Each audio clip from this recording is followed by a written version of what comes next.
Captain, he smells of blood. I suggest we interrogate him immediately. Sun Lujin sniffed the air and looked at Wu Xiaohan like a venomous snake. Wu Xiaohan was about to lure the tiger out of the mountain and said, "Sir, tonight's matter has nothing to do with us. Please clear our name." Zhong Wei considered for a moment. Then Sun Lujin added, "Boss, why not hand him over to me for questioning? I can find out the truth." Wu Xiaohan's eyes were sharp, and he was about to react, but Zhong Wei raised his right hand and said, "No need. I will question him myself." Zhong Wei looked at Wu Xiaohan with complicated eyes and then turned to leave. Wu Xiaohan gave a reassuring look to his companions, then turned to follow. Inside, Su Yunwan carefully removed the bone nails and extracted the iron pieces. After finishing the final stitching and bandaging, her body was exhausted. But now was not the time to rest. Just as she was preparing to clean up, a voice came from the door. "Young madam, may I come in?" "Come in." Su Yunwan stopped quickly, letting she go to tidy up. She entered first to check on her mistress. Seeing everything was fine, she began cleaning up. Once everything was settled, Su Yunwan had already fallen asleep on the table. She knew she was very tired, so she didn't wake her. She turned and found a cloak for her mistress, gently draping it over her shoulders, then quietly watched from the shadows. Meanwhile, Zhong Wei returned to his room, ordered his subordinates to leave, and sat down on a wooden chair. Wu Xiaohan looked at the tea set on the table, wanting to pour Zhong Wei a cup of tea. As he reached for the teapot, Zhong Wei snatched it away and said, "No need to be polite. I might need your help again in the future." "Uncle Zhong, you're joking." Wu Xiaohan changed how he addressed him and didn't fight for the teapot. Instead, he arranged 2 teacups. Zhong Wei poured tea into the cups and said, "Sit." Even after restoring his status, Wu Xiaohan was not distant from Zhong Wei. After sitting down, he asked directly, "I still don't know what happened. Could you tell me?" Right after that scream, I immediately went to the scene of the incident. It turned out that in the upper room of the inn across the street, 2 undercover agents died from poisoning, and a woman who was serving in the same room found them. According to her, the 2 men had seen her and her sister performing at the inn last night and forced them to keep company. Because the sisters are twins, they developed a shared desire to indulge, so they only booked 1 room. Fearing their official status and strong presence, the women couldn't resist and had to serve them unwillingly. The 2 men were experienced in entertainment, with many tricks, and the sisters were battered and exhausted until around midnight before they finally fell asleep. The first person to discover the dead was the sister, who was awakened by pain when she turned over. Her hand touched the cold, lifeless body, and she screamed loudly. "That means the crime happened between the hours of midnight and dawn," Wu Xiaohan said. "How did the fugitives escape?" Zhong Wei replied, "They must have been given some kind of sleeping drug. They poured poison into the guards' drinks in the yard and climbed over the wall to escape." "These 2 incidents might be connected," Wu Xiaohan said thoughtfully. "What are the identities of the fugitives, and what crimes did they commit?" Zhong Wei explained, and one of the fugitives caught Wu Xiaohan's attention. He was a middle-aged man with a scar near his eye, named Zhuqing. He used to be a weapons instructor in the Imperial Guard of Beijing. He married a beautiful wife from a good family, and they loved each other very much. A few months ago, while his wife was burning incense and praying at a temple, she was forcibly taken by a noble relative who was visiting. Feeling ashamed to face her husband, she left a blood-written note and jumped off a cliff to end her life. Zhuqing was furious and sought revenge by trying to kill the man who wronged his wife. However, the man had many guards, and Zhuqing only injured his leg. He was then sentenced to death. Later, when the new emperor ascended the throne, a general amnesty was declared. Zhuqing's sentence was reduced from death to exile. Despite his misfortunes, he remained passionate and helped many prisoners along the way, gaining their support. "This escape was definitely planned by him," Zhong Wei said coldly. Wu Xiaohan nodded. "He has the ability to kill those 2 guards, but we don't know his motive." Zhong Wei looked at him thoughtfully. "Are you sure it was Zhuqing?" Wu Xiaohan laughed. "Come on, Uncle Zhong, do you really think it was us?" Of course not. Zhong Wei recalled Zhao Rong's fate. If you really wanted to act, you could do it secretly, without leaving any clues. I'm glad you understand. Whether the murderer is Zhu Qing will be known once we catch the fugitive. As for the Qin family, Zhong Wei paused, leaning closer to Wu Xiaohan and whispering, the real killer doesn't matter. If the higher-ups want to pin the blame on you, there's no way to defend yourselves. Wu Xiaohan's brow furrowed tightly. After a moment of silence, he said, I'll decide once my master wakes up. At this time, the Chu family also learned the identity of the dead. The father and son were discussing in a private room, worried that the new emperor might use official troops to seize the Qin family and the entire exile team. Father, let's team up with the Qin family, Chu Yi suggested. Qin Zhenyi said, no need to rush. It was not yet a critical moment, and he was reluctant to lead his family of dozens of people down a dark path easily. Chu Yi continued to persuade him, saying, but father, if we show our stance now, it would be a strong alliance between the two families. If we wait until our family is pushed to the brink and then team up with the Qin family, it would look like dependence. The eldest son of Chu thought for a moment and nodded, saying, Father, sixth brother has a point. Maybe I should step forward and make contact with young Master Qin first, to see how he plans to handle this incident. Chu Xiao was silent for a while before saying, that's also good. This concerns the future of the whole family, so he had to be very careful. When Qin Zhenyi woke up, it was still very dark outside. His mind gradually cleared, but his body still felt numb, and there was a slight pain at his back wound. The medicine in his body had lost its special ability to dissolve, and its effect was not fully gone yet. Wan. Qin Zhenyi murmured, but he saw no one on the bed. Suddenly, a wave of huge panic swept over him like a tsunami. Master, Shi Yi appeared from the shadows and moved to hang the curtain. Young madam is exhausted and fell asleep sitting in the chair. Qin Zhenyi finally saw the beautiful figure by the table. His racing heart gradually calmed down. She's uncomfortable sleeping like that. Go call her to come to bed.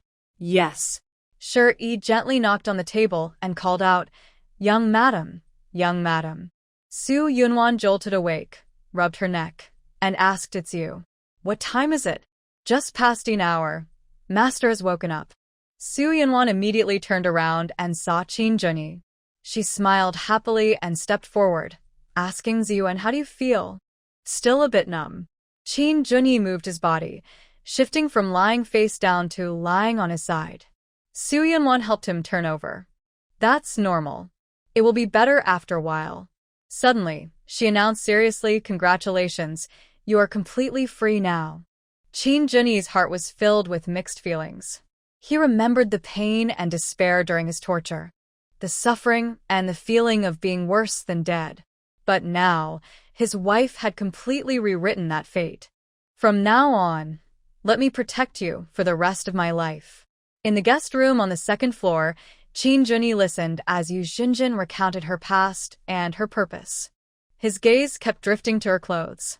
When she finished, Qin Zhenyi's heart remained unsettled. He hadn't expected that after so many years apart, she would do so many foolish things. After a long while, Qin Zhenyi calmed himself and looked at her face with deep eyes. The night before last, when you escaped by setting the fire, how did you get out of the dense forest? Zhenzhen lightly pursed her red lips and briefly recounted her experience of being chased and then saved. As expected, Qin Zhenyi's heart stirred, but he kept a calm face and continued asking, Tell me more carefully. What is her name? How did she fend off the pursuers and help you escape? From start to finish, he never showed himself. I only heard the screams of the pursuers. Later, I fell and fainted while going downhill. When I woke up, I was nearby, Zhenzhen said quietly, lowering her gaze. Actually, she deliberately concealed one detail, the weapon her benefactor used. Vines. At that moment, the leader of the pursuers restraining her suddenly turned around. She saw the vines slide over her body and stop abruptly, then retreat into the forest. Qin Zhenyi was unusually concerned about this matter. Zhenzhen didn't understand why. fearing it might bring trouble to her benefactor. She had to hide this detail under his sharp, eagle-like gaze, feeling nervous. To hide her unease, she deliberately asked, "Do you know who saved me?" "I don't know." Qin Junyi knew she was hiding something but didn't press further. He withdrew his gaze. "I'm just curious about her skills and want to recruit her." Zhenzhen thought to herself, so that's the case. Qin Junyi returned to the main topic. "There was a murder last night, and things are tense now. If you want a flawless household registration and travel permit, it's best to go somewhere else to handle it. Can I go with you?" "As soon as it's done, I'll leave immediately," Zhenzhen urged. "You know, I'm in a difficult situation now. I've finally escaped and don't want to be detained again. In this unfamiliar place, I can only turn to you for help. But I'm also in danger now and can't protect myself," Qin Junyi explained. "If you stay with me, it might bring deadly trouble to you," he said, revealing the true situation of the Qin family. Zhenzhen hesitated for a moment and then made her decision. "I really have no other choice. No matter what the future holds, I won't blame you." "Oh, I have gold," Zhenzhen said, opening her bag. "I can pay for all expenses along the way, including the costs for ID papers and rewards." "That's not the issue," Qin Junyi rubbed his forehead. He was worried his wife might misunderstand. Then, his gaze caught sight of Zhenzhen's skirt and he suddenly looked up and asked, "Do you know my wife? Is she your cousin?" Zhenzhen guessed. She had already sensed Sin Yi's intentions. Qin Junyi's face darkened. "Of course not." Standing nearby, Wu Xiaohan reminded him in time, "It's the person you saw downstairs just now." Wanwan woke up. Qin Junyi's expression quickly warmed up, like ice melting in spring. "Go see what she's doing. If there's nothing urgent, ask her to come over." "Yes." Wu Xiaohan left the room without closing the door behind him. He went downstairs and saw Su Yunwan sitting lazily in a chair, smiling slightly and chatting with the person opposite her with interest. The person sitting across from her was Chu Yi, the sixth young master of the famous Chu family in the capital. Wu Xiaohan became alert. Both the young lady and Chu Yi had strong, stubborn spirits. They shouldn't be talking so happily and becoming close friends. Earlier, when Su Yunwan was drinking alone, Chu Yi approached her. He noticed she was in a bad mood and started talking about his travels and experiences. Su Yunwan found it interesting. Just then Wu Xiaohan hurried over. "Madam, the master requests your presence. Is there something urgent?" Su Yunwan looked up and asked, not moving from her seat. Wu Xiaohan was a bit surprised but then said, "The master wants to introduce someone to you." It was probably the woman just now. Su Yunwan understood this and stood up to say goodbye to Chu Yi. When she was heading upstairs near her room, Su Yunwan heard a sigh from inside. "If old Lord Wang were still here, you wouldn't have to suffer so much."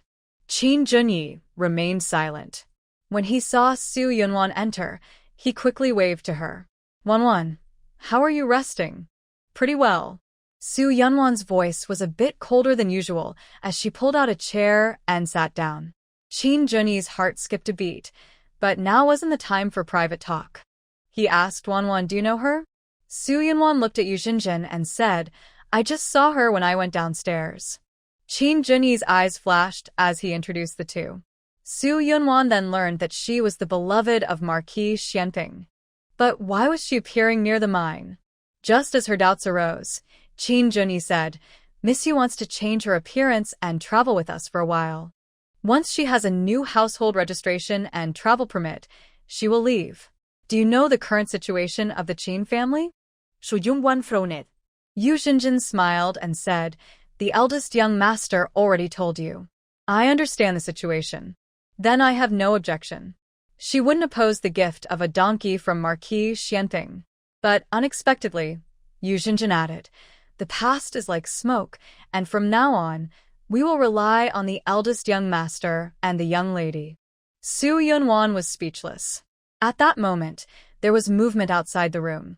Old Madam and Pei Shi, along with other members of the Qin family, had arrived. After waking up last night, everyone was disturbed by officials checking the house and questioning them. It was quite a fuss before they could sleep again, and they only got up just now. Madame Qin, the wife of Lord Qinyi, had just woken up and was eager to find Qinyi. People gathered around her and brought her over. "Zhenzhen auntie, you're alive? That's wonderful." Qin Rulin heard Zhenzhen's voice, pushed past her grandmother and others, and quickly rushed into the room, tightly holding Zhenzhen's hand. Zhenzhen held her hand back firmly, smiling. "Lan, long time no see." Then, the Qin family members entered, and Zhenzhen bowed to each of them in turn. She had previously visited the Wangfu with Marquis Anping and had met everyone once. The old lady saw that her eldest grandson seemed fine and relaxed. She turned to ask Zhenzhen, "How come you're here? Where is Marquis Ho?" Tears suddenly welled up in Zhenzhen's eyes, looking very pitiful. "Zhenzhen auntie, let's take you to rest in the guest room." Qin Rulin quickly stepped forward, holding her arm, and suggested. Zhenzhen looked at the old lady, saw her nod, and then left with Qin Rulin. The old lady watched them walk away, then asked her eldest grandson Igir, "Do you know what's going on?" Qin Yui replied, "There's no need to talk about the past. She doesn't want to be involved with Marquis Xianping anymore.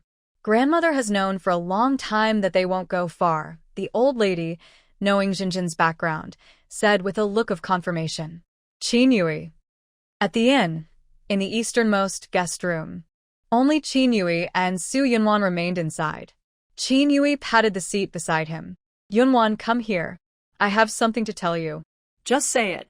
"I'm listening." Su Yunwan poured herself a cup of tea, but didn't drink it.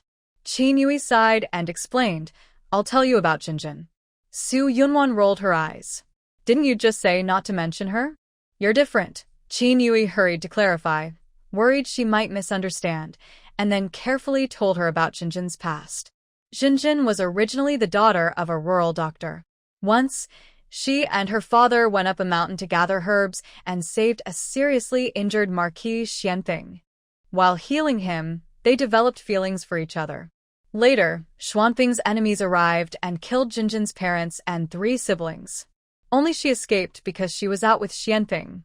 After burying her family, her house was burned down, and Zhenzhen followed Marquis Xianping to the capital. After arriving in the city, Xianping bought her a 2-room house.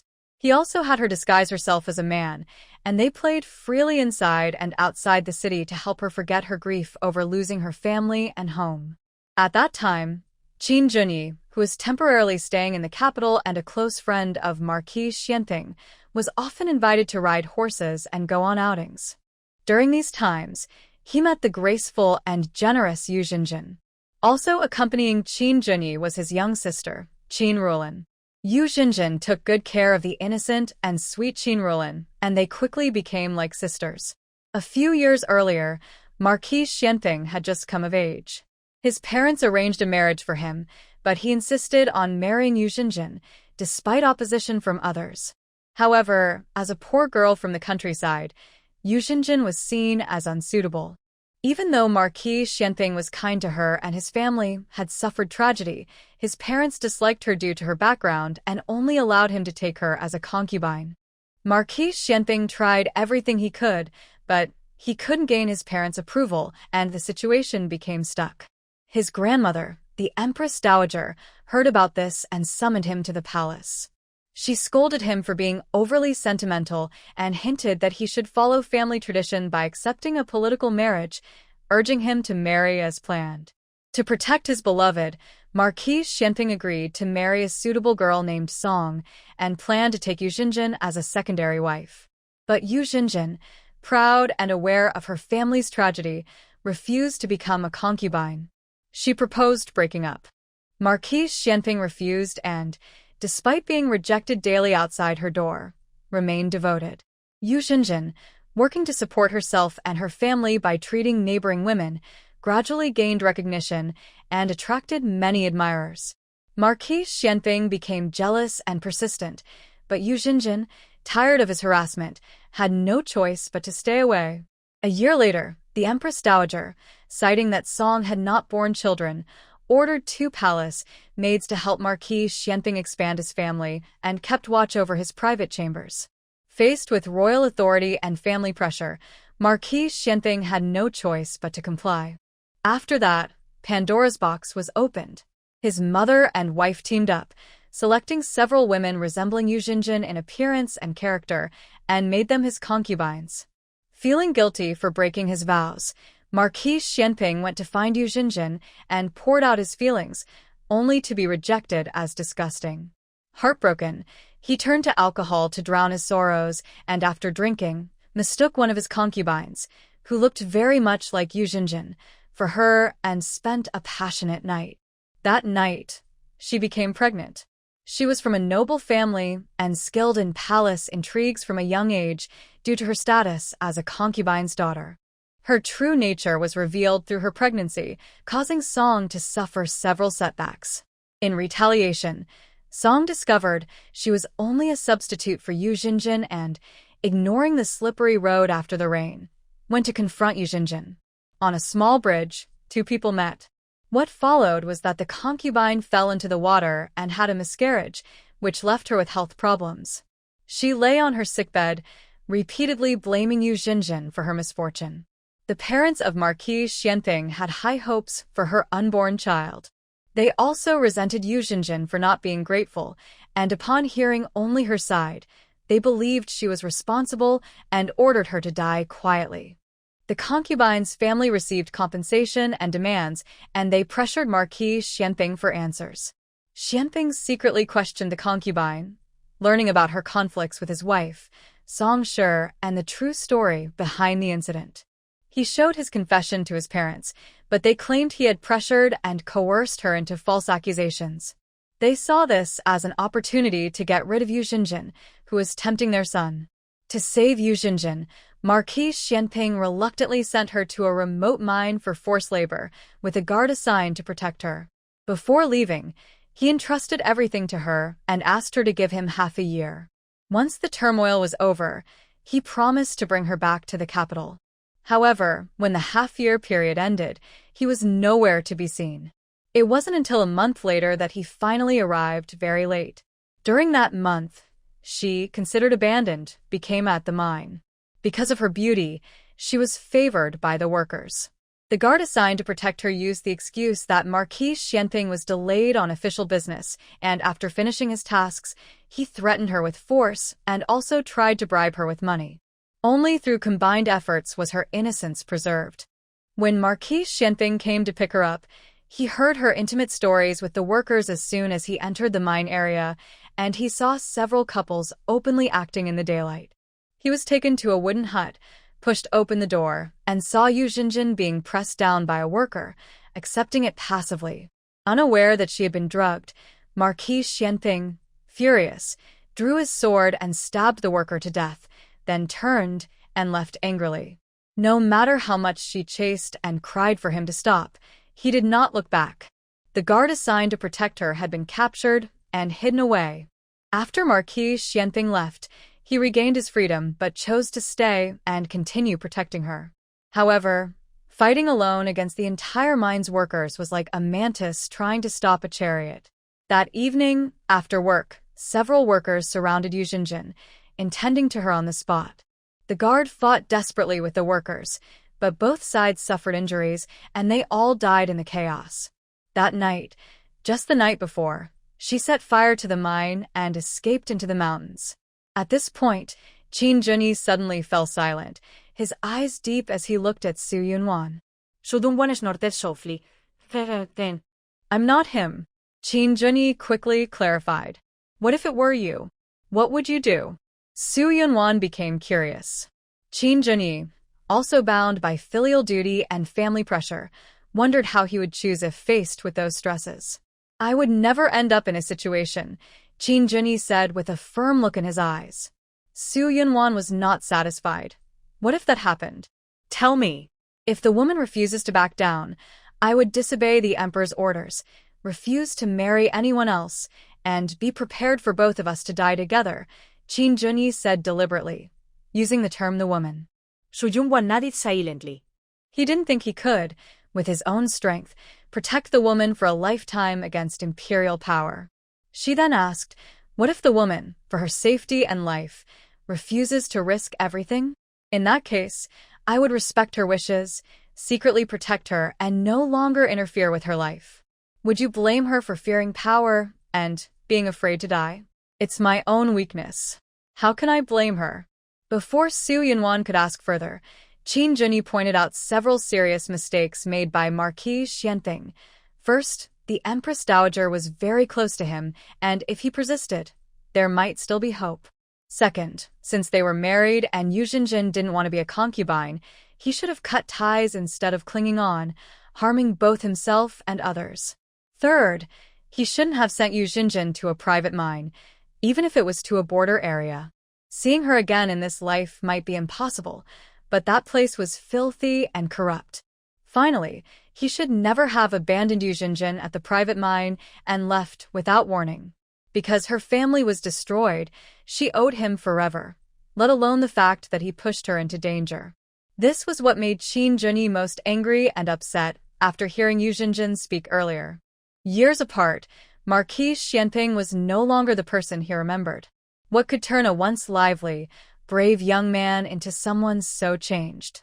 At this moment, Marquis Xianping was deep in the mountains hundreds of kilometers from the inn, staring blankly, mechanically digging soil to save people. He couldn't understand why the mine had collapsed overnight into a huge pile of yellow earth. And the woman he loved so much was still missing after a day and night of investigation.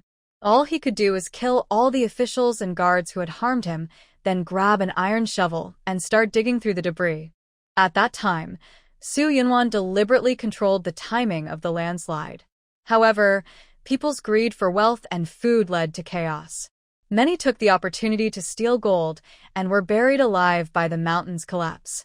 As one corpse after another was dug up from the ground, Lord Xuanping's mind completely collapsed.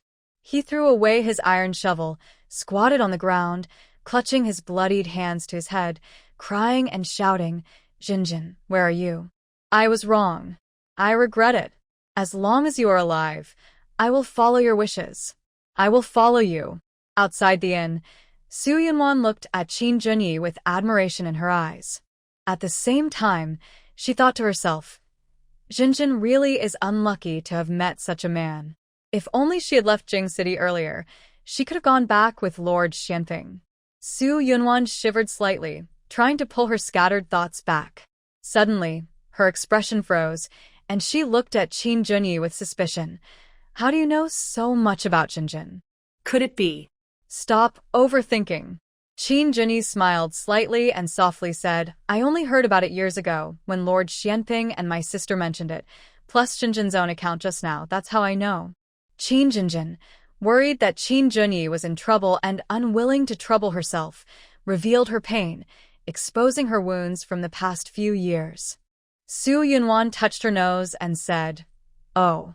Now it's my turn to ask you, Qin Junyi said halfway through a sentence, but then paused. Su Yunwan smiled and asked, What do you want to ask? Go ahead. He wanted to ask, Do you still like the 2 outfits I picked for you? But more than testing, he wanted to honestly ask, Was it you who saved Zhenzhen? In the end, he didn't ask anything. Since Wanwan denied her relationship with Zhenzhen, it meant she didn't want him to know. So, he pretended not to notice. As long as she was by his side and safe, that was enough. Are you wondering what I would do if I were Zhenzhen? Su Yunwan said with a smile in her eyes. Qin Junyi shook his head. Her background is too tragic. I can't bear for you to put yourself in her place. That's nothing, Su Yunwan said, having seen enough of the suffering in the world and not feeling sad about it. If it were me, I would wipe out all my enemies to comfort my parents and family in heaven. After that, if the man couldn't handle the pressure or couldn't let go of his status, we would part ways, no more contact. If the man's heart was firm and willing to risk everything, we would travel the world and wander freely. Anyone who dared to disturb us, kill the gods, kill the Buddhas. If the man dares to regret or back out halfway, I will personally ruin him. After saying this, Su Yunwan glanced at a certain part of Qin Junyi. Qin Junyi immediately felt a chill down his spine, his legs tensed, and he insisted, I will never regret it. Su Yunwan chuckled softly, I didn't say you did. What she said was based on her ability to do so, but it didn't mean she would use it to pressure Zhenzhen. She knew very well that as a weak woman without self-protection skills, Zhenzhen's ability to stay true to her heart until now was very impressive. Qin Junyi looked at his wife, who was clear about her feelings and both beautiful and brave, and felt his happiness and admiration grow stronger. He softly whispered, "Wan Wan." Just as the room's temperature seemed to rise, a commotion came from downstairs. "I'll go check." Su Yunwan stood up. At that moment, many officers and guards from the county office returned from outside. They found the hideout of the escaped criminals and, after a fierce chase, 2 of the 7 escapees were believed to be killed, 3 were captured, and 2 managed to escape again. Captain Liu had just taken a sip of tea when he ordered Zhong Wei to bring the prisoners to the tool shed for immediate questioning. The royal spies had been killed, and the county magistrate was very tense, ordering him to do his best to solve the case quickly and catch the culprit. Su Yunwan stood by the railing on the 2nd floor, watching as they led the 3 dirty and exhausted escapees toward the backyard. Not long after, a loud, chilling scream came from the backyard, making everyone feel cold inside. The Qin family members, who were eating, lost their appetite and put down their utensils, quickly getting up to go upstairs. Others in the main hall also hurriedly left, leaving only the officers and a few people eager to learn more. Su Yunwan returned to her room and told Qin Junyi what had happened. Qin Junyi embraced her, covering her ears with his hand, and whispered, "Don't be afraid." Su Yunwan's heart softened completely. He clearly knew she was not a cowardly or timid woman, yet he instinctively wanted to protect her. At that moment, Qin Rulan's voice came from the door. "Big brother." Su Yunwan stood up and sat properly. Qin Junyi said, "Come in." Qin Rulan, with a pale face, brought Yu Zhenzhen in. "Big brother, Zhenzhen is too scared. Can you say a few words to her?" "Oh." Qin Junyi's pupils shrank, and he stared at Zhenzhen. "What did you do?" Zhenzhen looked at Su Yunwan, hesitating to speak. Su Yunwan tried to stand up and avoid her, but Qin Junyi held her down with one hand. "It's okay to talk." Zhenzhen looked at Qin Rulan again. Lan, maybe you should go back to your room first." "I don't want to leave." "I won't say anything nonsense," Qin Rulan promised with raised hand. Qin Junyi glanced at her and said, "Don't interfere in everything. Go back." Qin Ruolan could only leave feeling annoyed.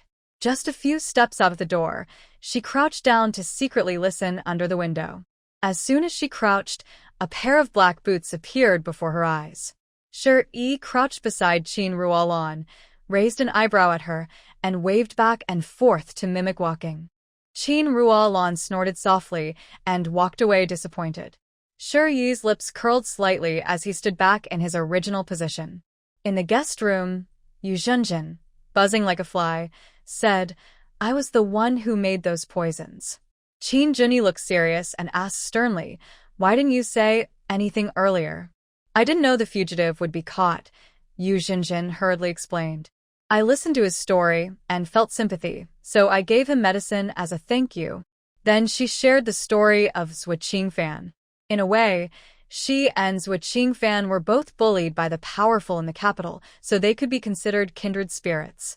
After hearing this, Qin Junyi suddenly asked, "And how did you repay the person who saved you from the deep mountains?" Su Yunwan instinctively looked at him, alarm bells ringing in her mind. This action made Qin Junyi more certain of his suspicions. His face remained calm as he continued to watch Yu Zhenzhen, waiting for her response. He wanted to learn more about his wife, but could only do so through others. As a husband, doing his best in this difficult situation was all he could manage. Yu Zhenzhen was confused, but dared not hide anything further. She recounted everything that happened, including the final gift of clothes and medicine. When Su Yunwan heard the ending, she suddenly had a bright idea and focused her gaze on Yu Zhenzhen. She saw her wearing a simple, natural light blue dress made of cotton. Although plain, it was finely crafted, with floral embroidery on the cuffs and hem. Where did this dress come from? Su Yunwan had collected many fabrics and clothes in the palace and bought some privately along the way, but she couldn't remember clearly. However, given Qin Junyi's personality, he wouldn't act without reason. He must have noticed something from the clothing. Recalling the details about their clothing, Su Yunwan quickly linked it to the time they stayed at the Binggu Inn when the tailor delivered ready-made clothes. She remembered that after buying the clothes and returning to the inn, Qin Junyi had taken credit, saying, "I asked my sister to pick out 2 dresses for you to see if you like them." But at that time, Qin Junyi had unilaterally moved the surgery schedule forward. She had gone downstairs to cancel the dinner with the shopping group, so she didn't pay much attention to those 2 dresses and didn't even look at them the next day. She simply stored them in her space. I don't know how Qin Junyi felt when he saw his favorite clothes being worn by another woman. Su Yunwan secretly glanced at Qin Junyi, feeling a bit guilty. Wait. Since the clothes were chosen by Qin Rulin, why didn't she recognize them? In fact, Qin Rulin was so excited when she first saw Zhenzhen that she didn't pay attention to her outfit. It wasn't until they had dinner together just now that she felt the clothes looked somewhat familiar. But she liked colorful silk fabrics and didn't pay much attention to the 2 dresses they picked earlier, so she didn't remember. Su Yunwan didn't realize Qin Rulin missed something and thought about it for a moment before letting it go. Even if Zhenzhen found out she helped her, it wasn't a big deal. She was smart and knew what was best for herself. Even if she acted foolishly for a moment, she could handle it. As for Qin Junyi, was this what he wanted to ask just now? Why did he stop and not say anything? Did he see through her, but choose not to say? While she was lost in thought, Qin Junyi told Zhenzhen, "If they really question you, just deny everything firmly. By the way, do you still have any hidden medicine?" Zhenzhen hesitated slightly and took out 2 packets of powder from her sleeve pocket. "That's all I have left." Su Yunwan saw the medicine packets, reached out, and took them. "Keep them with me for now. I'll return them to you after we leave Sui County." Thank you. Zhenzhen quickly handed them over, then remembered the gold bars. She immediately picked up her bag from the table. "And these gold bars, I can't let others see them." Qin Junyi's face darkened. Keep them yourself. "Just say you found them on the road. But if officials find out, they'll probably seize them. I rely on these to protect myself," Zhenzhen said anxiously. To keep her valuables safe, she continued the interrupted conversation. "Can I trade these for silver coins? These gold bars are almost finished with the last process and are very pure. I can sell them at a discount. How much do you want to exchange?" Su Yunwan looked at her with interest, thinking she was sensible and knew her limits. Zhenzhen opened her bag and showed the irregular gold bars. "These can be melted into about 100 taels of gold, but they need to be refined again into gold ingots or bars, which would be worth about 50 taels. Is that okay?" Su Yunwan and Qin Junyi exchanged glances. This kind of exchange rate was a big loss for Zhenzhen. Of course, it depended on her keeping these valuables. If officials seized them, she would have no choice but to accept it. So far, Zhenzhen has a good impression of Su Yunwan. Su Yunwan doesn't mind reaching out again. "We don't want to take advantage of others' misfortune. I will hide these gold bars for you. Later, you can find someone to melt them down." Zhenzhen was also thinking that if they were not satisfied with the risk and reward, she could lower the stakes. Unexpectedly, she heard such warm words. Her eyes suddenly welled up with tears. "Thank you, young lady, but I can't bring danger to you without reason. Besides, I don't know where to find someone. Just consider it a good deed and exchange with me directly." At this point, Su Yunwan didn't say anything more. A girl without self-protection carrying over 10 pounds of gold openly is indeed not appropriate. "Then, as you say, I will exchange you 500 taels of silver." Su Yunwan took out her purse and counted out 400 taels in silver notes and 100 taels in loose silver. Then she went to her room and brought a brand new square cloth to pack all the gold bars. Qin Junyi, to prevent his wife from causing trouble, said, "Wanwan, give those 2 packets of medicine to Shi. As for the gold bars, they are in Zhenzhen's hands, and her situation is completely different from that of the Qin family. With strong shadow guards nearby, ordinary detectives wouldn't dare to reach out greedily, lest they get their hands cut off and blame themselves. Fear of the strong is also a human instinct." Qin Junyi, seeing the bond between Zhenzhen and his sister, planned to protect her. Since Yu Zhenzhen didn't want to owe favors blindly, it was good for everyone to take what they needed. "No need, I know a safe place," Su Yunwan said, then carried her bundle and left the room. She went to an unoccupied guest room and stored the medicine and gold bars in her space. There's nothing safer than her personal space. Meanwhile, in the backyard, the interrogation ended. Captain Liu came out of the woodpile. His dirty hands from the execution were placed in a basin of water, instantly turning the clear water blood red, looking almost like fresh blood. "Captain Liu, have they confessed?" Zhong Wei, waiting under the eaves, saw him come out and quickly stepped forward. A few admitted to covering for Zhuqing, but they didn't go to the inn across the street and don't know what Zhuqing did. Captain Liu worked hard but couldn't confirm the culprit, feeling quite frustrated. He ordered a thorough investigation of the guests at both inns and to search the houses for poison. Fortunately, Zhong Wei was quite capable. After the incident, he immediately sent subordinates to block the two inns. Only a few fleeing suspects managed to escape. If these guests are not suspects, then it is mostly confirmed that the case is related to Zhuqing. Soon, the detective and the constables joined forces, conducting strict interrogations and thorough searches. The Qin family was also among those being investigated. When it was Yu Zhenzhen's turn, she had no ID and had transferred from the neighboring inn. These 2 points drew Head Lu's close attention. To avoid being caught lying by the experienced Head Lu, Yu Zhenzhen claimed her household registration was lost, but honestly disclosed her original hometown and identity. Her story was mostly true with some false parts, narrowly passing the questioning. As for the unaccepting guests without ID, Head Lu took the bribe from the owner and did not investigate further. This place is outside the city, where all kinds of people gather, and managing the inn is relatively easy. As long as extra money is paid, the owner turns a blind eye. That's why Yu Zhenzhen was able to stay. The two troublemakers who followed her also committed inappropriate acts, but before they could hide it, they didn't mention Yu Zhenzhen.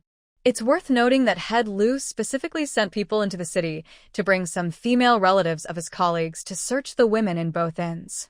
In the upper room of the inn, the Qin family members gathered in one room, each being called out for searches and questions. Qin Junyi lay back on the bed, tightly holding Su Yunwan's hand, looking calm but feeling worried inside. Su Yunwan clapped her hands to signal him to relax. When it was her turn, she easily passed the check and returned. Only then did Qin Junyi's tense heart settle down. Once relaxed, dull pain and dizziness swept over him, threatening to drown his consciousness. It had only been a few hours since they removed the last bone nail, and he should be resting in bed. But after dawn, he first discussed with the Chu family, then came Yu Zhenzhen, and now he was dealing with the officials' investigation. He was barely holding on. Seeing his condition, Su Yunwan showed concern. "You should rest well. Don't push yourself anymore." "Yes, Brother Yi, we just need to cooperate with the investigation." "Don't worry, close your eyes and rest," Old Lady Qin also advised. She then asked others to go to the next room so as not to disturb her grandson. After everyone left, Su Yunwan wanted to check Qin Junyi's injuries. After all these troubles, his wound must have torn open. Just as she was about to go to change clothes, there was another argument outside. The constables wanted to search Qin Junyi, but the shadow guards outside refused to be disturbed, which drew Head Lu and Zhong Wei over. Head Lu diligently worked on solving the case, ordered the shadow guards to step aside, and Zhong Wei pulled him aside to explain Qin Junyi's serious injuries. But Head Lu, to be safe, still insisted on following proper procedures. Just as Zhong Wei was about to offer more advice, his subordinate son Lu Jin betrayed him. "Master Zhong, those two were sent here to watch over the Qin family, and they have the strongest motive. If it weren't for the Qin family's interference, Captain Lu's investigation would have cleared their names." Zhong Wei sternly asked, "What benefits did you receive from those two?" "I am innocent," son Lu Jin protested, though secretly thinking, "Both of them are dead now. I can't possibly benefit from them." "So, you took over their duties and are now working against my family?" Su Yunwan opened the door and looked at son Lu Jin with sharp eyes. Frightened, Sun Lujin broke out in cold sweat. "You're spreading false accusations." "Humph." Su Yunwan snorted coldly, then turned to Captain Liu. "Sir, please come inside with Zhong Wei." Wu Xiaohan and Shi followed closely, guarding carefully. Inside, Captain Liu saw Qin Jun-yi lying on the bed and bowed politely. "Young Master Qin, I have heard of your name for a long time." "Pleasure to meet you, sir." Qin Jun-yi struggled to sit up. Su Yunwan immediately stepped forward to stop him. "Lie down quickly. Don't faint again." Qin Jun-yi smiled apologetically at Captain Liu. "Please forgive my rudeness." Captain Liu looked at his frail appearance and quickly said, "It's nothing. This room is open for your inspection." Su Yunwan gestured casually and said, "My family's guards are not weak. If I truly wanted those two dead, I wouldn't need such trouble." Captain Liu glanced at the two guards standing straight on either side and nodded. Then he turned to carefully search the room, not just rushing through. But no matter how thorough he was, he found nothing. "Thank you for your cooperation, young master. I won't bother you further," Captain Liu said, bowing to leave. With Qin's family presence, just entering the room for a search was already a big deal. Forcing a body search would likely lead to a fight. None of his men could match Qin family's guards, so why risk injuries? Captain Liu, a commoner who rose to become a captain, relied heavily on his flexibility and connections. But as he stepped out of the room, he saw Sun Lujin outside, looking conflicted, and suddenly said, "Come with me." Sun Lujin, eager to reveal the Qin family's complete destruction plan and to use the government office to eliminate them, hoped to make a contribution. Captain Liu was no fool. He immediately went to verify with Zhong Wei. Zhong Wei, fearing trouble from the local officials, strongly opposed Sun Lujin's reckless plans, emphasizing the Qin family's past merits and hinting they should not act rashly.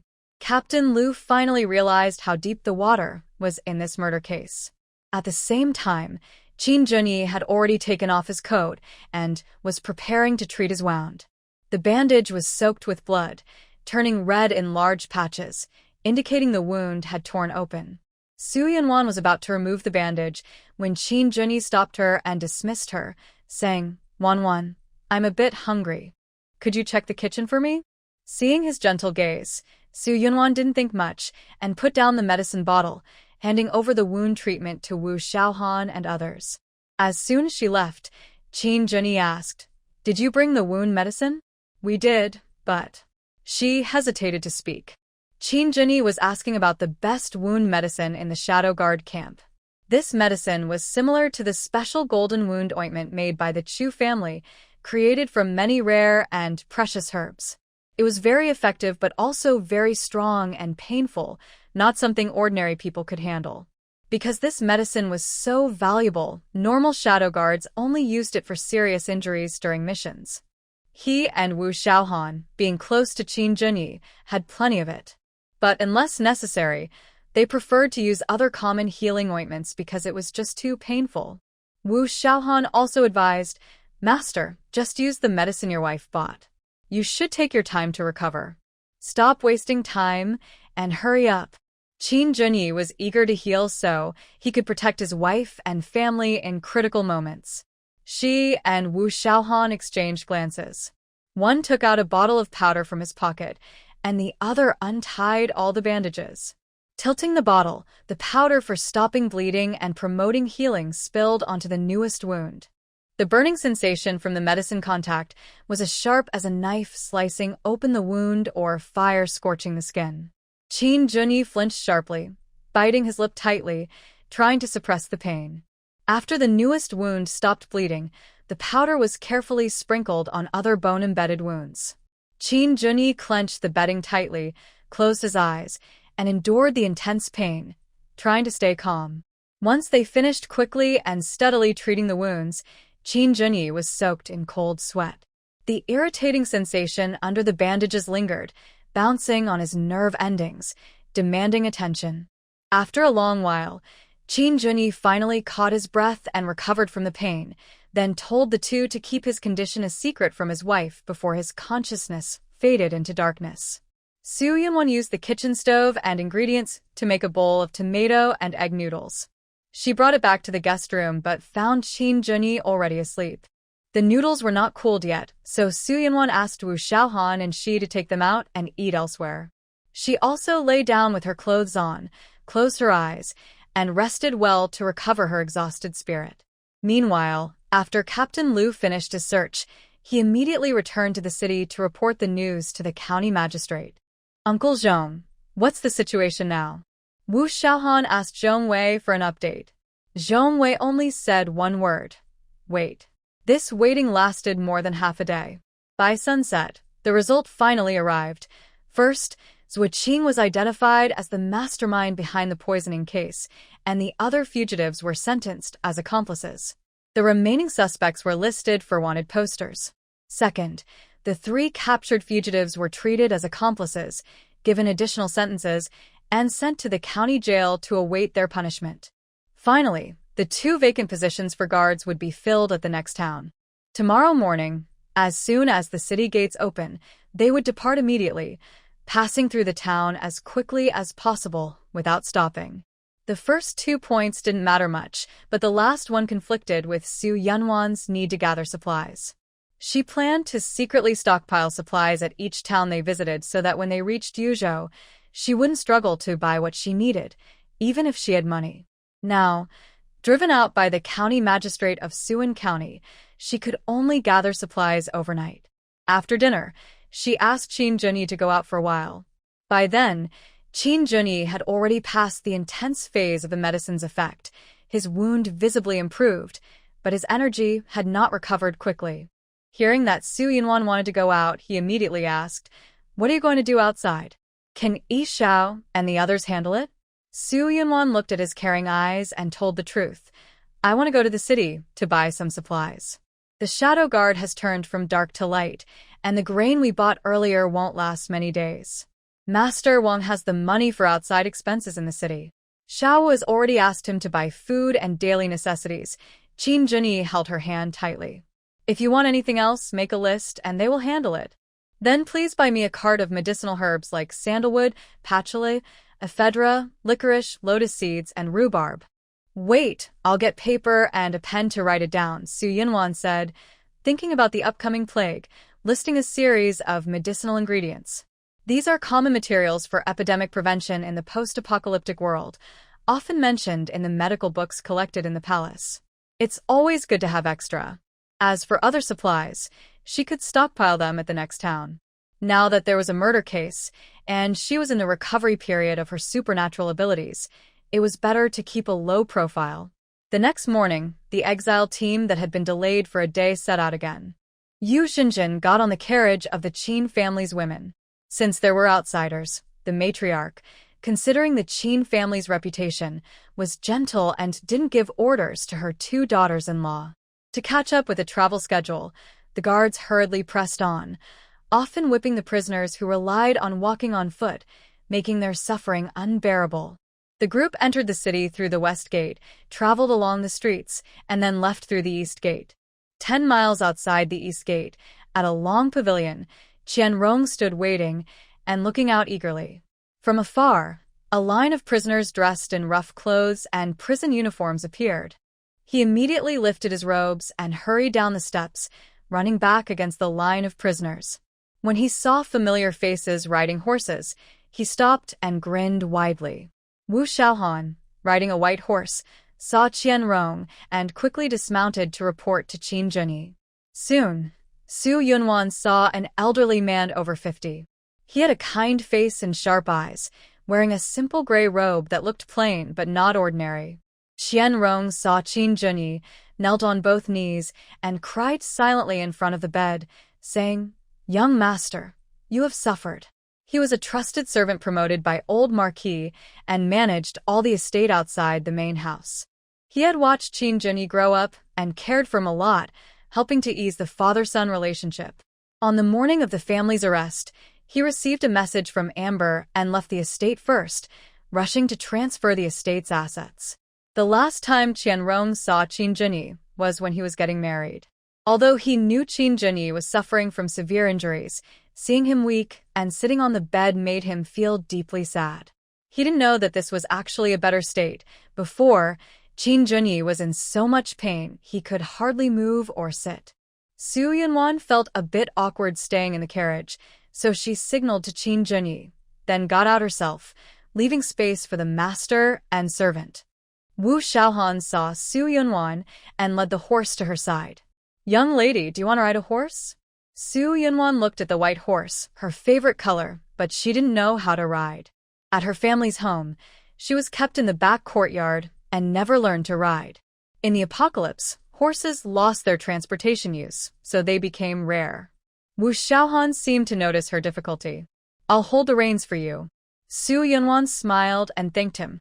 She grabbed the saddle, kicked her left foot into the stirrup, and mounted the horse, with Wu Xiaohan leading her forward gently. Sitting on the horse gave her a much wider view, and she felt pretty good about it. The carriage didn't block sound at all, so Qin Junyi heard the conversation outside clearly, feeling a mix of sourness and sadness inside.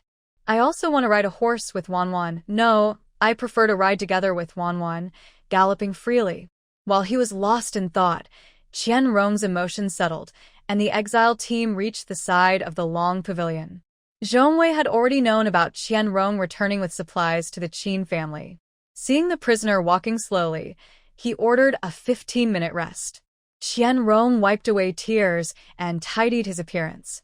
"Old servant will go first to greet the old lady and madam."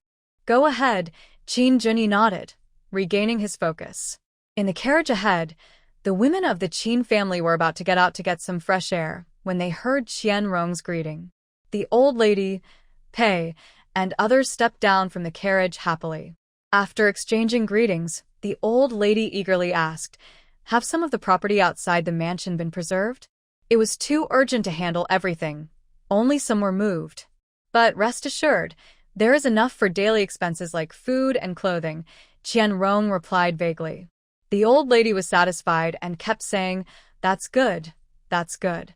She was a typical woman from the inner court, content as long as life was secure. The men, like Igor and others, would handle outside affairs. "Since we no longer lack money, let's buy some servants to serve us." Pei immediately wanted to restore her status. Qian Rong looked hesitant. "But we are still in exile now." He had also sent messages about buying servants, but Qin Junyi had directly rejected it to avoid hurting innocent people. Pei interrupted him proudly. "That's nothing. Just have Igor send someone to tell Zhongwei. It's just a matter of a word." "Mother, it's not as simple as you think." Inside the carriage, Qin Junyi heard his mother speak wildly and immediately retorted, "We should make do for now. Once we settle in Yuzhou, we can plan carefully." Pei refused to accept this and scolded, "We have the means, so why settle? I think you're deliberately trying to wear me out so I won't get in your way." "Madam, you can't say that. The young master's filial piety is clear to everyone. Your words are hurting him." Qian Rong couldn't help defending Qin Junyi. But Pei said, "You don't know. Ever since he married, he no longer listens to me, his mother." Suddenly, Su Yunwan, who had been watching silently, spoke up, "You might have forgotten. You've already been demoted to commoner. I advise you not to dream of being a noble lady in the mansion again." Pei's face darkened with anger, pointing at Su Yunwan.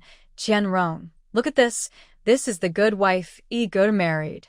"Absolutely, everything is very good. She is right about everything."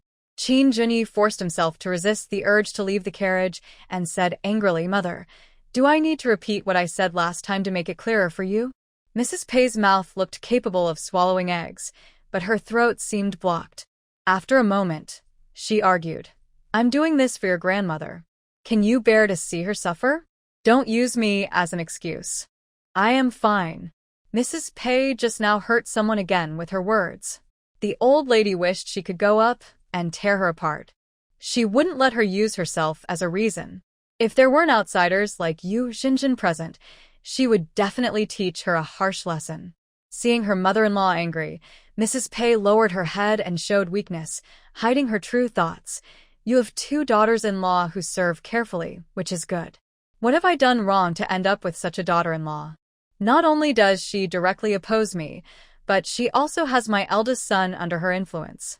Now, my eldest son seems like a different person, with no mother-son feelings for me, and he even dares to threaten me. But he has a solid reason, and I am helpless.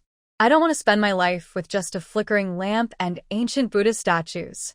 Watching Mrs. Pace sink into self-isolation, Zhenzhen's mind involuntarily recalled what a woman at the mine had said. She said, "Men conquer the world. Women only need to conquer men, and that's the same as conquering the world." She mistakenly thought that Su Yunwan's confidence came from Qin Junyi. Qin Junyi, who changed from the relationship he had with his mother years ago, also benefited from inheriting the duke title and becoming the head of the family. It was at this moment that Zhenzhen, deeply harmed by power, planted a seed of ambition in her heart. After listening to Su Yunwan and Qin Junyi, Qianrong also thought, "Marry a wife and forget about your mother." Otherwise, how else could he explain the sudden change in the young master's temper?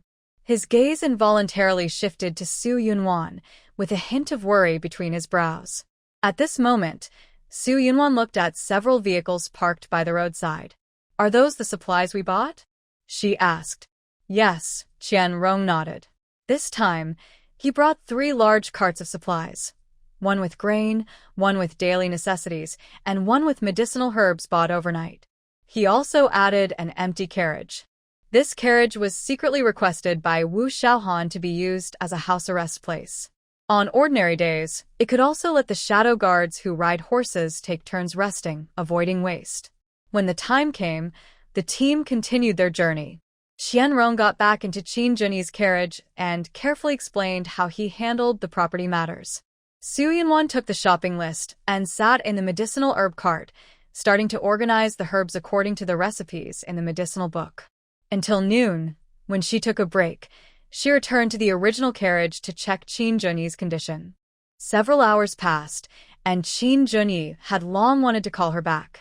However, Qianrong, now a chatterbox, finished discussing official matters and then kept talking about the past, especially about his father when he was alive. He kept sighing, saying that if his father were still here, he wouldn't have to work so hard. But to say something disrespectful, if his father were still alive, he would definitely disapprove of Wanwan's actions. As a result, at the mildest, he would be judged for not teaching his wife properly, and Wanwan for disrespecting elders, leading to both of them being punished by family law. At worst, he might be encouraged to take more concubines or even forced to divorce Wanwan and marry someone else. How could there be the current peace? Qin Junyi recalled an old story. Many years ago, the son of old Marquis's favorite concubine, Qin Junyi's third brother, Qin Mu, fell in love with a woman from a different tribe. After old Marquis opposed this, he secretly ran away with the woman. Old Marquis was furious, caught him, and broke both his legs, then expelled him from the family. Just when Qin Mu thought he was free, he was taken to the Shadow Guard camp and became one of the trainees. Old Marquis always made full use of his people. Since Qin Mu didn't care for the status of a noble son, he was sent to the Shadow Guard camp for training to become a Shadow Guard and continue serving the Qin family. Unlike when Qin Junyi was sent to the Shadow Guard camp, Old Marquis ordered the leader, Qing Xian, to treat Qin Mu as an ordinary trainee, with no special care, and that the training should be strict and without mercy. Qin Mu heard this order with his own ears, and the last bit of admiration he had for his father vanished completely. He worked hard and passed each training project one after another, but he couldn't get through the final, most brutal training. Qin Mu's body was special. He was extremely sensitive to pain. Even a minor scratch or slight injury felt like a sharp cut. Because of this, he had suffered a lot during martial training since he was young. The brutal training that made all Shadow Guards afraid was impossible for him to endure with willpower alone. He repeatedly fainted and was revived, and the intense pain overwhelmed him physically and mentally. Just when he thought he would die from the pain, driven by a strong survival instinct, he revealed his past identity to the instructor and begged him to send a distress signal to his older brother, Qin Junyi.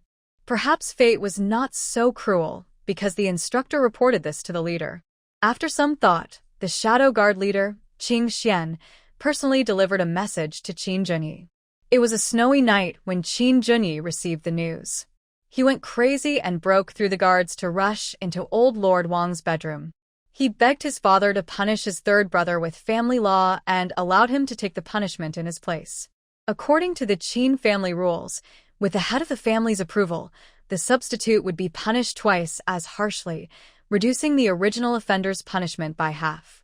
Old Lord Wang was furious upon hearing this and immediately ordered Qing Xian to go to the punishment hall to receive his punishment. Secretly contacting the young master was a serious taboo for the shadow guards. Qing Xian endured 7 days and nights of punishment at the hall, returning battered and wounded to rebuild himself. 6 months later, he graduated successfully, but could only stay at the camp as an instructor. It wasn't until Qin Junyi rose to power that he regained his leadership position. Regarding Qin Junyi's plea, old Lord Wang, considering certain factors, agreed and asked Qin Mu to watch the entire process. It was during this time that Qin Mu cried and swore loyalty to his older brother, who was barely alive from exhaustion. After leaving the camp, he became a secret guard, secretly protecting Qin Junyi. One year, Qin Junyi was ordered to visit his family in the capital and was mistreated by the Pei family at the prince's residence. Qin Mu, unable to bear it, sneaked past the guards at night and used indelible disguise makeup to draw wrinkles on Pei's sleeping face. When Pei woke up and saw her aged reflection in the mirror, she screamed and immediately identified Qin Junyi as the culprit, demanding he come and be punished. Seeing the situation was dire, Qin Mu quickly called for the old lady's help, saving Qin Junyi from trouble. Later, Qin Junyi removed Qin Mu's secret guard status and ordered him to leave immediately for the northwest to join the military camp. Qin Mu's pleas were ignored, and he had to obey. He started as a common soldier, gradually making achievements and quickly becoming Qin Junyi's trusted aide. After old Lord Wang's death, Qin Junyi wanted him to return to the Qin family, but he refused. Previously, Su Yunwan asked Qin Junyi if there would be rebellion in the northwest, and Qin Junyi firmly denied it. However, after thinking carefully, Qin Junyi realized Qin Mu might really risk everything for him. He hoped his letter could reassure Qin Mu and that his second uncle and others would look after him, preventing him from going to extremes. The noon sun was the strongest, and the carriage was hot and stuffy. Su Yunwan wiped the sweat from Qin Junyi's forehead and suggested, "Do you want to get out and get some fresh air?" Now that the soul-damning pin was gone, he was no longer unable to move. Okay. As soon as Qin Junyi agreed, the guard beside the carriage called someone to lay mats and soft bedding under the shade of a tree. Soon, Qin Junyi moved to the shade, lying beside the old lady and chatting casually with his grandmother. Su Yunwan found the herbs and prepared to cook medicine to help Qin Junyi recover. Seeing this, Zhenzhen, who knew medicine, stepped forward and said, "Madam, let me do it." "All right," Su Yunwan agreed, without hesitation. According to Zhenzhen's personality, letting her enjoy the benefits without effort would be a punishment. So, Su Yunwan returned to Qin Junyi's side, fanning herself while listening to the others chat casually. Without her special abilities, the dishes from the Qin family lacked their usual delicious flavor. However, after eating various meals for a while, everyone was no longer picky. Even if they wanted to complain, they couldn't. Su Yunwan was not a diligent chef like the Qin family cook, nor was she a new wife who worked tirelessly around the house. Over time, everyone had come to understand Su Yunwan's personality and recognized her status and position. After the meal, Zhenzhen took the initiative to help clear the dishes. Mrs. Pei sat still, thinking that Zhenzhen should handle the aftermath herself. The old lady considered Zhenzhen a guest, exchanged a few polite words, then turned and scolded Mrs. Pei. "Why aren't you helping?" Mrs. Pei blushed with embarrassment.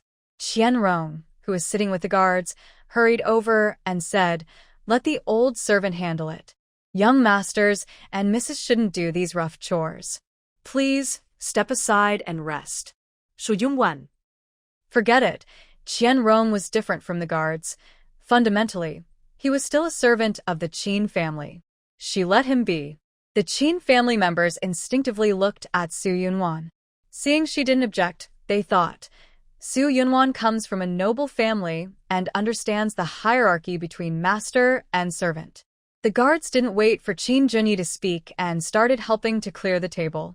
This broke the order of their division of labor that had been maintained for days. In a quiet corner of the forest, Lin Shi pulled Qin Ruishan aside and whispered, "They don't have to wash the dishes, but we still have to cook. We're also part of the Qin family, you know?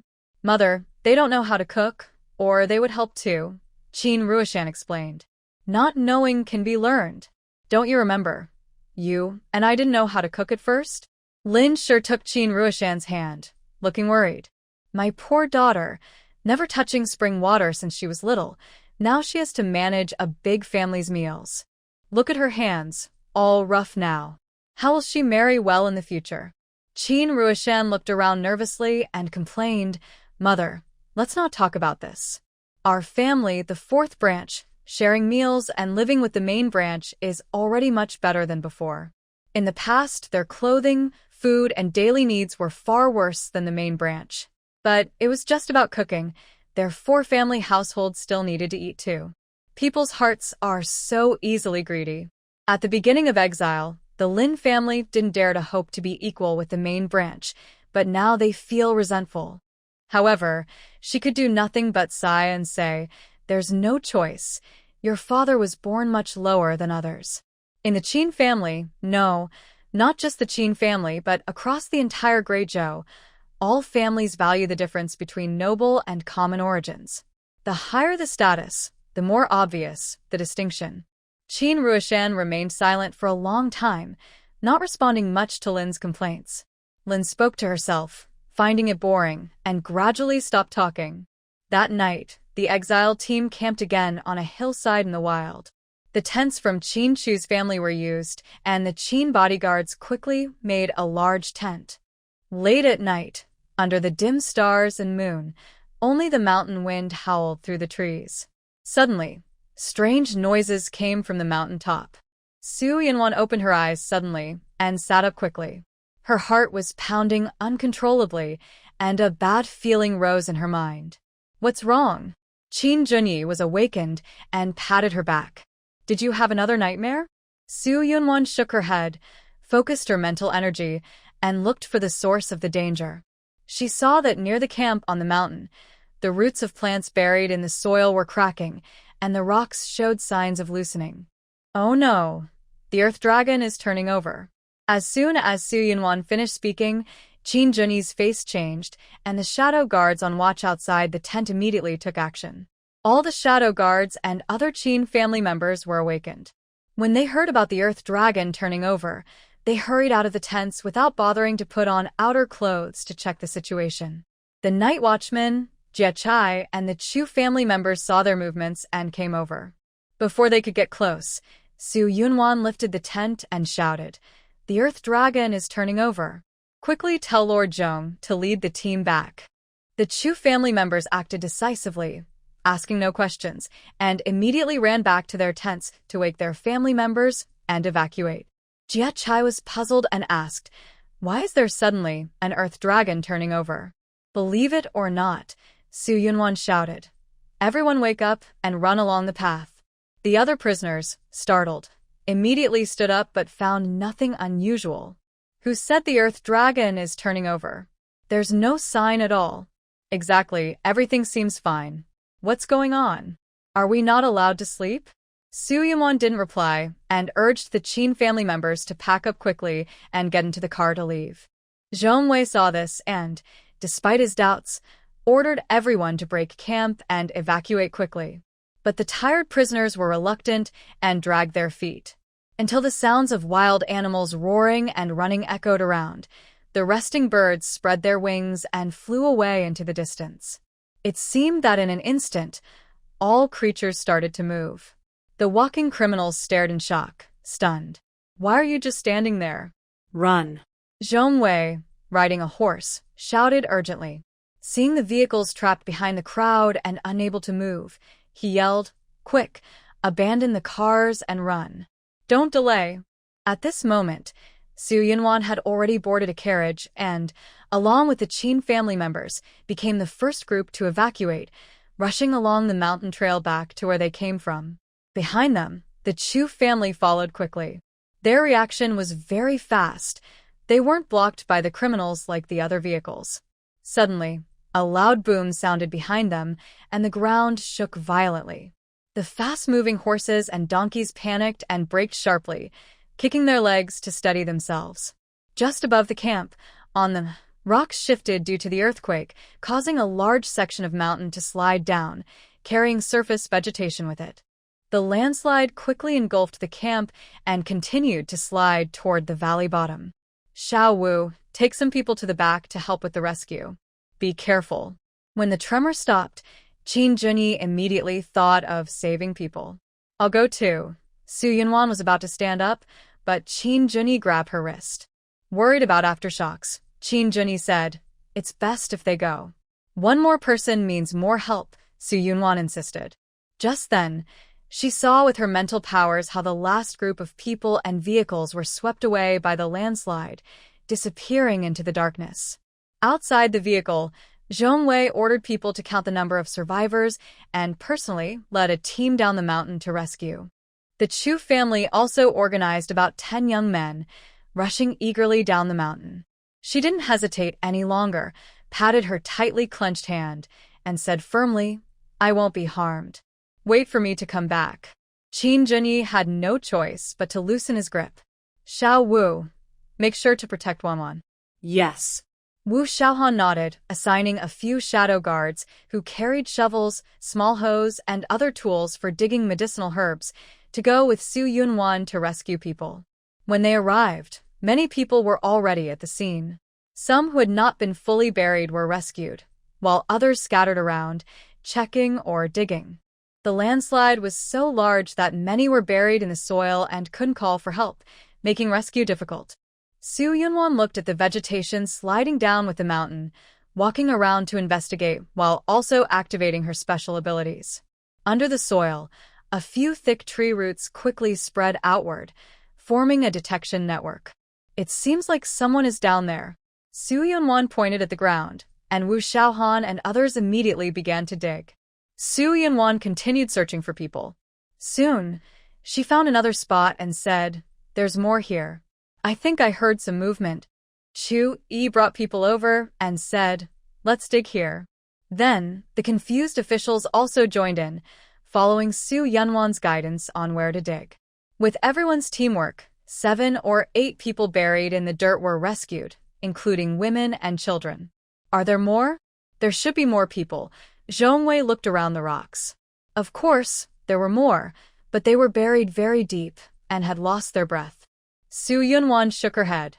Suddenly, her vision went black, and she almost fell. 2 hands held her from each side.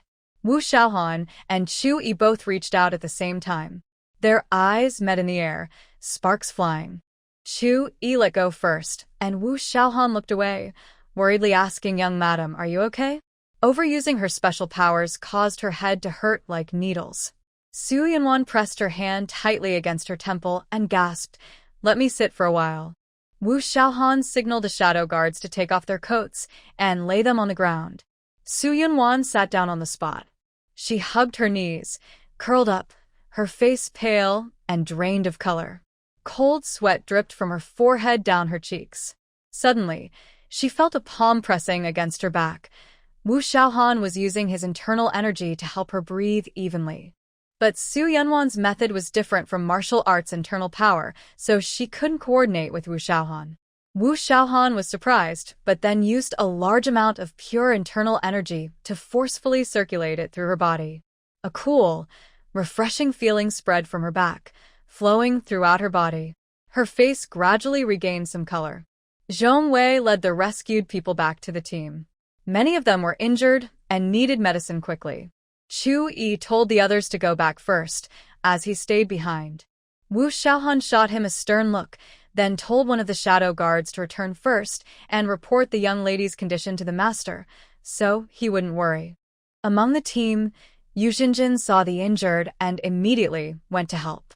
Qin Junyi, after hearing the shadow guard's report, was anxious to go to the foot of the mountain himself, but was stopped by Shi. Master, you shouldn't show yourself. Should I send a stretcher over? Qin Junyi coughed anxiously. Yes, quickly bring the person here. Let me help, Qin Ruishan said immediately upon hearing the news. Qin Ruolin, ignoring Pei's objections, also wanted to go. When the two sisters followed the shadow guards back to the scene with a stretcher, Su Yunwan had already recovered and was about to leave. She glanced at the stretcher and chuckled softly. It's not that serious. With the help of the two sisters, Su Yunwan returned to the team. The old lady, Qian Rong, and others saw what was happening and quickly went to check on her. Yu Zhenzhen, who was bandaging the injured, handed over her work to the official and came over. After getting Su Yunwan's approval, she checked her pulse and then said, "Your vital energy is seriously depleted. You need to rest well for a few days. Then get in the carriage quickly," the old lady said. She climbed into the carriage, and Qin Junyi, who had been waiting for a long time, looked at her with concern. He patted the bed beside him. "Lie down quickly." The bed was already prepared. Su Yunwan lay down directly in his arms. I'm fine. Just need to rest a bit. Then sleep well, Qin Junyi said, kissing her forehead. He buried all his worries deep in his heart. He had always known that his wife had special abilities and a secret she kept hidden. She had pulled out the soul-destroying nail, traveled hundreds of miles at night, hidden gold bars, and saved people. All these things were connected to her strange power. But he knew that her ability was not endless. Seeing her weak state, he was sure it was caused by overusing her power. He hated himself for not being able to take her place. Su Yunwan's consciousness was fluctuating, and she remembered things related to an earthquake from her past life. At that time, the exiled team stayed overnight in a small mountain village. She was already very sick and had difficulty walking. To avoid spreading her illness to Qin Junyi, she didn't sleep in the same room as him. Instead, she was arranged to stay next to the village chief's house, sharing a room with other female prisoners. When the earthquake struck in the middle of the night, Qin Junxian, who was on watch, quickly carried Qin Junyi outside to an open space. The other members of the Qin family heard Qin Junyi's warning and escaped too. Only Su Yunwan, because of her poor mobility, couldn't leave immediately. She was sharing a room with about 10 other female prisoners. When the tremors came, they panicked and crowded near the door, trying to run outside but blocking their own way. A woman with a child saw that she couldn't escape in time. She shoved her child under the bed and hid herself as well. Seeing this, Su Yunwan also crawled under the bed. But before she could fully get inside, the house collapsed. At a critical moment, that woman pulled her forcefully, allowing her to fully hide under the bed. If it weren't for that helping hand, her legs would have been crushed beyond recognition. Since it was a single-story tile house with a bed frame for protection, they weren't injured, just trapped in the rubble. After the earthquake, the women who had escaped first came back to dig and rescue others. Qin Junxian and his brother also joined in. In the end, she and the mother and daughter were successfully rescued. The female prisoner who didn't find shelter was hit by beams, mud walls, and other debris, resulting in death or injury. This time, perhaps because she stayed for a day, the small mountain village had not yet appeared when the earthquake struck. She saw women and children among those swept away, which instantly brought back memories from her past life. She was willing to overuse her special abilities and hurt herself to find the living people buried in the soil. Her mental strength could recover, but if someone died, everything was lost. Maybe because she received help from strangers during that earthquake when she was in a desperate situation, she was able to resist the darkness of human nature and keep her true self in the chaotic world. She couldn't remember exactly when the earthquake happened. It just suddenly struck. Su Yunwan shivered suddenly, breaking out in cold sweat. Qin Junyi immediately held her tighter and asked nervously, "What's wrong?" "If I hadn't decided suddenly last night, I would definitely have had surgery tonight," Su Yunwan thought, her heart racing uncontrollably. Qin Junyi felt a sharp pain in his heart and gently stroked her back, saying, "There are no what-ifs now. It's all over. I'm fine, really." "I know," Su Yunwan remembered that strange nightmare. If they weren't now in the mountains, but on the collapsing roof in her dream, she might have thought it was a premonition. But in reality, it was because of that nightmare that she was eager to use her special abilities to help Qin Junyi resolve the final hidden danger. So the question is, does this count as a warning? How will the plague and arrow rain in her dream come to them? As Su Yunwan's consciousness faded with doubts, she was suddenly awakened by a loud, heartbreaking cry. Xiao Zhu is your biological daughter. Isn't she worth a bag of rice? From the woman's broken sobs, everyone understood the situation. In the moment of life and death just now, the father had grabbed a bag of rice and ran, completely ignoring his wife and daughter. Maybe in his subconscious, losing his wife meant he could remarry, and his daughter would grow up and marry someone else. She was someone else's. But if they had no food, they would die. Faced with his wife's accusations and the strange looks from others, the man was ashamed and angry, shouting, "Aren't you the ones rescued? I was saving food so you and the child could eat. Don't be ungrateful." The woman's lips trembled in shock at his shameless words. Her anger and sadness reached a peak, and she screamed, "I want a divorce. I want to divorce him. I don't agree." As soon as the man finished speaking, his mother, Rongshi, called him over for a private talk. When he returned, she relaxed a little and said, "Are you sure about this? If you really want a divorce, there's no turning back. Don't worry. Even if I die, I will never reconcile," the woman said bitterly. "Xiao Zhu is precious to me, even though you treat her like a burden. You must give her to me." Seeing his daughter, who had just turned 5 and was being held in his wife's arms, the man looked hesitant. His mother, Rongshi, added, "Give her to me. It's good to reduce one mouth to feed." The man thought for a moment and agreed to his wife's wish.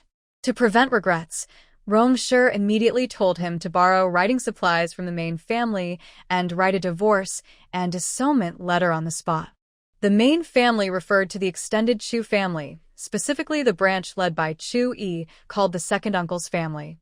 Since breaking ties with the Chu family, their own family had also split. To save money, the second uncle divided the family property, giving away the less favored illegitimate son's entire household, leaving only the most obedient illegitimate son's family as servants. The woman insisting on the divorce was named Ding Qiudong. Her father-in-law was one of the less favored illegitimate sons, who had died last year, leaving his wife Rongshi and 2 sons.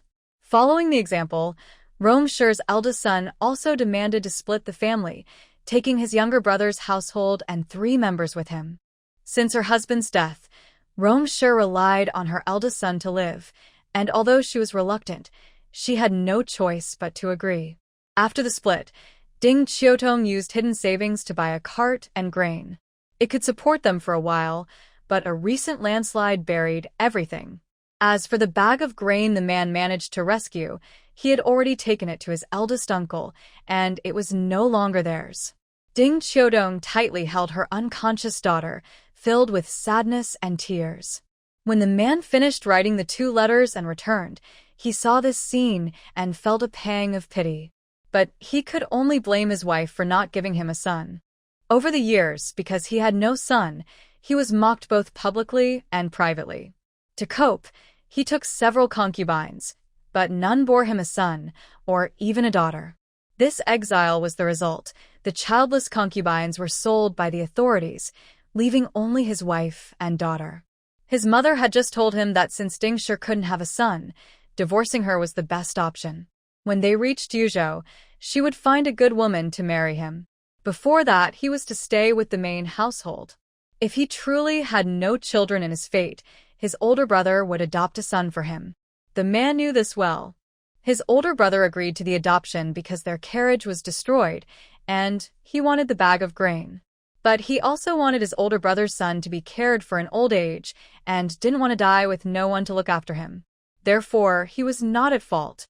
The man kept making excuses for himself, handing 2 sheets of paper with clear words written on them to his wife. Ding Qiudong took a careful look and then put them away. Although she knew hope was slim, she still said Xiao Zhu is so young. She can't survive on the official's ration of steamed buns alone.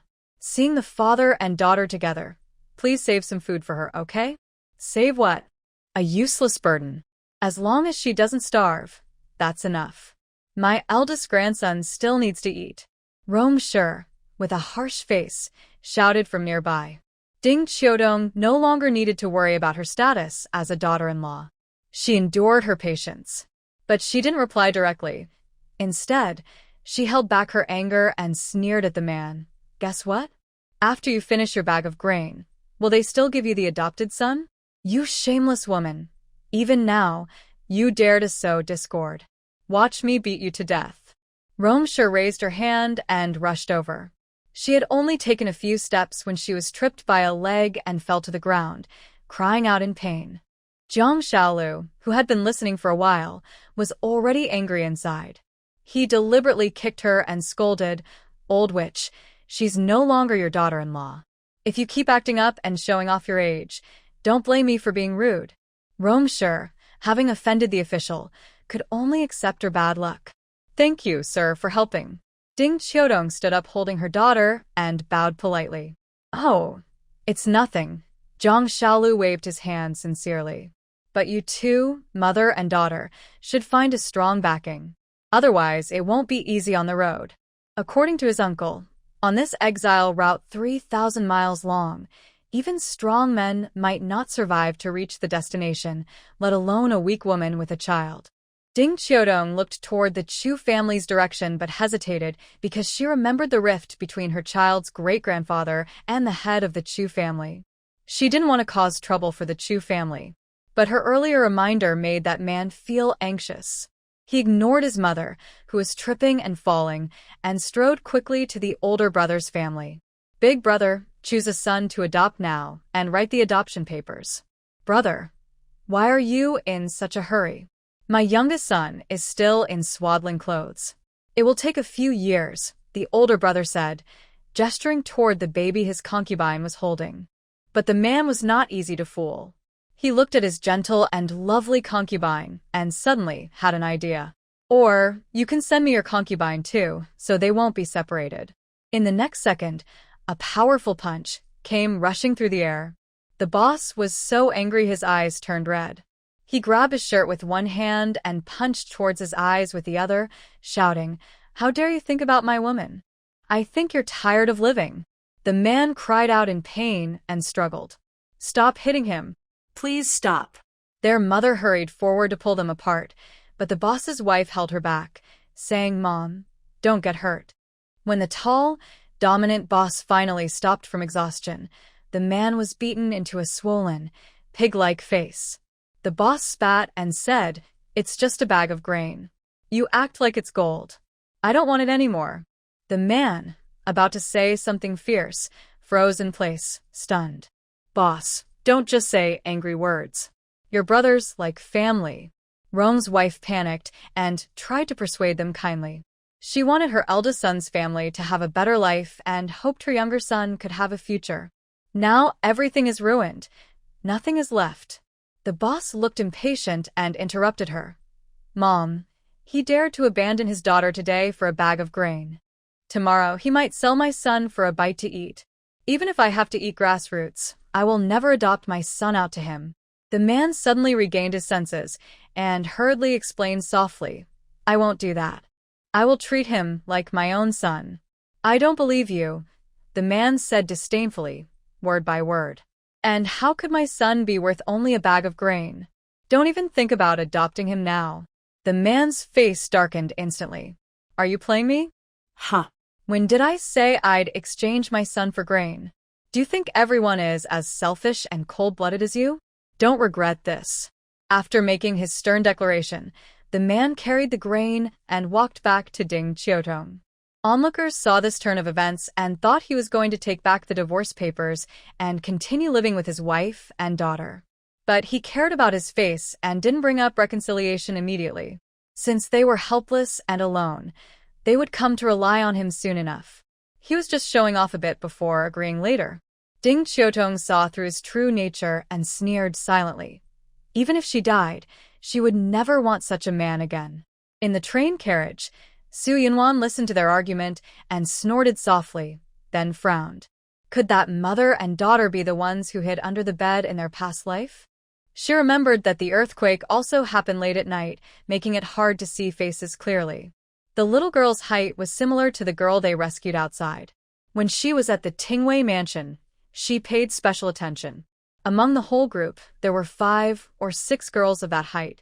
Regardless of whether this mother and daughter are people who shared hardships in a past life, they have survived a disaster and are now isolated and without help.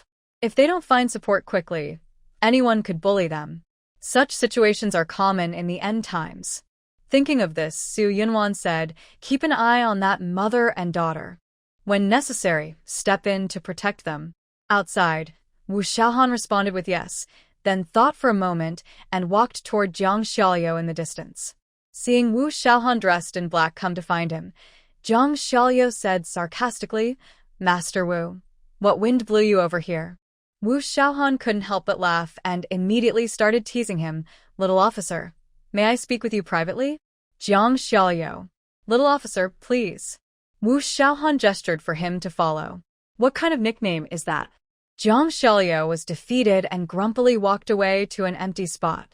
Soon, the two reached a rock. Jiang Xiaoliu asked, "What do you want with me? Can't I just look for you?" Wu Xiaohan sat on one knee on the rock and teased him. Jiang Xiaoliu hurriedly argued, "It's because you distanced yourself from me after regaining your identity." Wu Xiaohan chuckled softly. "That's not true.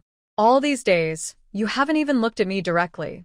Jiang Xiaoliu accused loudly. "Wasn't I busy?"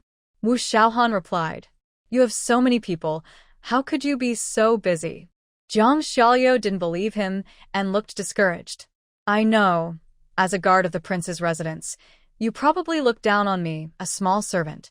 Not just me, even my uncle might not be important enough for you. You're wrong. Even if I took off my servant's clothes, I would still respect Uncle Zhong," Wu Xiaohan said with a smile. "As for you, how am I supposed to be?" Jiang Xiaoliu's eyes looked nervous, yet hopeful. Wu Xiaohan's smile faded, and he said seriously, "I was careless." Sorry about that. You should have told me earlier. I was so anxious, Jiang Xiaoliu grinned, showing his teeth. "I knew you're not the kind of person to look down on others." Wu Xiaohan shook his head. "But I really can't always be available. You can come find me. Is it because young Master Qin is strict?" Jiang Xiaoliu looked worried. "Of course not," Wu Xiaohan replied, then looked a bit lost in thought.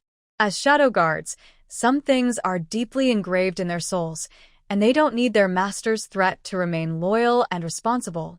He was the shadow guard chosen by the master during his coronation, sent by old Marquis Wang.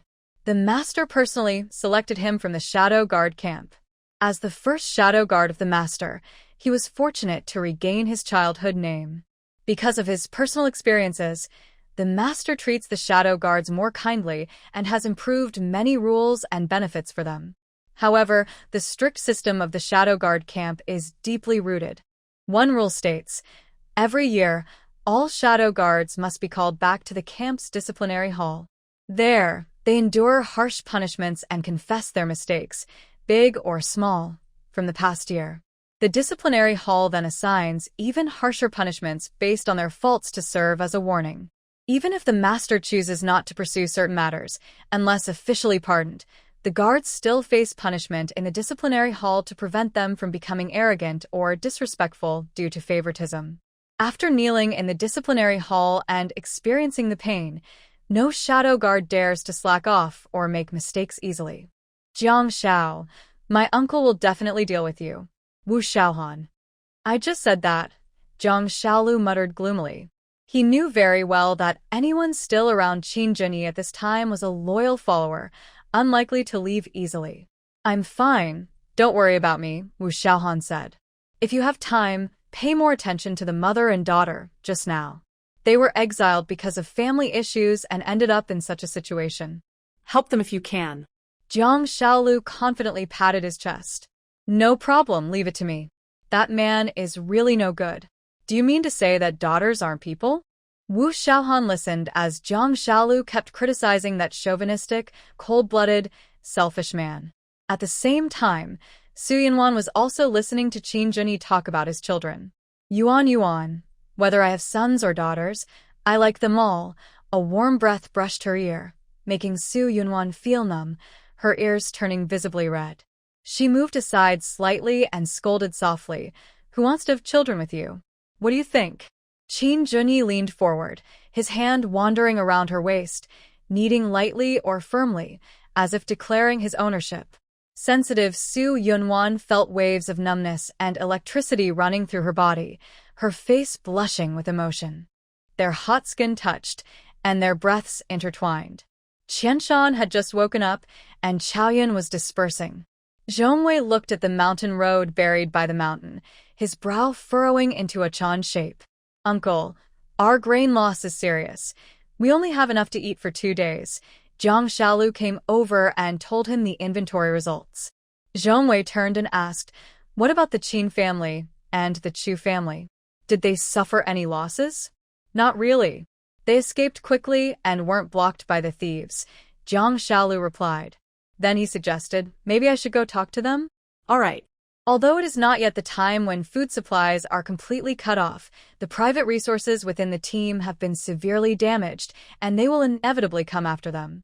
It's good to give a heads up in advance. Zhongwei added, "From now on, only provide prisoners with a fixed amount of food, no more extra exchanges." Jiang Shaolu was about to respond when a quarrel broke out nearby. The voices came from the Chu family direction, where Chu Xiao's second uncle led a large group of people to borrow rice. Before the earthquake, they were a slow-reacting group. When they finally got on the carriage to escape, the mountain road was already blocked by the prisoners, leaving them no choice but to abandon the carriage and run. In the end, no one was hurt, but all the carriages, horses, and supplies were buried under the mountain soil. Seeing the scene, Chu Xiao sneered coldly. "Are you trying to rob us?" Chu's second uncle's eldest son, shamelessly smiling, said, "Big brother, you've misunderstood. Our supplies are all destroyed. We just want to borrow some rice and grain from you. Don't worry, once we reach the next town, I'll pay you back. Our food is only enough for our family to survive. Please, everyone, leave now." Chu Xiao refused directly, no longer willing to be a fool or a kind-hearted fool. The others tried to flatter him with kind words, but Chu Xiao coldly rejected them all. Chu's second uncle, who had long disliked his children's subservient begging, suddenly threatened sternly, "Chu Xiao, our family's current situation is all because of you. If you don't help us get through this, we'll fight to the death." Come on then. Chu Xiao waved his hand, his imposing presence spreading outward. "Who among you wants to die? Step forward, and I'll make it happen for you." Chu's second uncle was so frightened he took a few steps back, trembling as he pointed at Chu Xiao. You dare?" Chu Xiao raised his hand, and Chu de Gongzi immediately presented a sword. The cold sword drew from its sheath, pointing directly at Chu's second uncle. "Try barking again?" Stop. Big brother, plead for mercy." Chu Xiao's cousins quickly helped their nearly fainting father away. In an instant, the visitors retreated completely. Jiang Shaolu, watching from afar, widened his eyes and his heart pounded intensely. Wow, the head of the Chu family is really fierce. He must be just pretending, right? It must be. However, Chu Yi, the son, was sure that his father, who always spoke with authority, was serious. If second uncle dared to provoke again with even a few words, there would surely be bloodshed. Thinking of his father's firmness and resilience, Chu Yi's gaze shifted toward the Qin family. At this moment, the Qin family was also visited by uninvited guests, the Liu couple. They had come specifically when Qin Junyi was not present, to cry to the old lady about the terrifying night and to mention borrowing grain. Old Lady Qin listened to their story and felt deep sympathy. Before her eldest grandson returned, she turned to Su Yunwan and said, "Wan, our family has plenty of grain. Let's lend some to help them through this tough time." "You just said many supplies are buried?" Su Yunwan looked at Madame Liu. "Yes, and no one told me earlier. If we had left sooner, we wouldn't be empty-handed now," Madame Liu complained. Su Yunwan stayed calm and asked indifferently, If everyone comes to borrow grain like you, should I lend or not? Can it be the same? Lu Zheng raised his voice. I carry the Qin family's blood. But you have a backstabbing heart. Su Yunwan bluntly pointed out the grudges between two families. Old Lady Qin immediately frowned and scolded. Wan, it's been so long since then. Don't bring it up again. Just follow my advice and give the third child a bag of rice. Grandmother, don't bring up the past. You should talk to Ziyuan, Su Yunwan said, not bothering to save face. Whether to lend the rice or not is up to Ziyuan. Shut up. How dare you disrespect your grandmother? You need to be taught a lesson. Madame Pei scolded. Then she suggested to her mother-in-law, Mother, you've always wanted to restore family discipline. Now, since Su Yunwan disobeys, according to family rules, she should be punished with 30 strokes. As she finished, everyone in the Qin family shivered and looked at Madame Pei with surprise. How dare she once again sow discord and cause trouble? Last time, because of such behavior, Old Lady Qin harshly reprimanded her for improper service. Why hasn't she learned her lesson? However, Madame Pei knew that her mother-in-law had tolerated Su Yunwan mainly because she was wealthy. Now that Qian Rong has returned and the Qin family's financial crisis is resolved, Su Yunwan can no longer surpass her mother-in-law. With her mother-in-law's desire for control, she wouldn't let Su Yunwan stay outside for long. She understood Old Lady Qin well. But she overlooked one thing. Old Lady Qin valued hierarchy and proper manners. Su Yunwan, now the family head's wife and in charge of family affairs, naturally had to treat her differently and couldn't be constantly subjected to family rules. Moreover, over these days of peaceful coexistence, she had grown to like her eldest grandson's wife. After hearing Madame Pei's words, she glared fiercely and then looked at Su Yunwan. As long as she admits her mistake and follows her instructions, this matter can be over. But if she simply bows her head, she wouldn't be Su Yunwan anymore. Talking about family rules with me? Su Yunwan chuckled softly and stepped closer to the Pei family. Madam, perhaps you've forgotten that I am the main wife in charge of the household. If you spread rumors, stir up trouble, and damage family harmony, according to family rules, a slap and a punishment of kneeling are appropriate. I am generous, so you may choose one punishment. You dare. Madame Pei was trembling with fear. Inrolang herit listab Suyungwan. Sister-in-law, don't be impulsive. Think about our eldest brother. Don't make things difficult for him. To prevent the situation from escalating out of control, Qian Rong, relying on his status as an old servant, stepped forward with a serious look. Young madam, the main wife is your mother-in-law. If family rules are to be enforced, it should be ordered by the young master. Su Yunwan coldly glanced back, but said nothing. Madame Pei was about to feel proud, but then saw Qian Rong turn to look at another person. Grand Madam, since Lady Lu has already given up her authority in the household, there's no need for you to worry about punishments and rewards. Before Madame Pei could retort, Qian Rong addressed the next target. Old Madam, now that Lu Zheng has already been disowned and cut off from the family, he no longer has any ties with the Qin family, and he also bears a grudge for being framed. While your personal relationship with his mother and son is understandable, please do not involve the young master or the entire Qin family. These words caused silence among everyone in the Qin household. Su Yunwan thought to herself, the Qin prince's residence truly produces talented people. On a mountain path about a mile from the exile team's camp, the wind was still, and a thin mist drifted around. Under a large ancient tree, 3 men dressed in black stood quietly, seemingly waiting for something. The man in the middle was about 30 years old, tall and well-featured, with a serious expression like an icy mountain. Suddenly, his ear twitched, and he darted away swiftly. Meanwhile, Wu Xiaohan and Shi Yi hurried along a forest trail, carrying Qin Junyi on a stretcher. Suddenly, they stopped in their tracks, alert and watching ahead. Seeing who was coming, their faces lit up with joy. They bowed their heads and said in unison, Commander. The visitor was Qing Xian, the leader of the Shadow Guards. When he saw Qin Junyi on the stretcher, his eyes instantly turned red. He immediately knelt on one knee, voice hoarse. "Master, I arrived late." "Not late." Qin Junyi slightly smiled and helped him up. The group continued forward and stopped under a large tree. Qin Junyi leaned against the tree and listened as Qing Xian reported the news from the northwest. Since the Qin family's trouble, the new emperor sent a fast horse team to the northwest to take control of the army.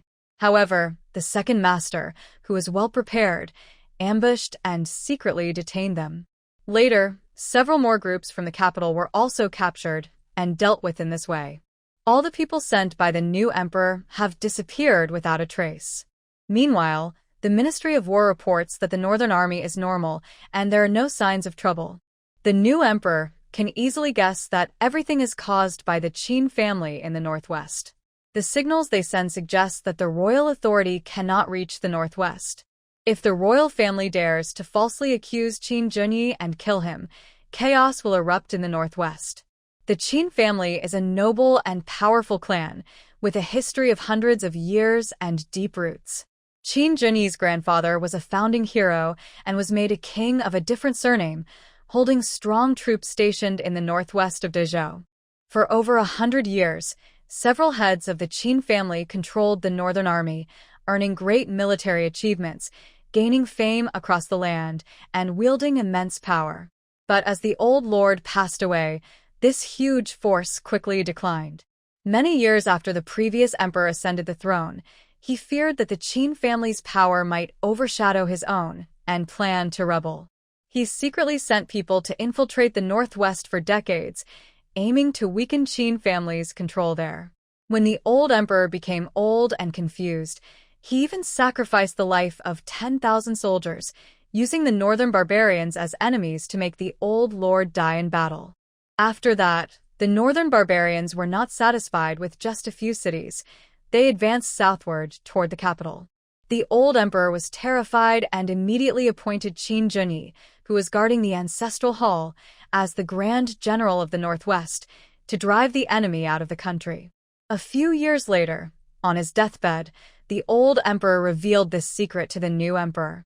The new emperor was deeply disturbed, fearing Qin Junyi would seek revenge for his father and kill him in the palace, so he decided to strike first. Although the Northern Army had been weakened in recent years, it was still firmly controlled by the Qin family. Soon after the new emperor took the throne, during a time of political consolidation, he did not want to start a civil war or let the crisis of enemy invasions and city sieges from years ago happen again. He could only break Qin Junyi's backbone and exile the Qin family. He originally planned to issue a death decree after gaining control of the Northwest. But the Northwest was already out of control. No matter how angry and panicked he was, he could only send people to follow Qin Junyi, allowing him to live a few more days. This is why, after more than 10 days of exile, there has been no real assassination attempt on the Qin family. The previous emperor secretly sent a trusted minister to secretly collude with the enemy, and all involved were silenced. Only the new emperor knew the truth. Now, the situation is a standoff, relying on everyone in the Qin family, including Qin Junyi, not knowing the true cause of the old lord's death. "Any news about Qinmu?" Qin Junyi asked after Qing Xian finished speaking, already knowing the answer. Qing Xian replied, "The night the news from the capital reached the northwest, he abandoned the army and disappeared without a trace. My subordinates' only 2 destinations are either by your side or in the capital city." Qin Junyi sighed softly. He will definitely go to the capital first to gather information. Once he learns about my punishment, he will hide and wait for the right moment to strike back. My subordinate thinks the same, so I specifically left 2 shadow guards in the capital to intercept him. I told them to ask him not to act rashly, to avoid forcing the emperor into a desperate situation. Try to send a message to him, telling him I am seriously injured and close to death, and ask him to come quickly. Qing Xian's throat trembled slightly, and he said in a hoarse voice, "Once you are somewhere safe, I will immediately send people to find the best doctors everywhere. There will definitely be a way." Qin Junyi looked at the 2 shadow guards Qing Xian brought, and they immediately bowed and withdrew. Just in time for the medicine application. "Qing Xian, come and help." Qin Junyi looked relaxed as he unbuttoned his clothes. Wu Xiaohan and Shi immediately tensed up upon hearing this, and Qing Xian, sharp-eyed, noticed. Thinking of the painful punishment of the soul pin, Qing Xian felt a deep ache in his heart. He carefully removed the layers of gauze, revealing the stitched wound. Qing Xian's pupils dilated widely, and his voice trembled. This is. As you can see, Qin Junyi rarely saw him lose control of his emotions and enjoyed the scene leisurely. But soon he couldn't smile anymore. As the powder was sprinkled, Qin Junyi's face turned pale from pain. Cold sweat continuously dripped from his pores, and in a short while, the stretcher beneath him was soaked. Just as he finished applying the medicine and bandaging, Shi, who stayed at the camp, hurried over to report. After hearing the news, Qin Junyi quickly put on his clothes in a panic. "Carry me away." Wu Xiaohan immediately knelt beside him, helped him onto his back, and quickly headed back. When they returned to the camp, they saw a strange silence among the Qin family members. Seeing Qin Junyi sweaty and disheveled, Su Yunwan frowned and stepped forward to ask, "What happened to you?" Qin Junyi fell to the ground, tightly holding Su Yunwan's hand, and asked urgently, "Wanwan, are you all right?" "I'm fine," Su Yunwan replied with slight surprise. Looking up, she saw Shi behind him and understood what was happening. Seeing that she was truly unharmed, Qin Junyi turned his head and coldly looked at the old lady. "Grandmother, have you forgotten how Lu Zheng treated your grandson?" "Brother Yi, no matter what, he is still grandmother's third son." Qin old lady's eyes filled with sadness, and her eyes quickly welled up with tears. Master Qin Junyi frowned angrily and said, "But he is a traitor to the Qin family. And you, first of all, are the old lady of the Qin family, and only then are you Lu Zheng's mother. Please remember that." After speaking, he cast a cold look at everyone. "Listen up, as long as I am alive, there will be no peace or reconciliation between the Qin and Lu families." Lu Zheng was ashamed and angry. "Brother Yi, do you really have to be so cold-hearted? Mind your words. Not just food, but even a needle or a thread. Don't think you can trick anything from my family." Qin Junyi's tone was icy, completely breaking Lu Zheng's foolish hopes. Fine. "There will come a day when you will need me," Lu Zheng said angrily, sweeping his sleeves and walking off in a huff. Mrs. Lu stomped her foot and hurried after him. "Oh dear, oh dear." The old lady kept calling out about feeling dizzy and wanted to go back to the carriage to rest. Lin and Qin Ruishan hurriedly helped her onto the carriage. Qin Junyi kept his gaze on his grandmother until she returned to the carriage before he looked away. He caught a glimpse of Pei quietly turning to leave. He coldly said, "Mother, please wait a moment." Pei froze and turned back impatiently. "Brother Yi, what else do you want? I haven't promised to give them food. I see you're quite irritable lately. To avoid harming your health, I suggest you fast for 3 days and recite the Diamond Sutra to pray for Dad," Qin Junyi said coldly. "How can you treat me like this? I am your mother. Because you are my father's wife, I am entrusting this matter to you. Or do you refuse to pray for my father?" Qin Junyi interrupted her, his cold eyes fixed on her. Pei hurriedly explained, "I didn't mean Pei.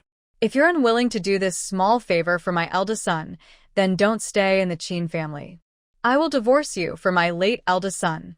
The old lady once again hated Pei and interrupted her with a threat. If it weren't for Pei, she wouldn't have been humiliated by an old servant in the household. Qian Rong, though a servant, was highly valued by her eldest son and had served him for decades. Just now, he had the dignity of her eldest son, which temporarily scared her. Back then, her stubborn and proud eldest son disregarded her as a mother and often disobeyed her in front of others. She never expected that after her son passed away, he would leave behind such a stubborn and fierce person. What's more, Qian Rong controlled the finances and was not to be offended easily. Most importantly, Brother Yi was becoming more like his father and no longer showed respect to her as his mother. Could it be that the mother and son relationship can be passed down through generations? But honestly, She definitely did not mistreat the eldest son. While the old lady was lost in her thoughts, Mrs. Pei found another excuse. There are too many words. I can't finish copying them. To show sincerity, you'll just have to eat vegetarian for a few more days.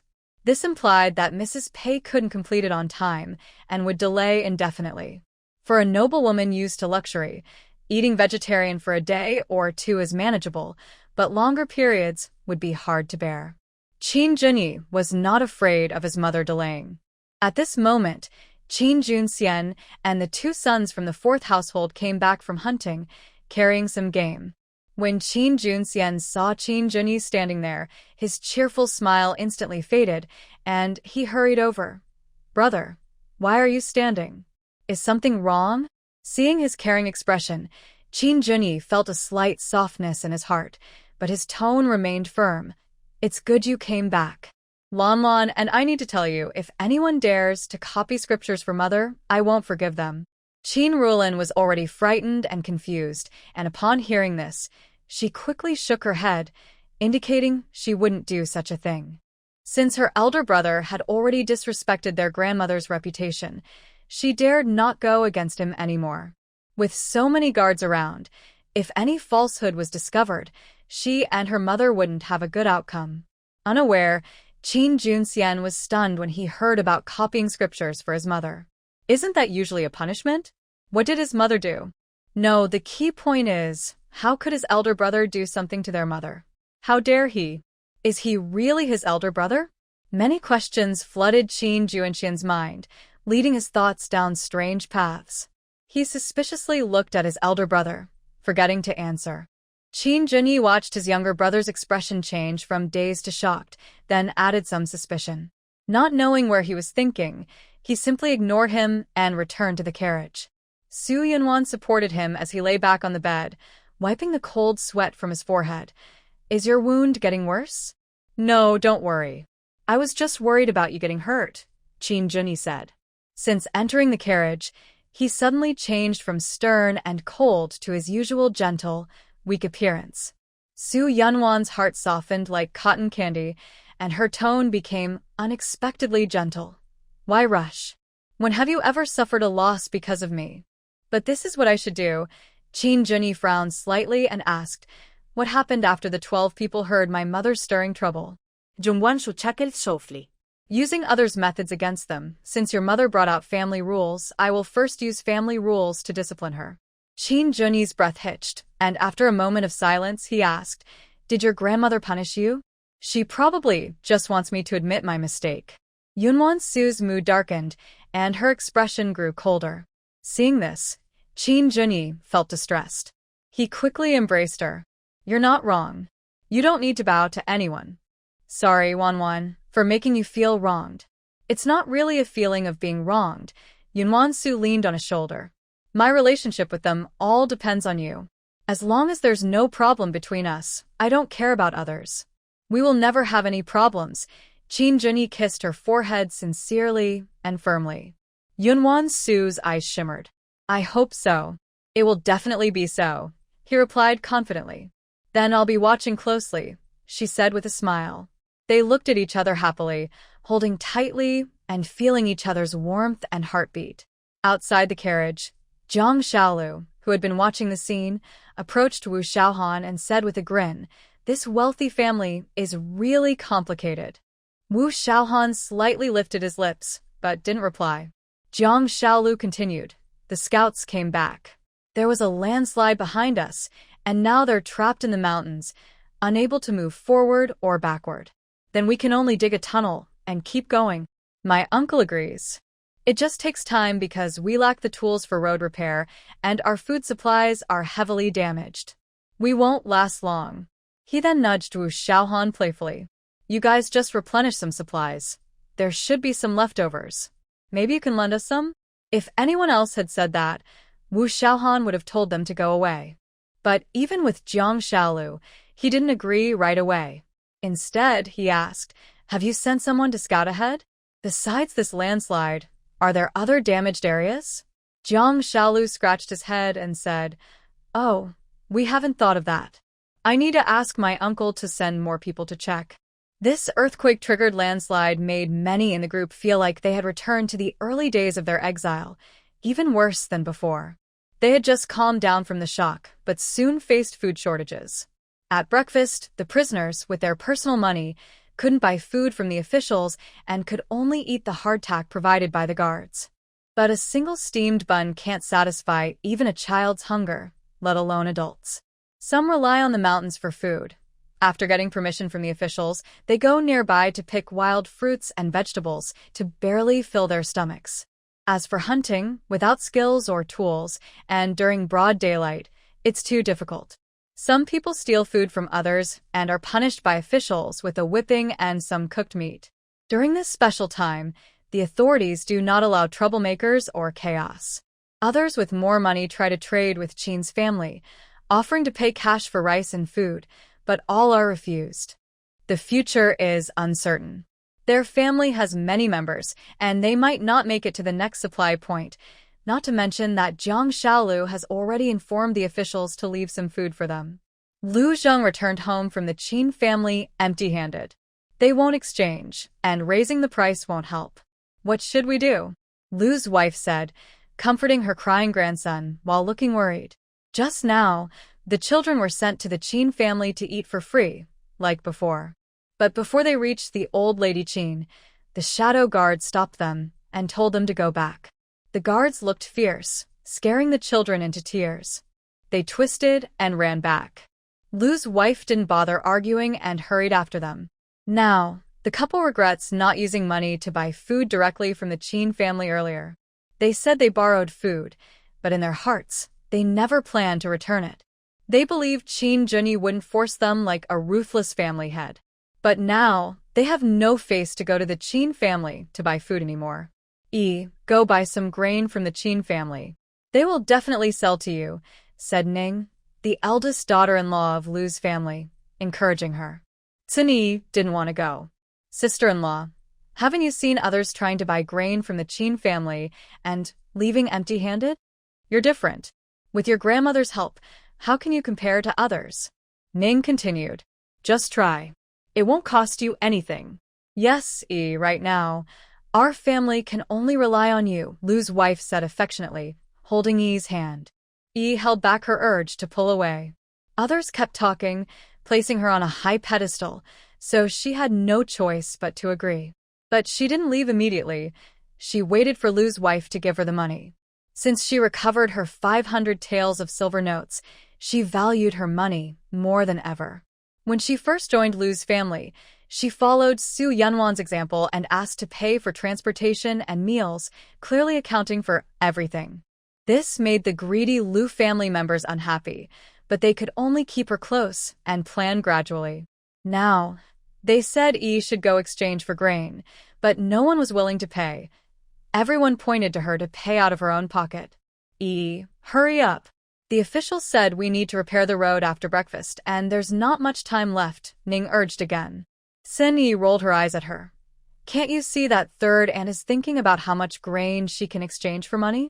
Lu knew it was useless to delay, so she took out the smallest silver coin from her purse and handed it to her. Use this money first. If it's not enough, you can cover the rest and I'll pay you back later. Okay. Accepted the money and got up to go to the Qin family. At this time, the Qin family had already cooked chicken porridge and was ready to eat. Pei looked at the plain porridge and boiled wild vegetables in front of her, her face pale. Qin Junyi kept his word, specifically instructing Qin Ruishan that for the next 3 days, Pei should be served vegetarian meals. When he said this, he also made sure Qin Junxian and Qin Rulin understood that they were not allowed to secretly bring meat to Pei, or they would face punishment for disobedience. Qin Rulin was so frightened she teared up and dared not face her brother's sharp gaze directly. Qin Junxian also agreed. He already understood what had happened and felt bitter inside, like eating bitter herbs. He knew that the eldest sister-in-law was the big brother's Achilles' heel and must not be provoked. But his mother, who kept losing battles, still ignored this fact. The Lu family's borrowing grain had nothing to do with her, yet she insisted on making trouble. She didn't think about how well Grandma could be used, or that the eldest sister-in-law was not someone she could handle. Now that the big brother was going through a tough time and had someone he loved, he could no longer tolerate his mother's harshness and troublemaking. He just hoped that this lesson would help his mother realize her mistake, and she would stop causing trouble for the big brother and sister-in-law. Like a child before, was stopped a few meters away. She looked at the well-trained guards and felt uncomfortable. If she became Qin Junyi's woman, would these people still dare to block her like this? Lately, regret had been like a poisonous snake, biting her heart non-stop. Every night, she felt so painful she almost suffocated. If she hadn't acted intimately with Qin Junyi, she wouldn't have been kicked out and fallen into the wolf's den of the Liu family. Seeing the guards appear and protect the Qin family so securely, her hope of returning to the Qin family shattered her soul's comfort. She had to face the harsh reality of every wrong step leading to another. But after seeing Qianrong appear, she became more determined to go back to the Qin family. "Move aside. I'm going to pay my respects to my maternal grandmother," Yi said with a stern face, glaring angrily. The shadow guards asked the master in the carriage for permission, and only after receiving approval did they let her pass. Yi bowed to the old lady Qin sitting on the mat and choked with emotion. "Grandma, I miss you." "Good child. Get up quickly and come say hello," the old lady kindly said with a gentle smile. She had been upset earlier that morning because her eldest grandson and his wife, along with Qianrong, had been cross with her. She felt sad inside. When she saw her beloved granddaughter, she temporarily forgot her worries and asked her to sit beside her. "How are things at the Liu family?" "Not good," the granddaughter replied, about to say more but changed her words to, "Don't worry, grandmother. I am doing quite well. They all like me." "That's good. But I feel a little embarrassed. The meals made by some of my cousins-in-law are not very tasty. I wanted to buy food from the official vendor, but their prices are high and they keep saying they don't have enough money." Xin Yi quietly glanced at the old lady's face and saw she was calming down. She quickly changed the subject. "But it's not their fault. I already paid for a week's worth of meals and transportation. I guess I haven't trained my patience well enough, and hearing all this makes me uncomfortable." Old Lady Qin sighed and said, "Then just stay away and pretend you didn't hear anything. People's mouths are on others, let them talk." "Yes, I think so too." Cindy nodded and explained her reason. This morning they wanted to borrow some grain. I suggested they buy it with money, but they said they didn't have enough funds, so they didn't take it. Now they're willing to pay, but they're too embarrassed, so they asked me to exchange some grain with you. After hearing Qin Junyi's words earlier, Cindy knew the relationship between Qin Lu's family and theirs was completely broken. She told a small lie to make herself seem reasonable, understanding, and considerate. The old lady hesitated for a moment, then changed the subject awkwardly. "How is Feng Ger doing with you?" Sen Y. Xin Yi still wanted to return to the Qin family, so she had to pretend she was treated badly and pitifully. She forced out 2 tears and quickly wiped them away. "It's okay." The old lady's face darkened. "Did he make you suffer? Tell Grandma carefully, and I will teach him a lesson." No, it's really fine. "Thank you for caring, Grandma," Xin Yi said with moist eyes but a smile on her face, acting very grateful. "Then if you ever suffer unfairly, come to Grandma. I will speak for you." The old lady believed her words carried weight in the Liu family. Also, in old lady Qin's mind, Cinyi going to the Liu family with Liu Junfeng meant she accepted Liu Junfeng. She had no idea that Cinyi's choices were just her way of adapting to the situation. When Qin Junyi drove Cinyi out of the Qin family, she lost her support and had no choice but to turn to the Liu family as a backup. However, just a few days later, she saw many guards added to the Qin family, and even Qianrong, who manages finances, came as well. Seeing the Qin family thriving more and more, her restless heart began to stir again. Learning from her mistakes, she secretly mastered the art of retreating to advance her plans and targeted the old lady Qin. Her tactics were indeed effective. It would have been even better if the old lady hadn't tied Liu Junfeng to her. Xin Yi exchanged a few pleasantries and then said, "Grandmother, I won't delay your meal. Don't worry about the food. I'll tell them at home that we couldn't buy any, so you won't be embarrassed. Since you're here, stay and have a meal with your grandmother, the old lady said, noticing how sensible Tsinyi had become. She wanted her to stay and talk more. This was exactly what Tsinyi wanted. She smiled brightly and said, "Grandmother, I've already had breakfast. Let me serve you now." I'll go back and tell my third aunt and them, so they won't keep waiting for news. I'll be right back." This plan not only made a good impression on her grandmother, showing her as caring and capable, but also avoided the complaints about her empty-handed return from the Liu family. It was a perfect move. So, when Liu Jia saw her return with some silver coins, she simply said, "I'll serve my grandmother," and hurried away. Thanks to Tsinyi's attentive service, the old lady enjoyed her breakfast very much. In stark contrast, Mrs. Pei ate plain porridge with wild vegetables, almost unable to swallow it. Seeing her mother-in-law eating happily and Tsinyi diligently serving her, Mrs. Pei suddenly said, "With you here, I've eaten a lot more than usual. Why don't you come and keep me company more often when you're free? An enemy's enemy is a friend." When her son and his wife drove Tsinyi away, she insisted on staying to bother them. Tsinyi looked at Mrs. Pei, and their meaningful gazes exchanged without words, reaching a silent agreement. "From now on, I'll come to serve my grandmother at mealtimes." "That's not good. It might tire you out," Mrs. Pei replied. "It's okay. Serving my grandmother is my happiness," Tsinyi said sincerely. In the carriage, Qin Junyi listened to the conversation outside, his face growing darker. However, Su Yunwan was unaffected and kindly reminded him, "Don't just sit there lost in thought. The porridge will get cold and won't taste good." Qin Junyi smiled and quickly finished the remaining porridge with the speed of a fast march. Then he silently watched Su Yunwan eat. After she put down her bowl and chopsticks, he said, "Wanwan, I'll talk to my grandmother later." As for what to discuss, Su Yunwan didn't need to ask. She already knew. They shared this understanding. No rush. "There's someone who doesn't want Tsinyi to have any connection with the Qin family more than you do," Su Yunwan said leisurely as she brewed a cup of flower tea. "Who?"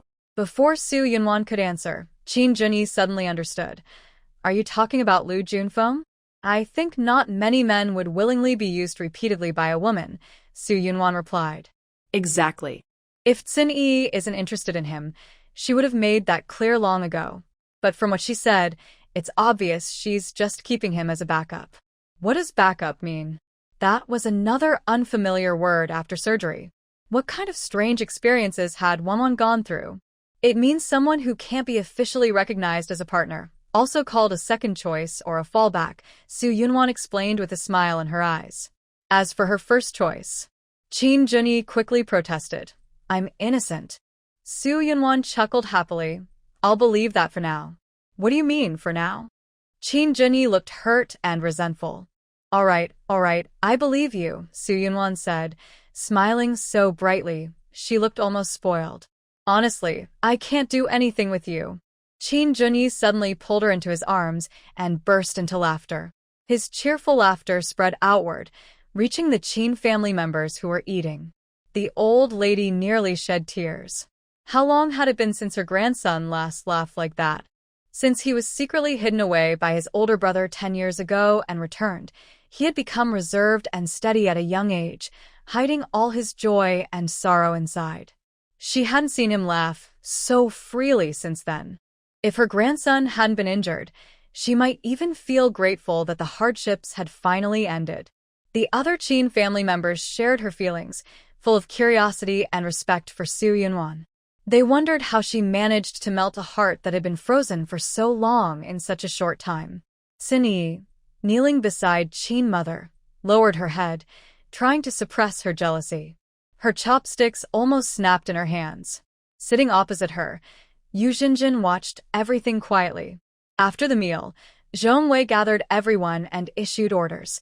Aside from the women and elders caring for the children, all prisoners were to go to the front to help with mountain clearing.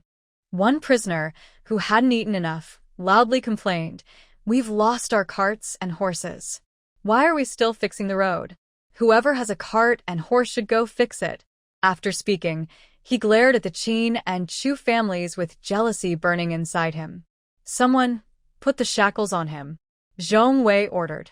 The noisy man was quickly surrounded and restrained by the guards. Why should I? I already paid to remove the shackles.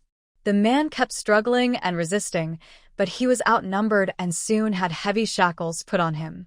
This scene made the restless prisoners fall silent instantly. Zhong Wei then said, "Don't forget, our cart is carrying your food supplies. Anyone who disobeys orders or tries to cheat will lose their rations. No eating for you."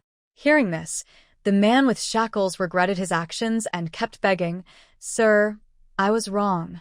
I'll work hard. Please take off the shackles. It will affect my performance." "Let's see how you do today," Zhong Wei sneered. Then Zhong Wei divided the entire team into several small groups, each supervised by guards, and they headed toward the collapsed area to clear the way. As the road-building team left, the camp became much emptier.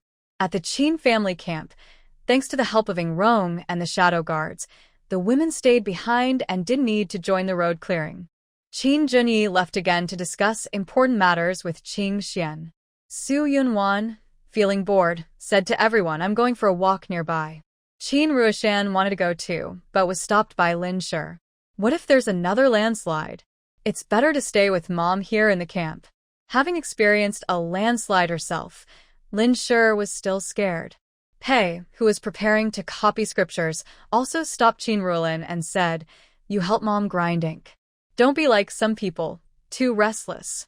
Qin Ruilin muttered softly, "Mom, I'll stay with you."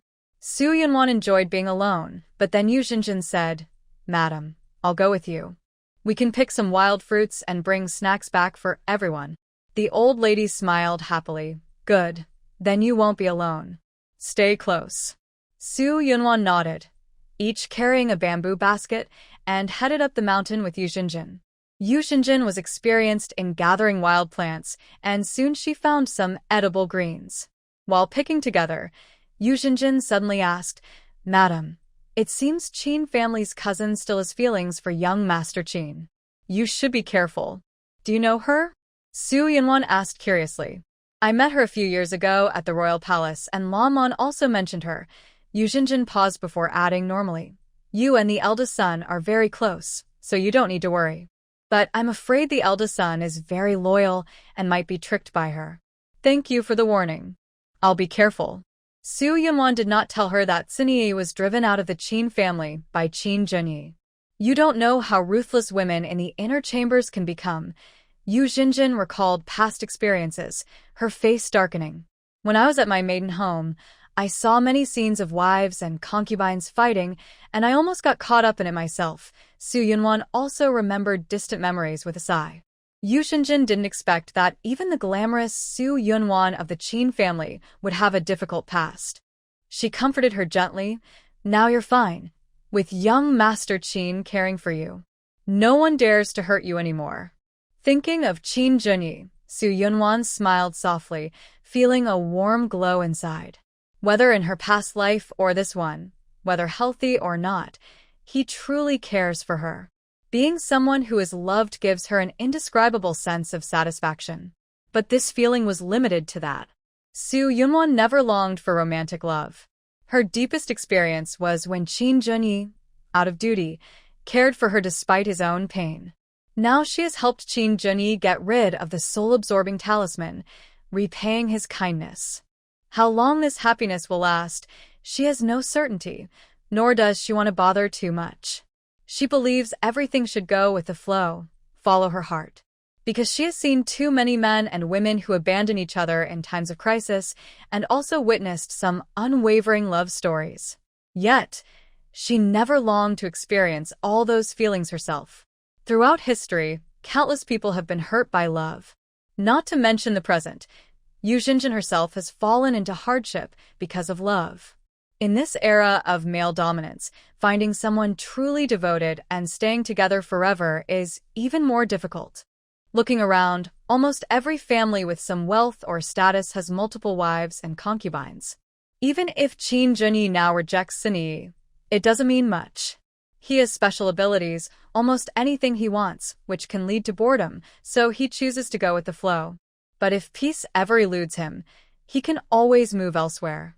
Decades of experience tell her never to lose the courage to start over.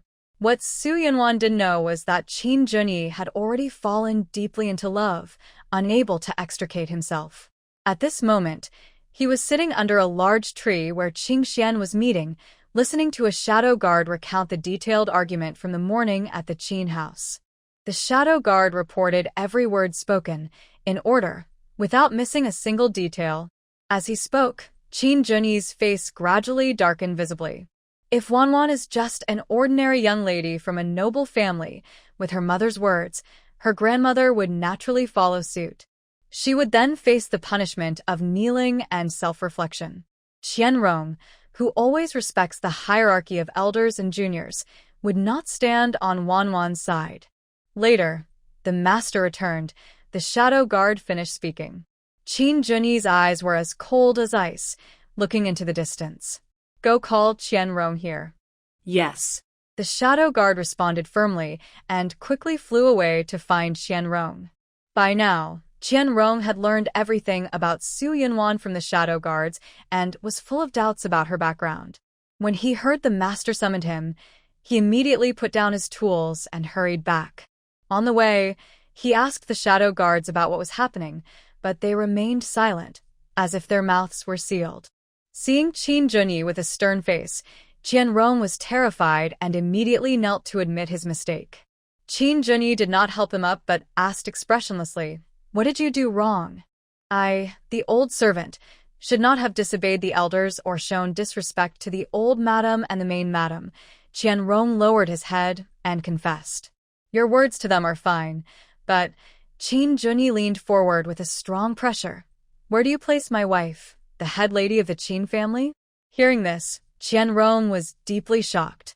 The young master was completely captivated by the young lady. But given the demeanor of the main madam, she was definitely not the daughter of the Ministry of Rights envoy, whom he had carefully inquired about. Her background was unknown, so how could she be entrusted with managing the entire Qin family? Qianrong suppressed his turbulent thoughts and used filial piety to advise him, "Young master, as the daughter-in-law, respecting the mother-in-law is proper. It was wrong to oppose the main madam, and family discipline should not be used. By your words, am I to let my mother treat me harshly like in the past, without any resistance?" Qin Junyi's eyes were sharp, and his anger was uncontrollable. "I, the old servant, have no such intention," Qianrong hurriedly said, sweating instantly soaking his back. "You are now the head of the family, the most respected person in the Qin family. Even if the main madam is your mother, she should step back. Then tell me, what position should the main madam, who is my wife, hold?" Qin Junyi coldly asked back, his eyes like a sharp sword. Qianrong took a deep breath, straightened his posture, and slowly expressed his doubts. If she truly is the daughter of Minister Su, she would respect the old madam and be filial to the main madam. Why would she need the young master to protect her? Qin Junyi was filled with anger and asked through clenched teeth, "What crime is it to suspect my master without reason?" Qianrong also risked everything. "Old servant is willing to risk his life to ask you to see clearly. The young lady is definitely not the daughter of Minister Su. I don't care whose daughter she is. Since she married me, she is my wife," Qin Junyi said coldly. "You only need to treat her as the lady of the house. You don't need to worry about anything else." Qianrong earnestly replied, "But, young master, if she has other plans, we can't be too careful." "Plans?" Qin Junyi felt bitter. If Wanwan really had plans, that would be good. But power, status, reputation, wealth, and even feelings, she didn't care about any of these. She was like a fairy who wandered into the human world. Everything was empty. Only her heart mattered. Thinking about Wanwan possibly leaving him in the future made Qin Junyi feel as if his heart was being torn apart. In the Qin family, Wanwan's position is equal to mine, even above me. Qin Junyi issued his final warning. "Uncle Qian, if you can't accept and do this, then the Qin family is not suitable for you." "Young master?" Qianrong was shocked, not expecting him to be so clear. Qin Junyi was not only unguarded but also willing to drive him away for her. Whether you stay or leave is your own decision, Qin Junyi suddenly said coldly, but I warn you, if you choose to stay, you must not disrespect Wanwan because of your seniority. Otherwise, I will not forgive you. Qian Rong bowed to the ground, choking with emotion. Old servant vows to follow the young master to the death and will obey your instructions. Qin Junyi then allowed him to stand up and issued a command to the shadow guards present. Protect Su Yunwan with your life. The possibility of the old servant of the Qin family betraying his master was cut off at its root by Qin Junyi. Su Yunwan never expected that Qian Rong, the old servant, would be severely reprimanded by Qin Junyi and that his attempt to boss her around because of his seniority would be suppressed before it could even start. At this moment, she and Yu Zhenzhen had just finished digging wild vegetables and were about to continue climbing when they heard a girl's voice nearby. It was Ding Qiudong bringing her daughter Xiao Zhu up the mountain to pick fruit. During breakfast, Chui had given them a bamboo tube filled with water and a plain steamed bun, saying it was to calm Xiao Zhu's nerves. This act made the man secretly waiting nearby, who was trying to coax Ding Qiudong into softening, completely lose his composure.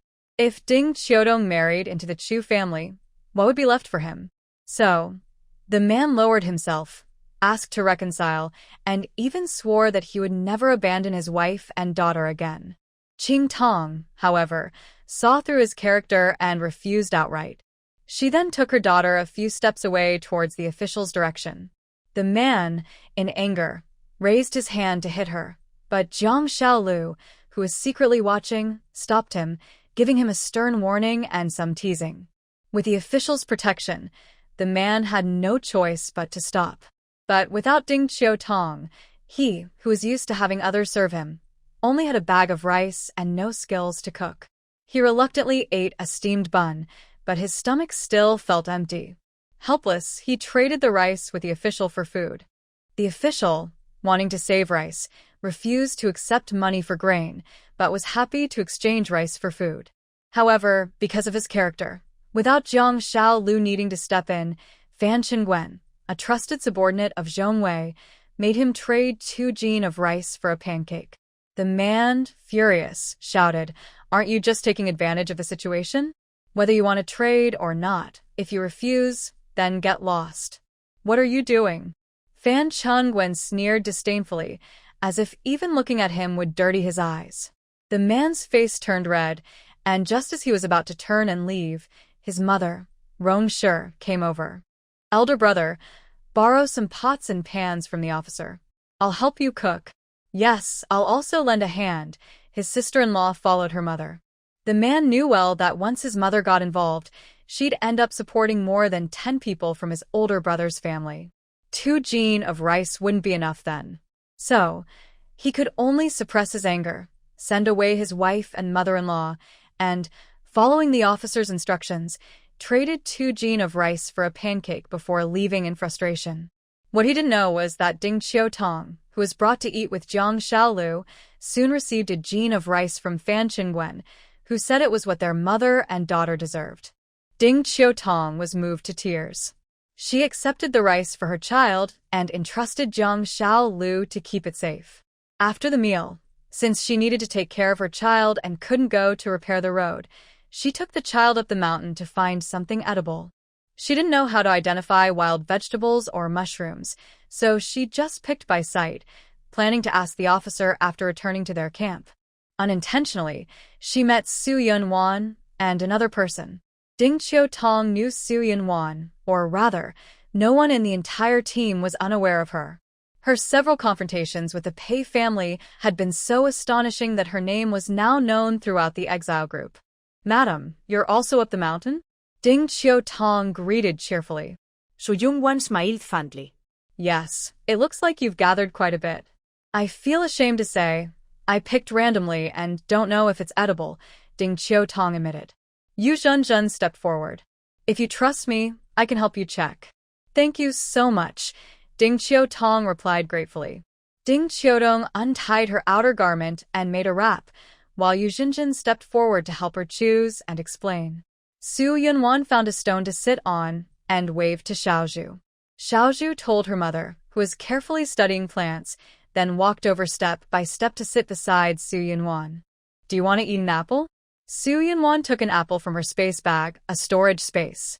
Xiaozhu drooled but swallowed her saliva, saying, "My mom doesn't allow it." Hearing her daughter's voice, Ding Qiutong looked up and smiled. "Young lady, Xiaozhu is still small. Please don't mind. Fruits are rare now, so you can keep it for yourself." "I still have plenty, don't worry," said Su Yunwan. To make it easier to use things from her space, she had bought many items over the past few days, including apples. For her daughter, Ding Qiutong accepted Su Yunwan's kindness. "Thank you, young lady, Xiaozhu." "Thank you, young lady." Xiaozhu's clear voice sounded like a beautiful melody. Su Yunwan took out water, carefully washed Xiaozhu's hands, and then handed her the cleaned apple.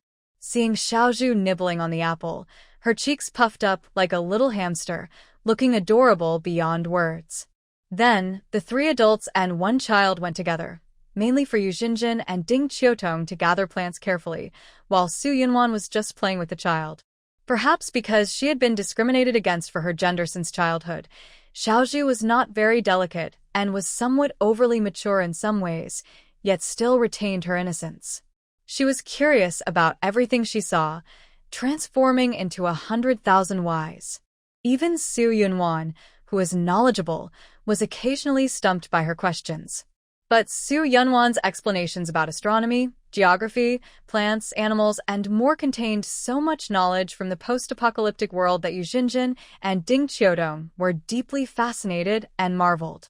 By the time they went down the mountain, Su Yunwan was called sister by Xiaozhu affectionately.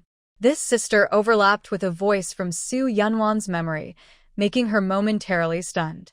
During a past earthquake, Su Yunwan and a mother and daughter were buried under a bed, with darkness all around. She, who was afraid of the dark since childhood, couldn't stop trembling. When the little girl beside her noticed, she comforted her repeatedly, "Sister, don't be afraid. Xiaozhu, don't be rude. You should call her young lady." Ding Qiutong corrected her daughter when she saw Su Yunwan didn't respond. Su Yunwan came back to her senses, smiled softly, and said, "It's okay. I like Xiaozhu. Calling me sister is just fine." Xiaozhu looked a little reluctant. "Sister, can I still find you to play in the future?" "Of course," Su Yunwan said with a smile, rubbing her head, but she accidentally got some mud on her hand. Su Yunwan told Ding Qiutong later, "I will take Xiaozhu to take a bath." "That's too troublesome. I'll just take her to wash by the creek," Ding Qiutong said shyly. "Since the weather is hot now, taking a cold shower won't cause a cold." Su Yunwan asked again, "Do you have any spare clothes?" No, it was too dangerous at the time. I just held Xiaozhu and ran, without thinking of anything else. Remembering last night's dangerous scene, Ding Qiutong tightly held her daughter's hand. "I happen to need some astragalus for medicine. I'll trade you a piece of cloth for the freshly picked astragalus." How about that? Instead of giving it as a gift, Su Yunwan prefers to exchange things. There's a saying, "A favor is like a grain of rice, but a grudge is like a bushel," which shows how hard it is to measure kindness and resentment. Rather than giving favors without expecting anything back, which might make others feel grateful, she prefers bartering, so both sides are comfortable. Ding Qiutong repeatedly waved her hands, saying, "That won't do. I only gathered a few astragalus plants, far from enough to exchange for a piece of cloth. For ordinary common folk, their yearly income might not buy even 2 pieces of cloth. How could a few plants of astragalus be enough to exchange for that? I think the road won't be fixed anytime soon. Tomorrow morning, you can come with me back to the mountain to help me gather herbs." How about that? But that still wouldn't cover the cost of fabric. However, Ding Qiutong kept this in mind and didn't refuse again. "All right, thank you." Su Yunwan casually said, "No need to be polite. We all just take what we need." Watching nearby, Zhenzhen felt silently. If they really needed someone to gather herbs, the Qin family had plenty of people to send, so there was no need to hire Ding Qiutong. She quietly remembered Su Yunwan's approach, opening another window of thought. When Su Yunwan returned to the camp, she saw the old lady and Lin's mother and daughter sitting under a big tree, cooling off. Lin's mother was fanning the old lady, and Qin Ruishan was sewing some embroidery. Yu Zhenzhen exchanged greetings with them, while Su Yunwan simply jumped onto the donkey cart. She picked out a light blue, comfortable cotton cloth from a pile of colorful fabrics. It was perfect. Ding Qiudong's appearance is pretty, and this color suits her without being too flashy. It's just right. As for Xiao Zhu, matching clothes for parent and child are also nice. The Qin family saw Su Yunwan holding a piece of cloth in her left hand and carrying a sewing kit with scissors, a curved ruler, and needles in her right hand. Without saying a word, she directly handed it over to the mother and daughter on the other side of the camp. Lin's mother and daughter were shocked, turning their heads to quietly observe old lady Qin's expression. But the old lady tilted her head as if she hadn't seen anything. As the head of the household, she naturally has the right to manage family belongings. If she had acted like Pei's family and made a fuss, not only would she have ended up badly, but it could also hurt her relationship with her eldest grandson. She glanced toward the carriage where the mother and daughter of the Pei family were, feeling very pleased inside. In the past, when it came to raising her eldest grandson, Pei's mother had the approval of her eldest son. Even when the old lady used her status as a mother-in-law, she often faced setbacks. Now that her grandson finally stood firm and was no longer harmed by Pei's mother, the old lady felt as if a heavy burden had been lifted, and she was completely at ease. At this moment, Pei's mother was holding back her anger, sitting inside the carriage and copying scriptures onto paper. Next to her, Qin Ruilin was fanning her with a fan. The scorching sun hung in the sky, and the inside of the carriage was hot and stuffy, like a big steamer. Pei's face and Qin Ruilin's were covered in sweat. A single drop of sweat, the size of a bean, fell onto the paper, causing the ink to blur and spread, making the original characters unreadable. Pei closed her eyes and threw down her brush angrily. "I'm not copying anymore. Taking a break is good too," Qin Ruilin quickly comforted her. "Let's get off the carriage and get some fresh air." When mother and daughter got off the carriage, they saw Yu Zhenzhen had returned, but Su Yunwan was nowhere to be seen. They looked around and saw Su Yunwan helping Ding Qiudong cut fabric. Her face darkened instantly. She turned her head and asked the old lady mother, "Why did the Su family give fabric to that woman?" "I know about that," Yu Zhenzhen quickly interrupted, sensing trouble. The eldest wife asked Ding to pick herbs and gave fabric as a thank you gift. "Our family has so many people. We don't need to ask outsiders." Pei's mother complained and habitually gave orders. "Fourth sister-in-law and Shanshan, you two have nothing to do. Next time, go with Su to pick herbs on the mountain."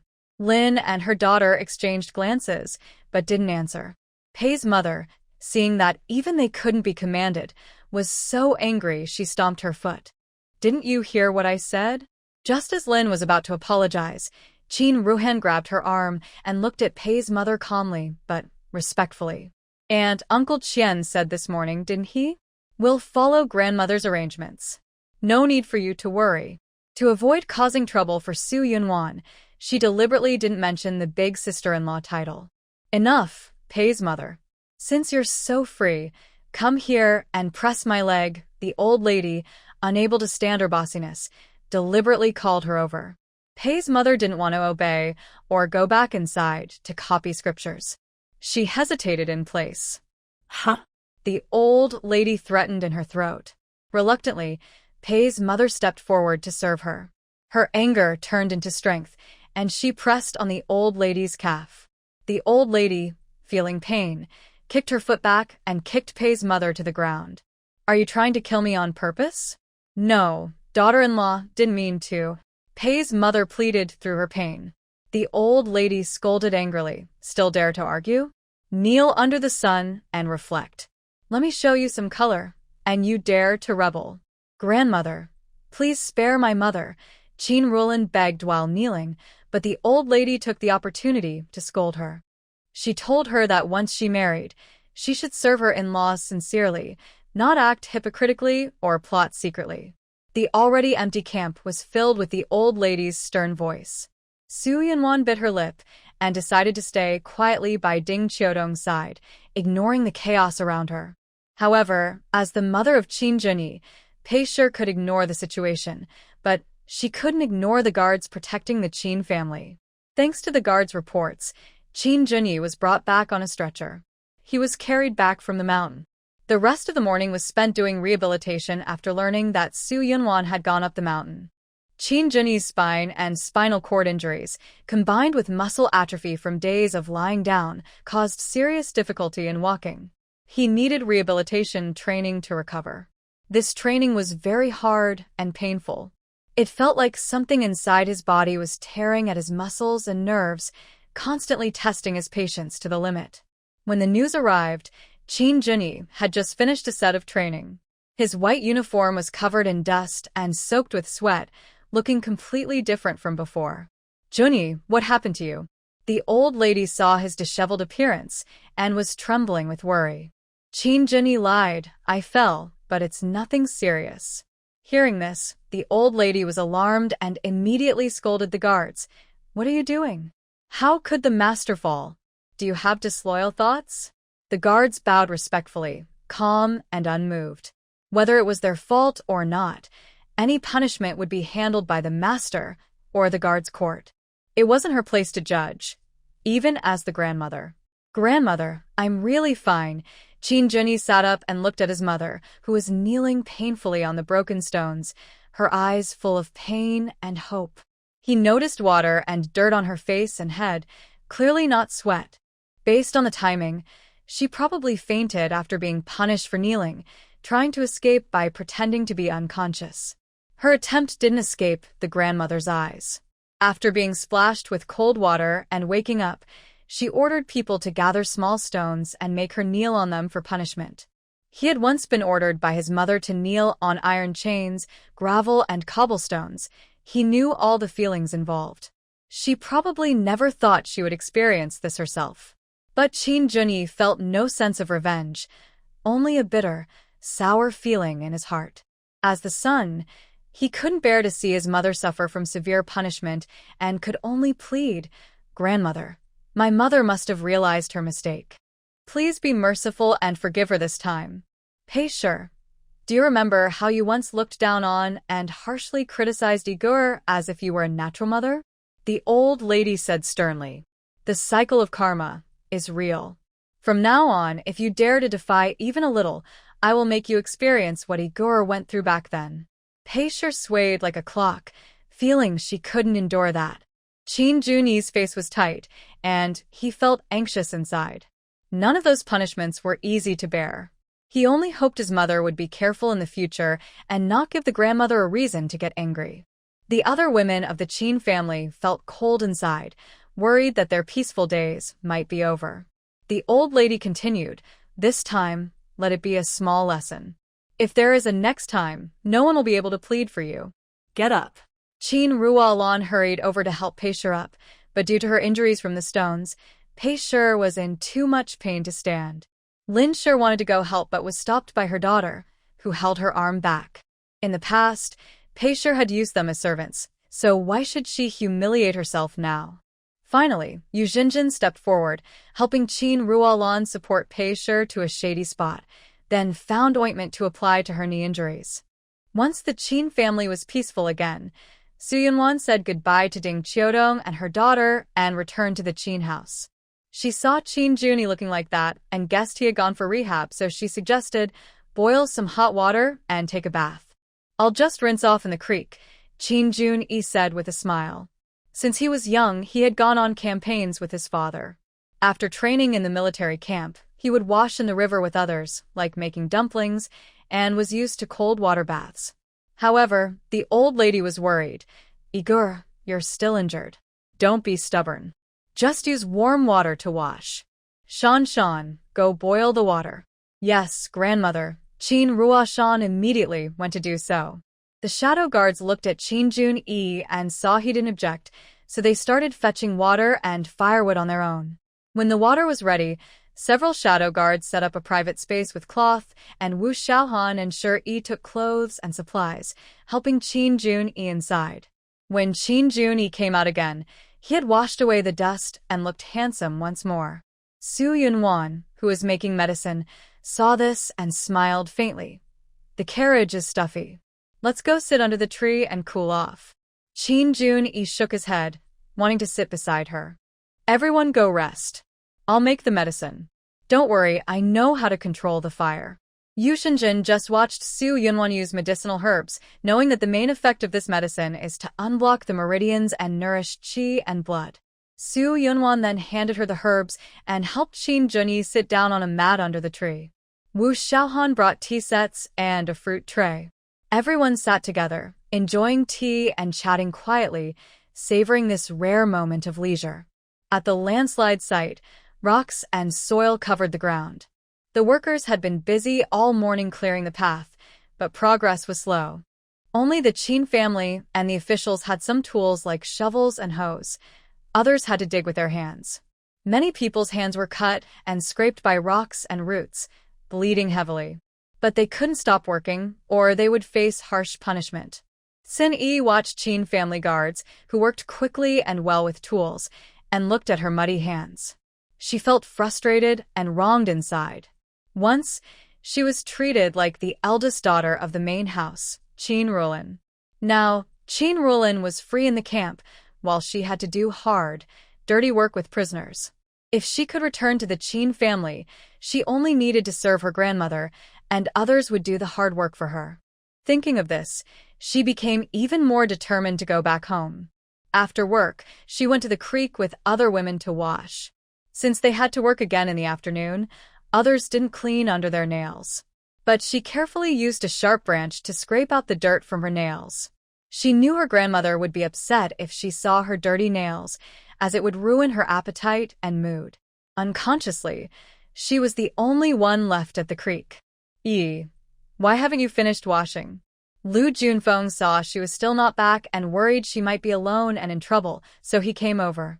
Sin Yi was startled and accidentally cut her finger, bleeding. Lu Junfeng felt distressed and gently blew on her delicate finger. Yi's ears turned red, and she quickly pulled her hand back behind her, saying, "It's fine now, it doesn't hurt." The mountain breeze was gentle, and everything was silent. Lu Junfeng looked at the shy and lovely Yi, feeling restless. He stepped closer and said, "Yi, I like you." Yi felt embarrassed and scared, quickly stepping back. "I haven't decided yet. How long do you want to think?" Lu Junfeng pressed closer until Yi's back was against a tree, with nowhere to go. Yi looked away, afraid to meet his intense gaze. "I will give you an answer soon." Seeing her avoid him, Lu Junfeng's desire grew stronger. Suddenly, he stepped forward, grabbed her, and kissed her forcefully. "Please let me go," Sin Yi struggled, during which Lu Junfeng's lips were bitten and injured. The smell of blood's iron scent made Lu Junfeng more excited. His stormy kiss fell upon her, full of aggressive and possessive feelings that made Sin Yi cry. Seeing this, Lu Junfeng gradually regained his senses. Just as he loosened his grip, she slapped him hard. Knowing he had not behaved like a gentleman, he endured it and softly said, "Sorry, Yi, I like you so much that I acted like this." In response, Sin Yi's crying grew louder. When Sin Yi and Lu Junfeng returned to the camp, they received many looks from the Lu family. Seeing the faint handprint and the injury at the corner of his mouth, Lu's wife immediately wanted to get angry. But Lu Junfeng secretly stopped her. She wondered if Sin Yi was still thinking about someone else. Soon, the officials began distributing steamed buns. The tired prisoners said they were hungry and couldn't work, but the officials faced a food shortage and couldn't increase supplies. They scolded fiercely, "Having food is good enough. If you're not satisfied, you can go back." Everyone hurriedly stuffed the buns into their mouths, afraid of angering the officials and having the food taken back. The Lu family had hidden silver, and they begged the officials to exchange money for food, but Zhongwei had already given orders, so no one dared to set a precedent. Sin Yi forced herself to finish the steamed bun and then went to visit her grandmother from the Qin family. "I'm going to see my grandmother," she said. "Yi, why are you running to the Qin family so often? What do you want?" Lu's wife asked with a suspicious look. Sin-Yi confidently replied, I promised my grandmother I would visit her for a meal. Humph, I think you're just after something else, Lu's wife said sharply, her sharp eyes seeming to see right through her. Sin-Yi naturally denied it. I just care about my grandmother and want to show my respect. I think you see how well the Qin family is doing and want to latch onto them again. Lu's wife pointed out her plan clearly and asked sternly, what do you think of our Lu family and my younger son? Already hurt by Lu Juanfeng's actions, Sin-Yi was embarrassed and angry, but it wasn't time to break the relationship. Tears welled up in her eyes, looking like a delicate flower in rain. This morning, you forced me to go to the Qin family to exchange for grain. My grandmother was so happy to see me that she ate half a bowl of rice and asked me to visit her more often. What could I say? Stop crying, Yi. Go now. I believe in you. Lu Junfeng, who had been silent all along, softly spoke and raised his right hand, intending to wipe her tears. Sin-Yi immediately tilted her head to avoid his touch and quickly turned to leave. What she didn't know was that behind her, Lu Juanfeng's expression changed instantly. His gaze fixed on her back was full of determination. Brother Feng, he's clearly trying to go back to the Qin family. Lu's mother hurriedly reminded him. Lu Zheng also said angrily, what does she think of our family? She can come and go as she pleases? Lu Junfeng shook his head. Father, mother, I have my own plans. She will be your daughter-in-law sooner or later. Why are you so stubborn? Lu's mother poked his arm. Lu Junfeng slightly curled his lips, a dark and mysterious coldness flickering in his eyes. Meanwhile, on the other side, Sin-Yi was again carefully preparing dishes for the old madam, just like in the morning. However, the smell of the food was overwhelming, and her stomach growled loudly because she wasn't full yet. She felt embarrassed and wanted to hide away. Although old Madame Qin was elderly, her hearing was still sharp. When she noticed, she glanced toward the carriage where Su Yanwan was and thought for a moment before saying, take some bowls and chopsticks and eat with us. Is that okay? Sen-Y hesitated. She didn't want to be driven away by Su Yanwan just because of a small matter. The old madam replied, there's nothing wrong with that. It's just a little food. Sin-Y looked weak and worried, politely saying, maybe I should ask my eldest sister-in-law first. The old madam's face darkened. Even a servant can't refuse to serve food. With those words, Sin-Yi's eyes immediately welled up with tears. Indeed, she was eager to serve others, but it felt just like being a servant. If her parents were still alive, she would never have endured such humiliation. But everyone knew, and the old madam wouldn't be so heartless as to treat her granddaughter, who grew up by her side, as a servant. She just wanted to silence Su Yunwan. At this moment, Su Yunwan and Qin Junyi were sitting inside the carriage, eating together. Qin Junyi, who had become capable of taking care of himself, was avoiding officials, criminals, and other onlookers. Hearing their conversation, Su Yunwan's lips twitched. Before she could get up and leave, Qin Junyi called out, someone come here. Wu Xiaohan, who had already put down his bowl and stood near the carriage, responded immediately, your subordinate is here. Follow the old rules and serve the food separately. Yes. Wu Xiaohan conveyed the order to the Qin family members. The old madam's face instantly darkened, but since it was her grandson who said it, she had no room to argue. Qin Ruishan happily stood up and found empty plates to divide the dishes. Wu Xiaohan assisted him, and they quickly finished dividing the food. The elderly lady looked at the dishes in front of her, feeling no appetite at all. Sin-Y carefully comforted her for a long time before she finally picked up her chopsticks and continued eating. By comparison, the elderly lady liked Sin-Y even more and even asked her to stay for a midday rest after the meal. Sin-Y was eager to spend more time with the elderly lady and happily agreed. However, when the elderly lady was resting under the big tree, she did not lie down with her but took a fan and said, Grandmother, rest well. I will fan you. No need, just let your eldest aunt fan you, the elderly lady replied, then looked at Mrs. Pei. Usually, this task was done by Lin Shi, but now that the elderly lady had asked for her, Mrs. Pei, feeling sleepy, had no choice but to take the fan and serve her attentively. Sin-yi didn't know what had happened in the Qin family that morning, but the eldest lady was so frightened that she was like a scared bird, showing great fear of the elderly lady. She thought to herself, even the once proud eldest and is tightly controlled by the grandmother. Su Yunwan will also follow her example sooner or later. She just had to wait and see. Half an hour passed during the rest, and the officials came again to order everyone to repair the road. Sin-yi deliberately stayed still, hoping to pretend she was busy and avoid work. But the officials already knew her connection to the Qin family and wouldn't treat her differently. Moreover, the Qin family was straightforward. Many women had not gone to work, so guards were assigned to replace them without special treatment. Since Sin-yi had no one to substitute for her, the officials naturally came to her. The official was Sun Lu-jin, who held a grudge against the Qin family. Before he arrived, his voice was heard. Sin-yi, why aren't you coming out to work? Are you trying to slack off? Seeing that the Qin family members ignored him, Sin-yi had no choice but to stand up and say, right away.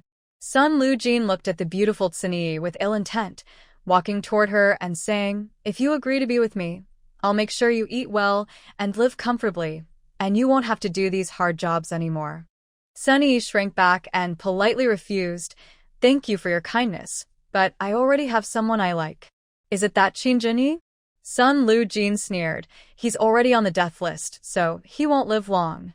I advise you to open your eyes and see clearly, so you don't end up as a wandering spirit.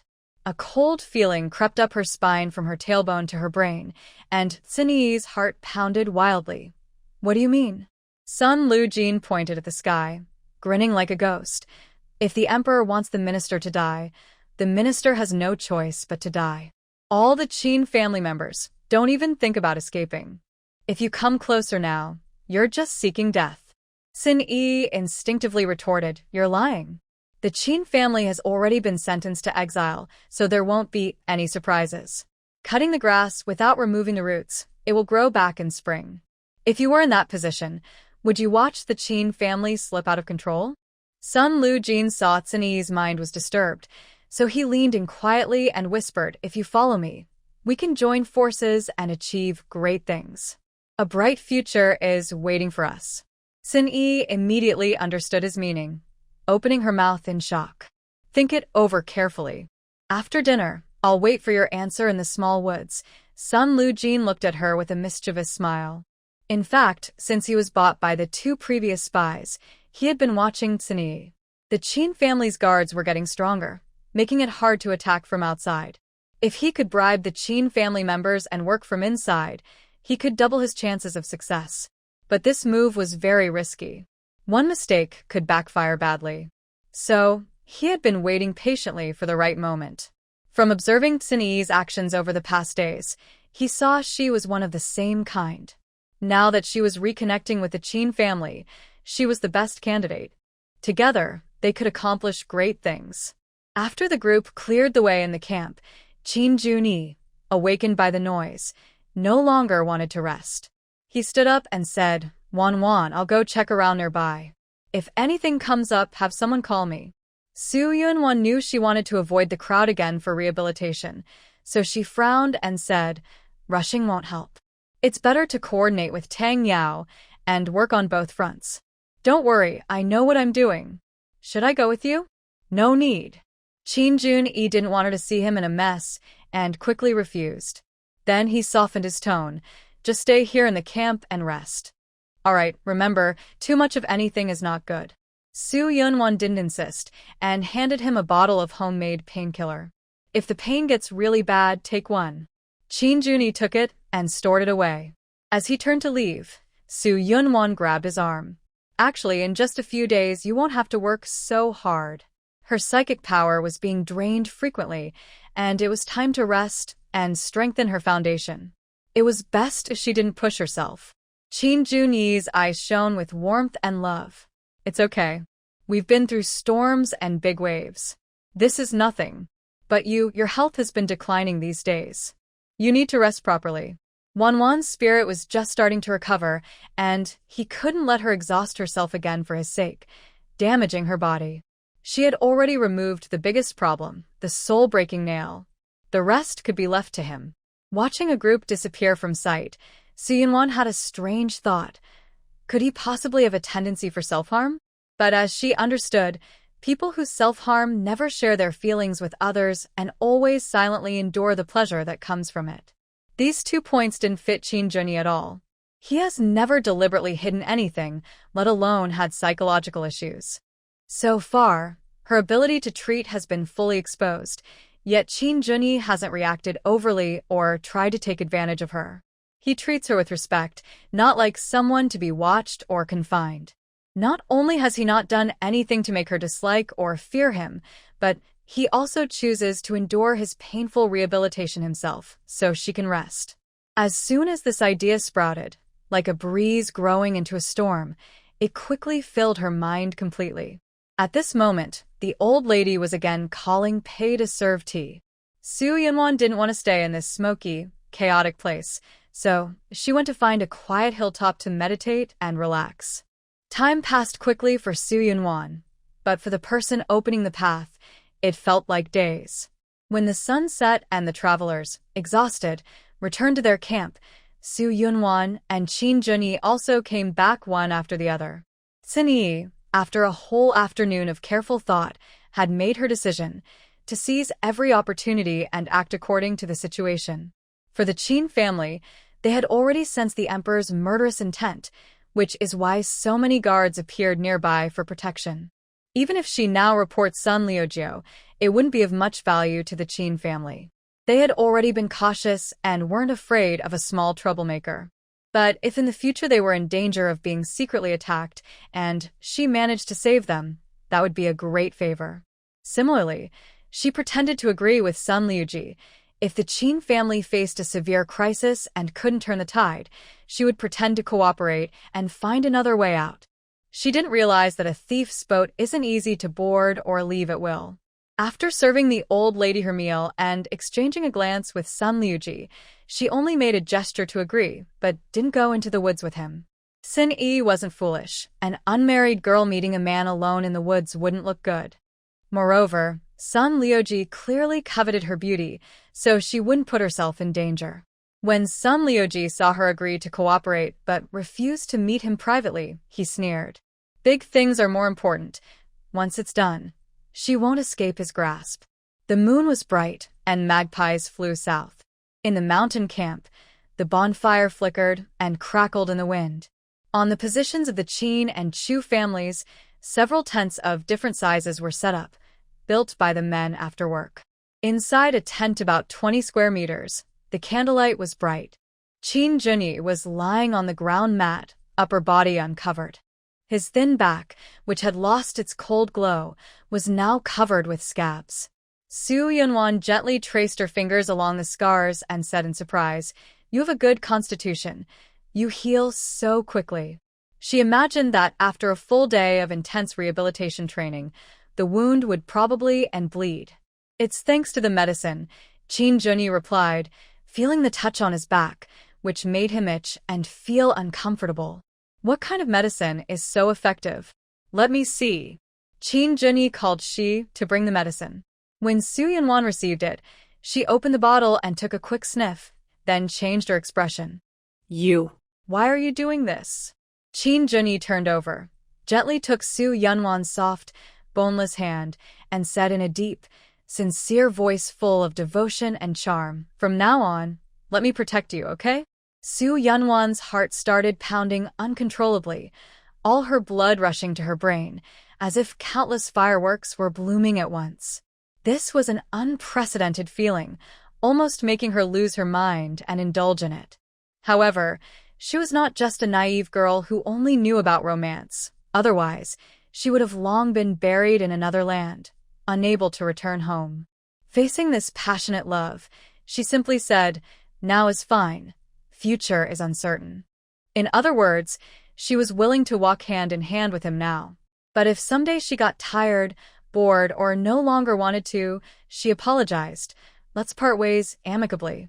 Chin Junhee, full of enthusiasm, felt as if he had fallen into an icy abyss, freezing to the bone.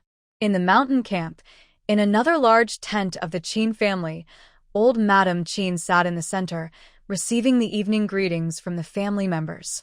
Since she announced the restructuring of the family traditions, the morning and evening routine had become a daily must. However, now, everyone had waited for a long time, but Su Yunwan was still missing. Since she took charge of the family, she had always been diligent and never absent. They didn't know that Su Yunwan was just putting on a show and wouldn't really be bound by these daily rituals. If everything was peaceful, she was willing to show some respect to the old lady and do things fitting her status. But this morning, the old lady ignored her objections and insisted on delivering grain to someone she disliked, even tacitly allowing Pei to cause trouble, hoping to make her submit. The already fragile peace was shattered, and Su Yunwan refused to participate. Seeing the tense atmosphere in the tent, Zhenzhen wanted to leave to avoid the conflict. With the women sharing the tent, she had nowhere to hide. Shanshan, go call your eldest sister-in-law, the old lady said sharply, setting her teacup down with a clear sound. Qin Ruishan responded yes, and got up to leave the tent. Actually, she didn't need to deliver the message. Qin Junyi and Su Yunwan had already heard the angry voice of the old lady from the next tent. The tense atmosphere was broken by outside noise. Qin Junyi immediately stood up in his inner clothes. Wanwan, rest first. I'll go ask grandmother how she is. Su Yunwan slightly curled her lips and took off her outer garment, lying inside the tent. She had no intention of responding to the old lady's summons, even without his words. Qin Junyi looked at her distant attitude, a trace of pain flickering in his eyes. Older sister-in-law, grandmother is calling you. Just as Qin Ruishan finished speaking outside the tent, Qin Junyi appeared, wearing a dark cloak and leaning on a cane. The cane was made by Wu Xiaohan during the day, to help Qin Junyi with rehabilitation and to hide his condition. Big brother, why are you up? Qin Ruishan asked in surprise. Qin Junyi nodded. Let's go. Seeing her elder grandson struggling to walk over, the old lady was shocked. She quickly stood up from her seat and hurried forward to support Qin Junyi. Junyi, why are you here? Is something wrong? The grandson is here to greet grandmother, Qin Junyi said deliberately, forcing out a cold sweat and panting heavily.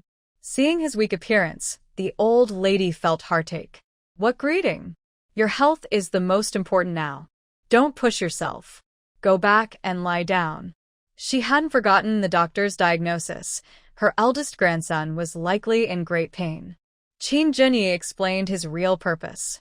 Grandmother, Wan has been taking care of me these days and has overworked herself. I come to ask for a favor. Please excuse her from the usual morning and evening prayers. Hearing this, the old lady's face suddenly showed signs of a heart attack. But since her eldest grandson had spoken, she had to compromise. All right, then she can skip tonight. When she's rested, she can come again. Qin Junyi spoke more cautiously. Grandmother, I want Wan to care for me personally. Later, I will come with her, cough cough. Quick, bring some water. The old lady hurriedly called out, patting Qin Junyi's back to stop his cough. After drinking the water handed by his younger brother, Qin Junyi's cough subsided, but he looked even weaker. The old lady said, Xiangur, help your brother go back and rest. Grandmother, what about later? Enough. As long as Wan can take good care of you, you don't need to worry about these formalities. Are you happy now? The old lady's tone was naturally harsh, full of frustration. Qin Junyi looked ashamed and sincerely said, Thank you, grandmother. You should rest early too. That's enough. Go back quickly, the old lady urged. Qin Junyi glanced around at his family, his gaze resting on his mother, Pei. He hesitated to greet her, words catching in his throat, unable to speak. Forget it, just leave it at that. Qin Junyi gently spun his cloak and turned to leave. The old lady, defeated and exhausted, waved her hand and said, Everyone, disperse and rest early. Qin Junyi immediately chased after him. Brother. Hearing the voice, Qin Junyi stopped and turned back. Qin Junyi looked around cautiously, then quietly asked him, How is your body doing? Qin Junyi looked down at his legs. It will take a few more days of training to reach a normal level. Then don't rush, follow the plan, Qin Zhenyan advised. I know, Qin Junyi replied. He didn't say anything more but seemed hesitant, as if he had something difficult to say. Seeing his younger brother hesitate, Qin Junyi guessed he wanted to talk about their mother, so he moved to a secluded spot and said, just say it. Sure enough, Qin Zhenyan said, Big brother, I've heard from the little sister. Could you find a woman to serve grandmother, maybe within the exile team? With our situation, that would only cause more trouble, Qin Junyi immediately refused. If something happens, she'll be in the same team and won't escape. But she doesn't have to be in the middle of the chaos, and how can you be sure she won't be bribed or secretly attacked by others? We won't let her get involved in food or drink, and there are shadow guards nearby. Qin Zhenyan said, but he couldn't convince himself either. He had no better solution. He couldn't just watch his mother suffer under grandmother's harshness. Qin Junyi said, this is not possible. Let's go back. But, big brother, what about mother? Qin Zhenyan asked in a hushed voice. Qin Junyi remained silent, ready to leave, but Qin Zhenyan pressed. Big brother, can you forgive mother? She must regret it. Forgive? Qin Junyi couldn't help but mock himself. As her son, how could I forgive? Before Qin Zhenyan could speak again, his expression hardened, and he said coldly, when she forced me to give up my position, my relationship with her and her son was already over. Big brother. Qin Zhenyan shouted softly, his eyes reddening with pain. His voice was somewhat aggressive, not something you could block out just because you didn't want to hear it. Not far away, inside a tent, Su Yunwan listened passively to Qin Junyi's conversation with the old lady, feeling deeply shocked. In her past life, she was weak and ill, so Qin Junyi took care of her under the guise of looking after her, keeping her from being ordered around or overworked. This time, her health was fairly good, yet Qin Junyi still used the excuse of caring for her to help her avoid uncomfortable rules. As her husband, he truly did his best and was hard to find fault with. Moreover, filial piety is a core policy of the country and a fundamental family value, deeply ingrained in Qin Junyi's bloodline. Daily routines like morning and evening prayers are observed by all the people of Dezhou. Qin Junyi knew she was reluctant. Not only did he go in her place, but he also showed weakness to help her avoid following this rule in the future. This action surprised her greatly and touched her deeply. However, her rational mind quickly regained calm. Relying on others is risky. People can turn away or leave. To live freely and happily without restrictions, she believed only she could be truly dependable. Rather than depending on a man and limiting herself, she wanted a relationship based on mutual strength. She refused to cling to others, bow her knees, or compromise for the sake of knowing the bigger picture or considering the overall situation. In her life, she was determined to live freely and joyfully. Qin Junyi returned to the tent, looking at his wife curled up in bed. His cold heart gradually melted and warmed again. Wanwan, are you asleep? Su Yunwan responded softly. Qin Junyi took off his cloak, lay down, and then stretched out his arm to hold Su Yunwan in his embrace. Smelling her calming scent of grass and trees, he whispered in her ear, Wanwan, if there's anything you don't want to do, just tell me. One thing, I might not notice immediately, so just speak directly, okay? He deeply felt that his wife's thoughts were extraordinary, while he himself still belonged to the mundane world. If she didn't say something, influenced by her environment, he might accept it as normal. For example, the importance of morning and evening prayers, or that a woman's duty was to serve her husband and raise children. Clearly, his wife didn't care about these traditions and was living her own way, even to the point of breaking rules. But because of this, he was even more attracted to her. She was living out a life he longed for, but could never reach. He was willing to do anything to protect her from the hardships of the mortal world. Su Yunwan's eyelashes fluttered slightly, and she nestled into his arms, whispering, okay. She was a native of Dezhou, not just a traveler passing through, so she understood the pressures Qin Junyi faced and the efforts he made. She wouldn't make herself suffer, but she also wouldn't hold him back. Qin Junyi saw her agree, and his feelings surged. He kissed her smooth, bright forehead, her straight, elegant nose, and her soft, rosy lips.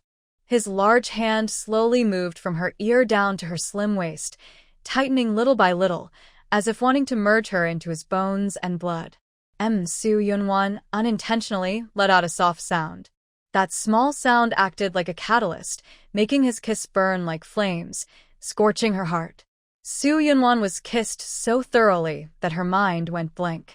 It wasn't until the man's lips moved from her mouth to her collarbone, then down her neck, that she tightly held his head and said, "Stop playing, enough now. Won. I feel uncomfortable." Chin Junyi's deep voice carried a tempting power, making it hard for her to resist his charm. "Your body. It's fine now." Soo Yun-won's eyes were hazy. She slowly loosened her grip, releasing her primal desire. The mountain breeze in the woods blew past, playing a beautiful tune like a musician. The melody kept changing rhythm, sometimes gentle like a breeze, sometimes clear like a bubbling spring. At times it was like a sudden storm, at other times like a rushing tide. Finally, with the distant cry of a bird, the music reached its peak. In the early morning mountains, lush and green, white clouds floated like fairies in flowing dresses, dancing among the trees. Soo Yun-won curled up in the man's arms, her fingers tracing circles on his chest. "Are you going for rehab today?"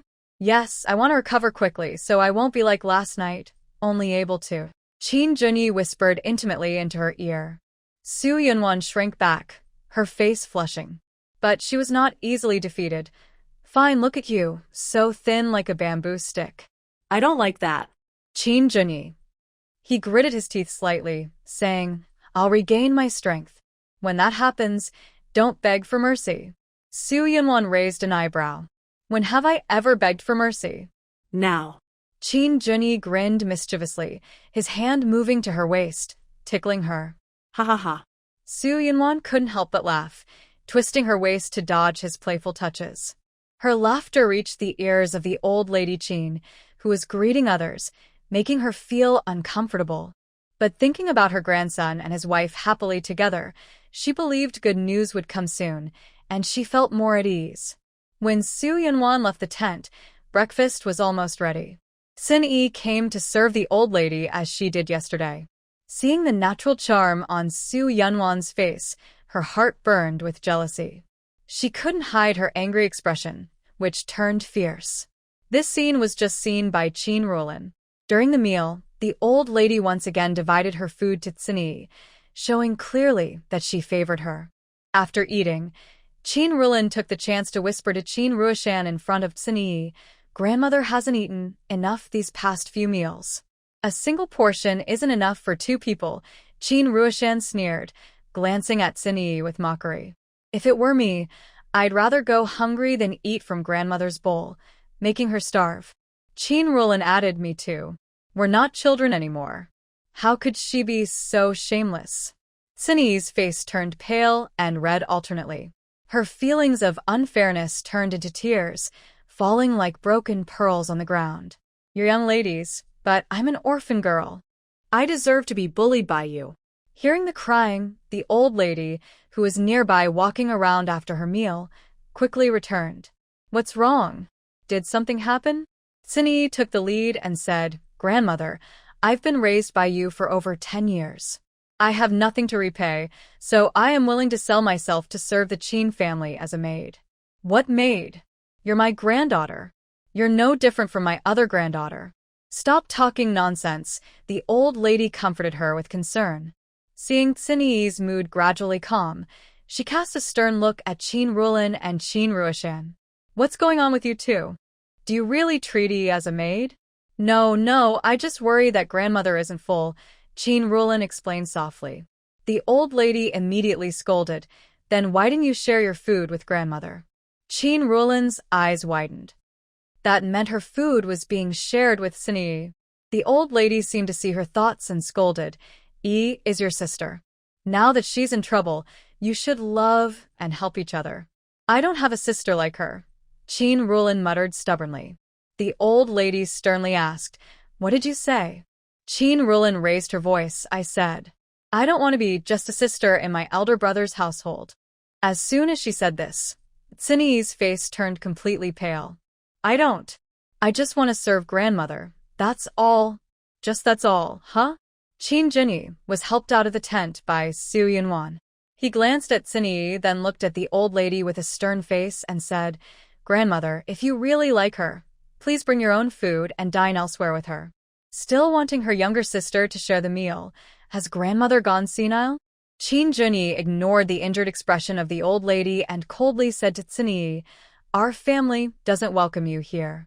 Please be aware of your place. Tsinee let out a loud cry and ran away. Su Yunwan sighed inwardly. Since Tsinee accepted the old lady's food, rumors would naturally spread. She dared to act as if she didn't care. Now, no matter how clever her plans were, Qin Jinyi had shattered them all with a single. When Qin Rulin saw her older brother and sister-in-law, she approached them and recounted what she saw earlier, then shyly stuck out her tongue. I wanted her to feel ashamed and not come closer, but she suddenly lost control and upset the grandmother. Well done, Qin Jinyi encouraged. Su Yunwan also smiled and said, If you have anything you want, just tell me. I will consider it carefully. Then I hope mother can recover to normal eating soon, Qin Rulin said cautiously. Qin Jinyi immediately refused. That's impossible. Then forget it.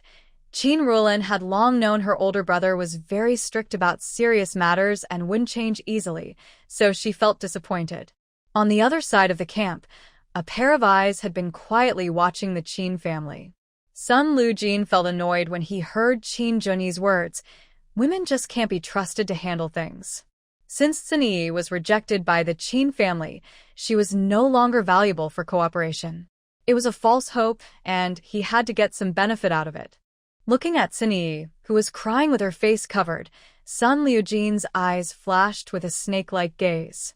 Tsinee hadn't yet realized that her outburst had ruined her plans from yesterday and pushed her into an endless abyss. The Lu family saw Tsinee return and felt glee in their hearts, especially Lu Shi, who thought her youngest son had been bewitched. Lu Junfeng, however, acted like a caring man, softly comforting her and suggesting everyone go to Qin's house to seek justice for her. Tsinee didn't want the matter to escalate, so she stopped him. Her opinion of Lu Junfeng, who dared to stand up to the Qin family for her, improved a lot. Soon, the exile team was ready to go mountain digging and clearing the way again. After everyone left, Qin Jinyi went away from the camp to continue his rehabilitation training. Su Yunwan was thinking about finding another peaceful, scenic spiritual place to practice and speed up her supernatural ability recovery. Just as they were about to leave, Ding Qiutong carried a straw basket she had woven yesterday and brought Xiaozhu with her. Young lady, I can leave at any time. Okay. Su Yunwan didn't really need yams, but since they had agreed, she planned to go for a short while. Older sister-in-law, I want to go too, Qin Ruoshan said. Mrs. Lin remembered what her older sister-in-law said yesterday and didn't stop her daughter.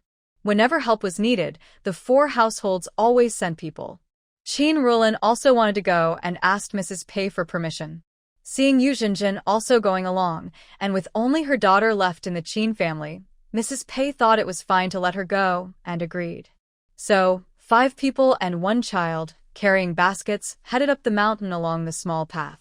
Since there were many people, Su Yunwan decided to gather more herbs. She released her spiritual energy to scan the surrounding plants for valuable herbs. Guided by her, everyone successively collected famous medicinal plants like astragalus, cow's tail, and fritillary. As they went further, they reached another deep mountain. During this time, Ding Qiutong didn't feel jealous or unhappy about helping to gather herbs. Instead, she shared in the joy of harvest like everyone else and worked hard to dig up roots. By noon, everyone happily arrived at a stream in the valley. Su Yunwan suggested, let's eat here before heading back. Good idea.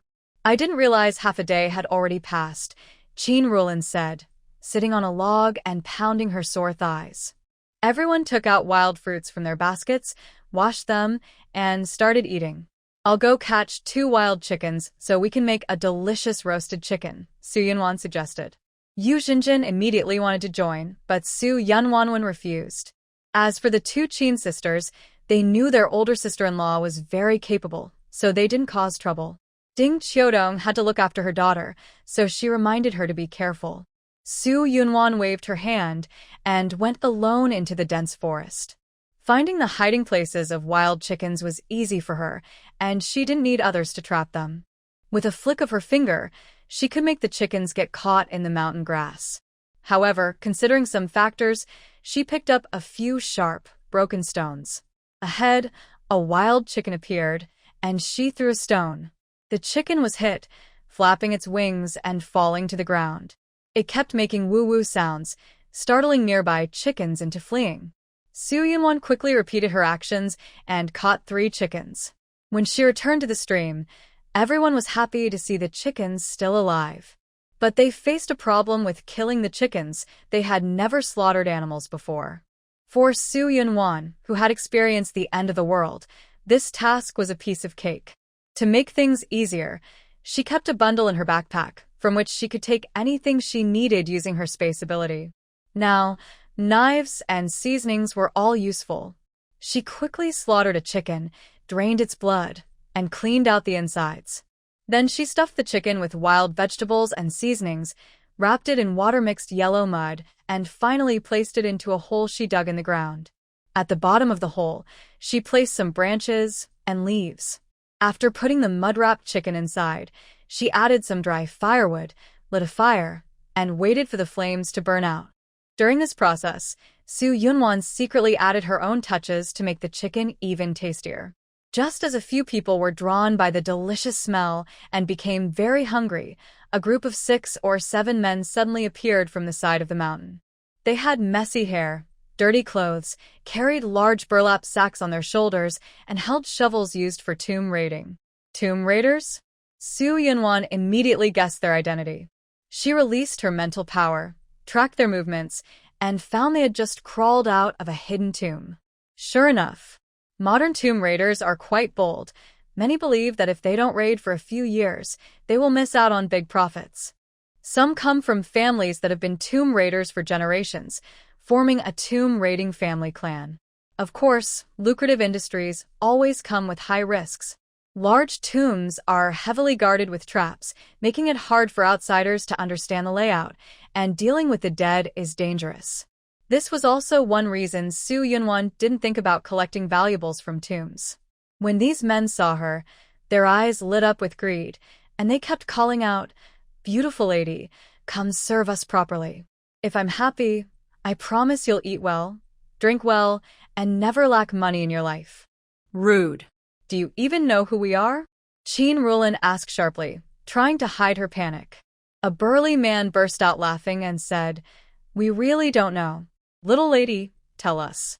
Qin Rulin suddenly realized she was no longer a young lady from a noble family and didn't know how to respond. Su Yunwan took out a homemade vine whip from her backpack, swung it on the ground, leaving a deep scar in the dirt with dust flying everywhere. "If you don't want to die, get lost." The men sensed the killing intent from her and immediately looked serious, tensing up. "Who exactly are you?" they asked. "Tomb raiders. Why do you care so much?" Su Yunwan said with a sly smile, full of sarcasm. The men exchanged glances and looked at the other women, gradually relaxing their guard. "Hey, I'm telling you, woman, don't think just because you have some skills that you can show off. In my opinion, only you know some martial arts, while the others are all weak women. Are you sure you can protect them? If you send us 2 women, we will let you go."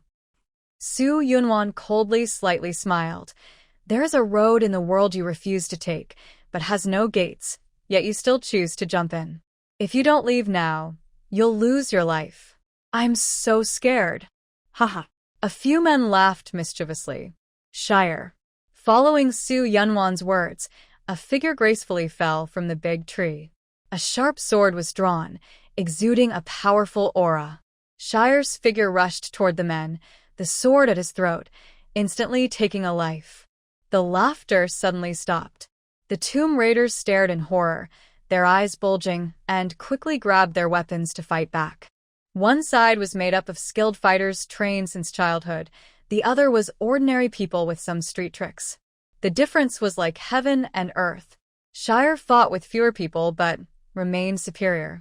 One tomb raider, seeing he couldn't win, took advantage of Shire being busy with others to sneak attack Su Yunwan. He had already realized that Su Yunwan was the leader of the group.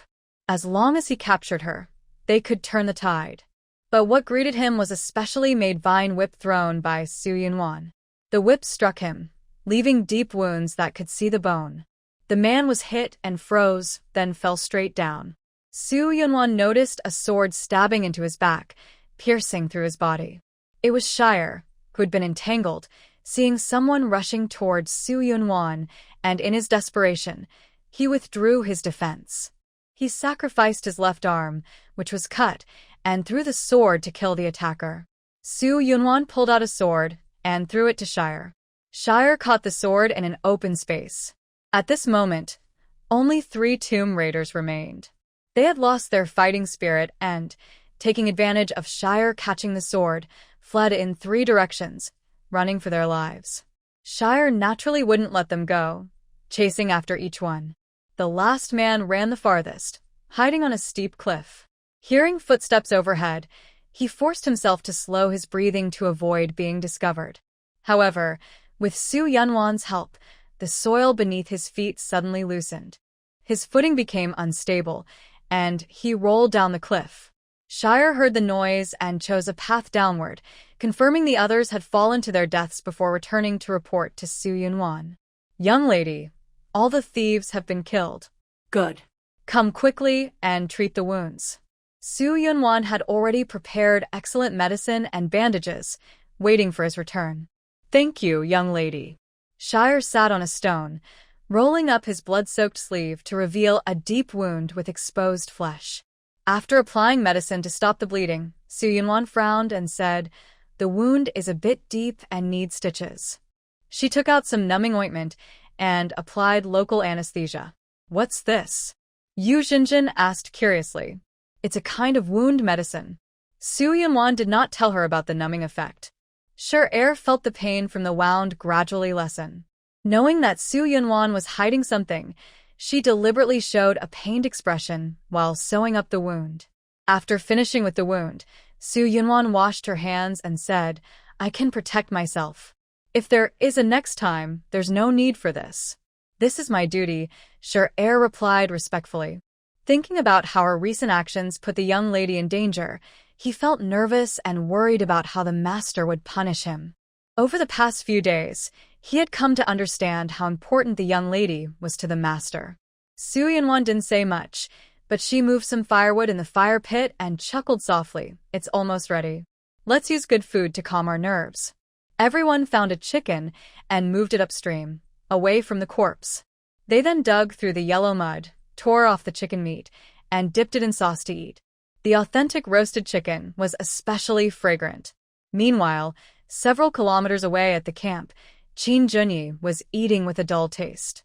Although he had just returned and sent Shire and 2 shadow guards to the mountains to fetch people, he kept thinking about the dangers lurking in the mountains.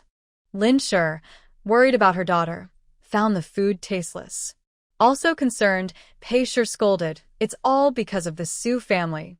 Why couldn't she stay safely at the camp? She had to go to the mountains. If Lanlan gets into trouble, I won't forgive her." Qin Junyan replied coldly, "Mother, her legs are on her sister's body. What does that have to do with Yunwan? If she hadn't been tricked first, would Lanlan have gone? It's already noon, and she still hasn't come back." "Something must have happened," Pei Shire said angrily. Qin Junxian quickly comforted her. "Mother, don't worry. My sister will be back soon." Pei Shire snorted coldly, but deep down, she trusted her younger son. In the valley, beside a small stream, after everyone finished eating the chicken, Su Yunwan said, "Let's go see what the tomb raiders found." Qin Rulan had been eager for a while and immediately responded. The group returned to their original resting place. They opened the cloth bags, revealing gold, bronze, jade, and other treasures. Shire even found a golden-threaded jade burial suit. The harvest was quite rich. Ancient people treated death as if they were alive, emphasizing elaborate burials. They would bury all the belongings from their lifetime with them, especially high officials and nobles who would add many items they liked to their tombs, besides what they used in life. These tomb raiders had gained a lot, but unfortunately, after bringing the treasures out of the tomb, they couldn't control themselves and sought death, which ended up benefiting her instead. Su Yunwan felt very happy. Let's sell these things later and split the money among us. No, I can't take it. Ding Qiutong immediately refused.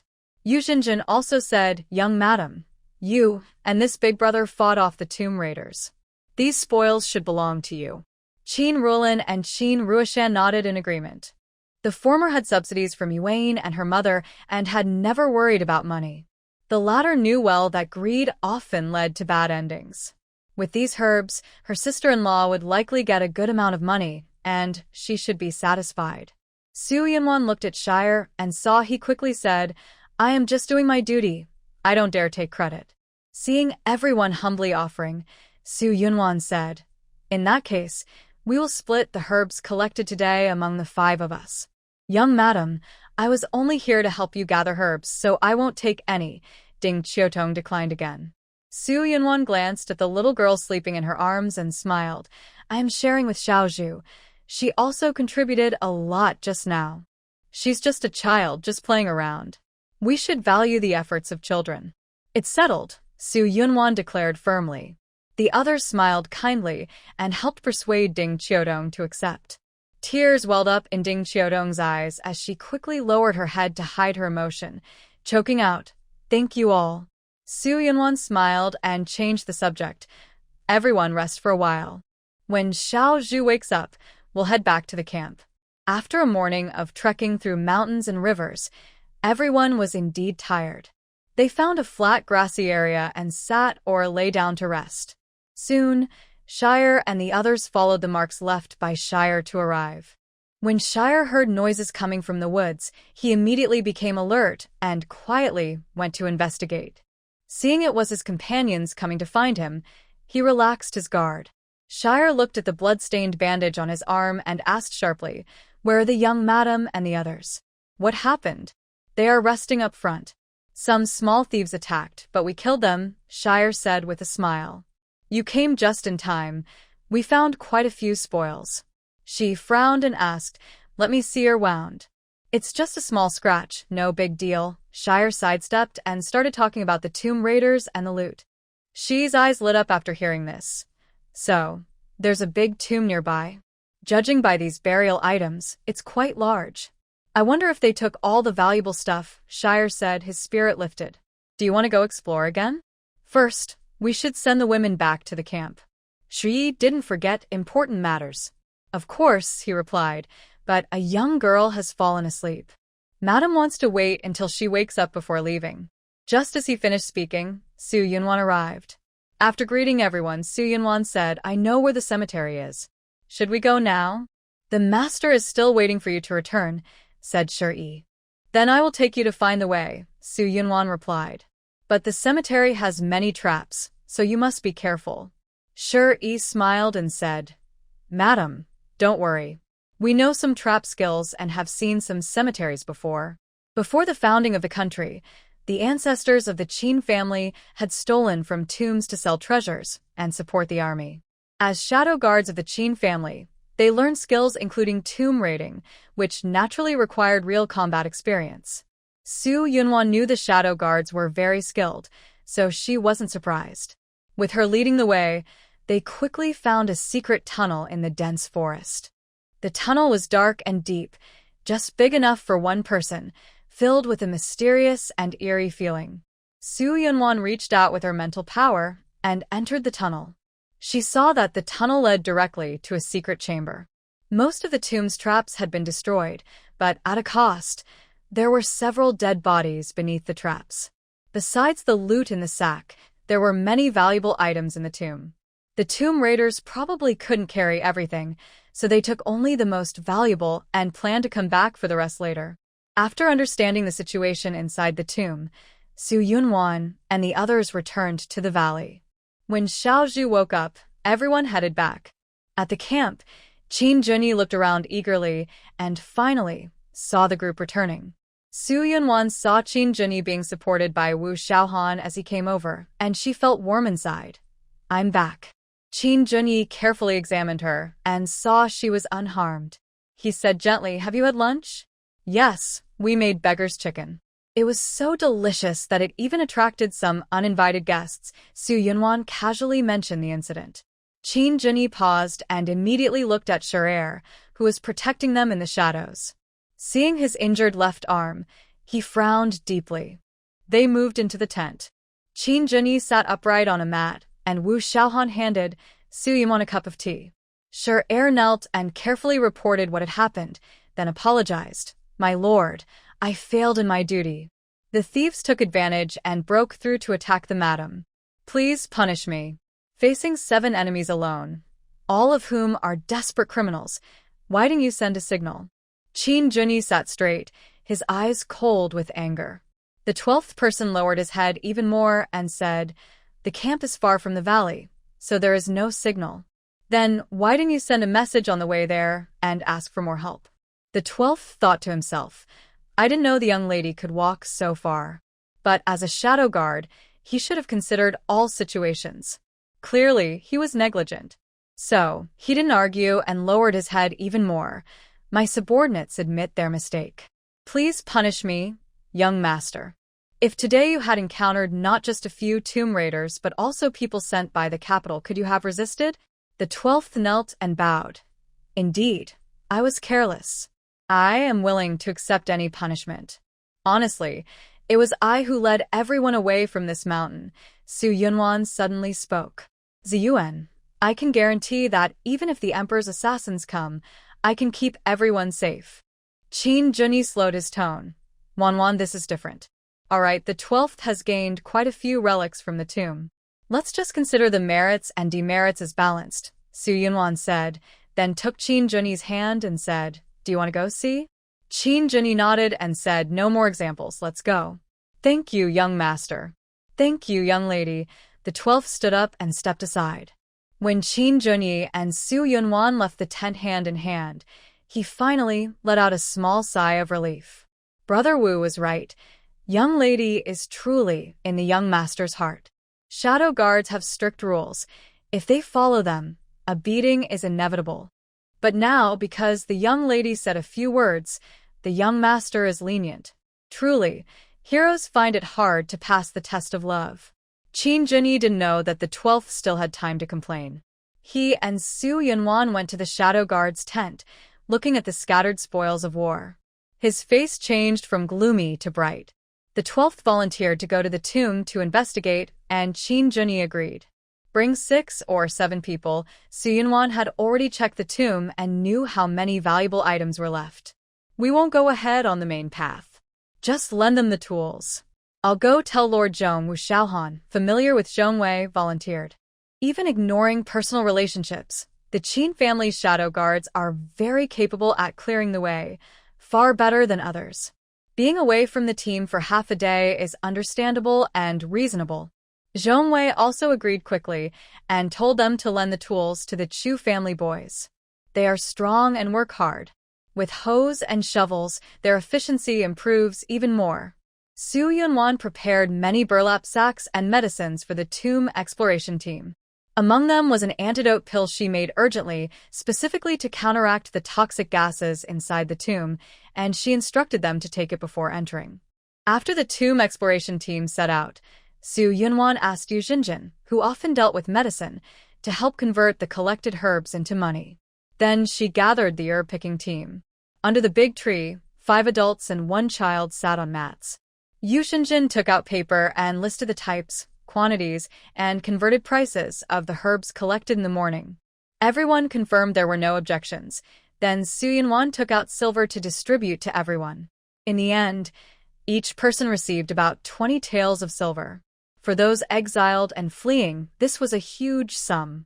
Holding the shiny silver, Ding Qiutong was overjoyed and cried tears of happiness. She finally had her own money again. When they reached the next city, she planned to buy a donkey cart and buy some food and clothes. Spending this silver carefully, she believed it could last until they reached the place of exile. Money is a person's courage. Since leaving her family, this was the first time she dared to think about her future exile journey. Meanwhile, Shi, taking advantage of Su Yunwan's absence, quietly reported to Qin Junyi what he had discovered following her all the way.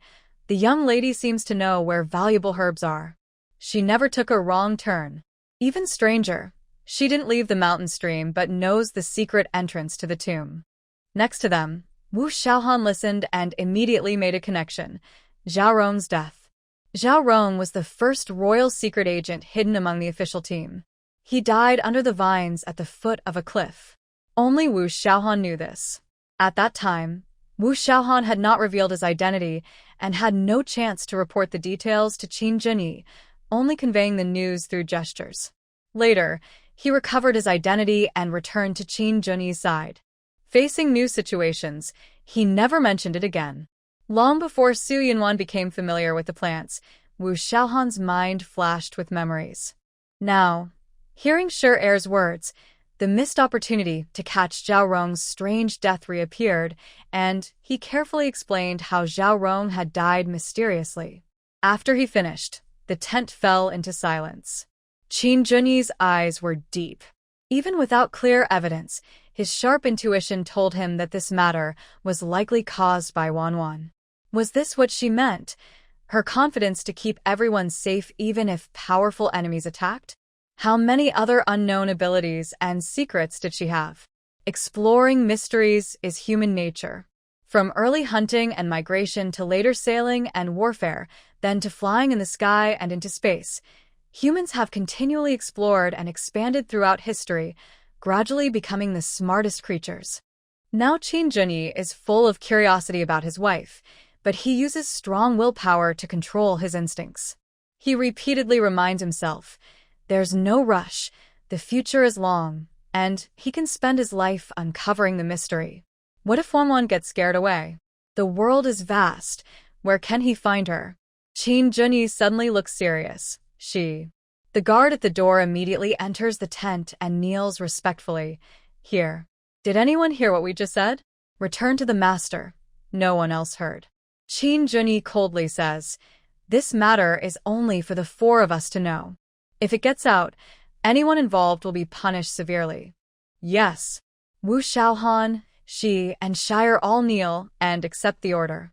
They all understand how serious this is. The ancient saying goes, an ordinary man is innocent. Possessing a treasure makes him guilty. If others find out about the extraordinary abilities of the young lady of the Qin family, no ruler will let it go. Then it could mean endless pursuit and escape, or permanent confinement and exploitation. There would be no peace. The exile team is large and noisy. Ding Qiudong's 2 trips to gather mountain herbs with the Qin family women were overheard by her ex-husband. That man, after finishing work in the evening, once again asked to reconcile. The Qin family is the only one among the exile team that lives better than the Chu family. If he could establish a connection, he might have an easier life in the exile land. However, Ding Qiudong had long seen through his nature and firmly opposed it, telling him to forget it. When his gentle persuasion failed, he became angry and tried to hit her. But Jiang Xiaolu and fellow Fang Qingwen, who had been watching, beat him up. Unable to accept this, the man pointed at Ding Qiudong and cursed loudly. You woman! While I wasn't paying attention, you hooked up with 2 officials. How are you so capable? Ding Qiudong, falsely accused and humiliated, felt tears of shame and anger welling up but remained fearless. Do you think everyone is as heartless as you? The 2 officials helped you out of kindness, but you smeared them. Aren't you afraid of divine justice and retribution? Having killed before, Ding Qiudong now carried a fierce edge in her bones. Hearing this, the man shivered and immediately looked at Jiang Xiaolu and Fang Qingwen. Seeing their grim expressions, he instantly backed down. 2 officials, I was just speaking out of anger. Don't take it seriously. Anyone who dares to ruin my reputation or tarnish my innocence, I will beat you to death. Jiang Xiaolu waved his whip in warning. In my opinion, maybe she isn't entirely innocent, Sun Lujin suddenly said sarcastically. Jiang Xiaolu was furious. What do you mean? I'm not accusing you, But someone extorted his grain and falsely presented it to this woman.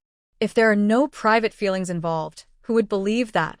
Fan Qingwen's face turned red with anger, and he clenched his fists.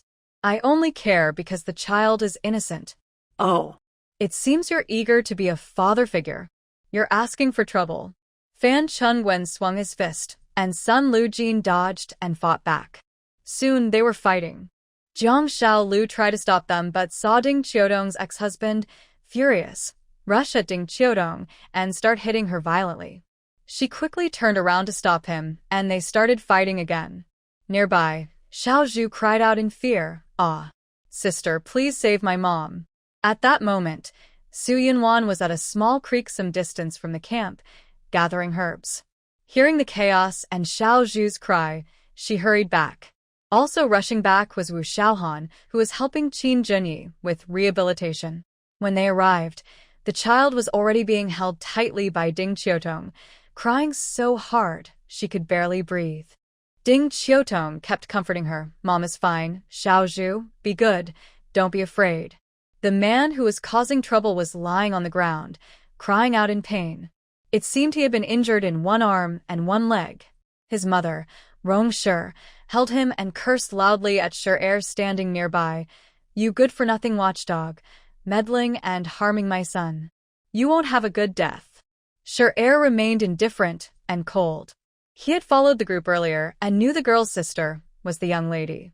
So, he immediately disabled the man's limbs to stop him from bothering the mother and daughter again. A loud slap echoed as Su Yunwan slapped Rong Shi, glancing at her coldly. "If you dare to talk nonsense again, I'll make sure you never speak again." Rong Shi's left cheek swelled visibly, with clear finger marks. The burning pain made her scream, "You." She only managed one word before her eldest son covered her mouth and repeated what Su Yunwan had just said in her ear.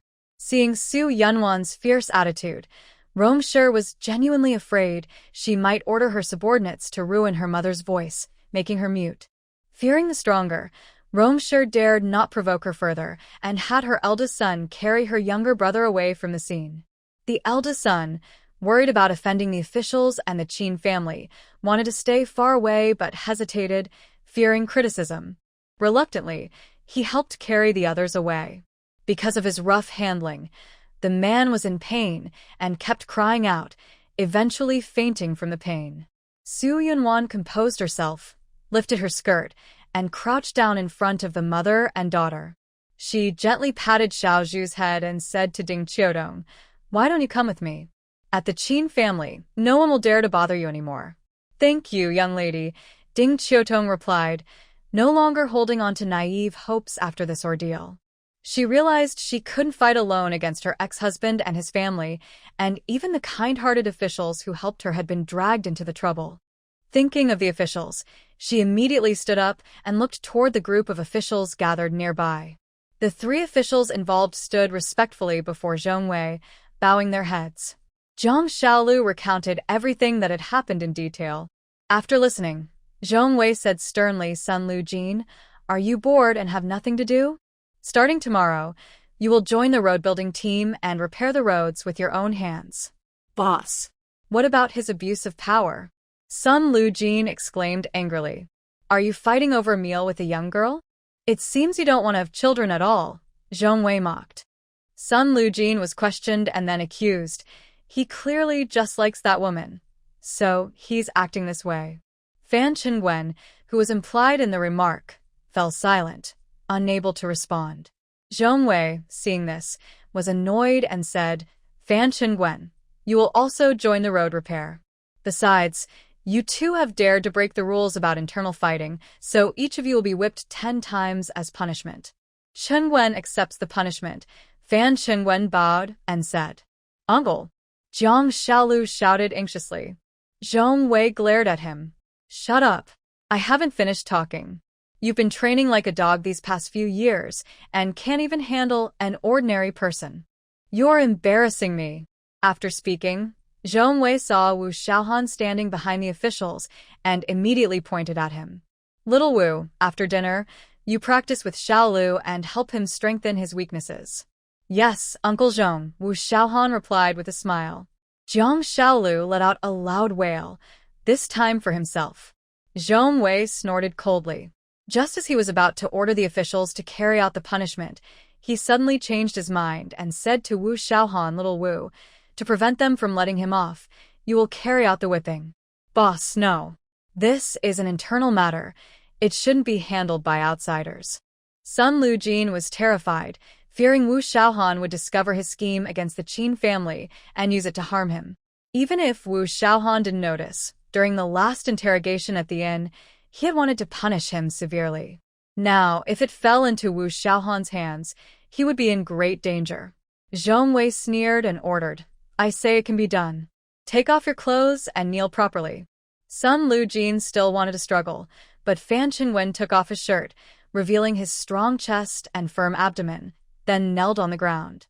Wu Xiaohan took the whip from Jiang Xiaolu, ignoring his teasing expressions, and moved behind Fan Qingwen. Fan Qingwen's back trembled slightly, then tightened.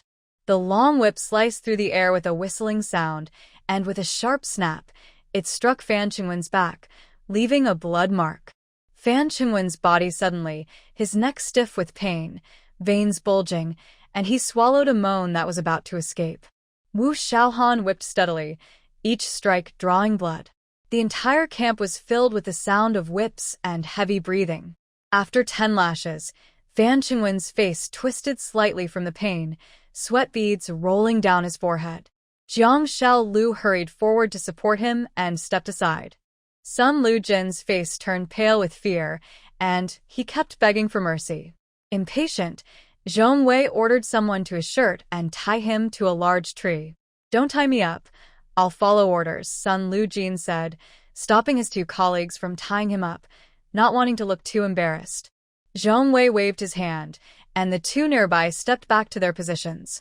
Sun Lujin clenched his teeth, took off his shirt, and knelt on the ground, trembling uncontrollably.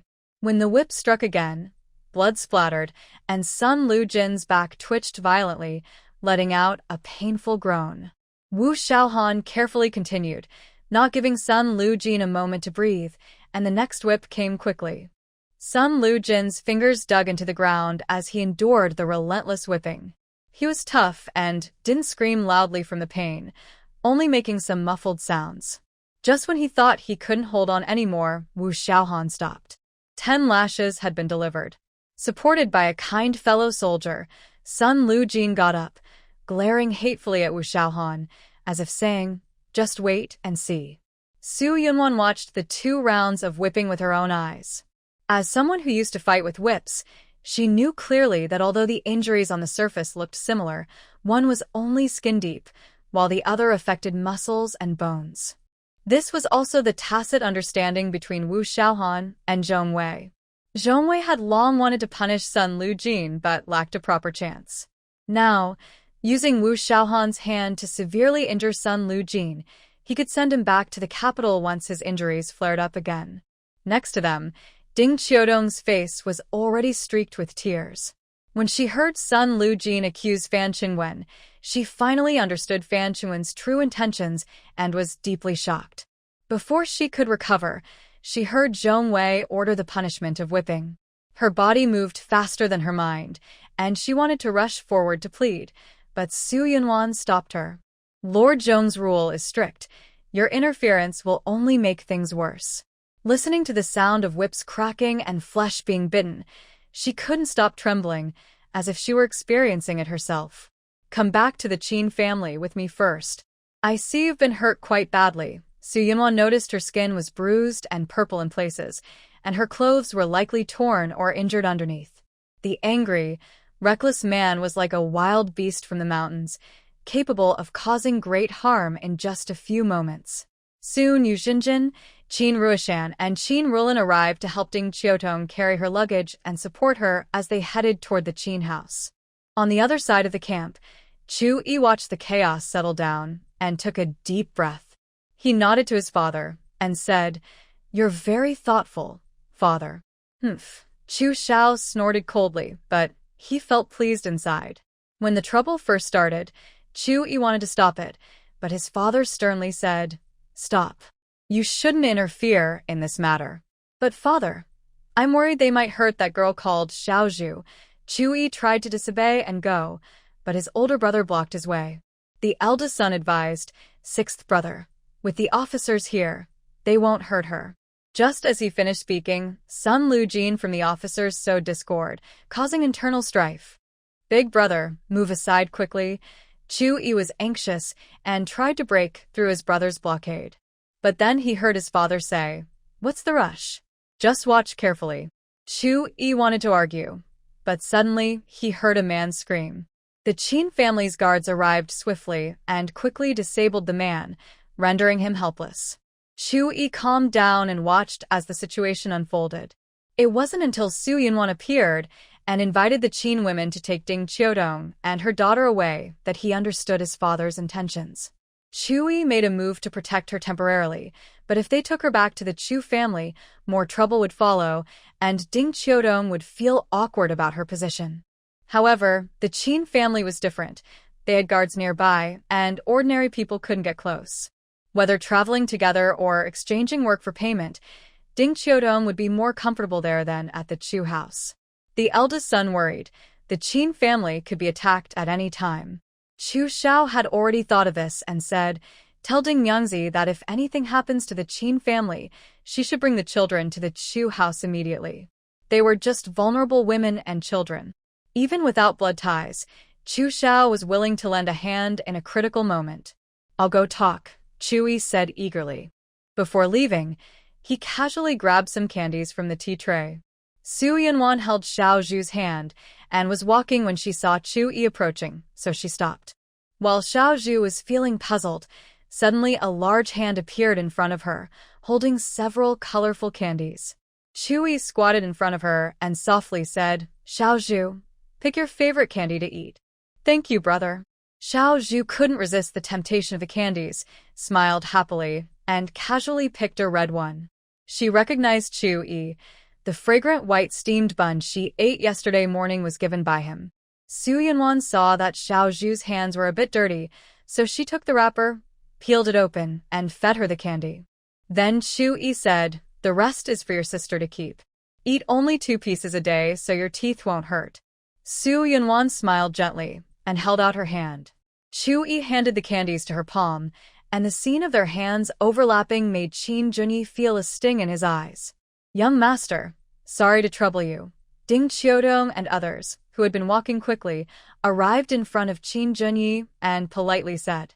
Qin Junyi's face was cold and stern, but his tone was polite. "Lady Ding, no need to be formal. Go ahead and apply the medicine." Ding Qiudong was indeed injured quite badly. After thanking him, she and the others entered the women's tent. After greeting the old lady and other women, she finally took off her clothes and applied medicine. Seeing her bruised and purple scars, the old lady felt pity and scolded her ex-husband for not being a good person. She also told her to stay calm and wait, saying he wouldn't come here to cause trouble anymore. Outside the tent, Chu, who had come with Su Yunwan, bowed slightly to Qin Junyi. "Young master." "Sixth young master." Qin Junyi looked at his cane and said calmly, "Please forgive my rudeness." "It's okay. I came unannounced," Chu replied politely with a smile. Qin Junyi responded politely and then looked at Su Yunwan and Xiaozhu. Xiaozhu immediately cheerfully called out, "Hello, uncle." Qin Junyi's face stiffened. Then he heard Su Yunwan giggling softly. He looked at his wife, who was acting a bit mischievously, with gentle and loving eyes, and then corrected Xiaozhu. "Call him brother." "Hello, brother." Xiaozhu obediently changed her way of calling. "Good girl." Qin Junyi led Chu into the tent.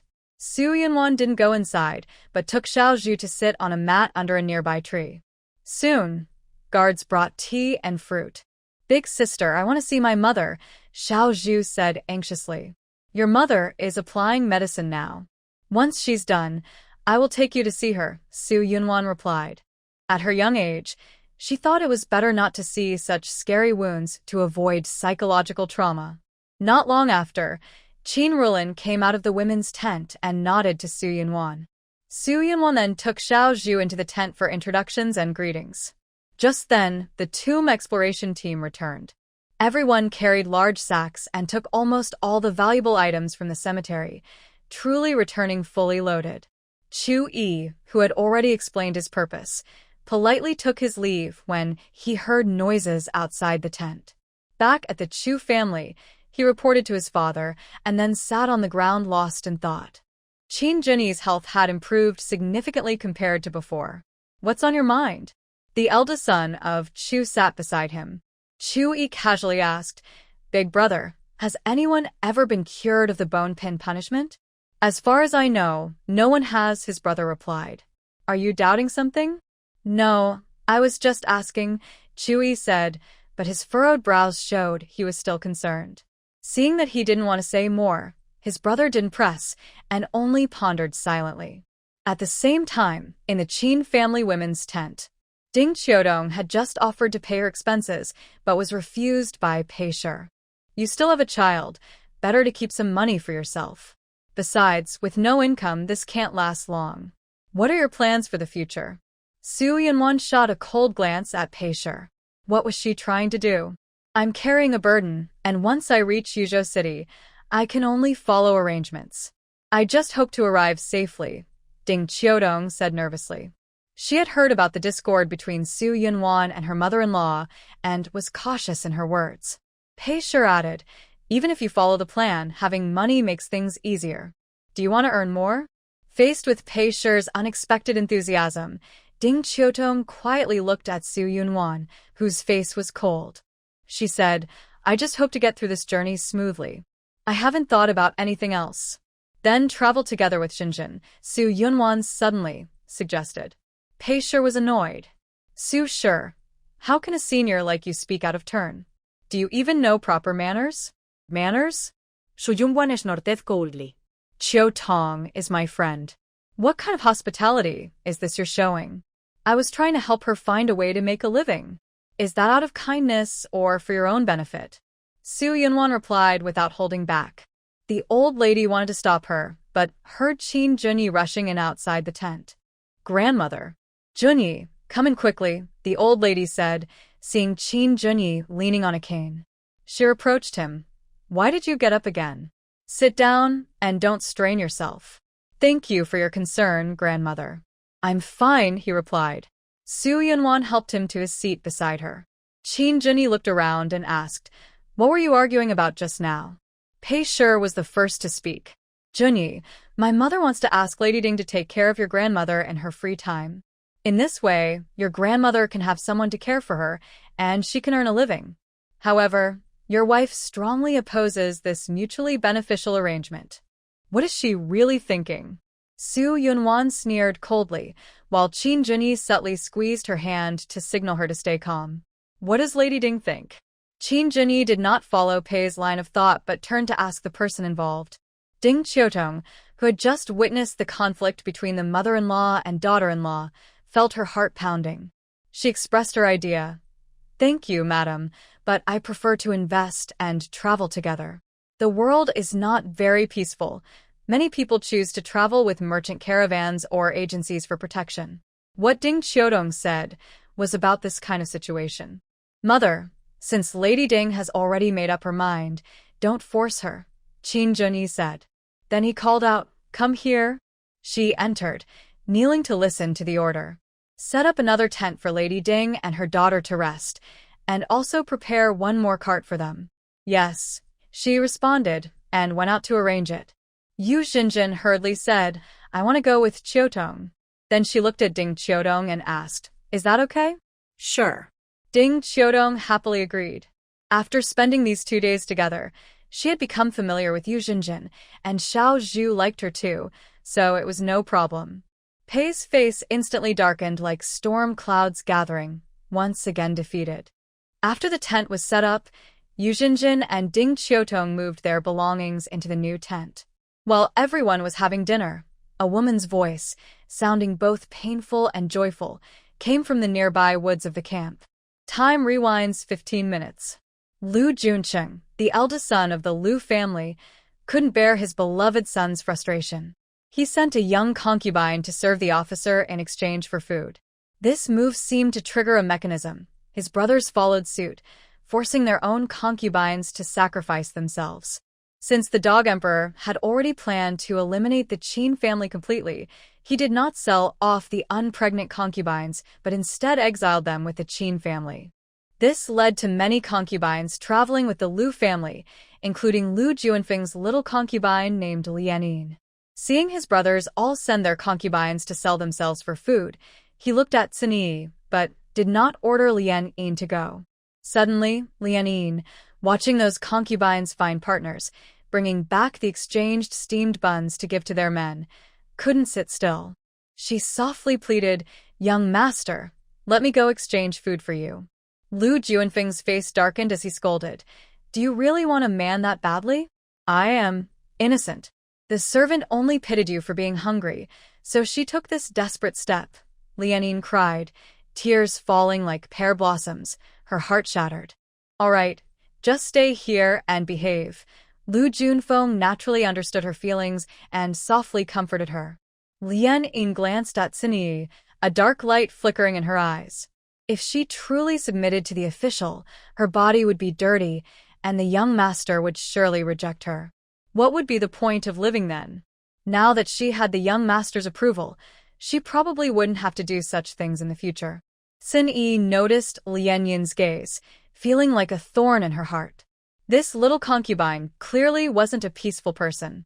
She said she liked her, but in the end, she still took a concubine. Years ago, Sinyi knew Lu Juanfeng's feelings for her went beyond that of a cousin, but she had her own love, so she kept refusing. Hurt, Lu Junfeng took a maid as a roommate, and that was Lianin. Later, Lianin gained his favor and was promoted to a good concubine. In Lu Juanfeng's eyes, even if he liked Sinyi, it didn't stop him from enjoying other women.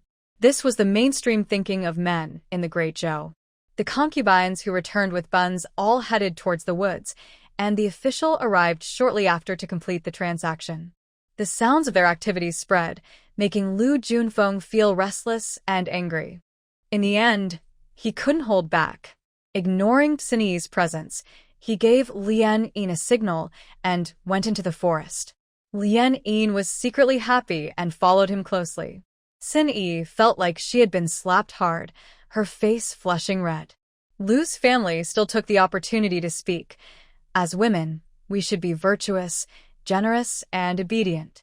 Not just one concubine room, even 10 or 8. As long as the husband likes it, we should happily welcome them. Sinyi forced herself to hold back tears of shame, lowering her head and saying nothing. Actually, if she was willing to pay a high price, she could still find a decent official to rely on, and even alone, she wouldn't be bullied by others. But unfortunately, she now valued money as much as her life and was used to exploiting Lu Juanfeng's feelings, so she never thought of this.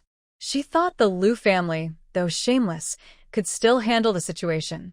She didn't realize that danger was like a silent venomous snake lurking at night, quietly approaching her, waiting for a chance to strike suddenly. Meanwhile, on the Qin family's side, the old madam, hearing the noise in the woods, sighed. The morals of the world are declining, and people have no shame. But not long after, she saw those poorly dressed, stumbling women returning, mostly the third family's concubines. At this moment, her whole body flooded with blood, her mouth trembling as she tried to speak, but couldn't.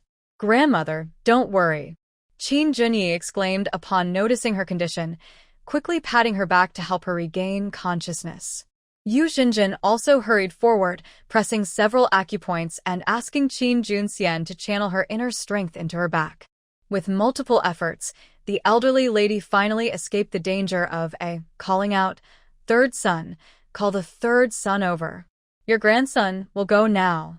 Qin Junxian responded immediately and hurried away, fearing the grandmother might have another crisis. However, Lu Zheng, upon hearing this, immediately guessed that the grandmother was about to scold someone and refused to move, coldly saying, "Go tell my mother that in the past 2 days, we've only eaten 1 small bun per meal, and we've been working road repair. If we don't find a way to get more energy, we might die here." "Tell this directly to grandmother," Qin Junxian said, unwilling to do this thankless task. I'll tell my mother. Lu Shi stood up. If the Qin family had lent us grain, how could we be in this situation today? Hearing this, Qin Junxian was furious. What does that have to do with my family? Can't you rely on mountains for food, gather, or hunt? If you're incapable, then just admit it. A group of grown men, and you still rely on weak women to survive. Isn't that shameful? Say that again. Lu Zheng clenched his fists, furious and ready to hit. What? You've done everything, and now you're not allowed to speak. Luckily, you're no longer part of the Qin family, or else your shame would have ruined the family's reputation. I'll beat you to death, you brat. Lu Zheng couldn't hold back anymore and started to strike as he had in prison. But Qin Junxian was not the fourth master. He didn't even manage to reach the other's body. Instead, he was thrown to the ground with a shoulder throw, pain shooting through him, making him unable to move and groaning continuously. His sons immediately rushed forward, trying to retaliate in numbers. Suddenly, a gust of wind swept through, and several shadow guards stepped in, striking swiftly. In an instant, everyone was thrown to the ground, unable to get up. Master, sons. Lu Shi exclaimed in shock and anger, about to curse, but was intimidated by the guards' fierce looks, only able to wail and cry out. Other women also hurried forward to help those on the ground. You've gone too far. Lu Junfeng, who had just finished his work, came back from the woods, eyes blazing with anger. Lian Yin looked shy and adorable, standing quietly to the side, hoping not to be involved. It was your good father and brother who started it first. Don't I have the right to defend myself? Qin Junxian sneered, looking at the guards. Let's go. The person watching him was Lu Junfeng with fierce, beast-like eyes. As martial artists, Qin Junxian and the shadow guard sensed this, but were not afraid. The old lady was so angry that she nearly fainted when she saw Qin Junxian not only fail to call the person over but also cause trouble at the Lu family. Qin Junxian immediately reported, Grandmother, Lu Zheng doesn't take your words seriously at all. He just refuses to come. Refusing is one thing, but how can you hit him? I'm innocent. He wanted to hit my grandson. Does that mean my grandson is a piece of wood waiting to be hit? Qin Ruolin chuckled softly, unable to hold back her laughter, then quickly covered her mouth and hid behind Su Yunwan. Su Yunwan tilted her head slightly and smiled. The old lady was so angry she lost her temper, only gasping heavily. Qin Junyi advised, Grandmother, it's already like this. Please relax and take care of your health. Seeing her grandson's attitude still stubborn, the old lady knew she couldn't help her third grandson anymore. She clutched her chest and looked uncomfortable, then was helped back to the tent by Lin's mother and daughter to rest. Qin Junyi saw the old lady enter the tent and calmly looked around, saying, Continue eating. In the dark mountain night, the sky was pitch black. The campfire crackled loudly. Su Yunwan jumped down from the donkey cart, holding a package of newly prepared medicinal bath ingredients. Over the fire, a large pot was boiling, steam escaping from around the lid. Qin Ruishan, who was tending the fire, saw Su Yunwan and asked, Is it ready? Su Yunwan nodded and washed the herbs with water. Pour out the hot water first. You can go wash up now. Do you want me to go first? I can watch the fire, Qin Ruishan said, pouring all the hot water into a bucket and then adding clean water. Su Yunwan poured all the herbs into the pot, covered it, and said, No need. I'll come later. Qin Ruishan adjusted the water temperature and asked her older brother to help fetch water. To make washing easier, the Qin shadow guards tied cloths between several trees to create a simple shower area. As for the bath buckets, because of limited space in the vehicle, Su Yunwan bought only 2 for the old lady and Qin Junyi to use. Others, men washed with cold water directly, while women used buckets for rinsing and showering. While Su Yunwan was tending the fire, Ding Qiudong came out of a small tent, looking shy. Young madam, could you help me prepare some herbs to treat a whip wound? She originally wanted to ask Yu Zhenzhen for a prescription and then have Su Yunwan prepare the medicine, but Yu Zhenzhen said Su Yunwan's prescriptions were more effective, so she decided to ask Su Yunwan directly. The officer only sustained superficial injuries, They have ointments for that. As for internal treatment, use the medicinal herbs you collected yesterday. Bring them over, and I will take a look, said Su Yunwan. Ding Qiudong hesitated and asked, can I use some herbs from today and exchange them with money? I think that person is quite strong. There's no need for heavy supplements. Medicine can be harmful if used improperly. The right amount is best. All right, I'll follow your advice. Ding Qiudong went to her tent to get the dried herbs and also told Yu Zhenzhen about this. Yu Zhenzhen sighed and said, she's right. I'll see how she chooses the herbs. Over the past days, she watched Su Yunwan prepare medicine for Qin Junyi. Every ingredient was just right. Too much would be too strong. Too little not enough. It was perfect. It's clear that Su Yunwan is a skilled healer with hidden talent. Seeing Yu Zhenzhen come over, Su Yunwan was not surprised. She determined the herbs and doses based on their properties, then asked Ding Qiudong to boil the medicine at the small stove. Yu Zhenzhen pondered for a moment and suddenly understood, exclaiming, young madam, you truly understand the principles of mutual generation and restraint, and you can apply them skillfully. Your medical skills must be excellent. I'm flattered. I only know a little about herbs. As for medical skills, I rely on my wood element supernatural power, which isn't traditional medicine. It's better not to mention it. Yu Zhenzhen's eyes sparkled like stars. Can I become your apprentice? Sorry, I'm not at that level yet, Su Yunwan quickly refused without hesitation. Although she doesn't worry about the saying teach a disciple and starve the master, she doesn't want to be a teacher in name. Dazhou has a strict social hierarchy and follows an education system where officials are also teachers. Due to limited resources, teachers hold absolute authority during instruction. In return, teachers carry the responsibility of being a teacher for a day, a parent for life. The relationship between teacher and student is like that of parent and child. She can't give Yu Zhenzhen the same care and protection as family. Yu Zhenzhen added, it's not like that. Even with the terrible condition of the eldest son, you've improved his health a lot. He's been fighting outside for years and built a strong body. Seeing her persistence, Su Yunwan said, if you have questions, we could discuss them together. But don't mention becoming my apprentice. Yu Zhenzhen could only agree outwardly, then sat beside her. Let me light the fire. From now on, I'll handle boiling the medicinal soup. Before Su Yunwan could refuse, she added, just as a way to thank the Qin family for their protection. All right, I will go back to the tent now. Call me when you're ready. Since Yu Zhenzhen spoke openly, Su Yunwan didn't refuse anymore. She stood up and headed toward the tent. As she lifted the curtain and entered, she met Qin Junyi's deep, hard-to-read gaze. Qin Junyi sat in the seat, looked up, and asked, how did you know that the officer was strong? Of course I saw it. He took off his shirt when he was whipped, Su Yunwan said casually, sitting beside him. She forgot that in the very conservative Zhou dynasty, it was shocking for a married woman to watch a man without clothes. Qin Junyi felt jealous, but couldn't say anything. This feeling made him feel as if hundreds of claws were scratching his heart. He reached out and hugged Su Yunwan tightly, wanting to hide her away and only have her for himself. Su Yunwan felt suffocated and struggled, frowning as she asked, what's wrong with you? Instead of answering, he kissed her fiercely, like a storm. Su Yunwan couldn't breathe and felt her whole body heating up. When she pushed him away, Qin Junyi bit her shoulder and neck. Ah!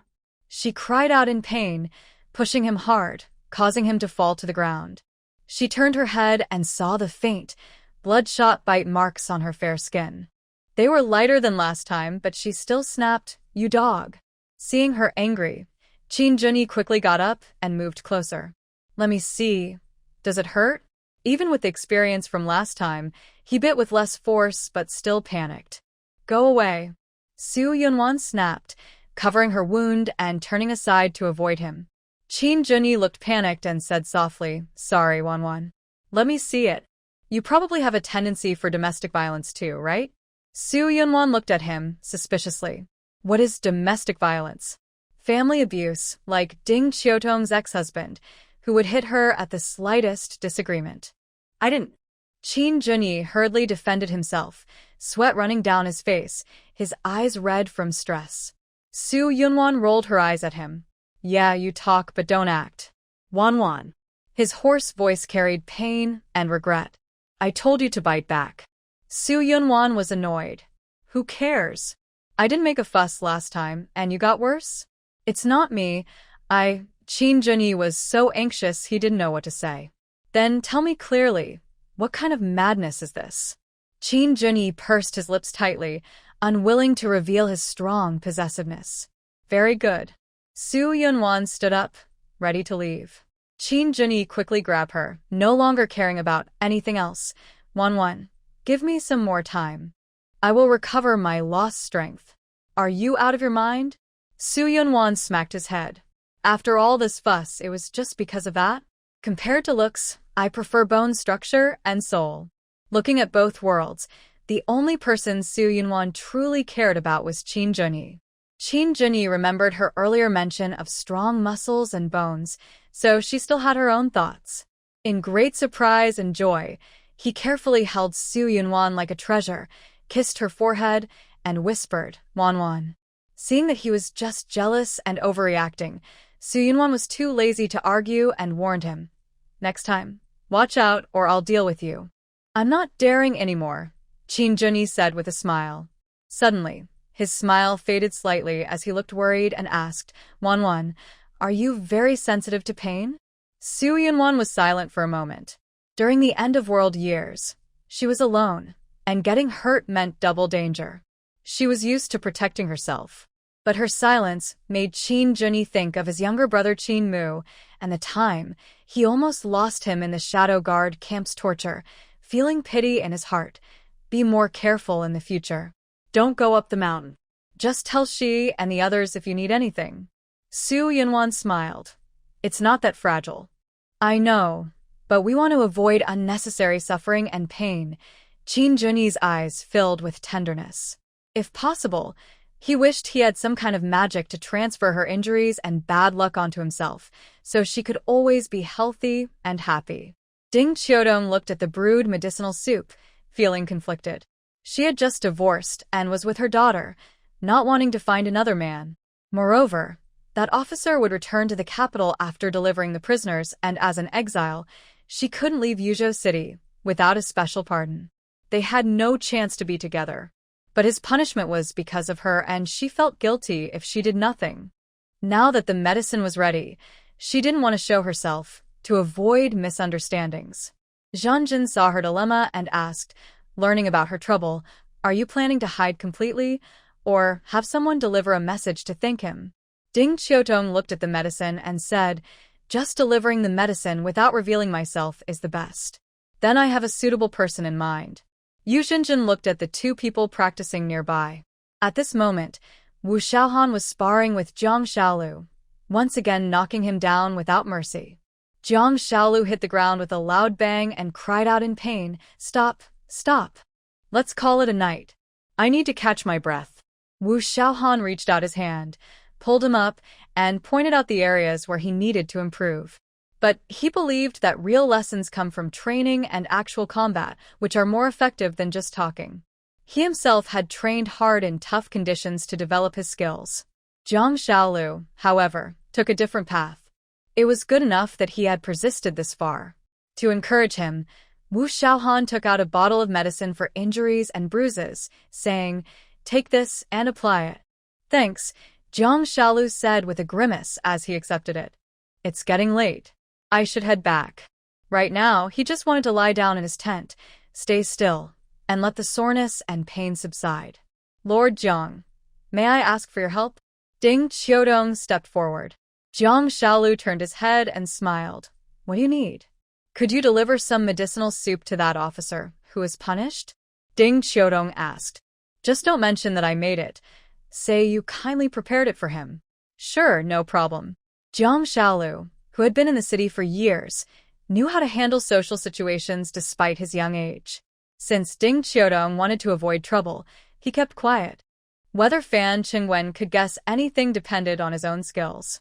Soon, Fan Qingwen, lying in his tent, was called by Zhang Xiaolu. Brother Fan, I have some medicinal soup here. Drink it, and then rest. Where did it come from? Fan Chengwen sat up and asked. Jiang Shaolu handed him the bowl and said vaguely, Don't worry about where it's from. Just drink it.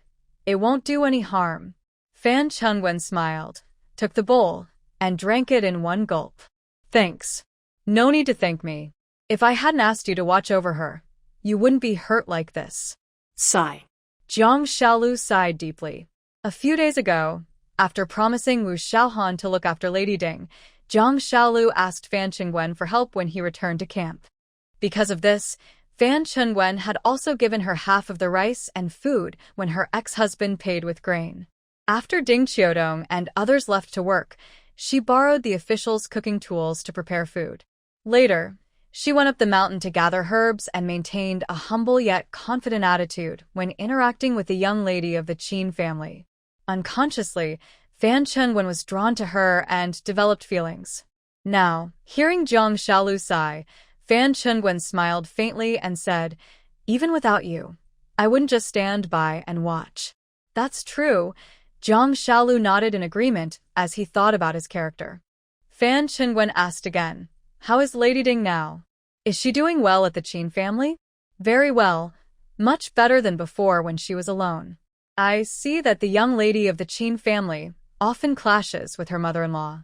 Do you think Lady Ding might be treated unfairly by the main wife? Not to worry. The young lady is quite capable. She even keeps the eldest son under control. Jiang Shaolu remembered Su Yunwan's comment about being a dog and couldn't help but laugh. Fan Chengwen suddenly asked, Could this medicine have been prepared by the Qin young lady? I don't know, Jiang Shaolu replied. He hadn't paid attention to who made it. He was focused on practicing and didn't think about anything else. Fan Chengwen narrowed his eyes. Didn't you go look for it on purpose? Jiang Shaolu didn't know how to answer. He awkwardly changed the subject. I'm going to wash in the creek. He grabbed a few clothes and ran off quickly, seeming to escape. Fan Chengwen looked at the empty bowl beside him and gradually smiled. He thought, with Jiang Xiaoyou's friendship with Wu Xiaohan, getting some medicinal herbs wouldn't be hard. But he wouldn't bring them back only after they were ready at the Qin house.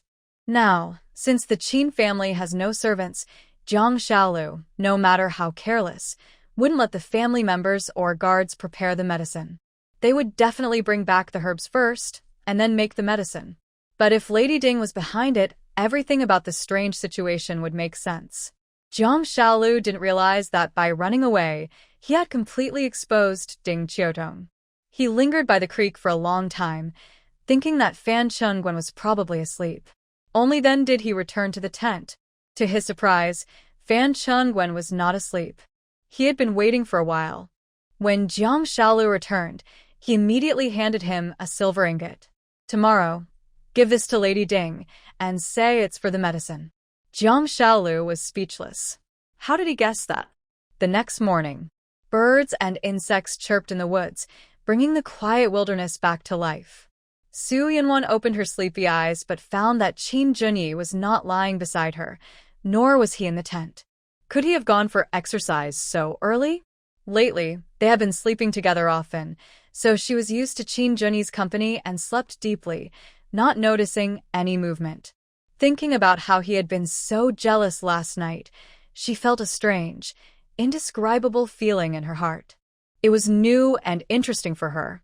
Just as she was lost in her thoughts, Qin Junyi returned.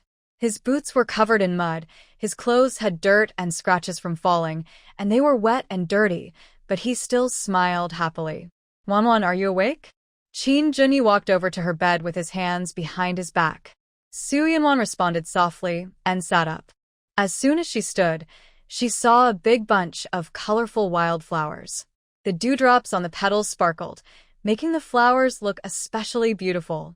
Qin Junyi smiled and asked, Do you like them? I picked them from the mountain. His voice was deep and pleasant, making everyone feel relaxed. Su Yunwan carefully took the flowers, afraid of damaging them, and sincerely said, They're so pretty. Too bad there's no vase, Qin Junyi said with a little regret. I have an idea. Su Yunwan got up and chose a beautiful, intricate dress decorated with flowers. After dressing up, She untied the bouquet and made a flower crown from the wildflowers, placing it on her head.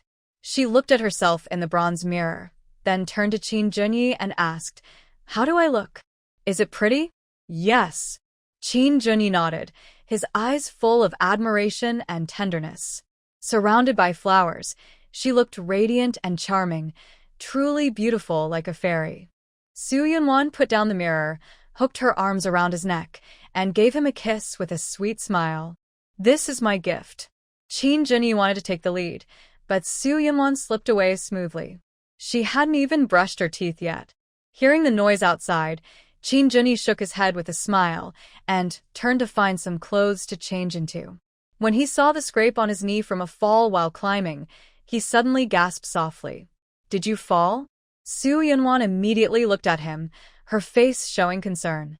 Qin Junyi gently said, "It's nothing, just a small scrape." "Let me see." Seeing the bleeding wound on his knee, Su Yunwan quickly took out medicine and ointment to treat it.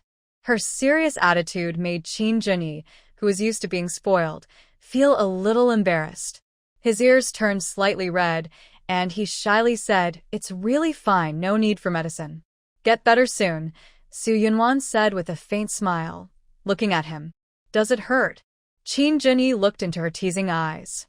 It was hard to tell if it hurt or not. Feeling awkward, he quickly dressed and put on his shoes. "I'll go see if the food is ready." Su Yunwan watched him hurriedly leave, unable to hide her smile. This man was just too adorable.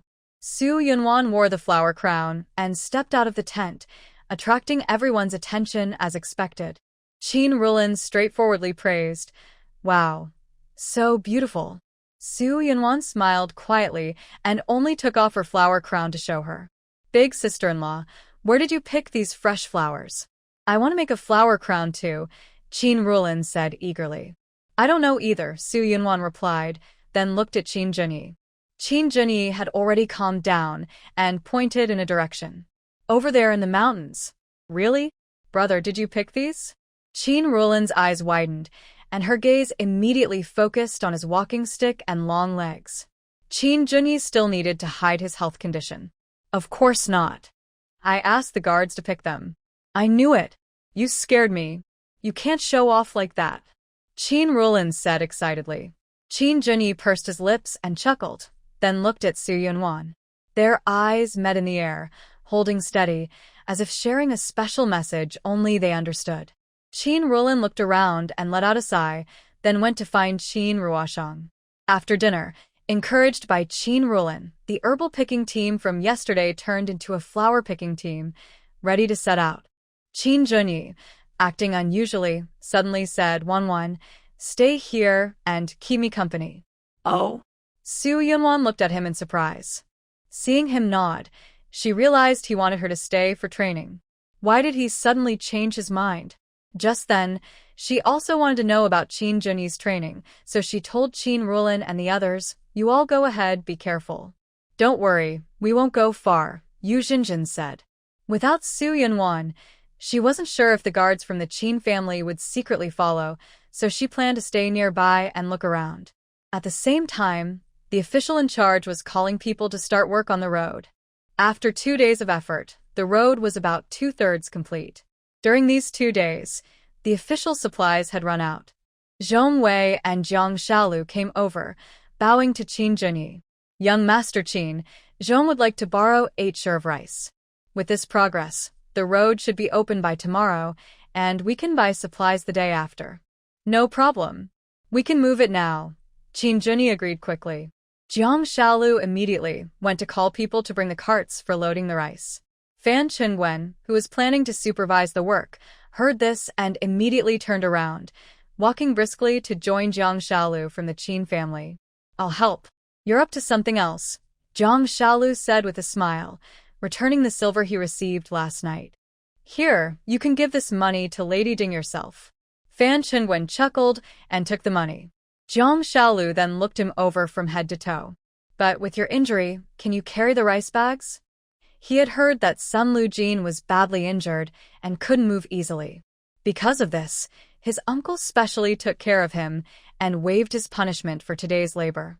At that moment, He took the opportunity to plead with Zhong Wei, asking for Fan Qingwen to also be excused from work. Zhong Wei, wanting to be fair, decided that since Sun Liujin's labor was forgiven, he would also let Fan Qingwen off, following Jiang Xiaoyou's suggestion. When he saw Fan Qingwen come to the Qin family, he slightly frowned. His whip wound had not healed yet. What was he doing here? Also preparing to leave was Ding Qiudong. When she saw Fan Qingwen and Jiang Xiaolu lifting a sack of rice together, her heart tightened. In fact, Fan Qingwen didn't seem as relaxed as he appeared. Even though the whip marks hadn't yet hurt his bones, the pain from his skin was still sharp. Wu Xiaohan, trying to follow Zhong Wei's silent instructions, didn't hold back from hitting Fan Qingwen hard, to avoid others noticing. Fan Qingwen was mainly worried that Lady Ding would be angry with him, being used as a servant, so he came to take a quick look. Seeing the mother and daughter happily chatting with the women of the Qin family, he relaxed and focused on moving rice from the Qin family's donkey cart to the arriving horse-drawn carriage. After just one bag, he was drenched in sweat. The wound on his back was soaked with sweat, causing a stabbing pain, like needles. He clenched his teeth and persisted. Just as he was about to move the second bag, he heard a familiar voice say, "Brother Fan." Near the mountain ridge close to the camp, the area was quiet and deserted, making it a good place to talk. Fan Qingwen took off his shirt, revealing bandages soaked with blood, looking like bright red plum blossoms. The wound is torn open. Wu Xiaohan untied the bandage, exposing the whip scar that had turned outward. He quickly and steadily stopped the bleeding, applied medicine, and rebandaged the wound. After finishing, Fan Qingwen put on his clothes and looked at Wu Xiaohan, greeting him. "How have you been lately?" "Pretty good," Wu Xiaohan replied with a faint smile. "I see the Qin family has many rules. If Lady Ding breaks any taboos, I hope you can help protect her. She has the young lady's protection, so nothing serious will happen. With the young lady's personality, no one could expect to control her with rules." As someone brought back to the Qin family, Lady Ding naturally didn't have to follow those restrictions. But Fan Qingwen was worried and said, "Protection is temporary. It can't last forever." "That's true. Besides her husband, who can protect her for a lifetime?" Wu Xiaohan said thoughtfully, looking at him. Fan Qingwen shook his head. "I haven't thought that far yet." Wu Xiaohan's heart moved. If only he could keep him in Yuzhou City to serve his master. Although he had only recently joined the official patrol team, he had learned many things about Zhong Wei's people. As Zhong Wei's trusted assistant, Fan Qingwen was honest, kind, and skilled in martial arts. He also learned about Fan Qingwen's past from Jiang Xiaolu. Many years ago, when the Northern D invaded the country and moved south, Fan Qingwen's village was burned and looted, and his family was killed. He became a refugee and traveled to the capital to find work. He was often bullied by local bullies, and just when he was about to kill someone in anger, Zhong Wei, passing by, stopped him and took him home. After hearing about his background and hardships, Zhong Wei saw that he was quick and agile, so he personally taught him martial arts. After passing a test, he recommended him to be a patrol officer, and from then on, he followed Zhong Wei. Last year, he married a common girl. He thought they would build a happy family and live peacefully, but during a transport mission back to the capital, he caught his wife cheating with another man. The law against women was strict. If they followed the law, she would be paraded through the streets riding a wooden donkey and then thrown into a pig cage and drowned. Under her desperate pleas, Fan Qingwen couldn't bring himself to turn her in and simply divorced her. Since then, he refused matchmaking and marriage proposals. Fan Qingwen's job meant he was often away, and he feared that once he wore the green hat, he would wear it again and again.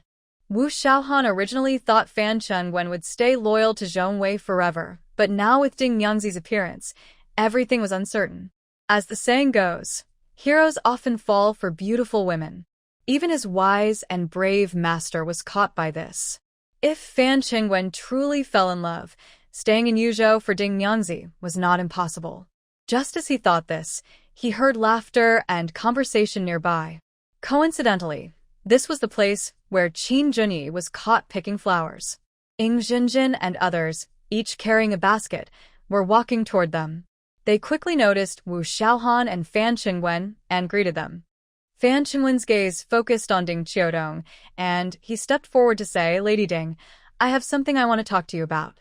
Ding Qiudong immediately felt her whole body heat up and blushed. The others wisely stepped back to a spot where they could see the two, but not hear their words. "Thank you for the medicinal soup last night," Fan Qingwen said, gazing at the gentle and beautiful woman in front of him. Ding Qiudong was slightly stunned and said, "You're welcome. It's what I should do. Are you feeling better now?" "Much better. This has nothing to do with you, so don't worry," Fan Qingwen replied, taking out 5 taels of silver. "This is for the medicine. Please keep it." "No need, no need. I collected the herbs myself, so I didn't spend any money." Ding Qiudong hurriedly waved her hand to explain. But Fan Qingwen said, "That's also your hard work.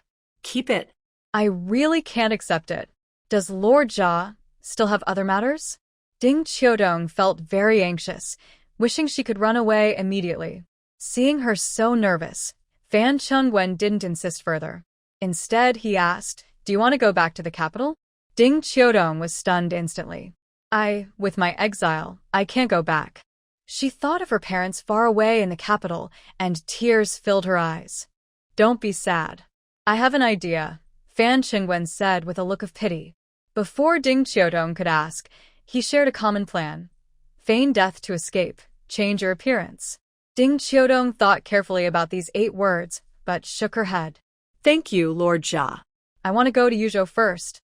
Achieving these 2 things was impossible for her alone. She and Fan Qingwen were not close relatives, so she couldn't rely on him to do it. If others were kind-hearted, she wouldn't want to drag him into this deadly trouble.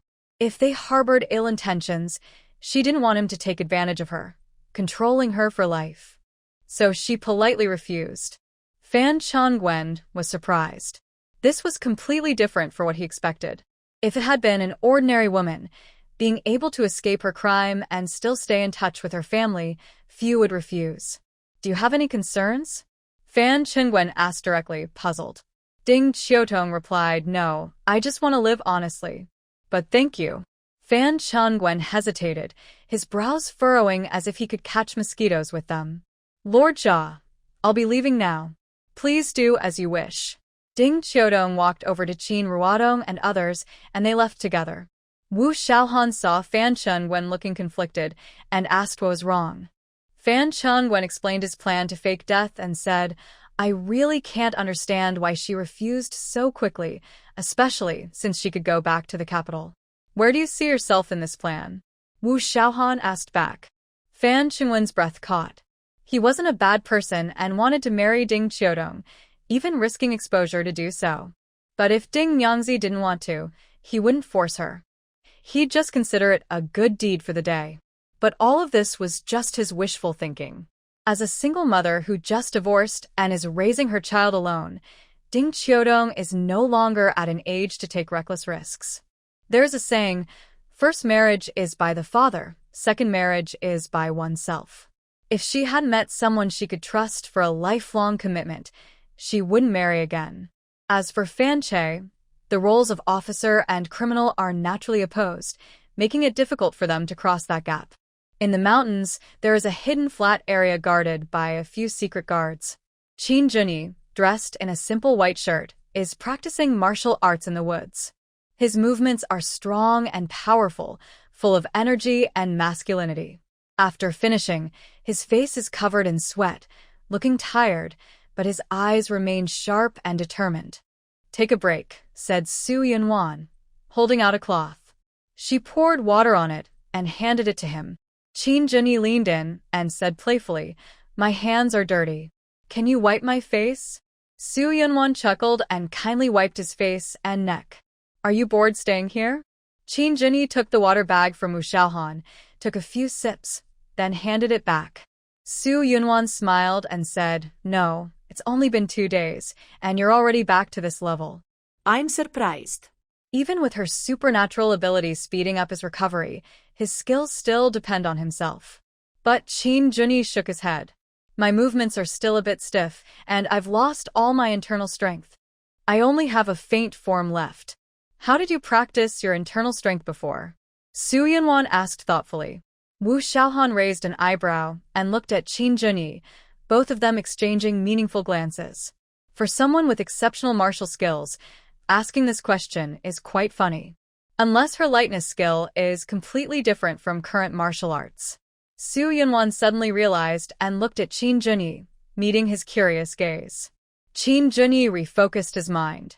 I learned internal strength techniques from a young age, practicing meditation and breathing to build true energy inside my body. It sounded similar to her own training methods. But if supernatural powers fade away, there's no way to recover them. Can his internal strength still be restored? Thinking of this, Su Yunwan asked, do you need to start practicing again? Qin Junyi was silent. Over the past few days, he had tried breathing exercises many times but couldn't feel anything. Maybe his body hasn't fully recovered, and he can't train for now. Or perhaps he was badly injured and will never regain his internal strength. Seeing the worry in Su Yunwan's eyes, Qin Junyi pretended to be relaxed. Yes, it's not something that can be fixed overnight. We'll take it slow. The upcoming training revealed his true feelings. After warming up with a set of martial arts, Qin Junyi began intense practice. Whether it was physical training or martial arts combat, he gave his all, pushing his limits. Even without deep internal strength, he knew he could never become a top expert, but he still wanted to carve out his own path in martial arts. People say that serious men are the most charming. To Su Yunwan, the man immersed in training, falling down repeatedly and getting up again, moved her deeply. The sunset hung over the distant mountains, turning the clouds red, while a gentle dusk covered the land. Qin Junyi lay on the lush grass, so tired that even moving his fingers felt difficult. Su Yunwan sat beside him, massaging his hands and feet. Her special healing ability flowed from her fingertips, passing through her presses into his skin, easing muscle pain and injuries. Qin Junyi smiled slightly, watching her face and feeling her gentle touch, secretly regretting. Why did he insist on saving face? He should have let Yunwan come with him the other day. Wu Xiaohan gathered the shadow guards scattered around to guard and prepare to return to the camp. As a sparring partner, he also used a lot of mental energy. Qin Junyi was not like Jiang Xiaolu. Wu Xiaohan had to carefully control his strength and technique to avoid hurting him. Moreover, Qin Junyi kept getting stronger, seeming to have endless energy, testing Wu Xiaohan's willpower and endurance. He was really worried that Qin Junyi's stubbornness might backfire and worsen his injuries. Remember, the bone nails had only recently been removed, and although he was recovering quickly, he was not fully healed. Such severe injuries, muscles and bones damaged, normally would take months to recover, let alone intense rehabilitation. But Qin Junyi, who went from walking with difficulty to walking briskly, and today moving as normally as anyone, had achieved a miracle in just 3 days. All of this was definitely thanks to Lady Su. In fact, Su Yunwan had secretly used her healing powers during these past 2 nights to speed up Qin Junyi's recovery. Without the bone nails, his injuries, aided by her abilities, seemed to bloom anew, full of vitality and life. Because she knew his injuries inside out, she had been with him all day, not interfering with his training. The sun hid behind the mountains like a game of hide-and-seek, its glow fading as darkness began to fall. Qin Junyi regained some strength and stood up, saying, "Let's go back." A few people just returned to the camp. Qin Junxian quickly came over, excitedly saying, "Big brother, the road is now open. We can start traveling by tomorrow morning." Good. Qin Junyi nodded. Su Yunwan understood that the farther they went from the capital, the less control the emperor had, which meant more safety for their lives. In the past few days, the emperor probably learned about the deaths of the 2 secret agents and has made plans for the next step. What will happen to them next? Qin Junyi emphasized, "Once we leave the mountains tomorrow, we must be very careful. There could be danger at any time." "Yes, big brother, don't worry.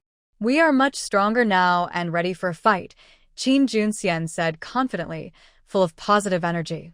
At that moment, the old lady walked back from the Liu family's direction. Seeing Qin Junyi and Su Yunwan returning, her face showed a guilty look, but it quickly disappeared. Not long after, dinner was served at the camp. The Lu family no longer made the concubine sell herself. Instead, they spent money to buy a wild rabbit caught by other prisoners. The money used to buy the meat was given as a subsidy by the old lady.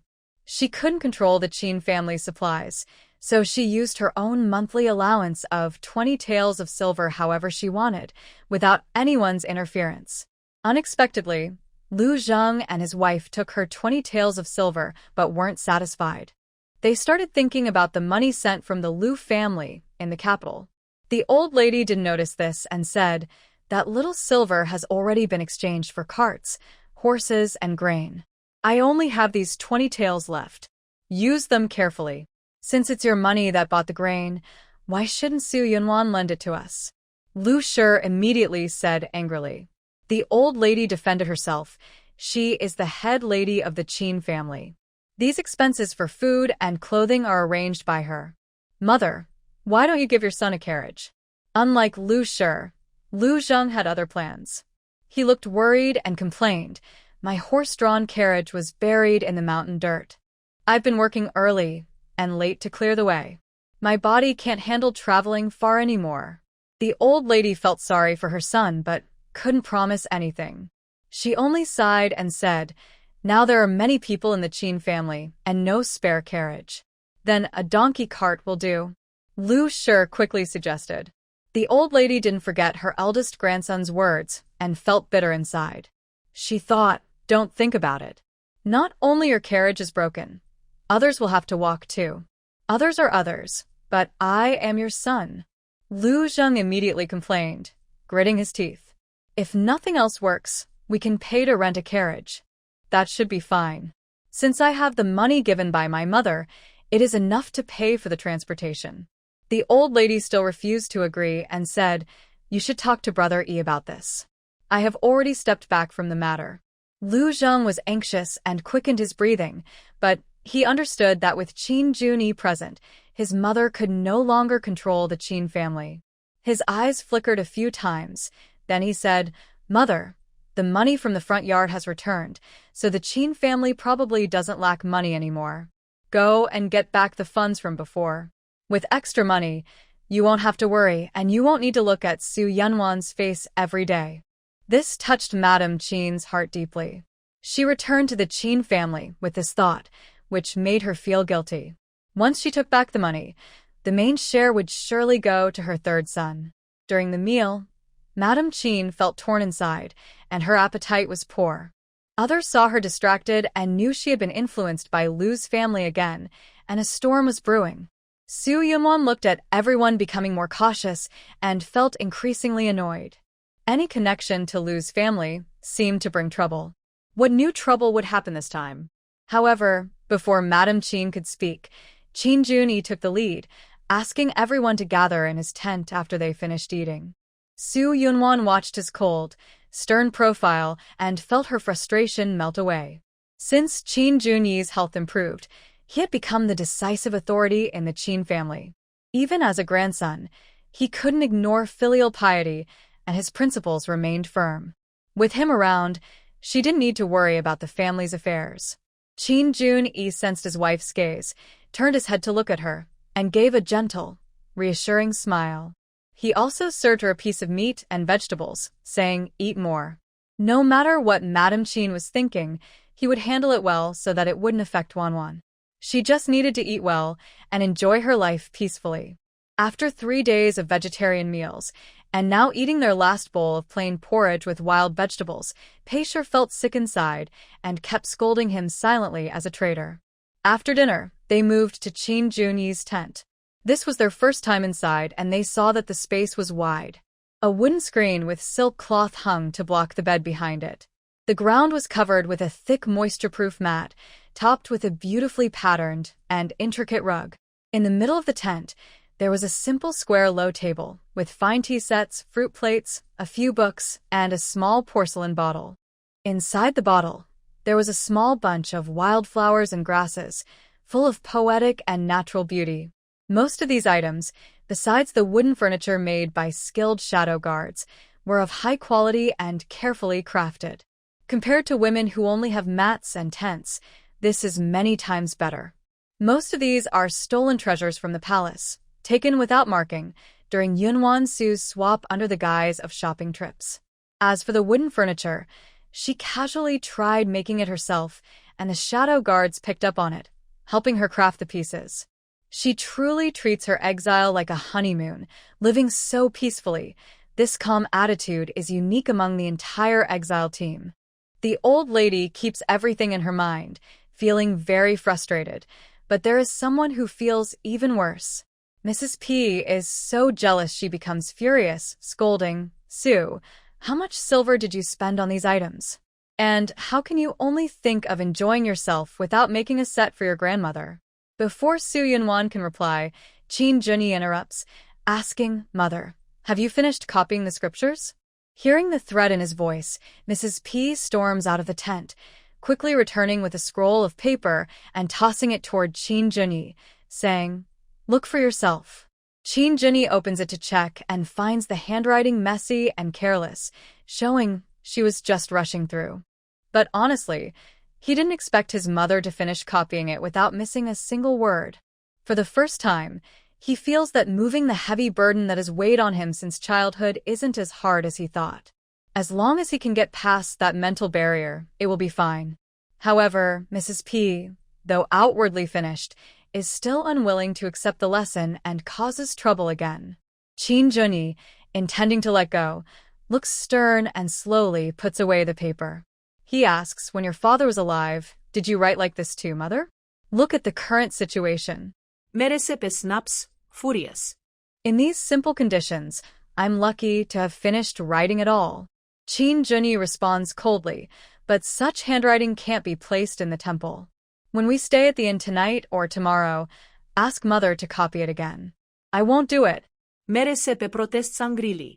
Qin Junyi remains firm, then continue fasting and praying for father. The method isn't about quantity, but effectiveness. Sure enough, Mrs. P has been eating bland food for 3 days and is tired of it, so she reluctantly mutters, "It's just a scripture. I can write it again." Everyone in the Qin family can tell that if Mrs. P hadn't shown further dissatisfaction, there wouldn't be a need to rewrite it. Even the old lady didn't bring up the matter of Su Yunwan's expenses again. Qin Junyi looked at everyone and said, "Tonight, I gathered you all here to tell you something. The missing official Zhao Rong and the 2 officials who were murdered were all sent by the emperor to watch and secretly harm our family." Everyone looked shocked and worried. Although they had some vague guesses before, hearing it confirmed by Qin Junyi was still a shock. Qin Junyi was the first to react and asked, "And their deaths are their own fault?" Qin Xian said, not denying everything. Even though the last 2 spies died at others' hands, Zhao Rong was likely killed by Wanwan. As a member of the Qin family, she naturally couldn't be separated from us. After we leave tomorrow, new dangers will come. I hope everyone stays alert and protects themselves. The old lady was so frightened she was at a loss. What should we do? We only have so few people. How can we resist the emperor's power? Qin Junyi calmly comforted her. "Grandmother, don't worry. Uncle is holding back the court in the northwest. They don't dare to send troops to attack openly. But how long Uncle can buy us time is hard to say. Now, we must work together and get to the border as soon as possible. Once we reach Yuzhou City, will we be safe?" Qin Ruoshan asked. "No. Royal assassinations won't stop. There are only differences in difficulty. Our Qin family has come to a desperate situation. Now you have 2 choices." Qin Junyi paused, looked around at his family, and continued, "First, as part of the Qin family, fight with me against the emperor's persecution and find a way to survive. Second, pretend to be suffering, leave the family, and avoid the chaos." Su Yunwan emphasized, "Even if you leave the family, it doesn't mean the emperor will let you go. Wanwan is a better target, with less danger, but there's still a risk of being used as a hostage." When the word hostage was mentioned, everyone who was thinking suddenly froze in place. If anyone chooses to betray the family, be prepared to be taken as a hostage, Qin Xian, who already knew the family's situation, said. Let me be clear, once caught, we won't rescue you easily. Qin Junyi nodded. That's exactly what I wanted to say. Those who choose the second option will cut all ties with the Qin family. Only then can it be good for everyone. If one day you're taken hostage, just accept your fate. The family's interests come first. The old lady's body trembled, and her face showed regret and confusion. Elder Third truly betrayed the Qin family. It's unlikely he will be used as a hostage. However, repeatedly supporting Elder Third might give enemies the wrong impression and increase his importance within the Qin family. If they really take him as a hostage, Igor would never rescue him. Wouldn't that mean she's risking Elder Third's life? Moreover, if the enemies see Elder Third as part of the Qin family and decide to eliminate him completely, she would become truly guilty. No. Since Elder Third has changed his name and severed ties, he can no longer be connected to the Qin family. It's time to let go. After understanding this, the old lady closed her eyes tightly. Her struggle and decision were seen by Qin Junyi, who knew his plan had succeeded. Igor, Uncle Yong will never betray the Qin family, the fourth master sincerely said. After speaking, he looked at his wife and children. The rest of the family members also expressed their loyalty, willing to follow Qin Junyi and face life or death with the family. They weren't fools. If they left the Qin family, they would lose all protection and face the danger of being taken hostage or worse. Who would choose such a treacherous and thankless path? But Qin Junyi's goal wasn't really to make anyone leave. He just nodded in approval. Then, his gaze shifted to Pei and his younger sister.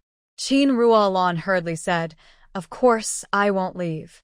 Pei gently tapped her to stop her from speaking further, then turned to look at Qin Jun Xian. Xiangur, you stay here to guard Mom and your sister. We'll part ways for now. Having experienced a close encounter with an assassination attempt, she was terrified and just wanted to stay far from danger, even if that person was her eldest son. As for being a hostage, she didn't believe it.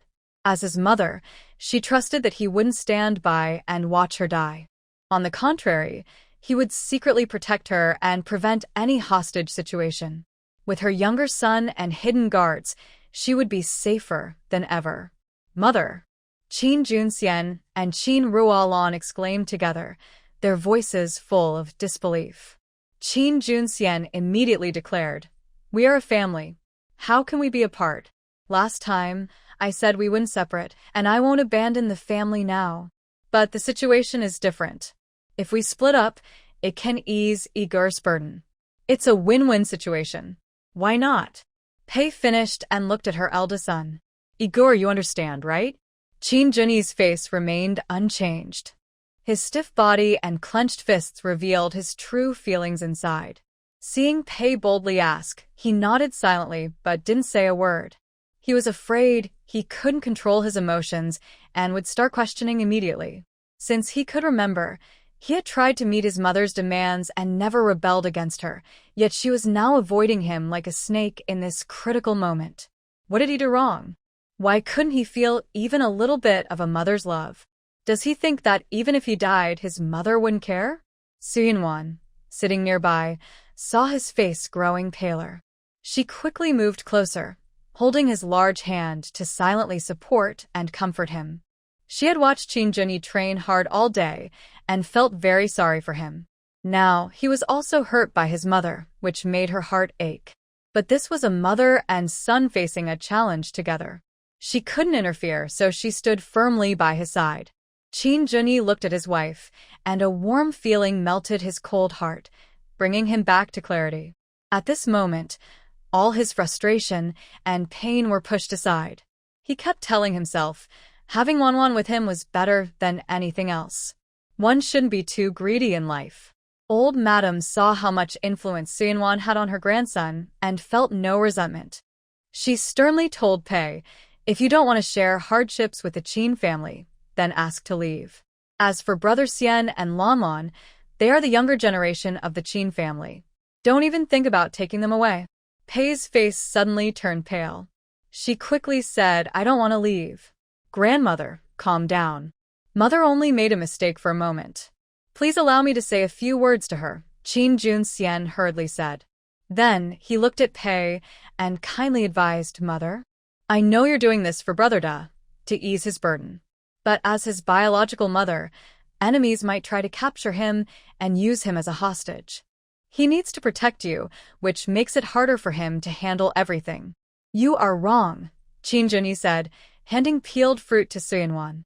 His eyes showed tenderness, but when he heard his younger brother's words, his expression turned cold.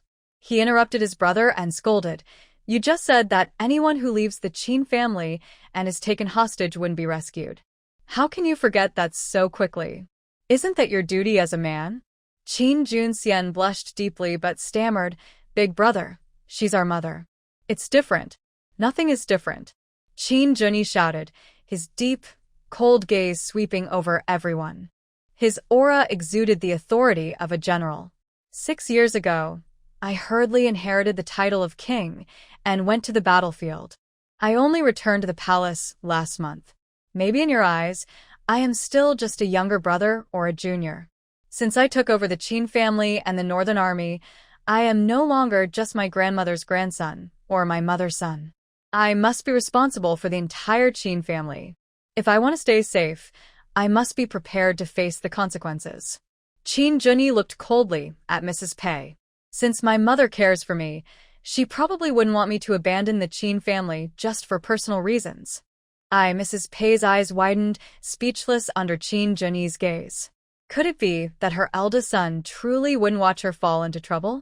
She never expected that her actions would cause Qin Junyi to lose the last bit of warmth he once had for her. From then on, Qin Junyi saw her only as a family member with no real affection. He would provide for her, but if she caused trouble again, he would no longer be soft-hearted. Now, seeing the firm look in her eldest son's eyes, Mrs. Pei shrank back and didn't mention leaving the Qin family again.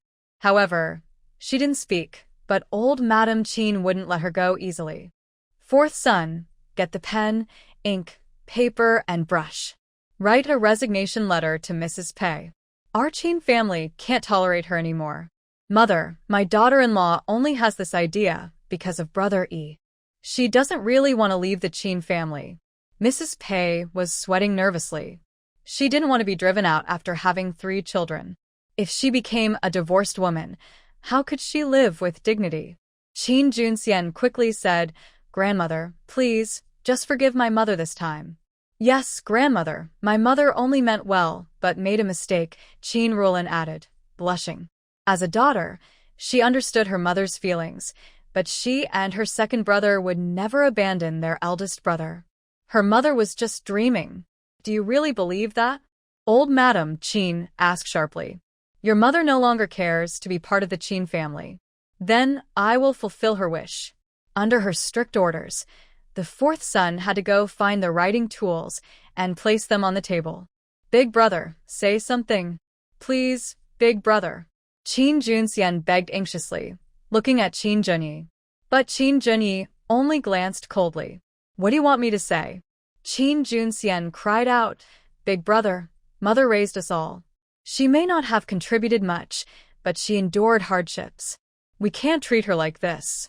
Even if she is no longer part of the Qin family, I will take care of her until the end, Qin Junyi said coldly. Qin Junxian immediately argued, but our father is gone. If we drive her out, people will look down on us. These words made Qin Junyi's eyebrows tighten, and he fell silent. He was used to life and death, and had long since become indifferent to others' judgments. However, his younger brother and sister could not completely ignore their reputation, especially since they had not yet married. If this affected their marriage prospects, he would feel ashamed as a brother. Su Yunwan glanced at the old lady, watching to see her reaction. In a noble family's home, if a daughter-in-law committed a serious mistake, they usually kept her under house arrest or she would pass away from illness. They rarely divorced or separated, as such actions would shame the family.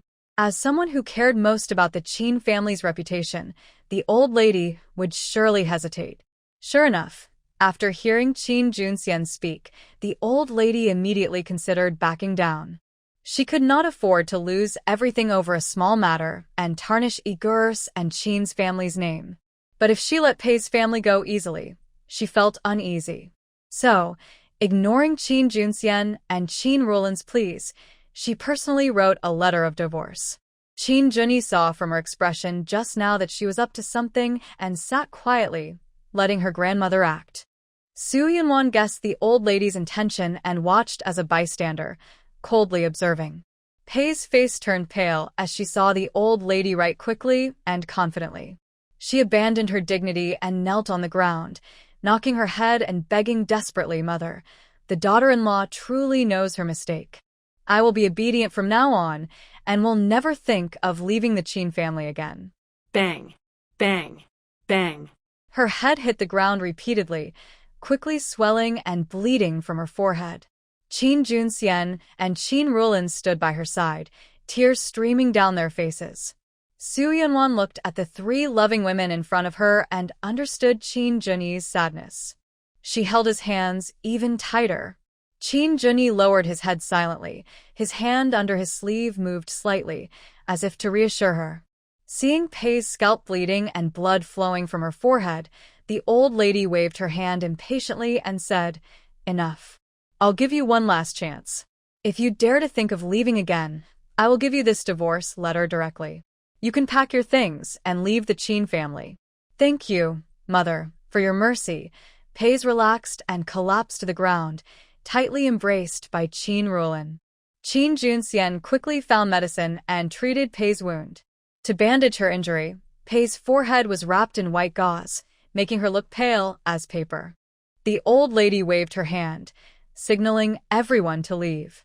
After a moment, only Su Yunwan remained inside the tent, still unmoving.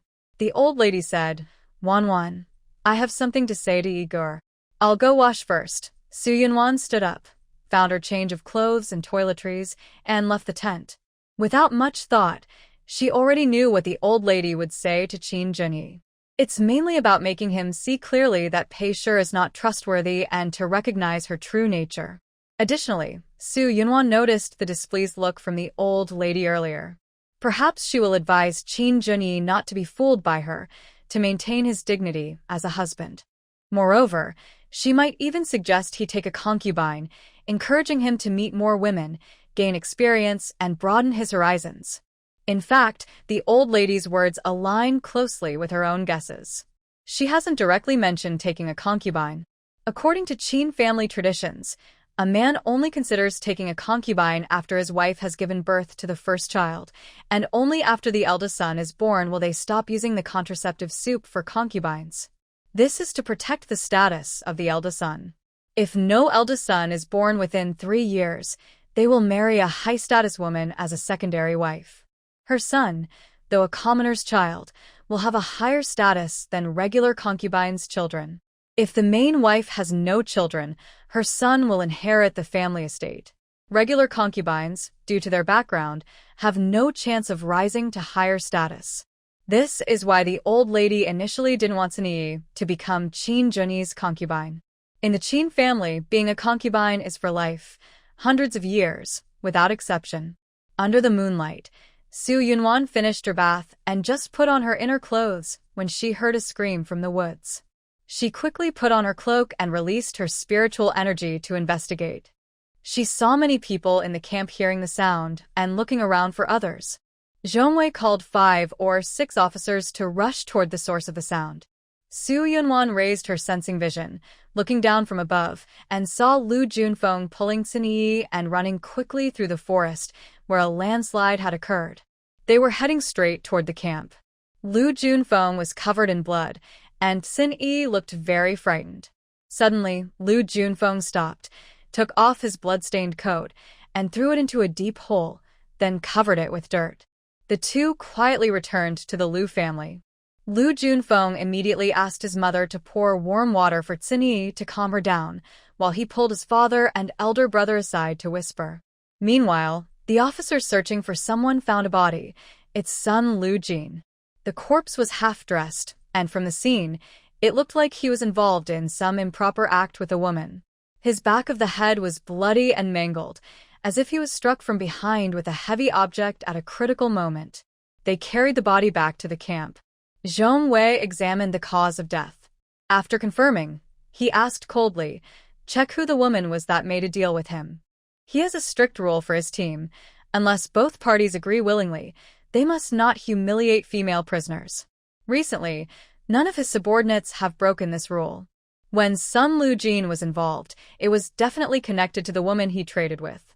However, after questioning everyone, no one heard of anyone selling themselves to Sun Lujin. Not only Sun Lujin, but even other officers had no records of human trafficking. Since they could leave tomorrow, the Lu family and the extended Chu family had hope, so they no longer allowed their concubines to sacrifice themselves. Some men felt it was shameful, while others thought frequent sacrifices would lower their reputation. But the women who served as their concubines could only obey orders, with no say of their own. They were treated like commodities, given away, sold, or even used to entertain guests, and had long since resigned to their fate. Considering Sun Lujin's hostility toward the Qin family, Zhong Wei turned his gaze toward the Qin camp and saw Wu Xiaohan rushing over hurriedly. The Qin camp was brightly lit. Wu Xiaohan and Shi hurried toward the group of officers. Seeing that the victim was Sun Lujin, Wu Xiaohan's pupils shrank sharply, and his suspicious gaze turned to Zhong Wei. How could this person die just as they were about to force him away from the team? Zhong Wei noticed Wu Xiaohan's doubt and silently shook his head, ruling out the Qin family as suspects. He instructed his subordinates to lead the way and, personally, went to the scene of the crime. Upon arriving, he found the murder weapon nearby, a blood-stained large stone. Wu Xiaohan examined the surroundings and found footprints left behind. This way. Soon, the ground was covered with various footprints, and Wu Xiaohan discovered disturbed soil. He dug a little with a branch, revealing blood-stained clothing. The clothes were filthy, making it impossible to identify whose they were. Wu Xiaohan continued tracking clues and soon followed the trail to the Lu family. Without needing further explanation, Zhong Wei threw the clothes on the ground and asked sharply, "Whose clothes are these?" The few who learned the truth were instantly terrified, especially Tsini. As a girl raised in a noble household, she had just suffered humiliation and seen a murder, making it hard to stay calm, especially after the officers revealed the clothing. "We didn't do this." The Lu family members denied instinctively, regardless of whether they knew the truth. In fact, the clothes were so stained that their original appearance was unrecognizable. Zhong Wei pointed at Sin-Yi and asked, "Did you meet Sun Lujin just now?" "I didn't." Sin-Yi denied loudly, but secretly looked at Lu Junfeng. Lu Junfeng avoided her gaze, cursing himself silently for being stupid, and quietly moved to avoid her line of sight. Just after finishing dinner, Sin-Yi found him and told him she had leverage over an official, threatening to meet him secretly. She was worried about trouble and asked Lu Junfeng to secretly protect her. When asked what kind of leverage she had, she refused to say, only saying there wasn't enough time and she would tell him later. Lu Junfeng, unwilling to let the woman he loved fall into danger, secretly followed her from afar. After seeing her argue with the official pushed her to the ground and attempted to her. To his surprise, Sin-Yi fought back fiercely, but did not scream for help. It seemed she had something on him so serious that she would rather lose her innocence than reveal it. Now, looking back, he realized she was confident she would help, which is why she held back. But he accidentally killed the official and immediately took Sin-Yi away from the scene. On their way back, he explained that if the official found out about her, she should admit she had an appointment with the dead official. But the official took her by surprise and knocked her out. When she woke, she found the official dead, and she saw nothing. She had promised not to reveal anything, but now she was denying everything. She didn't think that Zhong Wei was just a simple officer. Once they revealed her disguise, she had nowhere to hide. And there was no way she could escape the suspicion, especially with Sin-Yi looking so nervous. Footprints leave traces, and the wind leaves sounds. Even if they weren't followed, careful investigation would reveal that the dead official had contact with Sin-Yi. She couldn't escape that. The 12th officer, who had been silently watching their small movements, saw everything. He then looked at Wu Xiaohan, who nodded and quietly left. At Qin's camp, when old lady Qin heard a scream, she felt anxious and immediately ordered someone to find Su Yunwan. As soon as Su Yunwan stepped out of the bathroom, she was called back to the tent. Is something wrong? Su Yunwan, with wet hair, entered the tent and looked at the still-sitting old lady Qin. She sat down beside Qin Junyi. Qin Junyi naturally took the towel from her hand and gently wiped her silk-like black hair.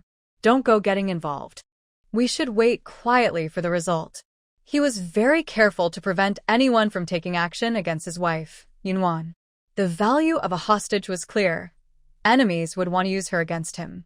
He wouldn't give them any chance. Su Yunwan nodded, ignoring old lady Qin's stern face, and let Qin Junyi help her with her hair. A silent warmth flowed between them. Old lady Qin felt uncomfortable and thought she shouldn't be in the tent. But she wanted to stay and wait for news, so she closed her eyes and tilted her head, pretending not to see. Not long after, Shire returned with a report. The old lady, upon hearing that Xin Yi and Lu Junfeng had an accident, anxiously said, Brother Yi is a victim, and Brother Feng only lost control trying to save her. You must help them. Don't let Zhong Wei, because of the official status of the deceased, wipe them out completely. Qin Junyi understood Zhong Wei's attitude towards Sun Lujin, but he knew that the death was not Zhong Wei's wish. To better manage the team, he would surely find the true culprit. The laws of the Great Zhou specify 6 types of murder: intentional murder, accidental killing, fighting killing, robbery killing, playful killing, and negligence killing. Zhong Wei is fair and just, and will make an accurate judgment. As Qin Junyi finished speaking, the old lady hurriedly argued, They must have killed by mistake, definitely. According to the current laws, those who kill by mistake can pay a fine to atone, and this is the lightest punishment among all killings. Brother Yi, grandmother wants to go see them. The old lady could no longer sit still. Qin Junyi did not stop her, only emphasizing, Grandmother, think carefully about their future. Grandmother understands. Now they are in danger of losing their lives, so she must go see them. How they live afterward, Grandmother will not interfere anymore, the old lady promised. Let my younger brother you. All right. After the old lady left the tent, Qin Junyi gently embraced Su Yunwan and told her about Zhong Wei trying to push Sun Lujin away. Su Yunwan toyed with his large, calloused hand and smiled softly. So, Zhong Wei deliberately blocked us, giving him a way out. But he chose to die himself, betraying Zhong Wei's kindness. In fact, Sun Lujin had long been on her blacklist, but she had been too busy recently to deal with him. Now that someone else was handling it, she felt relieved and didn't mind their leniency. The old lady, representing the Qin family, intervened, and Zhong Wei would surely not pursue it further. She wondered if Xin Yi and Lu Junfeng had the same understanding to confess and accept punishment. If they refused to admit it, and things got worse, they would only have themselves to blame. After Shire left Lu's house, Zhong Wei kept a close eye on Xin Yi, threatening, You're not crying for the coffin yet? Xin Yi desperately shook her head, pretending to be weak and pitiful. Your Honor, please see clearly. This has nothing to do with me. If she admitted, her reputation would be ruined, and she wouldn't be able to marry well. At this point, she still didn't want to marry Lu Junfeng.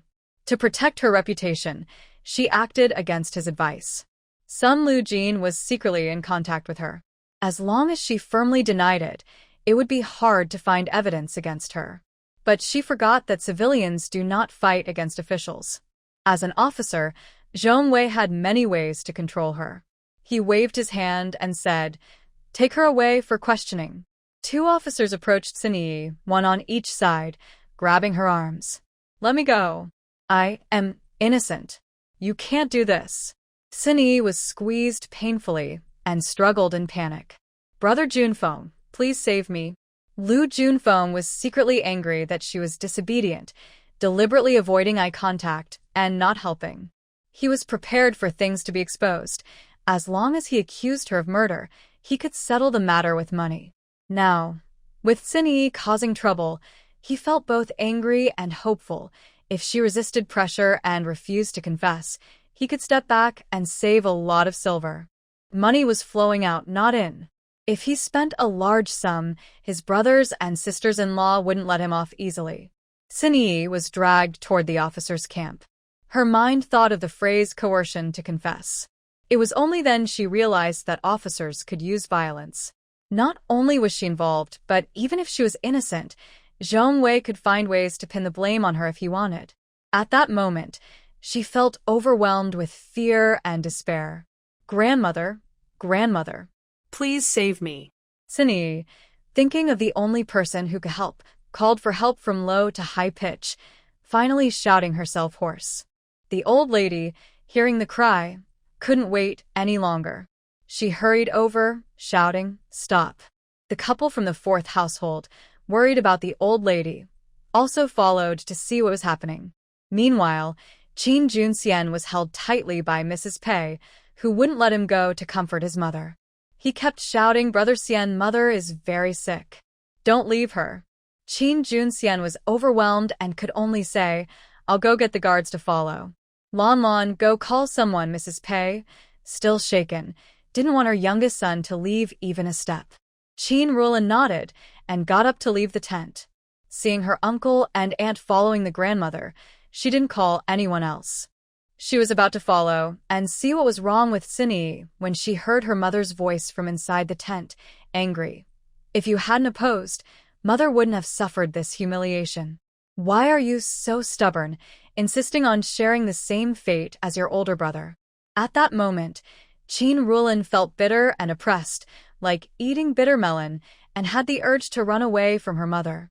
In her frustration, she didn't go to the Liu family but unknowingly walked to Qin Junyi's tent instead.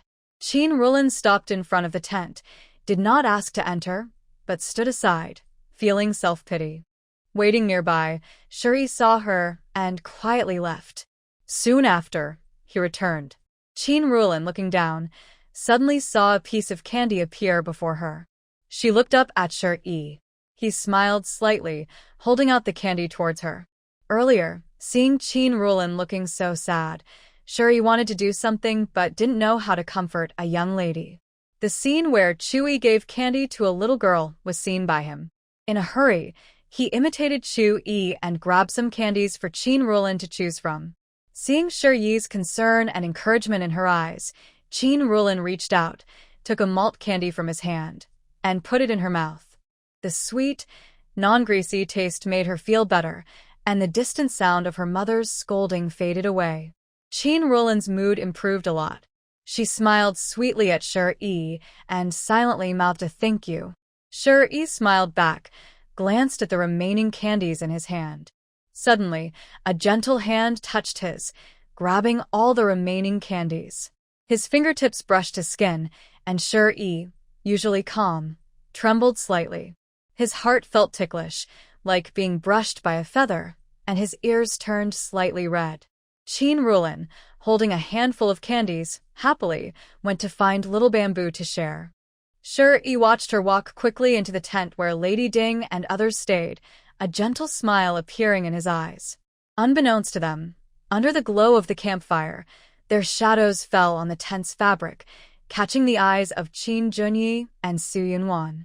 Qin Junyi's face darkened, not because of Shuri's status, but because he felt like his younger sister was about to be tricked away.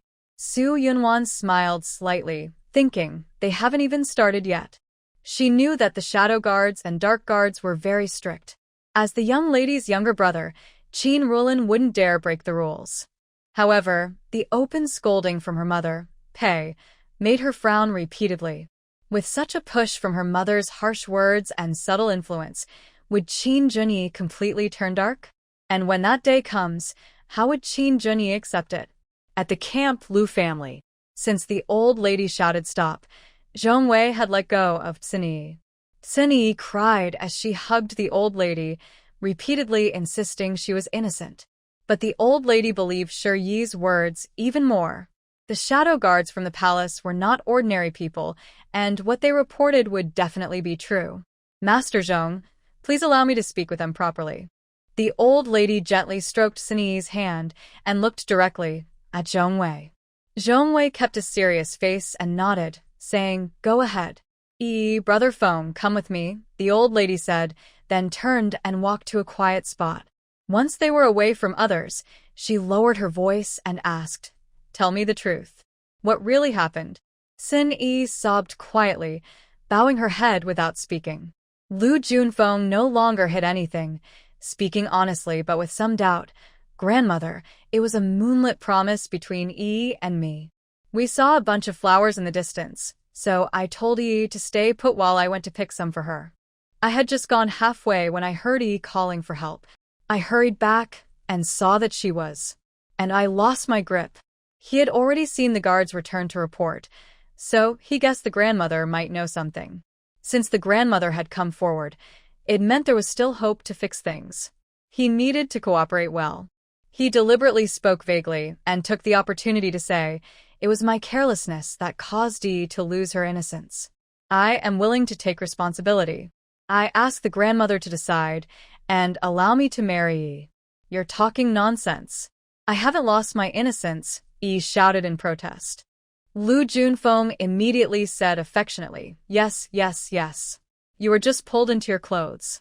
Don't worry, it's all over now. I won't dislike you." Seeing the threat in his eyes, Yi felt regret so deep she wished she could disappear. She never expected that the way out she had with Sun Lujin would turn into a weapon in his hands. Sun Lujin threatened her. If she didn't agree to his demands, he would tell the Qin family about their plans, making her an enemy of the Qin family. With the lesson from the Lu family, she couldn't afford to lose her only support, her grandmother, so she could only rely on Lu Junfeng to protect her. Now that Sun Lujin was dead, she wasn't free. Instead, Lu Junfeng took advantage of the situation. What's worse, her being threatened by Sun Lujin was kept secret, so she could only swallow her pain and accept Lu Junfeng's words. The old lady didn't think deeply about the details, only believing that her granddaughter was innocent but wronged. She immediately said, "Go and explain everything to Lord Zhong. Try to get a verdict of accidental killing and pay money to atone. Also, arrange your marriage soon." Lu Junfeng was overjoyed. "Thank you, grandmother, for your support. I will go find Zhong Wei right now." Yi felt her mind go blank, her vision spinning, and she fainted completely on the ground. "Yi, wake up quickly." The old lady reached out and pinched Yi's acupuncture point with such force that Yi, who was truly unconscious, slowly regained consciousness. Lu Junfeng saw that Sinyi was fine and turned to find Zhong Wei, who was still waiting at the Lu family. After hearing his confession, Zhong Wei immediately became suspicious. Sun Lujin wouldn't have suddenly rebelled out of. What is the real relationship between him and Sinyi? Lu Junfeng hurriedly explained, "Sir Zhong, life is fragile. Yi is a victim. Please show mercy." "Humph."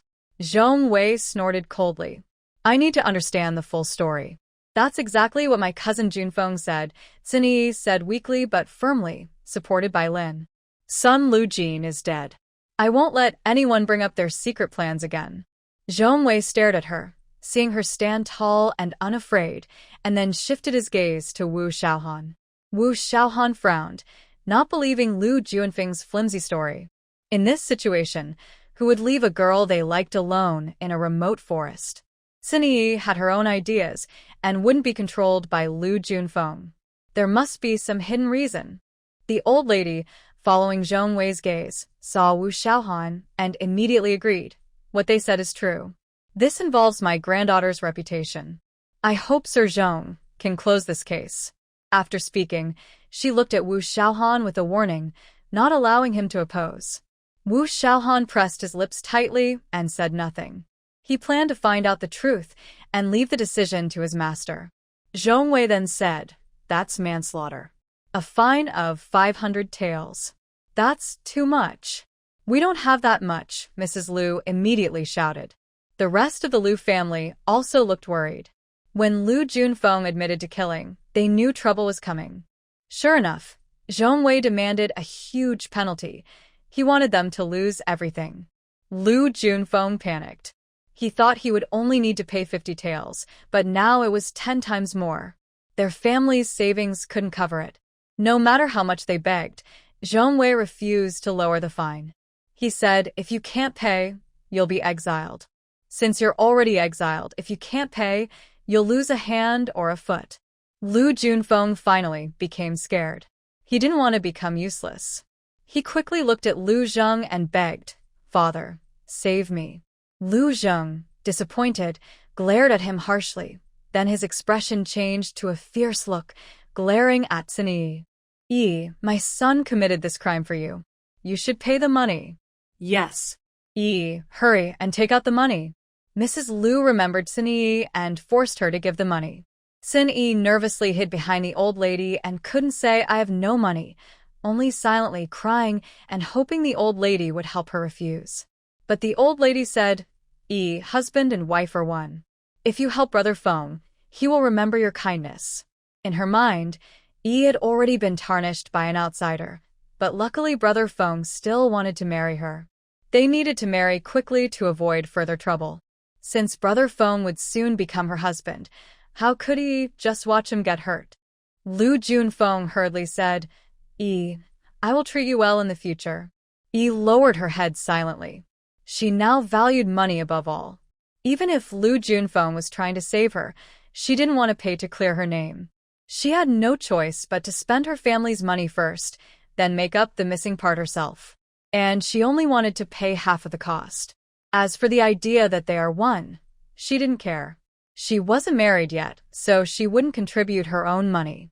Even after marriage, she saw that money as her private savings and wouldn't use it to support the family. While she was thinking about how to negotiate, Lu's wife suddenly caught the key point.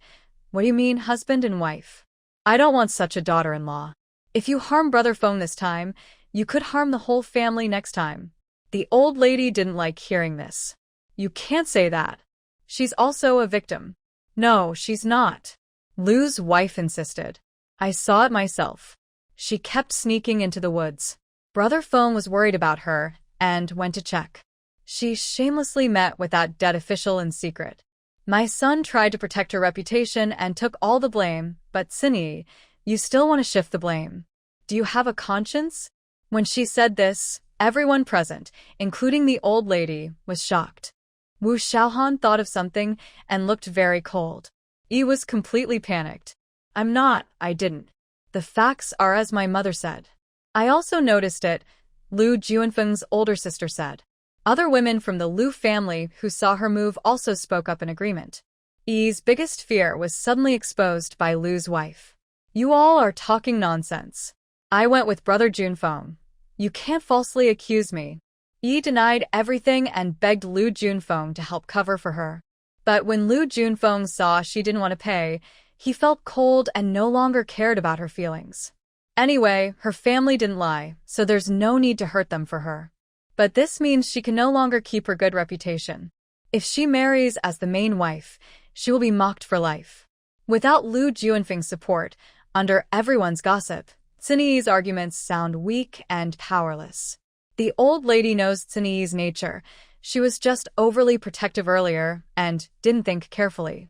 Now that Lu's family has pointed it out, she quickly made a judgment, coldly asking, what is your relationship with son Lu Jin? Grandmother, I don't know him. Really, they're lying. Please believe me. Sinyi tugged at the old lady's sleeve, crying and begging. Just as the old lady was about to waver, Shi came over, cupped her hands and said, Old madam, the master asks you to go back. It turns out, Su Yunwan used her mental power to see and hear what she observed and told Qin Zhenyi. Like Wu Xiaohan, both doubted Lu Junfeng's words. After Lu's family revealed the truth, they became even more certain that Sinyi had some connection with son Lu Jin. With son Lu Jin's background, Sinyi, who is proud and high-minded, would never have romantic feelings for him. The remaining possibility is an exchange of interests. Adding to son Lu Jin's hostility toward the Qin family and Sinyi's insistence on clinging to the old lady a few days ago, it's clear their conspiracy involves the Qin family. Sinyi desperately tried to hide the truth, but it was easily uncovered by the two of them. Qin Junyi immediately ordered Shi to call her grandmother back, which led to the earlier scene. The old lady wanted a quiet environment to think carefully. After hearing Shi, she released Xin Yi's hand and turned to leave. Grandmother. Xin Yi knelt softly on the ground, grabbing her skirt and crying out in a hoarse voice. The old lady's steps faltered, and she looked down from the side, saying, Tell the truth to Grandma. What is really going on? Xin Yi clenched her teeth tightly, weighing her options carefully, but still dared not reveal the full truth. Without evidence, her grandmother would still care about family bonds. If she confessed Sun Lujin's conspiracy, even claiming she wanted to infiltrate the enemy and gather key intelligence to tell her eldest cousin later, no one would believe her. So she insisted that Lu Junfeng was telling the truth. The old lady shook her head in disappointment, pulled her skirt, and turned to leave. Despite her cries behind her, Grandmother, please believe me. Watching Qin Laofu walk away without looking back, Xin Yi shed 2 lines of bitter tears. Wu Xiaohan cast a cold glance and turned to find Jiang Xiaolu. Later, he and Jiang Xiaolu visited several officials close to Sun Lujin, confirming that someone saw Sun Lujin walking closely with Xin Yi. Based on this, Wu Xiaohan was sure of his suspicion and went to tell Qin Junyi. Quick-talking Jiang Xiaolu immediately told Zhongwei the result, saying, Uncle, Wu Go, and I found out that Xin Yi really had contact with Sun Lujin. His voice was loud enough for everyone, including the Lu family and the onlookers, to hear. They looked at Xin Yi with disdain and contempt. Xin Yi, sitting on the ground with a pale face, quickly shouted, You're lying. I don't know him. It has nothing to do with me. But no one believed her anymore. The prisoners whispered among themselves, calling her promiscuous and shameless. Many male prisoners looked at her with wicked eyes without restraint. Mrs. Lu, furious, stepped forward and slapped Xin Yi hard, saying, You fox spirit, seducing one after another, you caused Brother Feng's death. Xin Yi was slapped to the ground and lay there motionless, lacking the strength to move. Zhongwei looked at her with disgust and turned to Lu Junfeng, saying, Now that everything is clear, you have indeed committed murder. You can either pay money to atone or have your hands and feet cut off. Choose quickly. Of course, I'll pay. Mrs. Lu said immediately, rushing to the ground and searching for her purse. Xin Yi struggled desperately, shouting, Go away. Cousin Junfeng, my money is also yours. Lu Junfeng was tempted but saw the fierce looks from his father and brothers like wolves, so he dared not act selfishly anymore. After all, he was the one who killed her. If she said her money was his, then he should use it to atone. Mrs. Lu, unable to overpower her, quickly called her daughters-in-law to help. Several women from the Lu family, who had long disliked the pretentious Xin Yi, stepped forward to restrain her hands and feet. Xin Yi cried loudly, Grandmother, Grandmother. Save me. But her only response was the sight of Qin family members walking out of the tent, watching from afar, without stepping out of the bodyguard circle, including no sign of old Lady Qin. Soon, Mrs. Lu found Xin Yi's purse. She opened it and counted over 400 taels of silver inside, then handed all the money directly to Zhongwei, adding a few more taels to make up the shortfall. Zhongwei collected the money, waved his hand, and led the officials away. The women from the Lu family, who had been holding Xin Yi down, loosened their grip. Xin Yi, like a madwoman, rushed at Mrs. Lu, grabbing her hair, hitting and scratching her, with hatred blazing in her eyes. Lu Shi kept screaming until everyone pulled her away to restrain Xin Yi, allowing her to fight back. After a primitive fight, Xin Yi was knocked to the ground, groaning in pain. Lu Shi brushed her hair aside and said, If you dare to fight me, I will beat you to death. Brother Feng, I will never allow such a wicked woman into our home. Unlike others who mistakenly thought she lacked self-control, Lu Junfeng, who knew Xin Yi better, also suspected she had leverage over Sun Lujin, related to schemes against the Qin family. No wonder she was so cautious. Even now, she dared not tell the truth. A cold feeling rose from Lu Juanfeng's tailbone, rushing up his spine to his head. In his view, the Qin family had been kind enough to Cini, but instead of being grateful, she secretly harmed them like a poisonous snake. Such a woman, even with his cautious nature, made him hesitate. If he took her as a concubine, it might bring danger to the entire family. So, Lu Junfeng nodded in agreement with his mother. "Mother, I will listen to you." Hearing this, Cini's pupils widened as she looked at Lu Junfeng. "What do you mean? If I had listened to my mother earlier, I wouldn't have shed blood this time. Our fate ends here. Take care of yourself in the future," Lu Junfeng said impatiently. Cini didn't expect that after all this twisting and turning, she would not only lose her reputation and money, but also be cut off from her last escape route. Under this overwhelming stress, her vision darkened, and she fainted again. Meanwhile, after Madame Qin returned to the Qin camp, she sat beside Qin Junyi, lost in thought. Qin Junyi and Su Yunwan exchanged a silent look, neither speaking. If she could see the truth clearly and use this chance to give up Cini, it might be good for the Qin family. However, whether Madame Qin didn't know Sun Lujin's hostility toward the Qin family or simply didn't want to think about it, she scolded angrily. "Tell me, how does that dead officer compare to Brother Feng? Why was he so easily fooled by Sun Lujin?" Su Yunwan's lips twitched as she replied, "Maybe because of their different statuses? An officer and a criminal. An officer's identity seems more reliable, right?" By this point, Madame Qin still thought Lu Junfeng's status was noble. He even changed his surname. Even if the Qin family rises again in the future, it has nothing to do with Lu Junfeng. Madame Qin didn't like hearing this and snorted coldly, retorting, "You can't say that. Once the officer completes his task, he'll return to the capital. Can he really take her away? Even if he wants to, Sen Yi wouldn't go with him. What she wants is just the protection along the way." Su Yunwan spoke softly and calmly. Whether in the past or now, Cini has never been a real threat to her.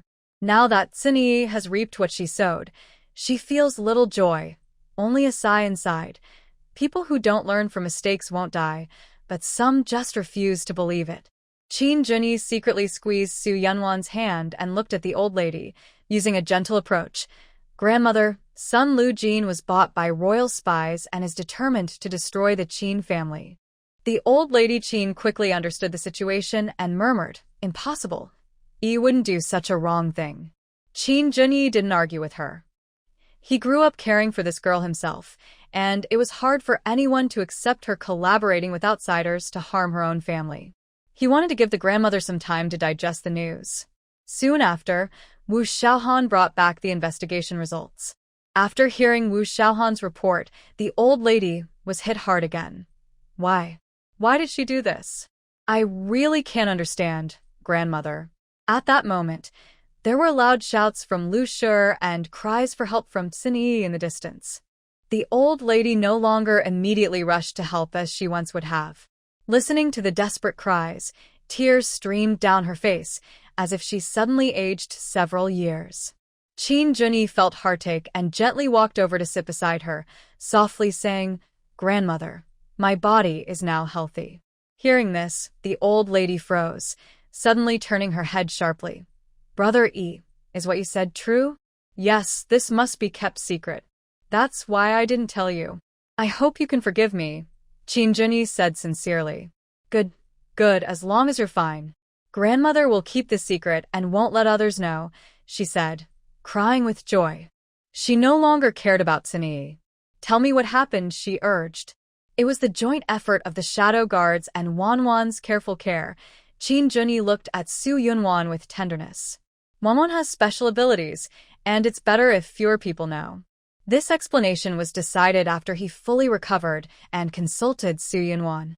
Since Su Yunwan dared to do it, she was willing to take responsibility. She was indifferent to fame and profit. She just wanted fewer troubles and understood Qin Junyi's intentions, so she went along with him. The old lady immediately put aside her previous prejudices and said, "Wanwan, you are thoughtful." Su Yunwan smiled faintly and said, It's the UN's own effort that brought us today's results. Switching to an ordinary person, just the risks involved would make anyone hesitate, not to mention the unbearable pain if anesthesia fails and drives someone to madness. Brother E is always strong, the old lady proudly said. She then turned to Qin Junyi, Brother E, you don't need a cane. Walk a little for Grandma to see. Just now, she was too absorbed in her grief to notice how Brother E came over. Hearing this, Qin Junyi smiled slightly, stood up, and took a few steps inside the tent, careful not to let his shadow fall outside where others could see. Seeing his calm steps and relaxed expression, not trying to show off to impress her, the old lady clasped her hands together and said, "Thank the ancestors and ancestors for their protection. Brother E has finally turned the corner. Our Qin family has hoped to rise again." Shujungwan. Qin Junyi. Meanwhile, in the capital city, at the Imperial Observatory, Yang, dressed in white robes with long flowing hair, exuding a fairy-like aura, stood atop the stargazing tower, observing the sky as usual. In the starry sky, a planet that was fading in the east suddenly shone brightly. His expression tightened. After calculating with his fingers, his face suddenly changed drastically. He lifted his long robe and hurried down the stairs, crossing the corridor back to the purification chamber, immediately performing a divination with a 6-line oracle shell. Before the divination was finished, Yang suddenly spat out a mouthful of blood and weakly supported himself on the ground, gasping for breath. How could this be? Yang wiped the blood from his mouth, puzzled. After a moment, he composed himself and sternly ordered his servants, "Prepare the sedan. Take me to the palace." Yes. The jade sedan, decorated with a beautiful canopy, moved smoothly and quickly headed toward the imperial palace. The new emperor, who was lying in the fragrant sedan, was awakened by the nearby who had been informed. He put on a yellow robe and sat in the main hall, waiting. "Your Majesty, I observed unusual movements in the sky and immediately performed a divination. But the heavens are mysterious and cannot be fully understood. I only found out that a reborn person has appeared in the world. Whoever finds this person will gain the world." Yang finished his bow and said seriously. The new emperor was shaken by this news. He knew Yang's skills very well. It was thanks to his help in defying the heavens and changing fate that he, weak and not favored by his father, was able to ascend the throne. "Is there any more information?" the new emperor asked nervously. Yang shook his head and reminded him, sometimes human effort is limited. This person must be helping the heroes of the current age to be effective. "Your Majesty, you might consider starting from this clue." The new emperor immediately thought of one person, Qin Junyi. At this moment, palace maids brought 2 secret reports. One was about the sudden collapse of the Tianjia mine near Suan County, causing casualties. 2 secret agents from the exile team were killed outside Suan County by exiled prisoners. Qin's family recently added a woman named Yu Zhenzhen. The words Yu Zhenzhen caught the emperor's eye. He remembered an old rumor. The Marquis of Xianping cares for his daughter. "Is her name Yu Zhenzhen?" The chief immediately bowed and replied, "Your Majesty, yes. 6 months ago, she caused the Marquis of Xuanping's concubine to have a miscarriage and was sent to work at the Suan County mine." The emperor held 2 secret reports in each hand, looked around and finally focused on the word Suan County. The phrase rebirth from the ashes was perfectly suited for Yu Zhenzhen. Better to miss an opportunity than to let it slip away. The emperor quickly ordered people to investigate Yu Zhenzhen's past and bring her back for an audience. As for the second wave of secret agents who died, he was no longer as angry as before. The secret report clearly stated it had nothing to do with Qin's family, but sending agents disguised as guards was no longer feasible. The emperor thought of the report about the Earth Dragon turning over he received during the day and immediately considered a more secretive method. The Earth Dragon turning over caused many casualties, and within days, a plague would spread. Thinking of this, a cold smile appeared on the emperor's face. Yu Zhenzhen was unaware that her fate was about to change drastically. Seeing Xin Yi's downfall, she felt a twinge of worry. Starting tomorrow, Sinyi, who had a grudge against the Qin family, would try everything to return. As an outsider, Zhenzhen would become a topic of gossip among her. Another person with similar concerns was Ding Qiudong. She was fanning her sleeping daughter and quietly told Zhenzhen about the troubles Sinyi had caused on the way. Finally, Ding Qiudong asked, "What if I buy a donkey cart from the young lady? Then buy some kitchenware and grain, and eat separately to avoid trouble for the young lady." She wouldn't forget that her silver was a gift from the young lady. Since she had no way to earn more now, she planned to wait until she reached Yuzhou City to find ways to make money and repay her later. Zhenzhen was instantly tempted. "Then I'll join you. We'll take Xiao Zhu and follow Qin's caravan. But I might leave at any time, so it will just be you and Xiao Zhu, mother and daughter. It's okay. You're not in exile, so you can leave any time. I've already prepared to live independently with Xiao Zhu," Ding Qiudong said. "I've been grateful for the young lady's care these days. I have nothing to repay now, only to keep it in my heart. I hope one day I can repay her." Both women shared a rare understanding. They both hated owing favors. Zhenzhen quickly agreed with her and decided to talk to Su Yinwan the next morning.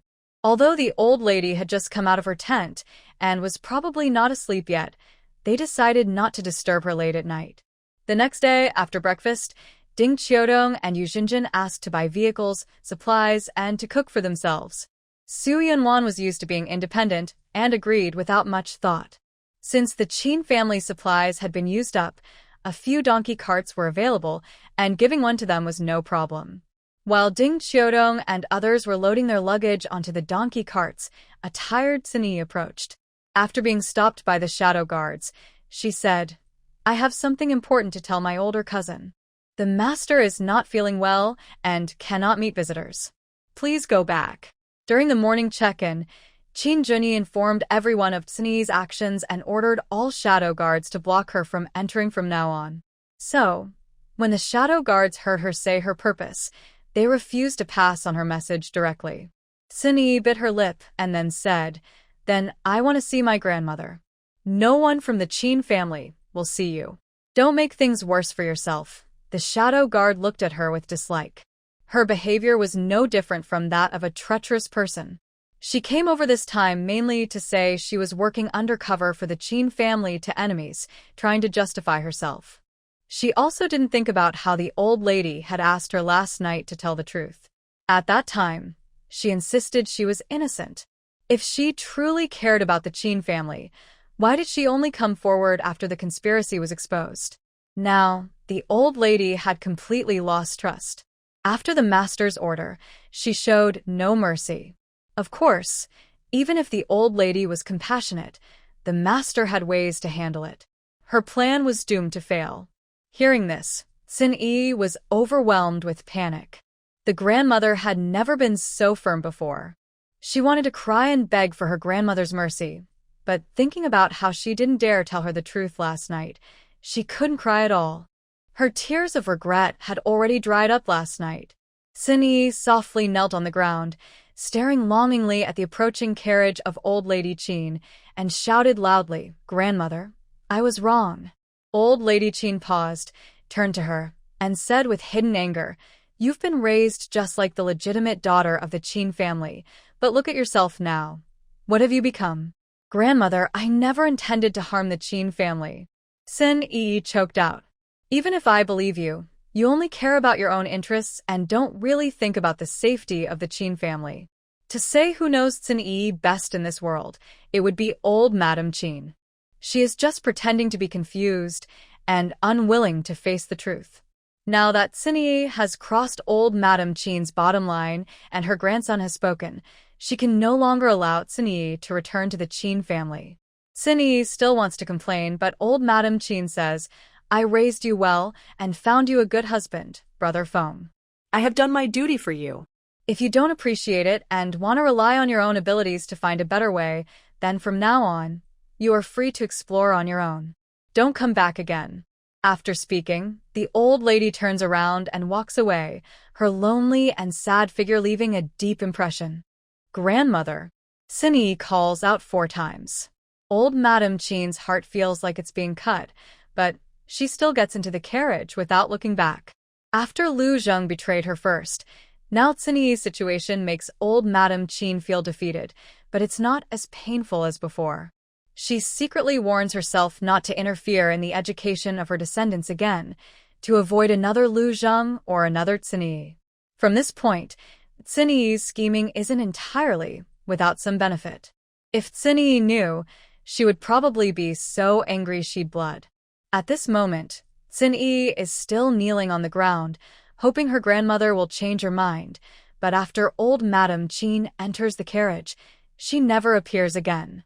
A sense of despair covers Cini's heart, and she involuntarily traces back to the origin of her personality change. Su Yunwan. It's Su Yunwan.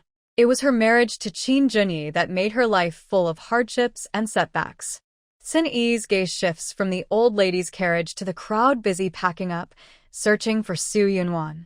At this moment, Su Yunwan is holding Xiao Zhu's hand, clearing a donkey cart to give to Ding Qiudong, and exchanging basic supplies like rice, vegetables, and salt according to their needs. Seeing Cini, who is handing over money and receiving goods, her eyes suddenly light up with excitement. She loudly calls out, "Grandmother, please, for the sake of our past friendship, help me one last time.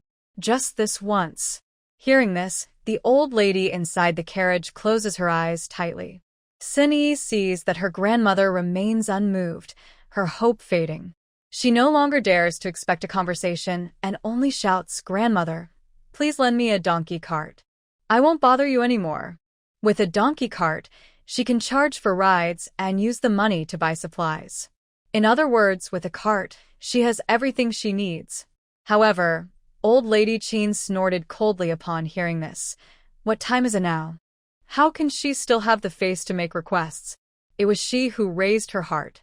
Listening to the long sigh of the old lady, the women in the carriage exchanged glances, not wanting to offend at this moment.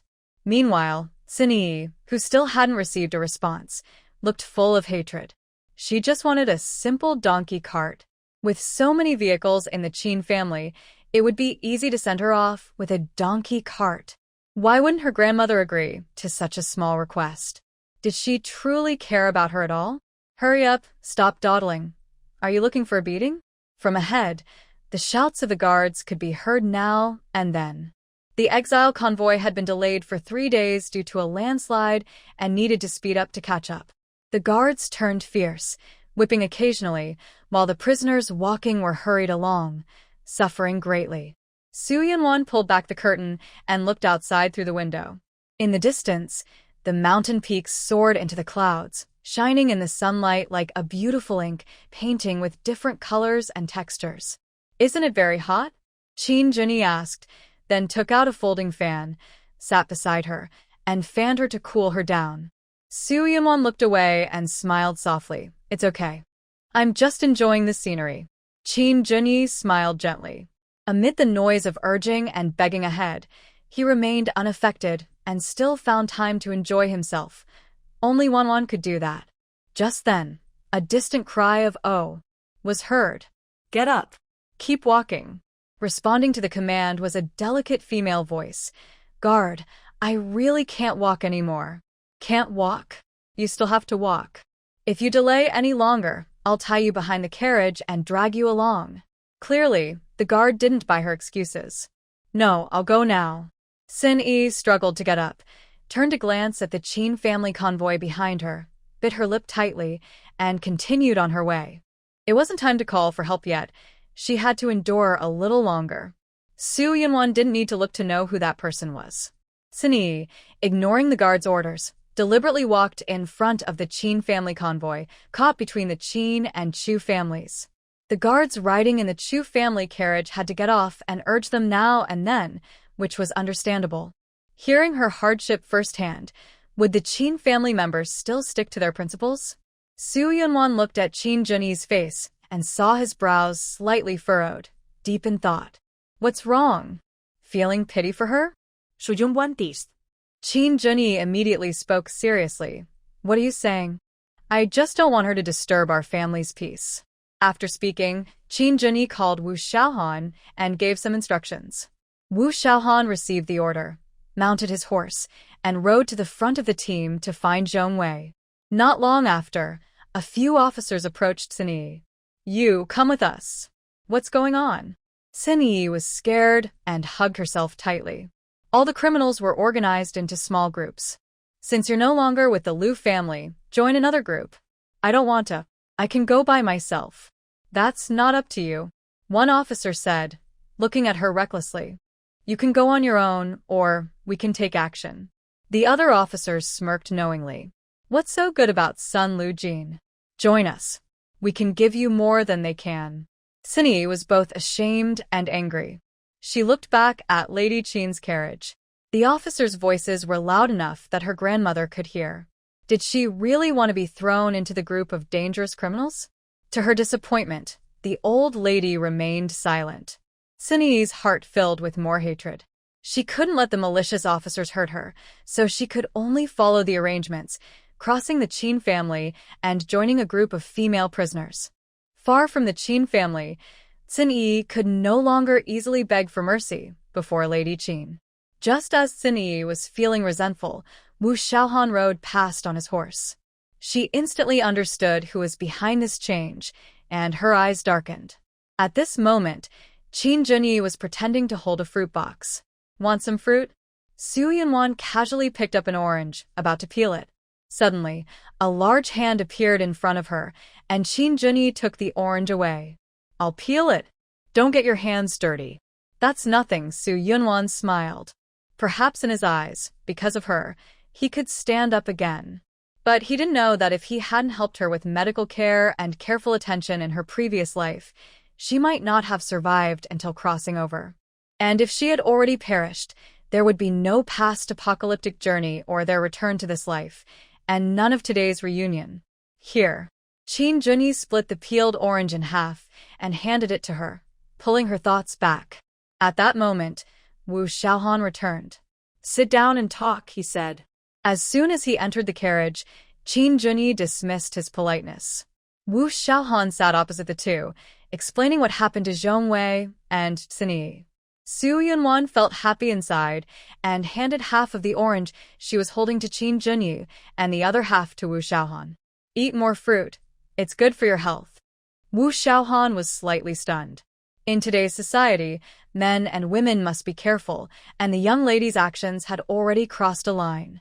He quietly glanced at Qin Junyi, who showed no change in expression, then took the orange. "Thank you, young lady." "You're welcome," Su Yunwan said softly. "There are other fruits in the donkey cart. You can take whatever you like." "Yes, I will take my leave now," Wu Xiaohan said, jumping down from the carriage and turning to mount his horse with one hand. The half orange in his hand felt hot, like a hot potato. He swallowed it quickly, and his thoughts began to drift away. Since they first met, the young lady had been different from others toward him. She was naturally indifferent, yet she treated him kindly, like a gentle spring breeze, with hints of subtle familiarity. But he searched his memory and found no connection between them. What was it that made the young lady treat him differently? Wu Xiaohan couldn't figure it out, but he couldn't ask Su Yunwan directly. In fact, even if he spoke about it, Su Yunwan might find it hard to tell the truth. There is a legend about a river called Wangchuan River and a bridge called Naiha Bridge. This bridge is the path everyone must cross when reincarnating. People drink Meng Po's soup beside the Naiha Bridge to forget their past lives and be reborn smoothly. During the end times, she dismissed these mysterious legends with a smile. Now that she has regained her memories, her strange experiences make her believe that the world is full of wonders. Better to believe than not. With her memories from her past life, she became a rare exception. She was warned by an unseen force. Do not speak of past events aloud. Sometimes, in her dreams, she would go to a vast, boundless world, sensing a mysterious power in the chaos. This power felt strangely familiar, as if her past was nurtured by its compassion and care. In her dreams, she was attached to it, lingering and listening to what she could do and what she couldn't. When she woke up, her rational mind returned. Unless necessary, she didn't want to challenge this mysterious force, like heaven's way or the world's consciousness. Wouldn't it be nice to just lie back like a salted fish, carefree and happy? But if her bottom line was touched, even if her fate was set by heaven, she would dare to defy everything and go against the heavens. 1. When did you meet Xiaowu? Qin Junyi had already sensed Su Yunwan's special attitude toward Wu Xiaohan. Now, seeing her care for Wu Xiaohan again, he felt a twinge of jealousy. He fed her a piece of orange, pretending to ask casually. Su Yunwan ate a segment of the orange from his hand and replied, "At the beginning of the exile, I realized I couldn't reach him. You might have mixed into the exile team, and after observing, I found him. Then what do you think of him?" In Qin Junyi's eyes, dark waves surged as he tightly watched his unpredictable wife. "Shu Yunwan, do you want to hear the truth?" Su Yunwan asked with a smile. Qin Junyi's whole body tensed, and he nodded slightly. Yes. Being able to secretly join the patrol team in such a short time without being discovered by Zhong Wei and possessing strong martial skills, his ability is unquestionable. After speaking, Su Yunwan looked directly at Qin Junyi and said calmly, "Most importantly, he can follow your command and risk his life to complete the mission. So, you shouldn't harbor unfounded suspicions." "How do you know?" Qin Junyi's eyes darkened, instantly catching the doubt in her words. "Of course I know. In the previous life, Wu Xiaohan disobeyed orders and risked his life to save others." Su Yunwan was momentarily lost in thought but avoided answering. "Isn't that so?" "No, he really can do it." Qin Junyi's black pupils flickered with dark waves. "Could it be that Xiaowu had some contact with Wanwan during his missions?" Su Yunwan raised an eyebrow. "Just a fruit, and you, as the master, wouldn't be so stingy as to not even share that, right?" "Of course not." Qin Junyi smiled helplessly. He never cared about the fruit. His wife clearly avoided the topic, so Qin Junyi could only give up. Suddenly, his smile faded, and his expression turned lonely. "Wanwan, if my internal energy can't recover, even ordinary shadow guards won't be able to defeat me. Will they rebel?" Su Yunwan's heart tightened as she asked seriously. "Qin Junyi." They looked at each other in silence for a long time. Seeing the flickering light in Qin Junyi's eyes, Su Yunwan frowned. "Is it inconvenient to tell me?" "No, there's nothing I can't say," Qin Junyi said with a wry smile, following her train of thought. "So far, the Shadow Guard camp hasn't been affected, and there haven't been any uprisings or defections. What about those who have left the camp? Could they take advantage of the Master's weakness, be coerced or tempted by the Emperor's men, and conspire against him?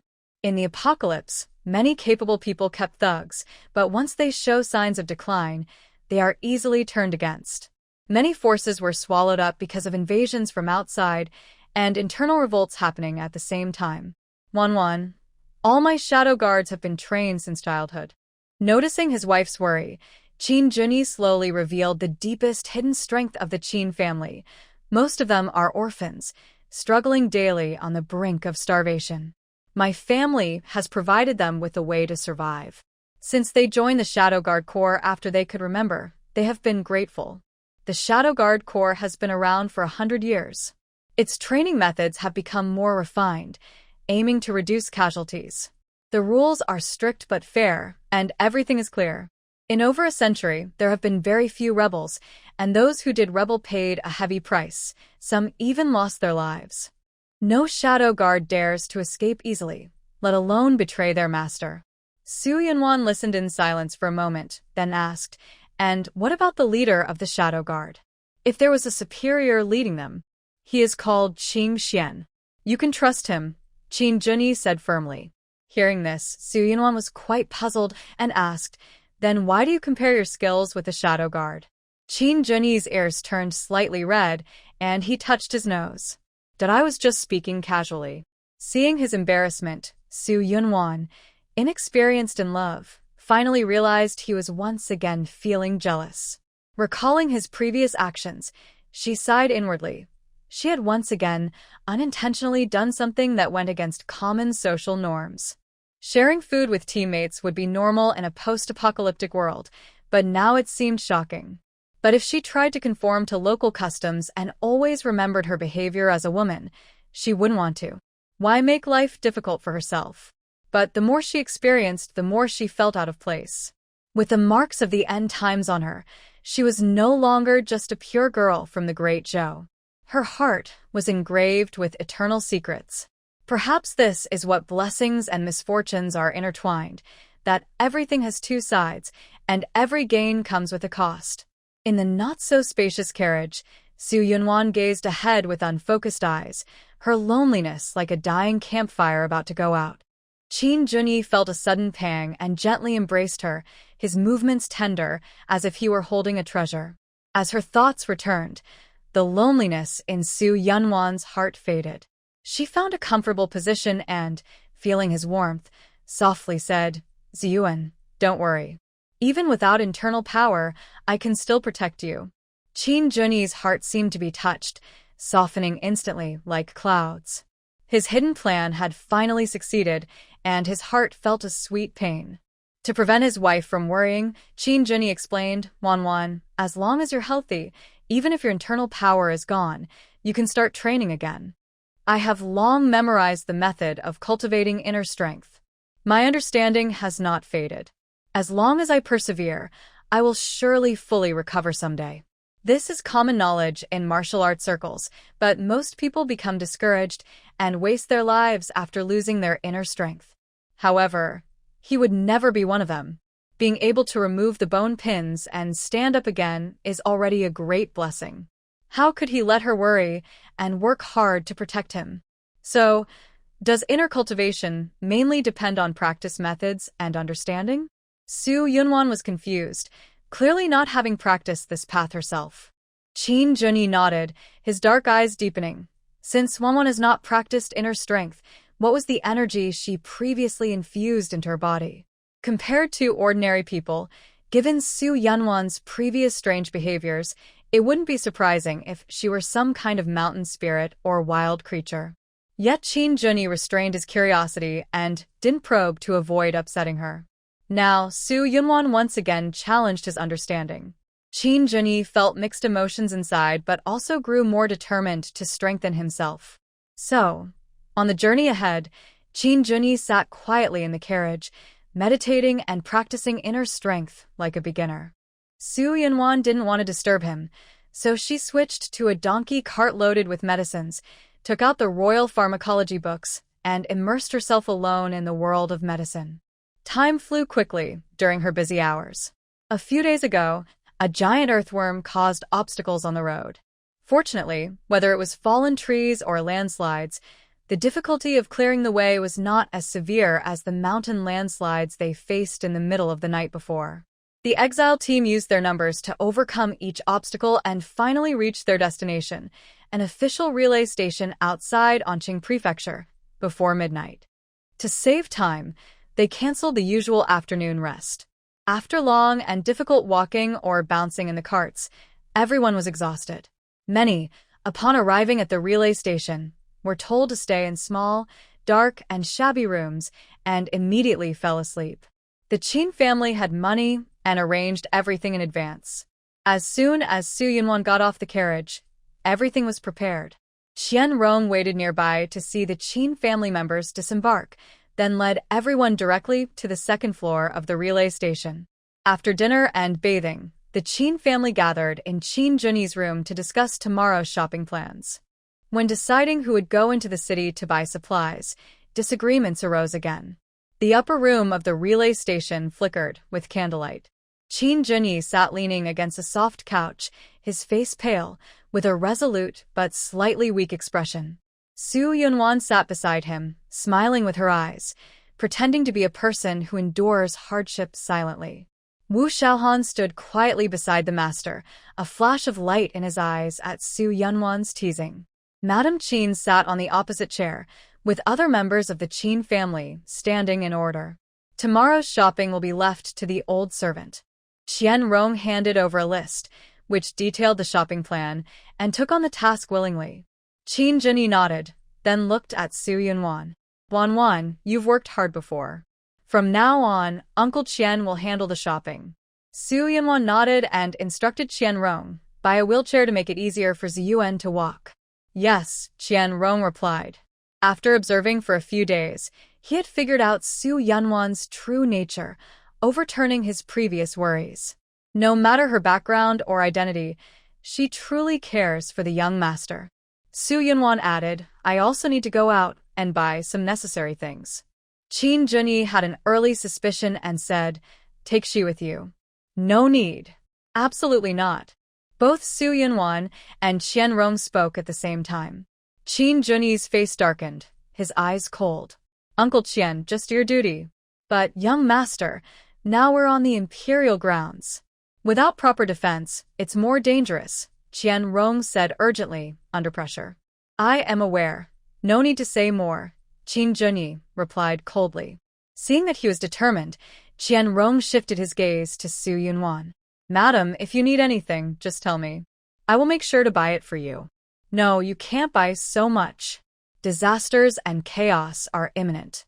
I must use my financial power to stockpile as many supplies as possible. Su Yunwan said, Ziyuan, I don't need guards to follow me. I will return quickly. Qian Rong saw that the young master's worries hadn't eased and, forgetting his place as a high-ranking steward, hurriedly said, Madam, do you not trust me? Rude. Qin Junyi's gaze sharpened like a sword, directly confronting Qian Rong. Do you remember what I said last time? Qian Rong was terrified and suddenly knelt down, bitterly begging for forgiveness. I dare not forget. It was my fault for offending Madam. I accept any punishment from the young master. His thinking was aligned with the current mainstream. Women should be virtuous and stay at home to manage the household. It was impossible before, but now with him and the shadow guards, there was no need for Madam to appear in public. However, the young master had already warned him to respect Madam, and his previous behavior was wrong. Qin Junyi was about to order punishment when the old Madam interjected, Brother Yi, Qian Rong has a point. Now we need to focus on protecting you to avoid falling into the Emperor's trap. He only acted out of sudden impulse and challenged Wanwan. A loyal servant is rare, so the old Madam hurriedly tried to speak on his behalf. But kindness does not lead armies. Qin Junyi has always been strict and fair in his discipline, only showing more tolerance to family members. Seeing that his eldest grandson's attitude remained unchanged, the old Madam said to Su Yunwan, Wanwan, Qian Rong was just worried about Brother Yi's safety. Please understand. Grandmother, there's no need to ask Wanwan. Qin Junyi tried to stop the old Madam, but before he could speak, Su Yunwan grabbed his wrist. She coldly looked at the kneeling person and said, I don't mind, but I don't understand one thing. Can the household servants of the Qin family openly oppose the master's words in the name of being good to him? She had long known that Qian Rong was a loyal servant of the Qin family, quite capable. But whether he was relying on his old age or some other reason, he subtly revealed a seniority attitude. Qin Junyi had two elders, the old Madam and Pei Shi. One servant, no matter how hardworking and loyal, was still just a servant. Qian Rong's face turned red, then purple, and he stiffened his neck, saying, It is the fault of this old servant for overstepping, willing to accept the family rules punishment. 20 lashes, execute immediately and call all the guards on standby to witness the punishment, Qin Junyi ordered, cutting off the old Madam's earlier plea. Yes. Wu Xiaohan responded and left to carry out the order. Qin Junyi had already given the command, so the old Madam no longer pleaded. On one hand, she wanted to protect her grandson's dignity. On the other, Qian Rong's open opposition to the head of the family, the eldest grandson, was indeed punishable under family rules. The old Madam stood up and led the women behind the screen. Su Yunwan finally rose, circled around the screen, and soon felt several gazes, some wary, some fearful, falling on her. She ignored them, standing calmly in a corner, as if the impending punishment had nothing to do with her. During the silence, there was a knock at the door. Wu Xiaohan, holding a long whip, entered with the guards who were not on duty. The dressed-in black guards knelt and saluted, then stepped aside. Wu Xiaohan sternly said, Uncle Qian, Please remove your clothes. The steadfast Qianrong unfastened his belt, took off his shirt, revealing his lean body. As a servant of the Qin family and a close aide to the old marquis, Qianrong's martial skills were not top-tier, but also not weak. According to the rules, Qianrong sealed his acupoints to cut off his internal energy, then took a deep breath, clenched his teeth, and prepared to endure the punishment. Wu Shaohan stepped forward, raised the long whip, and a chilling sound of lashes filled the room. 1 lash, 2 lashes, 3 lashes. The whip cracked loudly, landing on Qianrong's back, leaving bloody marks in an instant. Wu Shaohan controlled his strength, only hurting the skin and not the inside, using pain as a lesson. A fiery pain shot from his back to his brain. Qianrong felt like flames swept over his back. His groans of pain were barely suppressed before bursting out. The heavy sound of the whip and the suppressed groans echoed in the room, filling the small guest house with a smell of blood and frightening the person behind the screen. After 20 lashes, Qianrong's back was crisscrossed with whip marks and no healthy flesh could be seen. He was nearly fainting. Old servant. I remember the lesson, Qianrong said with difficulty, kneeling upright and speaking to teach. Qin Junyi waved his hand. Hopefully so. Take him away. The guards bowed and helped Qianrong out of the room. Wu Shaohan handed the whip to someone, then turned to open the window to let the blood smell disperse faster. Su Yunwan was the first to step out from behind the screen. Seeing the father and son from the 4th house and Qin Junyi's tense, pale face, they looked shocked. The women coming out after them also didn't hold back.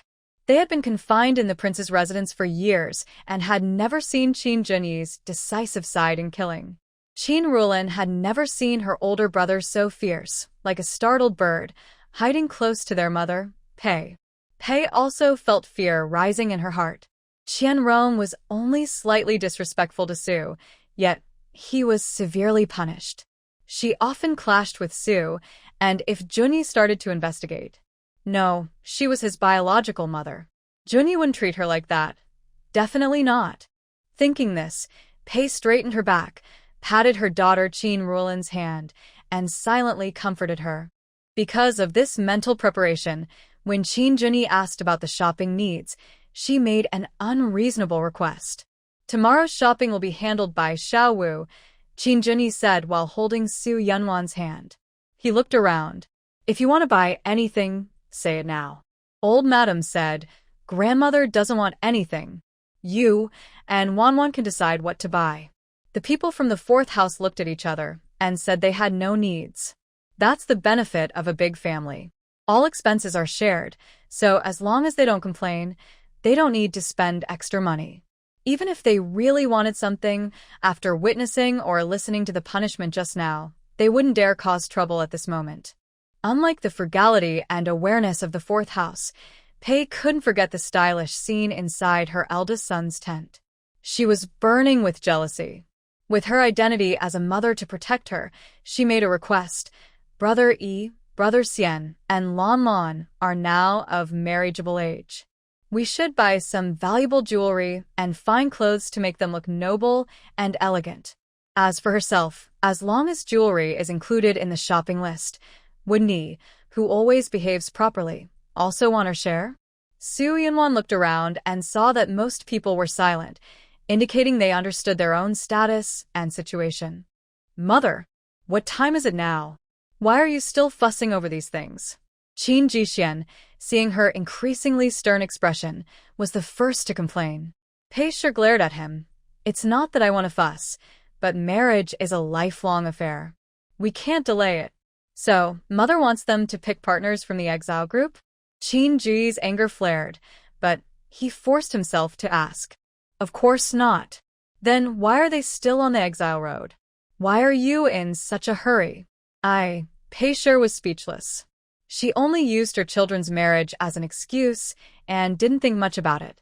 Su Yunwan sarcastically said, Are you afraid you won't see the next sunrise? Don't worry, even if you really face danger, there is Ziyuan. You can go with peace of mind.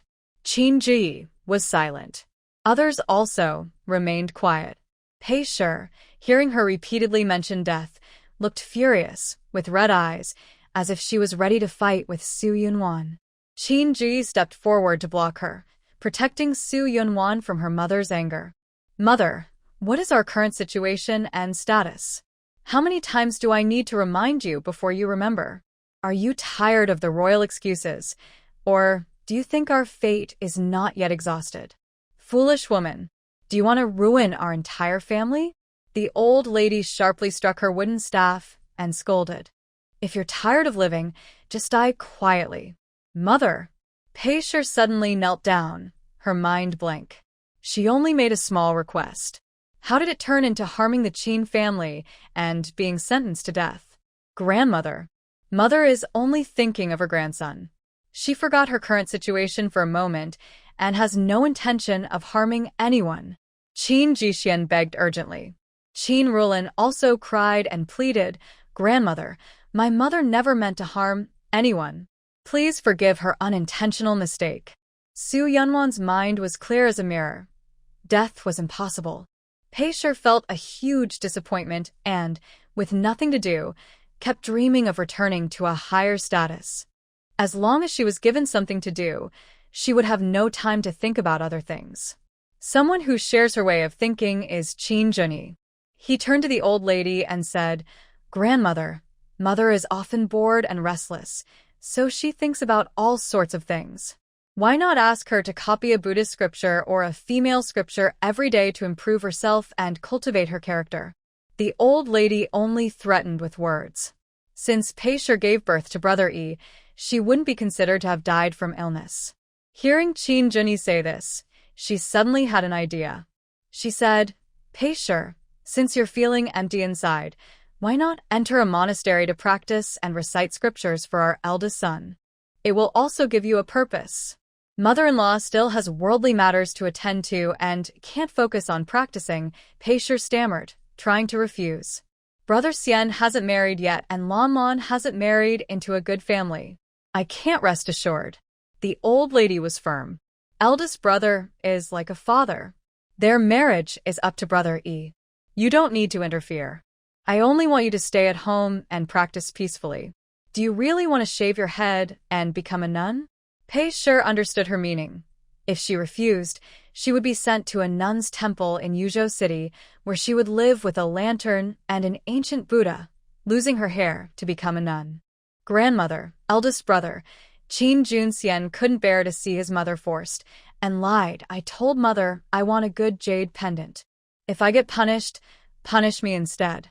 Qin Rulin, trying to hide her fear, stepped forward and said, "And I want gold and silver jewelry. Do you really think mother's actions are just to raise your status?" Qin Junyi sneered.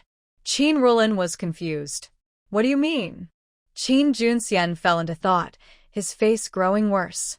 "Good for you, rebellious son, daring to speak so disrespectfully. I think you're just jealous. If you had half the filial piety of your brother, I wouldn't look down on you." Pei Shi, knowing she was doomed, counterattacked sharply as her eldest son was about to reveal her selfish motives.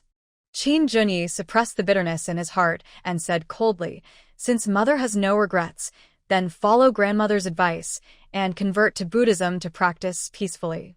Don't interfere in worldly affairs anymore." "You."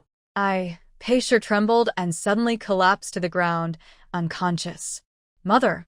Qin Junxian and Qin Rulin hurried to her side. After checking her, Qin Junxian said hoarsely, "Grandmother, eldest brother, I'll take mother back to her room first." His eyes, red with emotion, seemed ready to burst like a volcano. Suyunjan furolet herbrais. If this continues, Qin Junxian might turn to the dark side someday.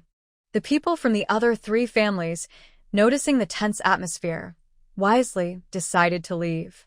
After everyone left, Su Yunwan reminded them, "Since the lady has entered a monastery, let others keep their distance to avoid disturbing her practice." Everyone present understood her concerns without needing further explanation.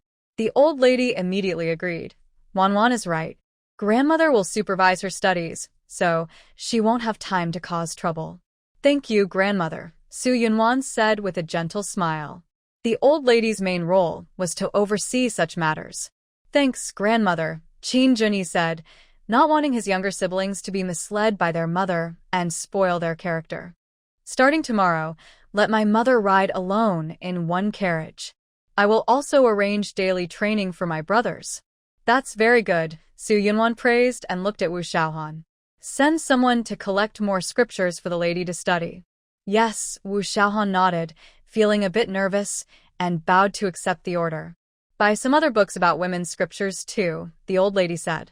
Let the ladies review them properly, and not cause trouble like the Pei family. Su Yunwan thought to herself.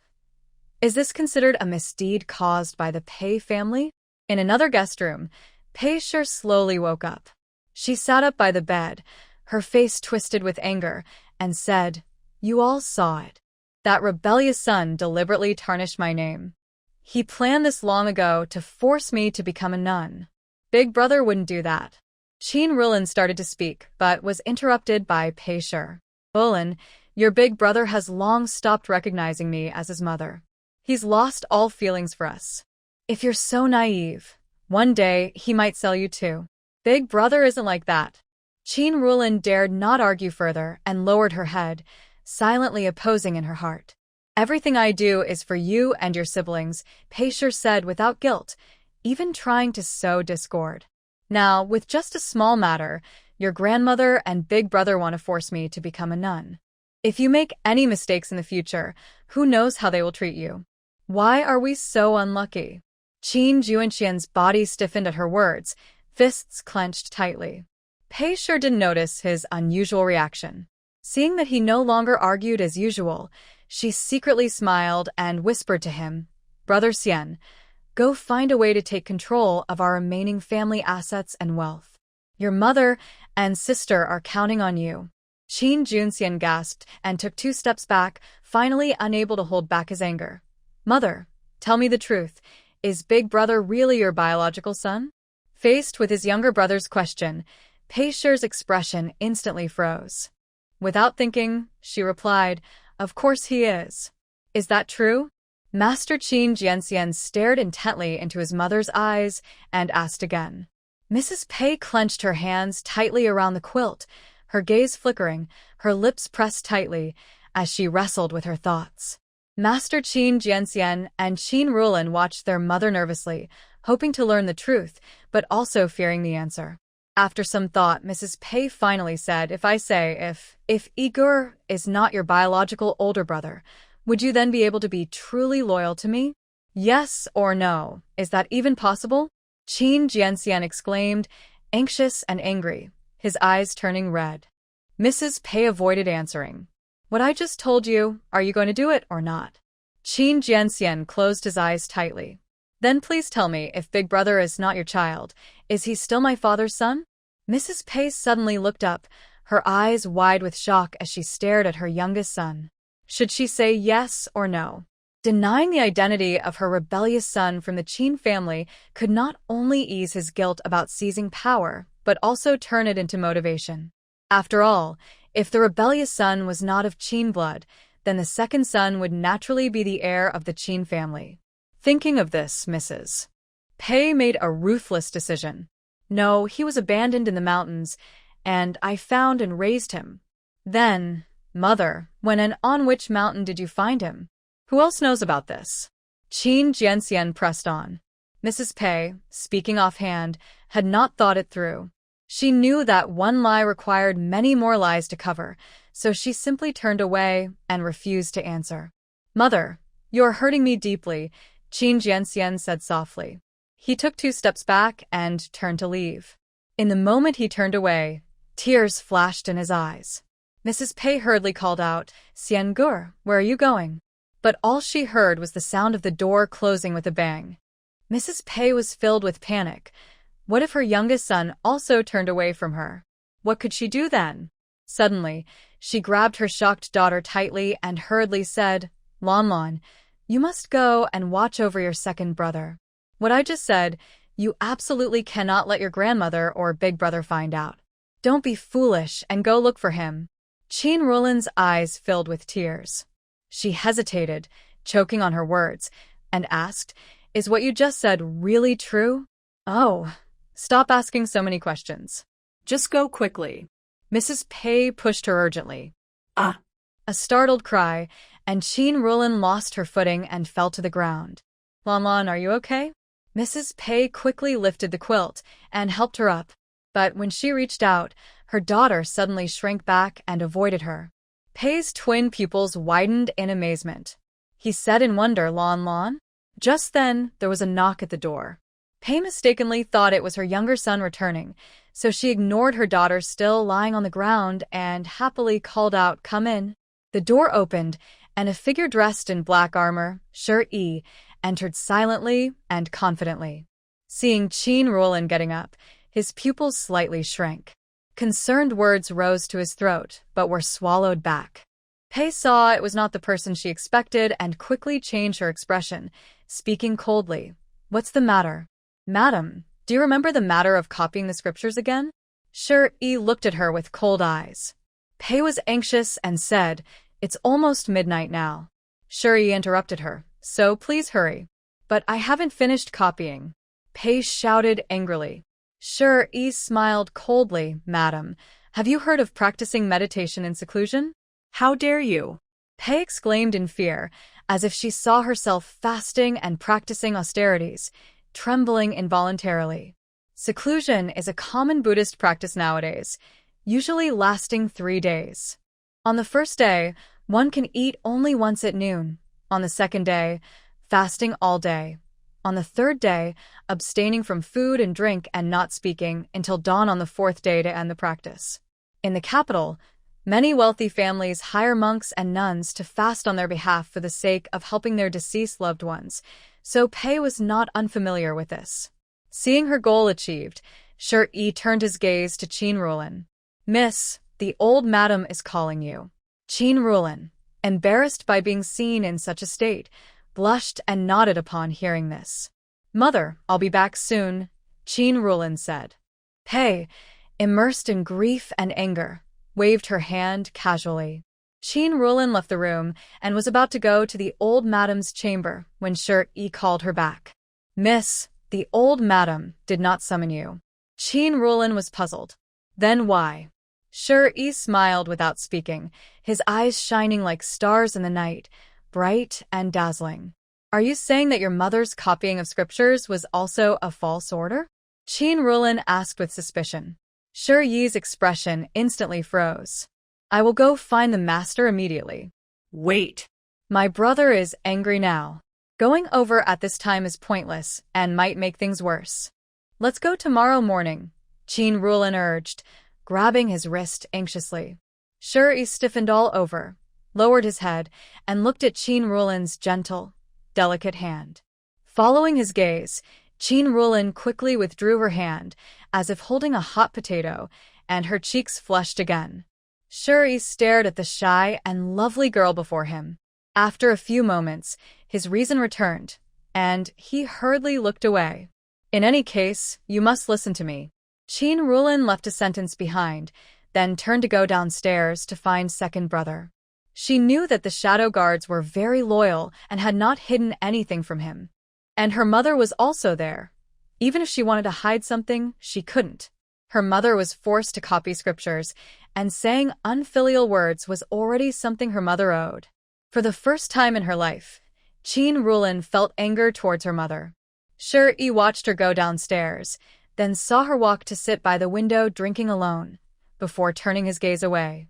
He did not follow Qin Rulin's kind advice, but instead stepped to Qin Juanxian's door, exchanged a look with a guard shadow standing there, and stood quietly nearby.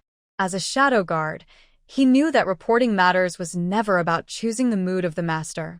When it involved the master's background, there was no delay. Inside, the old lady was talking about telling Qin Juanxian not to be sad about Pei's situation, saying it was all her own fault. Qin Juanxian occasionally responded, and seeing her look tired, he said, "Grandmother, don't worry. I understand. It's late now, you should rest early." "I'm old and not in good spirits," the old lady sighed, then ordered, "Wan, you stay and keep company with brother E." Su Yunwan responded, and got up to send the old lady back to her room. When she returned to her own room, Shi had already begun reporting what he saw and heard earlier. It turned out that, witnessing the elderly Qian Rong being punished, Shi thought of the figure he saw in his dream, feeling restless and unable to calm down, so he jumped onto the roof to get some fresh air. He sat side by side with Shi, who was guarding the roof, and listened clearly to the scene inside where Pei's reckless actions led to her downfall. After Pei fainted and returned to her room, Shi quietly sneaked onto her roof, holding his breath to listen. He had a premonition that Pei would do her best to sow discord between the master and her siblings. Sure enough, after Pei woke up, she said something shocking. The madam asked the second young master to lean in closer. I didn't hear clearly what was said, but after hearing it, the second young master asked the madam in a trembling voice whether the master was her biological daughter. Qin Junxian was sitting on the bed, and as Shi told the story, he exuded a cold, sword-like aura. Su Yunwan, sitting beside him, reached out and clasped his fingers. Qin Junxian relaxed his restrained strength to avoid hurting her hand. I heard the screams inside the room, claiming that the madam was urging her to rewrite the scriptures, then knocked on the door to bring the young lady out of the guest room. After Shi finished explaining the situation, he knelt on the ground and apologized. I acted on my own. Please punish me, master. Su Yunwan and Wu Xiaohan both tensed up at the same time. If Qin Junxian punished him according to the rules, Shi would not escape punishment. Fortunately, Qin Junyi simply said, let the eldest lady and the fourth lady stay together for the night. Everyone else go down. Yes. She and Wu Xiaohan responded and left. After closing the door, Shi let out a sigh of relief. The master seemed to accept his behavior towards the main wife, including the threat of closing the fast. Wu Xiaohan frowned and shot him a glance, showing disapproval of his presence in front of the main wife. Shi silently smiled bitterly. When he heard the eldest lady scream, his body moved faster than his mind, and he quickly climbed down the eaves to knock on the door. The sound of the main wife inviting him in reached his ears. He regained his composure, but could only muster the courage to walk into the room. The room returned to calm, but people's hearts remained uneasy. Things have ultimately come to this, mother and son fighting each other. Qin Junyi's eyes filled with tears. Overcome with grief, he spat out a mouthful of blood. Blood stained his white clothes and the ground in front of the bed, shocking to see. Here. Su Yunwan exclaimed, reaching out to send healing energy, but she was tightly embraced with both hands. Wan wan wan wan. Sorrowful whispers came from above, causing Su Yunwan's heart to ache. She wrapped her arms around him in return. Cool liquid dripped onto her face, and Su Yunwan's heart suddenly trembled with an uncontrollable anger. Pei Shi, you better watch out. The next morning, the sky was dark, and strong winds blew fiercely. Qin Junyi stood by the window, tall and straight, exuding a commanding presence. His gentle face in front of family members was completely gone, replaced by a hardened, battle-hardened spirit and a stern, resolute aura. Su Yunwan woke up and saw Qin Junyi, like a sharp sword unsheathed. Her heart ached, and she called out Zhenzhen. Qin Junyi turned around, and his cold, stern aura instantly faded. Not going to sleep a little longer? I can't sleep anymore, Su Yunwan said as she got up to dress. After washing up, she sat at the dressing table. Looking at her messy hair, her brushing movements revealed a hint of impatience. I'll do it. Qin Junyi took the wooden comb, gently helping her straighten her long hair, careful not to hurt her scalp. Some people are born with weak family ties, but you still have your grandmother, brother, and sister. You're much better off than those who are not. Su Yunwan looked at her focused reflection in the mirror and softly comforted her. Pei Shi, for her own selfish reasons, openly denied Qin Junyi's background, forcing his siblings into conflict. She has done many wrong things.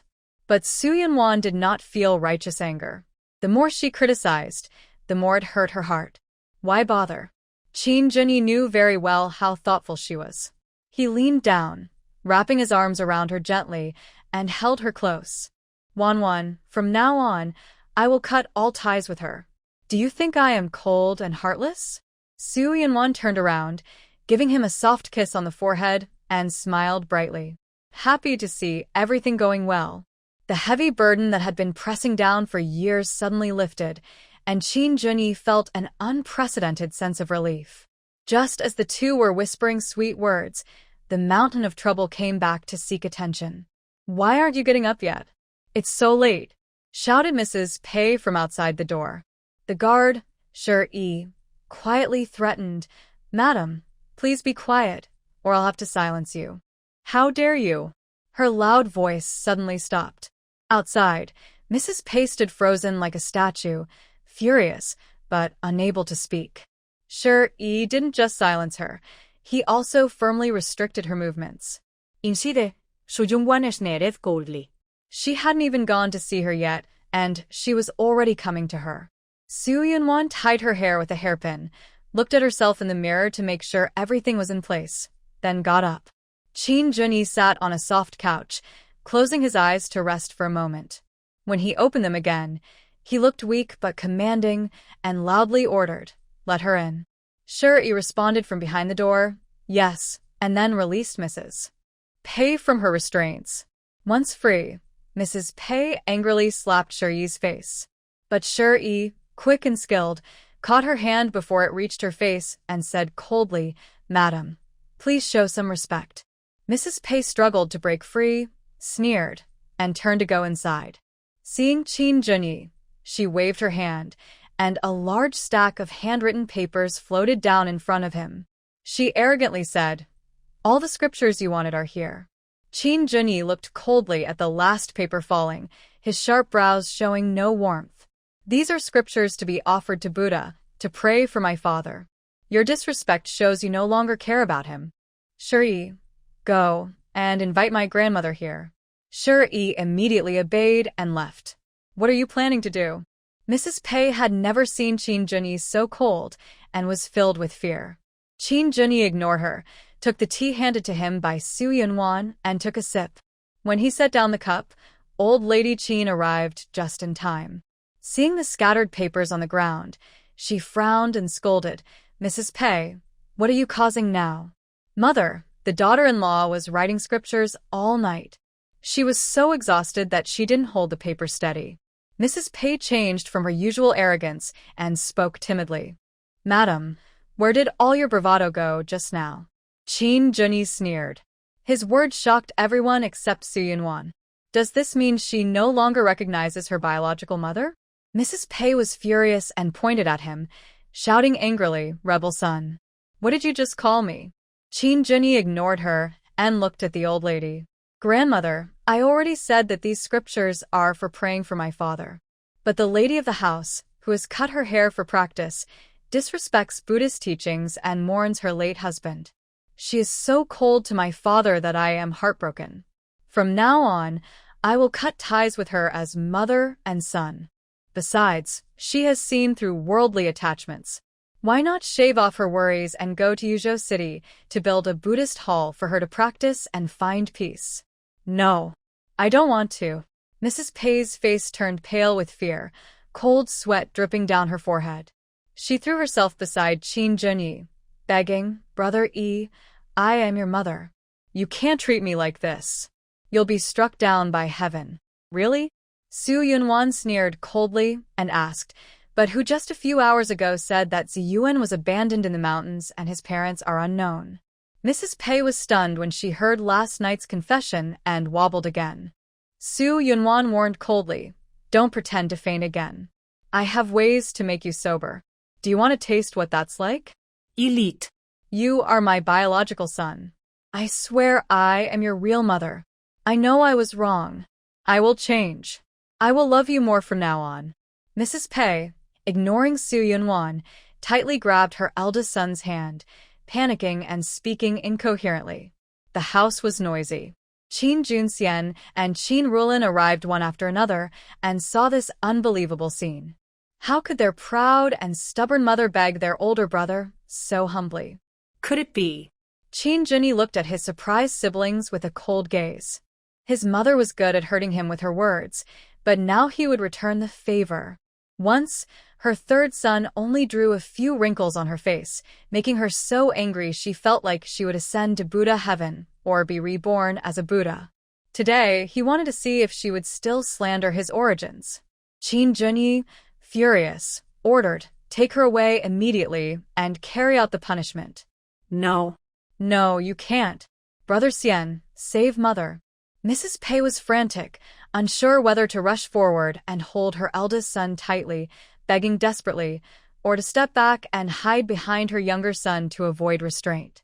While she hesitated, 11 stepped forward quickly, was pinched again, and then carried on his shoulder out of the house. "What are you doing? Let go of my mother." Qin Junxian was furious and wanted to step forward to stop him, but Wu Xiaohan, who had already arrived and quietly entered the house with Qin Junxian's sisters, reached out to block him. "Second young master, you are the second son of the Qin family," Wu Xiaohan said coldly. "In other words, if you openly disobey and the master orders you to be expelled from the house, you will no longer be a member of the Qin family." Qin Junxian glared at him angrily, then turned and knelt on the ground, choking on his tears as he begged, "Big brother, what do you want to do to my mother? If I weren't your biological older brother, what would you want to do?" Qin Junyi asked back. Qin Junxian's body trembled, looking very distressed. "You already know?" "Know what?" The old lady, frightened by Qin Junyi's coldness that resembled her eldest son, spoke up only after seeing Pei being taken away. Seeing that only she was confused, Su Yunwan briefly explained what Pei did last night. After hearing this, the old lady's anger could no longer be contained. "My legitimate granddaughter of the Qin family, her status cannot be denied just because she says so. Such a wicked woman should be beaten to death." Qin Junxian raised his head, wanting to say something, but the old lady saw it and sternly asked, "What does your mother want you to do?" Qin Junxian clenched his lips tightly. Those words could only stay in his stomach. But he didn't speak, and Qin Junyi and Su Yunwan understood what was going on. After the previous family split, they already knew what Pei most wanted to get, and the answer was obvious. However, the old lady didn't think deeply and was eager to find out from Qin Junxian. Seeing Qin Junxian remain silent, she angrily raised her wooden staff, gathering all her strength to strike his back. Qin Junxian endured the groaning in pain, but still kept his head down without speaking. Qin Junyi stood up to stop the old lady from hitting again, saying, "Grandmother, calm down.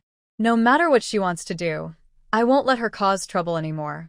Seeing her grandson plead, the old lady lowered her staff and said, "Take good care of your younger brother. Don't let that wicked woman fool him away." "Don't worry, grandmother. My brother won't," Qin Junyi replied, then turned to help Qin Junxian stand up. Qin Junxian stood as told, gazing eagerly at his older brother, full of words to plead for their mother, but he couldn't speak in this moment. Seeing this, Su Yunwan said to the old lady, "Grandmother, let's go see what food we have for breakfast." The old lady nodded, shot an angry look at Qin Junxian, and left the house with Su Yunwan. Wu Xiaohan bowed and also left the room, leaving only the brothers Qin Junyi and Qin Junxian inside. Qin Junxian asked the most important question, "What will you do with mother?" "Cutting hair to become a nun," Qin Junyi said coldly. These 4 words hit Qin Junxian like a hammer, and tears welled up in his eyes as he choked. "Big brother, even if mother insists you're not of Qin family blood, I will never have rebellious thoughts or seek to seize power." "I believe you," Qin Junyi said sincerely. "Then, Can I? Qin Junxian struggled to speak, tears falling in sorrow. "No." Qin Junyi immediately denied, coldly.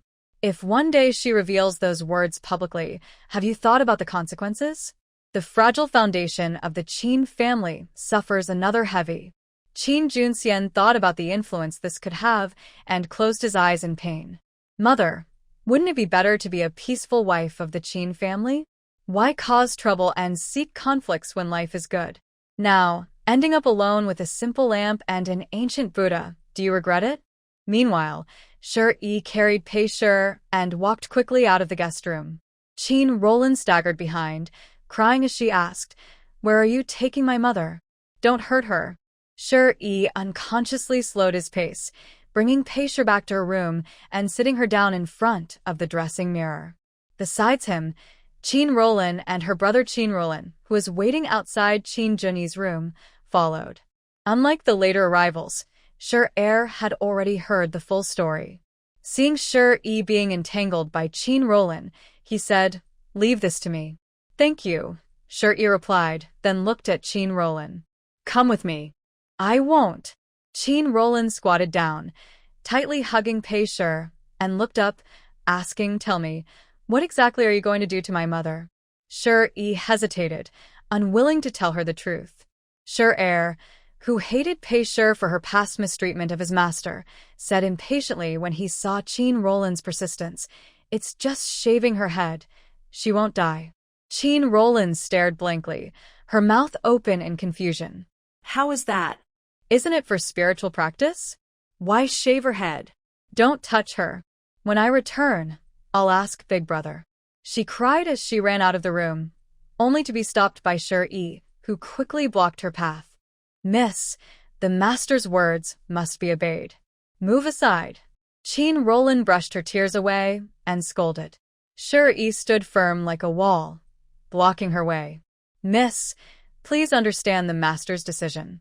Qin Roland's heart felt like it was being torn in two, and she bent over in pain, clutching her chest tightly, but unable to make a sound. "Miss." Shi looked around anxiously, seeing no one nearby, and helped her walk a few steps before knocking on the door of her room with Qin Ruoshan. There was no response inside, so he pushed open the door directly, helped Qin Roland inside, and sat her down. Then he quickly poured a glass of water and handed it to her, hurriedly saying, "Drink some water to calm your nerves." Qin Roland tremblingly reached for the cup, but seeing her, Shi immediately took the cup and brought it to her mouth to help her drink. After drinking the warm water, Qin Roland stared blankly at Shi, then suddenly burst into tears and collapsed onto the table, crying silently. Shi reached out to pat her back to comfort her, but hesitated when his hand was close to her back. He struggled for a moment, clenched his fist, and was about to withdraw his hand when Qin Roland's sister, Qin Ruoshan, entered the room and saw him. "What are you doing?" Shi's body instantly tensed up. Under his calm expression was a completely different emotion. If her master found out, he would be sent back to the Shadow Guard camp. Qin Roland heard the familiar voice, looked up at Qin Ruoshan, and cried, "Shanshan, boo-hoo. Don't cry. There's nothing you can't get through." Qin Ruoshan quickly stepped forward, hugged her, and comforted her. "But my brother wants my mother to become a nun. What should I do?" Qin Roland leaned on her shoulder and cried. Qin Ruoshan was shocked inside but still softly comforted her. "Take good care of yourself. Don't let them worry. That's the best thing you can do. I can't just watch my mother and my older brother's family fight." Qin Ruoshan listened quietly to her crying, her eyes flickering toward Shi, who was still standing nearby. His wary and disgusted look was like watching a lecher taking advantage of an opportunity. Shi looked at her indifferently, then turned and left the room. After closing the door behind her, he paused to adjust himself briefly before walking away. When he reached outside the Pei residence, he heard the playful laughter of Shi inside. "Where should we start? In the middle? Or near the ears? Maybe we should cut her hair short first. That would be easier to handle, right?" Suddenly, Shi shouted loudly, "Who's out there?" Seeing Shi push the door open, he immediately lowered his guard and said casually, "Miss, are you feeling better?" Pei's eyes widened in shock. She looked like she wanted to fight desperately, but was restrained by her acupoints. Shi responded coldly, "Watch your words." Shi's pupils shrank slightly. Thinking quickly, he pushed a dagger forward and said, "Since you're back, why don't you do it?" Shi hesitated, thinking that if the young lady knew it was him doing the deed. "Why not? Can't do it?" Shi's playful smile suddenly faded, replaced by a serious expression. A sudden shock struck Shi's mind. He quickly grabbed the scissors from the dressing table and calmly said, "There's nothing I can't do. I'm just thinking about whether I should cut it short first." After speaking, he skillfully grabbed Pei's hair and began trimming with the scissors. With the sound of click-click, bunches of black hair slowly fell to the ground. Pei looked at the bronze mirror carefully placed in front of Sher, watching her long black hair turn into short hair, her eyes wide with anger. After trimming, it was time to shave her head. Sher reached out his right hand and said, "Give me the dagger." Sher put on a smile again, playing with the dagger in his hand, and said, "Let me do it." He no longer provoked Pei with words and quickly and precisely shaved off the remaining short hair. No matter what feelings they had inside, their task always came first. Soon, Pei's head was completely bald, with not a single strand of hair left. Sher went back to report, bowing before Qin Junyi and saying, "Master, the madam has finished shaving her head." "Understood," Qin Junyi replied, letting him leave.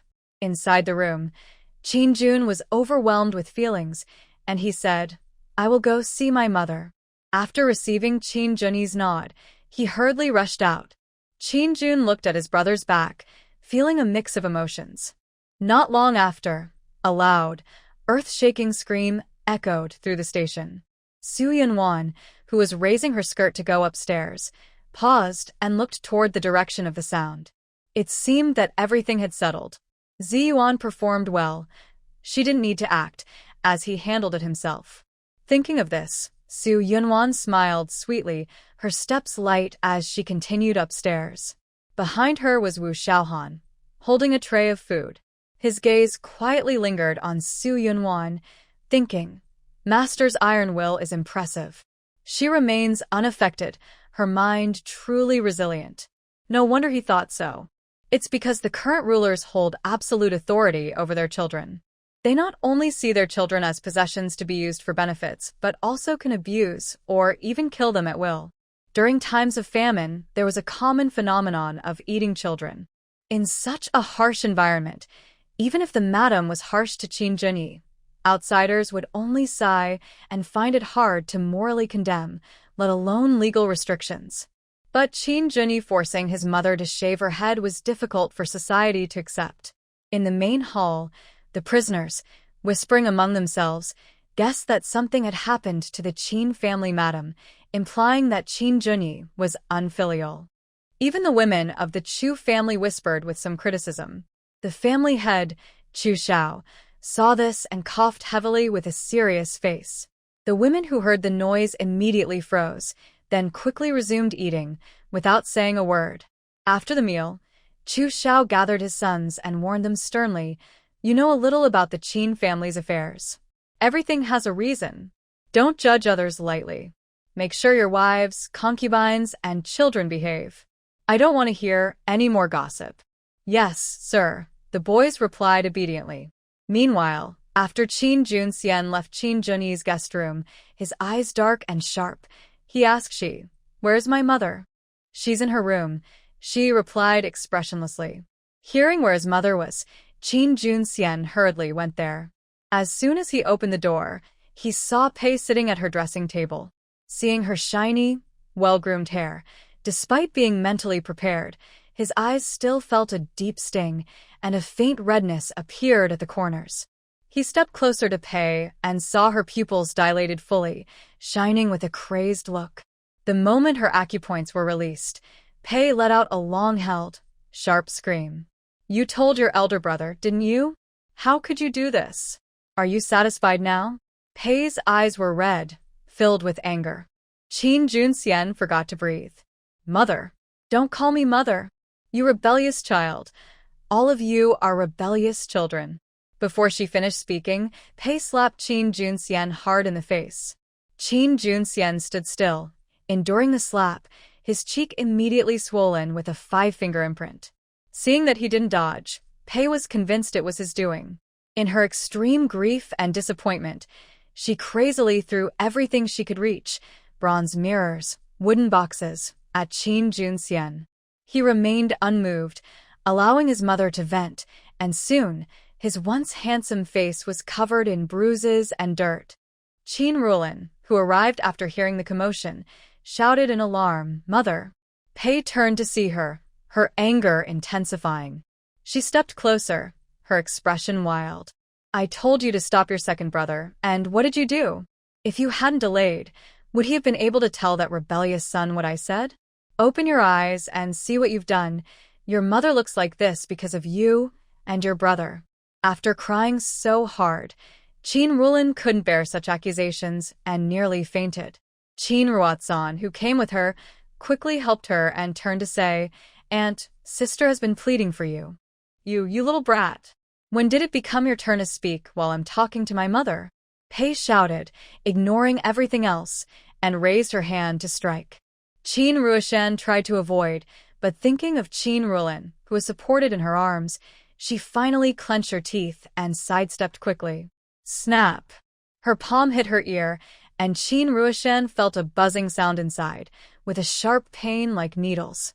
She covered her ear with one hand, bit her lip tightly, and tried not to let tears well up in her eyes.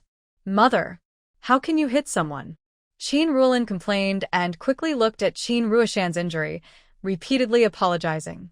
Qin Junxian also hurried forward to check, with a look of regret. He never thought his mother would hit a girl one day. The incident happened too suddenly, and he couldn't stop it in time. Seeing her children turn away from her, with only Qin Ruoshan in her eyes, Pei Shi became furious and scolded loudly, who asked her to interfere. "She's just asking for it." Suddenly, she changed the subject, her face twisted in anger, and said, "Qin Ruoshan, you're not here to laugh at me, are you? Enough." Qin Junxian stepped in front of Pei Shi and growled, then turned to Qin Ruoshan and said, Shan, I'm really sorry. Why don't you go ahead and leave first?" Qin Ruoshan nodded, allowed him to support Qin Rulin, and turned to leave the room. Qin Rulin watched her go, feeling overwhelmed with guilt. When the Wang family was prosperous, Qin Rulin was like Pei Shi, looking down on the fourth branch and everyone below.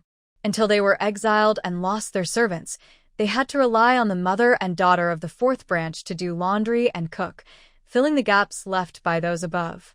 Su Yunwan forced her to do similar chores, which made her realize that Qin Ruoshan, like her, was a young lady of the Qin family, a cousin with blood ties.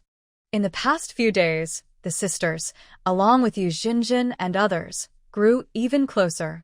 Because of this, when she was feeling terrible earlier, she confided in Qin Ruoshan and listened to her comfort. Now, Qin Ruoshan defending her and taking a slap was something Qin Rulin hated to see. She wished the slap had fallen on herself instead. Pei Shi saw her children defending an outsider so fiercely and lost all reason. "You two are just ungrateful wolves. I really regret giving birth to you. Are you revealing your true nature?" A cold voice came from outside the room. Su Yunwan appeared before everyone. She had just gone upstairs when she heard Pei Shi scolding Qin Junxian without knowing the facts, so she asked Wu Xiaohan to deliver the food first, then turned to see how Pei Shi was making a mistake. In fact, Pei Shi didn't disappoint her. They were in this situation, and she didn't seize the chance to win over her siblings while they were emotionally disturbed. Instead, she pushed them further away. Did she really think that suppressing her children would earn their filial piety? Seeing the sarcasm in Su Yunwan's eyes, Pei's muddled mind suddenly became clear. The reason was simple. After multiple confrontations, she was always at a disadvantage and had to be very careful. Once she regained her clarity, she realized what harsh words she had just spoken. She hurriedly ignored Su Yunwan and quickly added, "Brother Xian Lanlan, I was just angry earlier. You are both good children of mine. Don't take it to heart." But she didn't know that those hurtful words were like a knife stabbing into her heart, deeply hurting the siblings. Even after the knife was pulled out and the wound healed, the scars in their hearts would never fully disappear. Seeing that she no longer acted irrationally, Su Yunwan clicked her tongue and quietly withdrew. Ziyuan was still waiting for her to dine together. Why waste time here? Before leaving, she casually left a sentence. Later, let the station staff assess the damages. As for the costs, whoever caused the damage will pay. You. Pei was so angry that her chest hurt. She had almost run out of silver. Su Yunwan's lips curved into a slight smile, feeling very pleased. Back in her room, she told Qin Junyi what she had seen and heard, so he could understand Qin Junxian and Qin Rulin's thoughts. It seemed Pei had been completely dealt with, but the brother and sister didn't know which side they would choose. If they still sided with Pei, she would need to be more cautious. Qin Junyi's face darkened after hearing this, and he immediately ordered, "From today, the lady must strictly observe the rules and only eat vegetarian food." Su Yunwan silently gave him a thumbs up, a faint smile on her lips. She wanted to see how much energy Pei still had to fight back. After dinner, Qin Junyi looked at the still gloomy sky and worried. "It looks like it's going to rain heavily. Do we still need to go out?" Su Yunwan nodded. She had experienced all kinds of extreme weather in the apocalypse, so this kind of weather was no big deal for her. Qin Junyi didn't mention sending someone to accompany her, only reminding her to be careful on the road. Soon, the official messenger announced everyone to gather, splitting into two groups, those going into the city to buy supplies, and others continuing their journey. On the wide official road, the Qin and Chu families each drove a donkey cart side by side. Su Yunwan found the cart shed too stuffy and lifted the curtain to sit next to Wu Xiaohan, who was driving. Her hair was blown by the strong wind, flying wildly. She tidied her hair and said, "The outside air is better." Wu Xiaohan responded with a soft his body tense. "Is it really okay for you to sit so close?" Of course, he could only think this silently. "Madam, good morning," came a greeting from his side. Su Yunwan heard the sound and looked over. She saw Chu Yi sitting outside the donkey cart, smiling as he looked her way. Next to him, Chu Yan, the seventh son of the Chu family she had met a few times, was driving the cart. She moved to sit on the other side of Wu Xiaohan, smiled lightly, and greeted the two. Then she asked, "Your family has many members. Is one donkey cart enough?" A few days ago, the Earth Dragons movement was very strong. Yesterday, most of the villages along the way were destroyed. The city situation will only get worse. We plan to stock up on food for a few days and avoid competing with the disaster victims. Chu family's great righteousness. Inside the Chu family cart, Zhang Xiaolu lifted the curtain and peeked out, happily greeting Su Yunwan and Wu Xiaohan. Wu Xiaohan saw him and finally relaxed his tense face a little. Chu Yi suggested, "Disorder often follows a disaster. Let's go into the city together." Su Yunwan shook her head. "I'll visit the carpenter's shop first, then take a walk alone. Be careful." A hint of worry appeared on Chu Yi's face.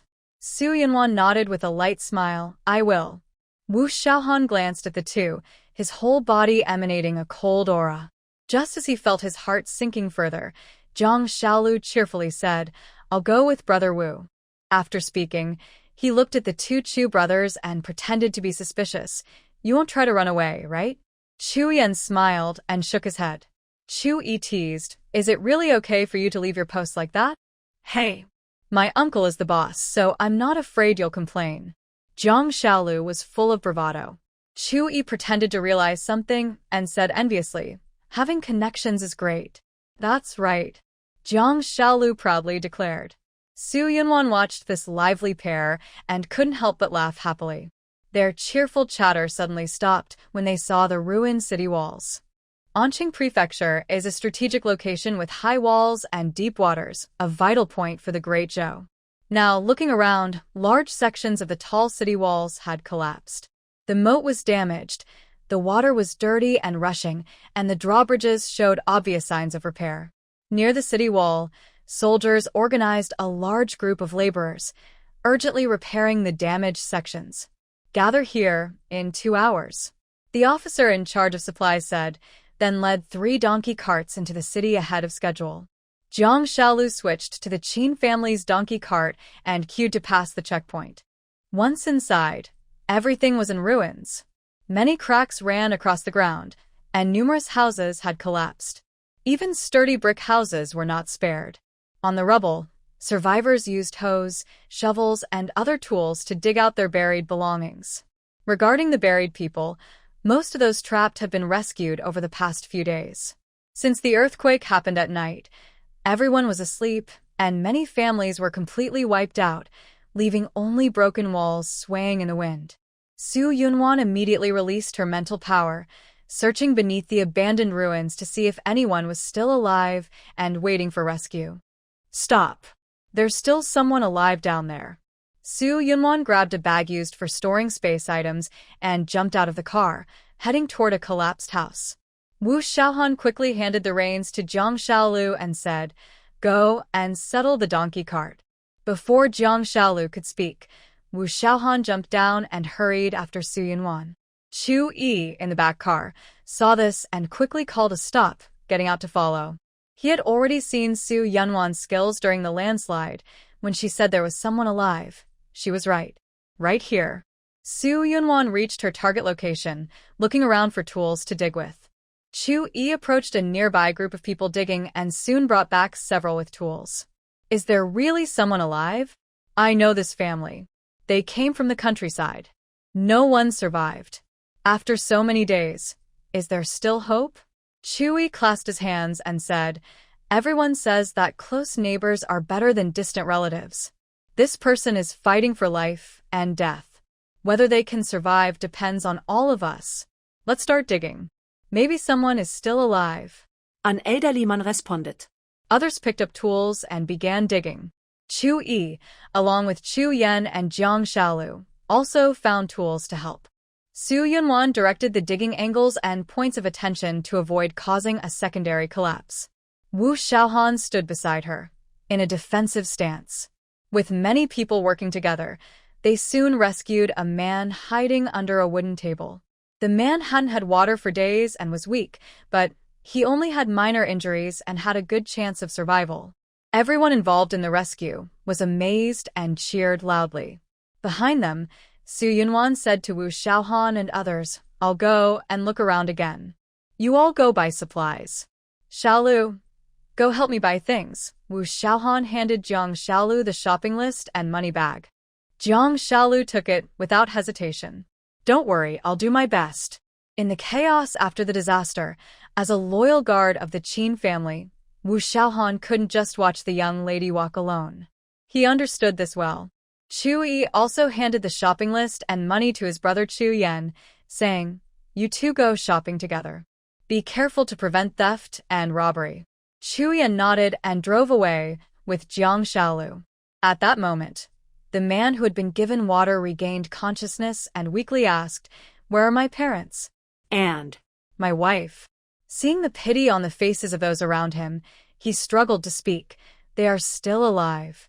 I want to save them. Please help me save them." The old man who had called outside and approached Su Yunwan and the others. "Is there anyone still alive?" Su Yunwan shook her head and said to Wu Xiaohan and the others, "Let's go." Behind them, the man was crying out in heart-wrenching pain. Su Yunwan hesitated, her mind in chaos. Once, she too had been buried in darkness by a collapsed building, just like that man. The feeling of fighting for survival in such despair was unforgettable. What she was grateful for was that, at that time, she was still with Ding Qiutong and her daughter, holding on to a firm belief. As long as Qin Junyi was alive, he would find a way to save her. Sure enough, just as she saw the light again, she fell into Qin Junyi's arms, who was severely injured. People who haven't experienced life and death situations can't understand that intense desire to live, nor can they imagine the feelings when rescued. At this moment, an overwhelming longing arose naturally. Chu Yi saw her expression of sorrow and sighed. "Life and death are determined by fate." "Madam, let's go." Wu Xiaohan glanced at Chu Yi, then looked away and said. Su Yunwan nodded, collected her thoughts, and continued to search for life beneath the ruins. Thanks to her precise search, one person after another in despair was rescued, and rumors about the three of them spread quickly. Gradually, people realized it was Su Yunwan who identified the locations of the survivors. Someone started calling her the goddess. Su Yunwan refused the title, but they kept calling her that, so she went along with it. An elderly woman, who had lost her loved ones and was in deep despair, heard the praise and came forward. Wu Xiaohan stopped her, but she knelt and begged, "Goddess, please have mercy. Give me the divine medicine to save my family. Without them, I can't go on." Su Yunwan looked in the direction she pointed. There were 5 or 6 bodies there, blackened and foul-smelling, with nothing covering them. She said softly, "My condolences," then turned to leave. The elderly woman quickly crawled a few steps forward, trying to grab her flowing skirt, but Wu Xiaohan raised his sword to stop her. What's gone is gone. Let them rest in peace. The woman's hope shattered, and she burst into tears, crying out, Heaven, what did I do wrong? Why am I losing my loved ones while I still live? Her hoarse, sorrowful cries echoed the suffering of the world. Su Yunwan had seen many dead people in the end of the world, but apart from recalling her past experiences, she was not deeply affected. She looked indifferent as she wandered through the ruins. The dirt and dust did not stop her steps. A single-fingered gesture represented a life. In the eyes of the nearby villagers, she seemed like a goddess. Just as she discovered another survivor and was pointing out to the crowd where to dig in the rubble, a local officer responsible for maintaining order hurried over. He had thick eyebrows, big eyes, and a scruffy beard. He shouted sternly at Su Yunwan and Wu Xiaohan, who were dressed cleanly. Who are you pretending to be a goddess for? Su Yunwan only gave a faint glance and ignored him. Wu Xiaohan stepped forward, his presence sharp and commanding like a sword. Meanwhile, Chu Yi, who was helping dig, put down his shovel and moved closer. Before Chu Yi could speak, a villager spoke up to advise, Officer Fan, don't offend the goddess. She really can find the trapped people. What goddess? I think you're all fooled. As soon as he finished speaking, cheers erupted from the digging crowd. We found someone. Officer Fan was stunned for a moment. He quickly pushed through the crowd and saw the survivor hiding under a shelter. It was a girl about 17 or 18, with her left arm injured and unconscious. Someone reached out to check her breath and pulse, and exclaimed happily, She's still alive. Quickly carry her out. They carefully lifted her out of the deep pit and fed her water to hydrate her. Su Yunwan took out the healing ointment she had prepared earlier and personally dressed her wounds. This was also why she stayed on the scene. Officer Fan recognized the high-quality golden wound medicine and gauze she used, and his opinion of her improved greatly. After the disaster, human lives were often undervalued. She didn't lack the capital to buy people's trust, so there was no need to deceive. Looking again, he decided that once he saw Su Yunwan find someone again, he would report to his superiors. However, fate was not on their side. Just as Su Yunwan finished tending to the girl and was about to stand up, large raindrops began to fall sporadically from the sky. Someone shouted, It's raining. Quick, find cover. The group hurriedly tried to carry the girl away, but her injury caused her to cry out in pain. Seeing this, Chu Yi stepped forward and carried her. Wu Xiaohan pointed to a nearby relatively intact restaurant and said, Madam, let's go there to avoid the rain. Okay, Su Yunwan agreed. She took the survivor from Chu Yi and strode towards a house about 100 meters away. The others also headed to the same shelter, including Officer Fan. As soon as they entered the door, heavy rain started pouring down. Don't run around. Stay near the door. Don't disturb the guests inside. The shopkeeper shouted loudly, stopping everyone. Su Yunwan brushed the rainwater off her wet clothing and looked up at the hall. In the spacious main hall, only one table near the window had two guests sitting there. They wore dark cloth clothes, had their black hair high, carried long swords, and looked like martial artists. One of them was looking at the crowd seeking shelter from the rain, with sharp eyes like an eagle. The other's back was visible, sitting straight and still. Su Yunwan glanced casually, and then looked away. She and Wu Xiaohan moved a few chairs side by side. Chu Yi gently laid the awake woman on one of the chairs. Waiter, bring some easy-to-digest food and water, Chu Yi said, taking out a silver coin and handing it to the clerk. The waiter took the coin and replied, Yes, sir. Please wait a moment. Soon, the waiter brought a bowl of rice porridge. The dangerous moment was over. The men nearby started talking again about the difference between men and women. To avoid trouble, no one approached the woman anymore. Su Yunwan was about to help her up, but Chu Yi handed her the bowl of porridge and smiled. You come help feed her. Then he personally helped lift the woman's upper body.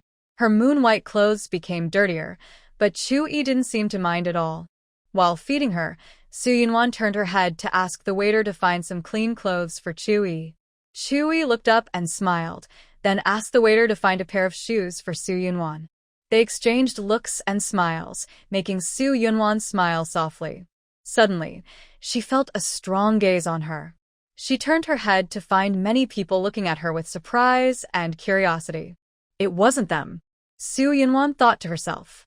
Her eyes moved to the two people by the window. They were drinking tea and seemed normal. But if you looked carefully, the person's back looked a little familiar. What's wrong? Chui asked, seeing her look around confused. Su Yunwan withdrew her gaze and said something strange. I want to drink tea. Waiter, bring a teapot and some snacks, Wu Xiaohan called out. Got it.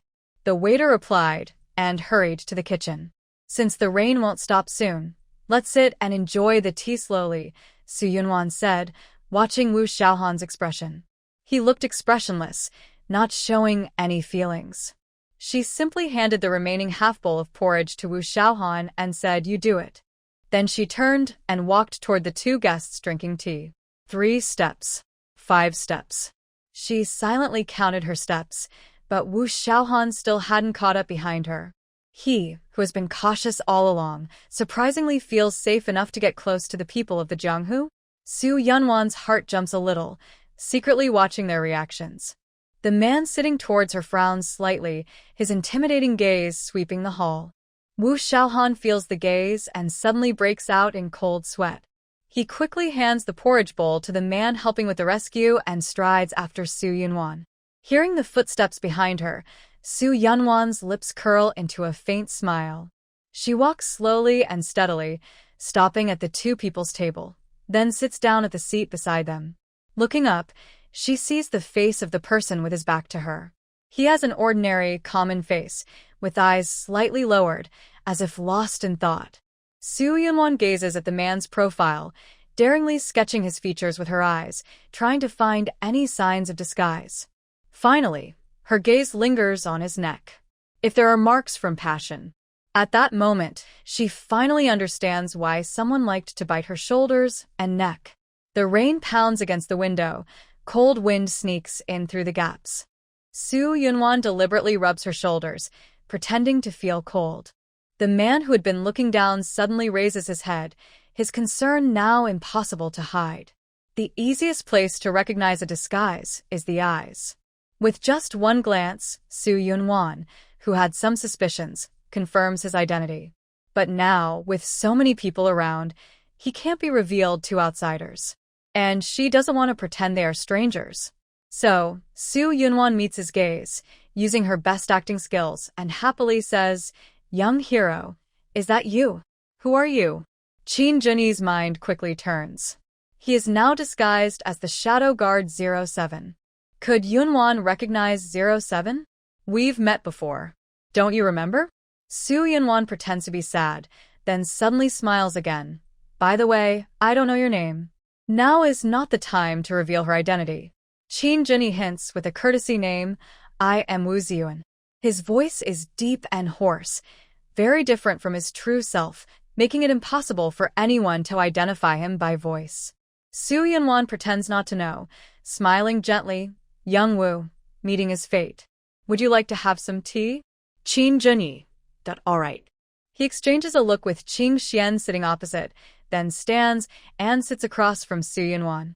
At this moment, the waiter quickly brings tea and snacks. Qin Junyi takes the teapot and begins to brew tea himself. With a smooth, flowing motion, he completes the process effortlessly, like clouds and water moving gracefully. Su Yunwan admired and secretly sighed. These hands that fight in war can make such graceful movements. Please. Qin Junyi handed a cup of hot tea to Su Yunwan. Su Yunwan took a sip and praised, Good tea. Drink it while hot to ward off the cold. Qin Junyi showed his concern openly, but he was also wondering, does Wanwan recognize him? At this moment, Chu Yi, who was grabbed by a surviving woman's sleeve, broke free and walked over. Who is this? Chu Yi looked at the cheerful Su Yunwan with a puzzled expression. Qin Junyi stood up and bowed politely, like a martial arts master, saying, I am Wu Yuan. Nice to meet you. Chu-yi. Nice to meet you.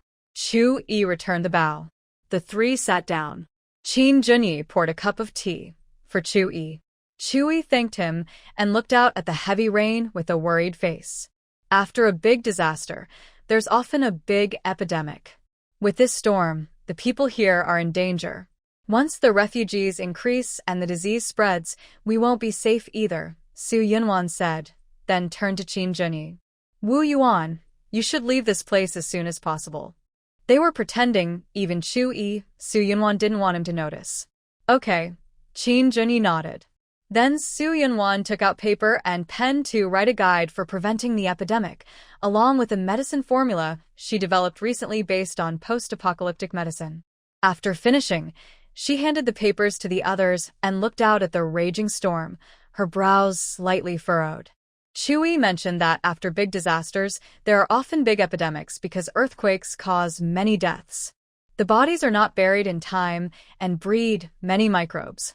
Strong rains after earthquakes wash away the remains, and the microbes on them can contaminate well water or underground water, causing survivors to fall ill. Additionally, if dams formed by earthquakes are not cleared quickly, heavy rains can cause floods, leading to secondary disasters. It's also the harvest season for rice and wheat. If crops can't be gathered in time, starving and displaced people will have to leave their homes and become refugees. If they catch diseases, the spread will be even worse. The land of central China is full of starving people, and the people of Dezhou are suffering greatly. Su Yunwan suddenly gasped and gulped down her tea. What's wrong?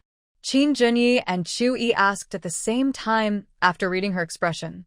They exchanged a tense look. It's nothing. I thought of some bad scenarios, Su Yunwan said seriously, shaking her head. You should prepare more of the items and medicines mentioned in the notes, just in case. Chu-yi nodded seriously, glanced at Wu Xiaohan standing behind Su Yunwan, and then said, There isn't much time left. I want to start collecting now. That's fine. By the way, please tell them we will go back first and won't be with the others, Su Yunwan replied. Chu-yi responded with be careful on the way, then turned and rushed into the heavy rain, quickly disappearing from sight. Fan Yi saw this and approached Su Yunwan, loudly asking, What is he going to do? Is there a problem? Su Yunwan casually asked, folding 2 pieces of paper in her hand. When the rain stops, you come back to the yamen with me. I'm not going. Fan Yi took a deep breath and patiently persuaded her, if you find living people underground and cooperate with the official rescue team, it might be more effective than relying on just a few civilians to save them. He had already learned about Su Yunwan's abilities from the crowd seeking shelter from the rain and wanted to recommend her to the governor. If she truly was as powerful as people said, he would have made a great achievement. But Su Yunwan listened and said, When the rain stops, I will leave. Where to? Going home? Where is your home? I can send someone to tell your family, Fan Yi urged. Home? Su Yunwan looked a bit wistful. She no longer had a home. Her married daughter was like water spilled on the ground. Going back to her parents' house made her a guest. And such a family home? Better not to have one. As for her husband's family, the palace had already been raided, and the northwest was likely in chaos. There was no real home anymore.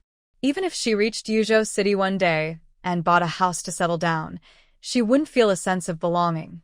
But she could buy land and build her own house, establishing her independence. If Qin Junyi knew what she was thinking now, he would probably faint from shock. Hearing Su Yunwan's doubtful tone, he felt a sharp pain in his heart. He was the one who had caused her to be exiled, leaving her without a single roof to shelter her. Madam, are you facing some difficulty? Fan Yi asked carefully. Su Yunwan looked calm and said no. Fan Yi patted his chest and said, There must be. Just tell me, and I'll try to help you solve it. You can't solve it. Su Yunwan silently thought to herself, but she replied aloud, Thank you, sir. I don't have any difficulties. Then stay here. Saving one more person is also good, Fan Yi said. Then he shouted to the crowd seeking shelter from the rain, Everyone, isn't that right? The loud voice of Fan Yi was naturally strong. Hearing the people who just spoke ignoring the shop assistant's objections, he quickly came to Su Yunwan's side and started talking. Goddess, you can work harder and save the trapped people. Yes, many are waiting for help. They will surely be grateful for your rescue. Voices of either sincere prayer or desperate pleas came from everyone. Wu Xiaohan and Qing Xian stood beside Su Yunwan, blocking the crowd that was gathering. At this moment, they both exuded a sharp and commanding presence. Qin Junyi held his sword, radiating a powerful aura of strength and determination. He sternly said, "How big is Anqing Prefecture, and how severe is the disaster? You all know better than us. Relying on one person's effort can't compare to the teamwork of neighbors helping each other. What have you been doing in the 4 days since the earthquake? After rescuing your family members, what else have you done?" The woman lying in the hall cried out in grief upon hearing this. If they had helped earlier, she wouldn't have been rescued just now, and perhaps her family could still be saved. But she didn't dare say these words aloud. Without her speaking, the people who had been digging through their own belongings earlier blushed with shame. Only one man angrily shouted, "You can't say it like that. We don't know where people might be buried. Most of these collapsed houses are made of wood. Even if we dig through every house, how hard can it be?" Qin Junyi mocked coldly. "That's easy for you to say. Now you're talking so easily." Qin Junyi shouted fiercely, veins bulging on his hand holding the sword.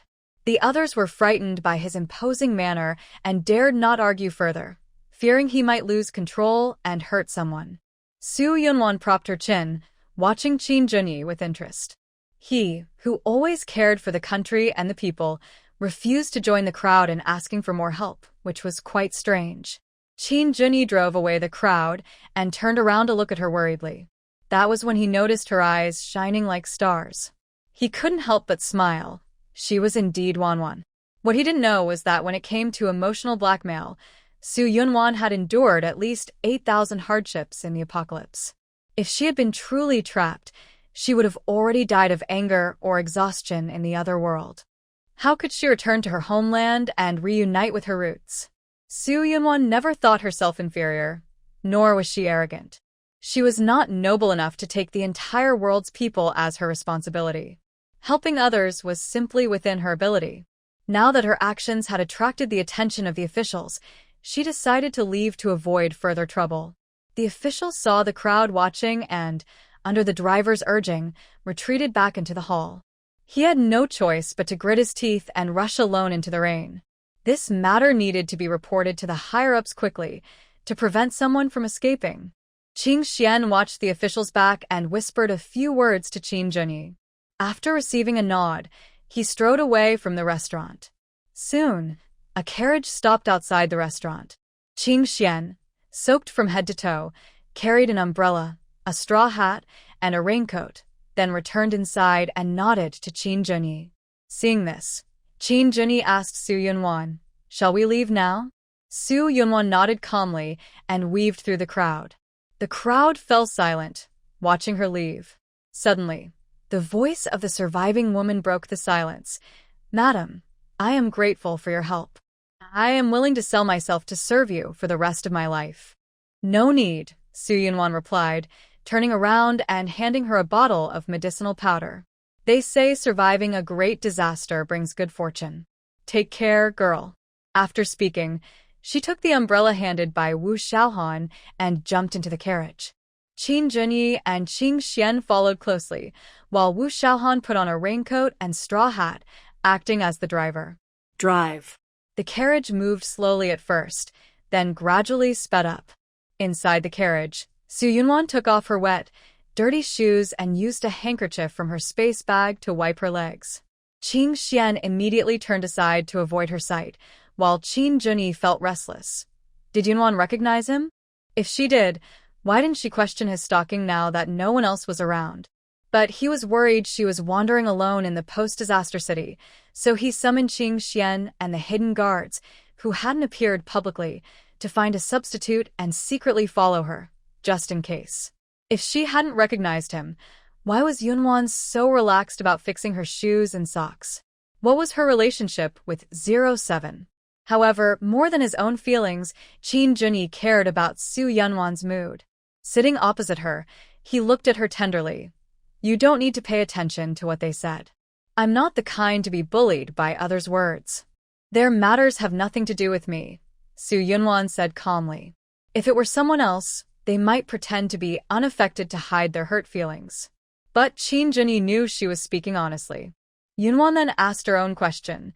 But don't you think I should keep helping people? Sometimes human effort is limited. You should take care of yourself first, then think about others, Qin Junyi said seriously. Watching the official leave in the rain, he guessed why Yunwan was eager to leave. Even if Yunwan suddenly decided to stop helping, he would stand firmly by her side and not let anyone force her. Su Yunwan heard this, and her heart trembled. This was her lifelong belief. Her restless heart beat faster, losing its usual rhythm. Su Yunwan took out the paper she had just written on. Can you spread this method of epidemic prevention and treatment? Yes, Qin Junyi replied, taking the paper and passing it to Qing Xian. He instructed, make a copy for yourself and find a way to send it to the officials and the people. Qing Xian nodded and no longer hid her subordinate status. Su Yunwan listened to the sound of rain, calming her unsteady heartbeat. Amid the rain, Qin Junyi remembered her reaction when she heard the word home earlier. His heart ached as if it was being squeezed. Many years ago, he was appointed to inherit his title and lead troops at his father's memorial hall, and only a few months ago, he returned to the capital to get married. Because the wedding date was close, he focused on preparing for the wedding and did not see himself as the head of the family. He quickly reformed the lavish lifestyle of the manor. Because of this, in the eyes of others, he still looked like the young man he once was. Later, he was severely punished and his health declined. Out of family affection, he did not restrain himself, which caused some trouble. Although Wan, who was indifferent to fame and fortune, was not greatly affected, she also did not consider herself part of the Qin family. Because she didn't care, she let his mother and Cini keep causing trouble. Only when her bottom line or principles were touched would she fight back fiercely. Qin Junyi's face was cold and stern. He would no longer allow anyone to bother or hurt Wan for any reason. The door of the restaurant was tightly closed to prevent wind and rain from entering. Suddenly, loud knocking came from outside. Open the door. Quickly open the door. The shop assistant went forward and opened the door. 5 or 6 officers entered the restaurant. Where is she? Officer Fan looked around but couldn't see Su Yunwan's figure and became anxious. Those seeking shelter from the rain knew who he was looking for and reported. Just as the officer left, they left too. Why didn't you keep her? Officer Fan scolded angrily. Everyone was upset, but since the county official was not present, they could only complain exaggeratedly. We stopped them, but those men were skilled in martial arts and almost drew their swords. If we had tried to stop them again, blood might have been shed. Officer Fan was furious and pacing in place. His officers questioned the situation of Su Yunwan and the others leaving. Chase after them. Officer Fan ordered, raising his hand. A few officers hurriedly entered and left, chasing toward the city. But no matter how hard they tried, they couldn't find any trace of Su Yunwan. Wu Xiaohan is skilled at hiding his tracks. He deliberately drove the carriage around the city before heading toward the city gate. Soon after successfully leaving the city, unexpected events occurred. Who? The carriage suddenly stopped. Su Yunwan steadied herself by grabbing the wall and saw a hand reaching out and pulling back. Before anyone could ask, Wu Xiaohan outside said, "There are about 10 refugees blocking the road ahead. Lady, please wait a moment. My men will handle it." Just as Su Yunwan was about to reply, "Okay," Qin Junyi said, "You stay with the carriage. I'll go see what's happening." He then warned Su Yunwan, "Don't get out of the carriage, in case you catch a cold from the rain." Knowing he wanted to practice fighting, Su Yunwan nodded and agreed, not stopping him despite the storm. Without any rain gear, Qin Junyi and Qing Xian lifted the curtain and jumped down from the carriage. The refugees saw 2 swordsmen from the martial world and felt afraid. They didn't want to let them go, but also hesitated. Relying on their numbers, the leader shouted, "Leave the carriage and spare your lives." Qin Junyi snorted coldly, drawing his sword. I advise you, don't ask for money if you want to live. The bandit threatened, raising weapons like axes, sickles, and sticks. Qin Junyi looked at them coldly, as if he were looking at dead people. Count to 3. If you don't move aside, today will be your last day. 1, 2, 3. After 3, he drew his sword. Qin Junyi moved like the wind, creating a shadow, engaging the bandits in close combat. His sword danced swiftly, striking vital points like the throat and heart, mercilessly killing them. Qing Xian stood like a sword beside him, veins bulging on his hand gripping the sword, eyes fixed tightly on the fight, clearly tense to the limit. He couldn't interfere with his master's practice, nor let his master get hurt. Only when necessary would he step in to help. The storm washed everything away, blood flowing like rivers.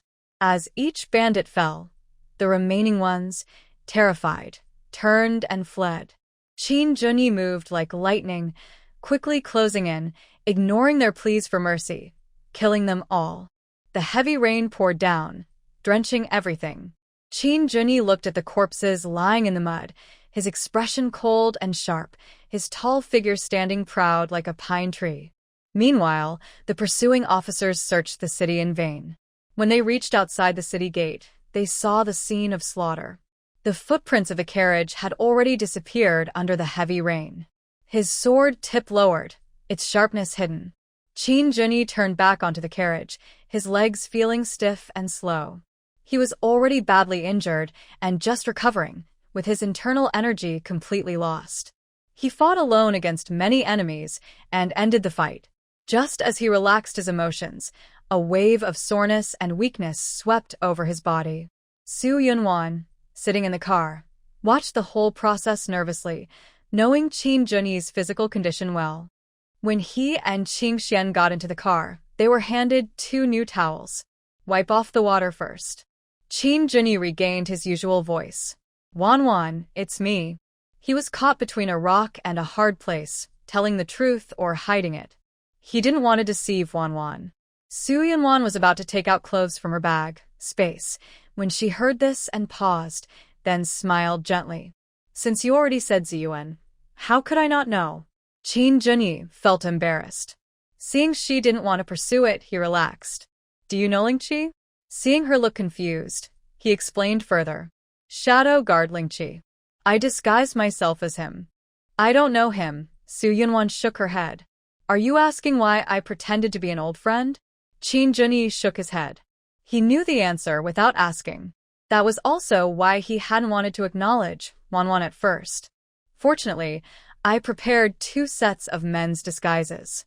You 2 can change first. Su Yunwan took out 2 dark green outfits and placed them on the seat, then picked up an umbrella. I'll go outside and avoid it. Qing Xian immediately bowed. Thank you, madam. I can dry the clothes with internal energy. This is Qing Xian, the leader of the Shadow Guard, Qin Junyi introduced. Su Yunwan said, Qing Xian, I've heard Ziyuan say that the Shadow Guard's power remains intact. You've done a great job. That's the wise decision of the master. I dare not take credit, Qing Xian replied humbly. Then he stepped out of the carriage. Just as he closed the door curtain, his downward gaze subtly swept over the bag beside Su Yunwan. Unaware, Su Yunwan urged Qin Junyi, hurry up and take off your wet clothes. Okay. Qin Junyi took off his blood-stained, wet clothes. His body was covered with bruises, marks from the fight. How's the bone nail wound? Su Yunwan asked, frowning at the large bruise. Qin Junyi was about to say it was fine, then changed his mind. Maybe it's bleeding. Let me see. Su Yunwan quickly moved forward. She saw that the last bone nail had cracked open, blood splattered, with new tender flesh faintly visible. Don't push yourself so hard next time, she softly advised, quickly applying her homemade wound ointment. Qin Junyi turned his head to look at her face, murmuring softly, his eyes full of tenderness. On the official road, the low-lying areas formed puddles. The wheels sank deep, unable to move. Wu Xiaohan handed the reins of the carriage to the leader and master, Qing Xian, then went to push the cart from behind. After walking and stopping several times, they finally saw the hidden contact person in the dark after a few hours. From him, they learned that due to the heavy rain, the exile team had moved to a nearby temple to take shelter, planning to leave once the rain stopped. Wanwan Yu and Little Wu go back first. I'll follow shortly, Qin Junyi said, helping her put on a straw hat and raincoat and holding an umbrella to avoid getting wet. Su Yunwan agreed and went ahead with Wu Xiaohan. After watching them walk away, Qing Xian reminded, Master, the lady's bundle seems unusual. Qing Xian. Qin Junyi looked at him sternly and disapprovingly. Don't investigate anything about the lady. Remember anything? Yes. Qing Xian knelt down seriously and responded. Qin Junyi helped him up, looked toward the disappearing figure of Su Yunwan, and said coldly, Make sure the shadow guards accompanying us are well controlled. No one outside must know about the lady's special gift. Fuhua Mountain, Baotai Temple. The peaks rise one after another, with many halls. The exile team arrived here in the rain, filling the open dorms to capacity. Qin family members gathered in one room, kneeling in a circle, listening to the old lady's invited monk give a sermon to Pei Shi. Next door, disguised as Qin Junyi, Ling Qi was pretending to be seriously injured, lying alone on a bed, quietly waiting for Qin Junyi's return. Suddenly, the door was knocked, and Shi stepped in quickly, approaching the bed and lowering his voice. The lady and brother Wu have returned. It's uncertain if they've met the master. You must play your role well and not spoil the master's plans. I understand. Ling Qi took a deep breath, mentally preparing himself. Soon, sounds of Shi air describing the morning's events came from outside. Shi went to open the door and welcomed Su Yunwan and others into the room. Seeing Su Yunwan step over the threshold, he quickly looked at Wu Xiaohan and gestured with his hands to ask. Seeing Wu Xiaohan's reply, Shi breathed a sigh of relief and followed inside. Su Yunwan approached the bed, staring intently at the man who looked exactly like Qin Junyi, trying once again to find a flaw in his disguise. Ling Qi showed a gentle smile, changing his voice to that of Qin Junyi. Wanwan, is everything going smoothly? Su Yunwan nodded. Yes, it's fine. Ling Qi wanted to say more but noticed Shi winking and making gestures. When he looked more carefully, he suddenly knelt down respectfully and saluted. Subordinate Ling Qi greets the lady. Stand up. Su Yunwan looked at the face identical to Qin Junyi, feeling a strange sense of subtlety in her heart. If she were kept in the dark, how would he pretend to be Qin Junyi?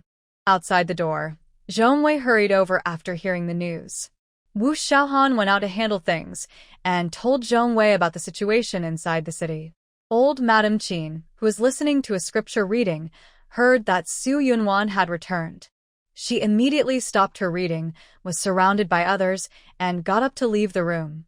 Seeing Wu Xiaohan just after seeing off Zhongwei, the old madam immediately asked, How did the shopping go? Wu Xiaohan had to explain that Jiang Xiaolu was entrusted to buy things, and that he was accompanying Su Yunwan.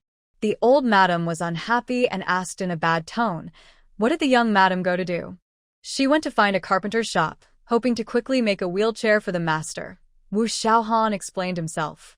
Recently, the ground dragon turned over, causing serious damage in the city. Shops and houses mostly collapsed, and everything was in chaos. It was also raining heavily. The young madam was worried about the master, so she returned in the rain. Hearing this, the old madam's expression softened from dark to clear. She also opposed Su Yunwan showing herself publicly, but Su Yunwan insisted on her own way, and her grandson supported her. She even scolded loyal servants for it, but she felt helpless. Now, seeing Su Yunwan return through the rain because she cared for her grandson, her frustration disappeared. Where is the young madam? Inside the house. I'll go see her. At the door, Shire immediately stopped her. The master needs rest and shouldn't be disturbed. Has his injury worsened? I want to see my grandson, the old madam said anxiously. In this rainy weather, those with broken bones suffer the most. Even if her grandson's bone pins had been removed, he could still catch cold and dampness. He might be curled up in a corner, enduring unbearable pain alone. Just as they were arguing outside the door, Suyunwan opened it and came out. Grandmother, I saw Ziyuan was uncomfortable, so I gave him a calming soup. He's already asleep now. That's good. The old madam was worried about waking her grandson and decided not to go inside. Seeing Su Yunwan still in her wet clothes, she hurriedly urged, Wanwan, go change your clothes quickly. Don't catch cold. Okay. When Ziyuan wakes up, he will come to see you, Su Yunwan replied politely and closed the door. From outside, the old madam's voice grew distant. Shan, go make some tea for your sister-in-law. She walked through the storm, soaking wet and cold. Su Yunwan. She overheard the conversation between the old madam and Wu Xiaohan. Inside, 0 and 11 immediately went outside to tell her to change her clothes quickly. Even with rain gear, Su Yunwan's clothes and shoes still got wet. She nodded and went inside. When she came out again, she was dressed in a simple yet elegant plain-colored dress, embroidered with delicate patterns along the edges, which made her bright smile and gentle demeanor stand out even more. When 07 saw her for the first time, he quickly looked away and lowered his gaze. He remembered her pretending to be the lady and saying Wanwan, which made his heart uneasy. He was acting humble, bowing his head like Qin Junyi, but Su Yunwan couldn't stand it and told him to go back to bed and lie down. Just as 07 was about to leave, he heard a knocking at the door. Qin Junyi had returned. Wanwan, I'm back, Qin Junyi said, looking at his wet clothes and deciding not to embrace her. Su Yunwan smiled and said, go change your clothes first. Qin Junyi nodded and chose a similar outfit to hers, removing his disguise mask to restore his true identity. Su Yunwan was surprised to see that even he, who followed traditional ideas, understood these little romantic tricks, and she couldn't help but smile happily and a bit mischievously. Qin Junyi's ears turned slightly red as he stepped forward and hugged her. Quietly, Shi left the room. After Qin Junyi returned, 07 quietly withdrew as well.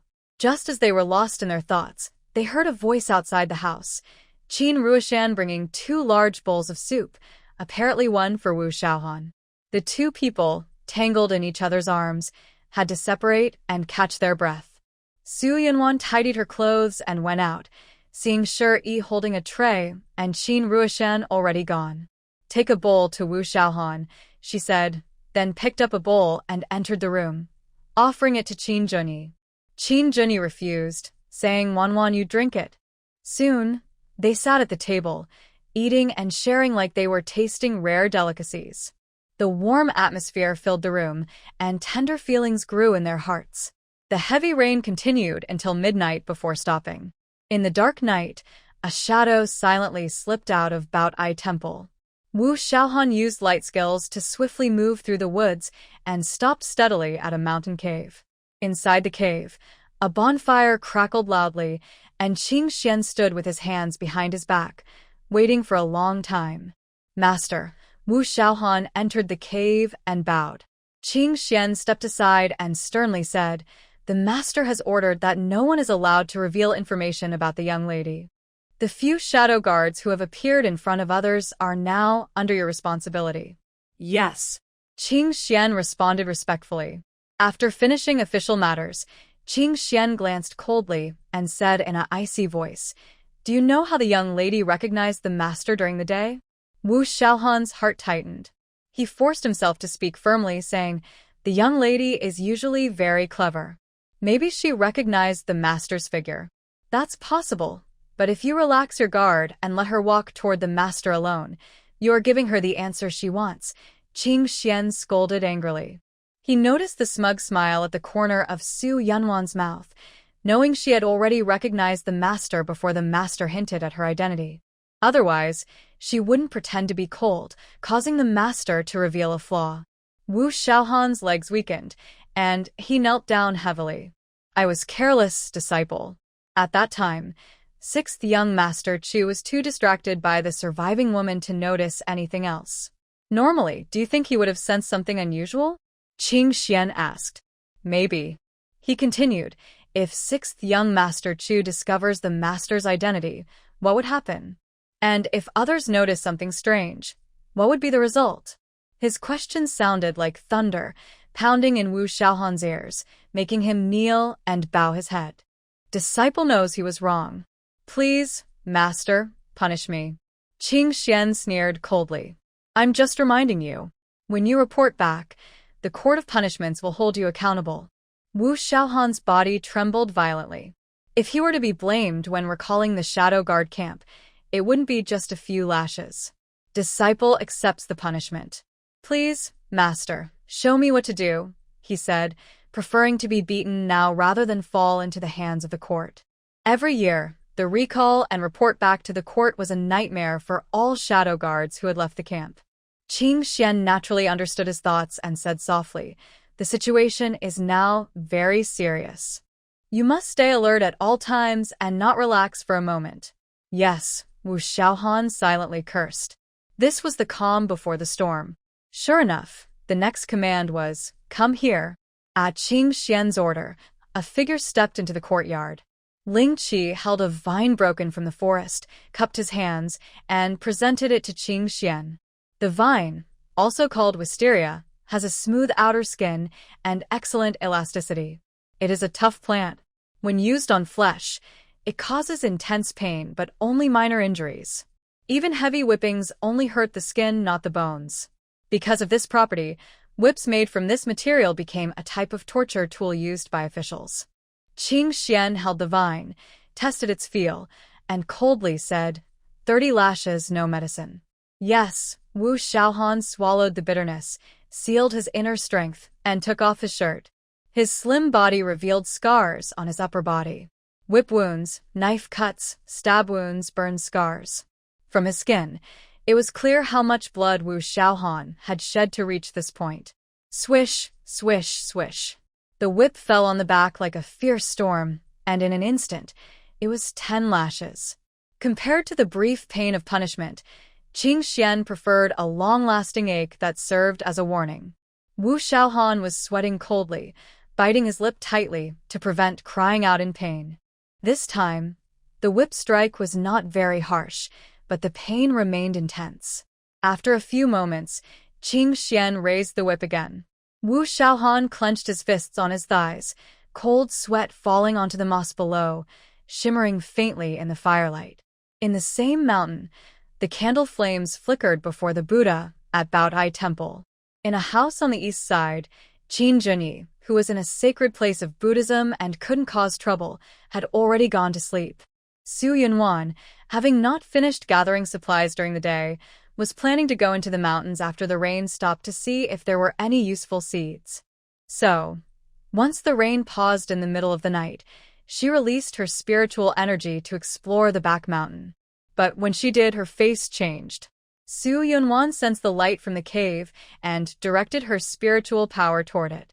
Inside the cave, Qing Xian held a whip, ruthlessly striking the back of a kneeling person. Each lash left a new bruise, with drops of blood seeping out. The entire back of the kneeling person was covered with these scars, shocking to see. Suddenly, Qing Xian swung his arm with all his strength, slashing the whip diagonally downward. Where the whip bit into the skin, it overlapped with previous horizontal scars, creating a deep blood mark. The kneeling person lunged forward, supporting himself with his arms to stop falling, a streak of bright red blood flowing from his mouth. When he raised his head, Su Yunwan was stunned. He was the one. Who? Qing Xian suddenly shouted loudly, his sharp gaze directly at the cave entrance. Next to him, 07 drew his sword and rushed out to investigate. Wu Xiaohan also quickly stood up, ignoring the blood at his lips, taking a few steps forward to stand in front of Qing Xian, alert. Soon outside, 07 exclaimed in surprise, "Madam, why are you here?" Su Yunwan, dressed in a crimson cloak, appeared suddenly with a cold face. "Where is Qing Xian?" "Commander is in the cave." "Please follow me," 07 said, turning sideways and gesturing. As she bowed her head, her pupils suddenly shrank. Her dress was not stained with rain or mud. The mountain forest, just after the rain, was damp everywhere. Even with light skills, it was hard to avoid moisture. How did she get here? Su Yunwan hurriedly ran, her shoes and skirt quickly getting wet, and soon reached the cave. Young madam, Qing Xian bowed respectfully. Su Yunwan's face was cold as she glanced at Wu Xiaohan, who was standing quietly with his head bowed. Wu Xiaohan had just wiped away blood and sweat, but his face still looked slightly pale. She withdrew her gaze and asked coldly, "It's the middle of the night. Why have you summoned Wu Xiaohan?" Qing Xian's eyes flickered briefly, and he replied vaguely, "Official business." Su Yunwan did not press further about the official matter but asked coldly, "Is it finished now?" "Yes, it's done." "Then, Wu Xiaohan, you can go back to the temple," Su Yunwan turned and said. Wu Xiaohan sensed her hidden anger and couldn't just leave her alone with the master. He thought for a moment and said, "I will wait outside the cave. I'll go back with you." "No need," Su Yunwan refused coldly. Wu Xiaohan didn't insist further. He bowed and left the cave, but he didn't go far. Instead, he hid in the shadows, secretly listening to the conversation inside. His master was someone who dared to break even the old prince's orders, so he wondered what actions he might take when questioned by the young madam. At this moment, when Su Yunwan saw 07 leave the cave, she immediately asked, "Are all the shadow guards of the Qin family under your command for life?" Qing Xian bowed respectfully, but answered contradictorily, "This involves sensitive matters of the shadow guard camp. Please forgive me, I cannot disclose it. If you control all the rewards, punishments, and life and death decisions of the shadow guards, including the personal guards of the young master, then overthrowing the Qin family would be very easy," Su Yunwan sneered. Qing Xian's nerves tightened instantly, and his face darkened. "Are you trying to sow discord between me and the young master? Disrupt?" Su Yunwan crossed her arms proudly. "Guess whether I can succeed." Qing Xian's eyes darkened sharply as he stared at her, his mind racing. Su Yunwan met his gaze fearlessly, her eyes deep and intense. She was not like Bao Si, nor was Zi Yuan like Zhou Yuang, so there was no risk of starting a fire to play with the lords. But she still had to show her presence. Qing Xian fixed his gaze on her expression, guessing, "You want to control the shadow guard camp?" Shu Yunwan. Where did he get that conclusion? If she really wanted a group of enforcers, she had the money and leisure to build her own force. Why would she involve the Qin family's shadow guard camp? To prevent unnecessary internal conflict, she directly asked, "I just want to know if your punishment of Wu Xiaohan has exceeded your authority." She had been with Qin Junyi for a long time and was quite sure he hadn't ordered to punish Wu Xiaohan. If Qing Xian can truly make all the shadow guards around Qin Junyi obey him completely, then he would be an unrecognized but real master with enormous power. That would be too much. Qing Xian heard her defend Wu Xiaohan and frowned sharply. "You came for Xiao Wu? Does the master know?" "You haven't answered me yet." Su Yunwan avoided the question. Qing Xian stared at her for a few seconds, then straightened his back and said, "I am his teacher." Su Yunwan's beautiful eyebrows raised in surprise. Shadow guards only listen to the head of the family. Can they also have teachers? The saying "once a teacher, always a parent" suggests that if Qing Xian ever betrayed, Wu Xiaohan would be lost. Qing Xian still refused to answer, citing confidentiality. In fact, the leader of the Shadow Guard camp holds great power. Besides the Shadow Guard camp itself, he controls all shadow guards outside the main household, except those close to the master. Of course, every leader has been trusted completely by the master. They serve without wives or children, dedicating their lives to the Qin family. Because of this, whenever the master chooses a new leader, he orders them to take the leader as a teacher to show the passing of the mantle. In other words, Qin Junyi wants Wu Xiaohan to take Qing Xian as his teacher, so there is no loyalty risk. To train a suitable successor, each leader is very strict with their apprentices. Qing Xian was no exception. Whenever Wu Xiaohan made mistakes, big or small, he was always held accountable and punished twice as hard to prevent repeats. This time, due to the special situation, they needed to resist external enemies at any moment. Qing Xian only whipped him with 30 lashes, so Wu Xiaohan would remember the lesson without affecting his fighting ability. Su Yunwan didn't know all this. She thought they were just normal master and disciple. Punishing a disciple is natural and right. But she didn't back down. Even if you're his teacher, you should prioritize the bigger picture. Wu Xiaohan needs to protect Ziyuan. If you hurt him, you're indirectly weakening Ziyuan's defenses. When mentioning Qin Junyi, a faint tenderness appeared in her eyes. This was caught by Qing Xian. His expression slightly eased, and he bowed his head to reply, "Yes, I will pay more attention in the future." Su Yunwan finally relaxed. "Remember your words. I'm going back now." 07. The young lady properly. Qing Xian ordered 07 as he saw her off to the entrance of the cave. "Yes," 07 responded respectfully. But Su Yunwan said, "No need. I can go back by myself." After speaking, she spun her cloak and turned to leave. 07 watched her figure disappear into the woods, feeling a little lost. "Come out." Following Qing Xian's command, Wu Xiaohan stepped out from the shadows, knelt before him, and silently waited for his punishment. Disloyalty, eavesdropping on conversations, these are serious taboos that could cost him his life. However, Qing Xian asked, "Why is the young lady so interested in you?" "I don't know," Wu Xiaohan replied. As soon as he finished, a vine wrapped in internal energy shot through the air toward him. Wu Xiaohan struggled to control his instinct to run away. He closed his eyes slightly, tense, ready to face the strike. But Qing Xian did not forget Su Yunwan's warning. He flipped his wrist, and the vine fell to the ground nearby. With a whip, the wet soil sank, leaving a deep scar. Wu Xiaohan took a cold breath. If it hit him, he would surely suffer internal injuries. Then what do you know? Qing Xian shouted loudly from above. He quickly organized his words and explained, "My first encounter with the young lady was on the first day of my exile. I was distributing food as a servant when I approached the master. At that moment, the young lady's expression was strange, as if she saw an old friend." Later, after Wu Xiaohan finished describing their few interactions along the way, Qing Xian asked, "Are you sure you never saw her before that?" "Yes, I am certain," Wu Xiaohan replied. Seeing that he was not mistaken, Qing Xian allowed him to stand. Then he paced back and forth, pondering. Suddenly, he stopped and examined Wu Xiaohan's overly handsome face. Wu Xiaohan seemed to guess what he was thinking, blushing slightly, and hurriedly explained, "The young lady is clear-minded, elegant, and generous. There is no romantic connection." Qing Xian thought of that rebellious, mysterious woman with extraordinary abilities.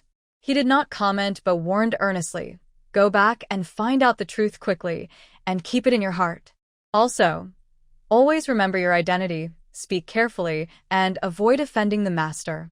"Yes," Wu Xiaohan respectfully responded, feeling a slight relief as the tension eased. Suddenly, Qing Xian's expression changed sharply. He looked fiercely at Wu Xiaohan and Ling Qi.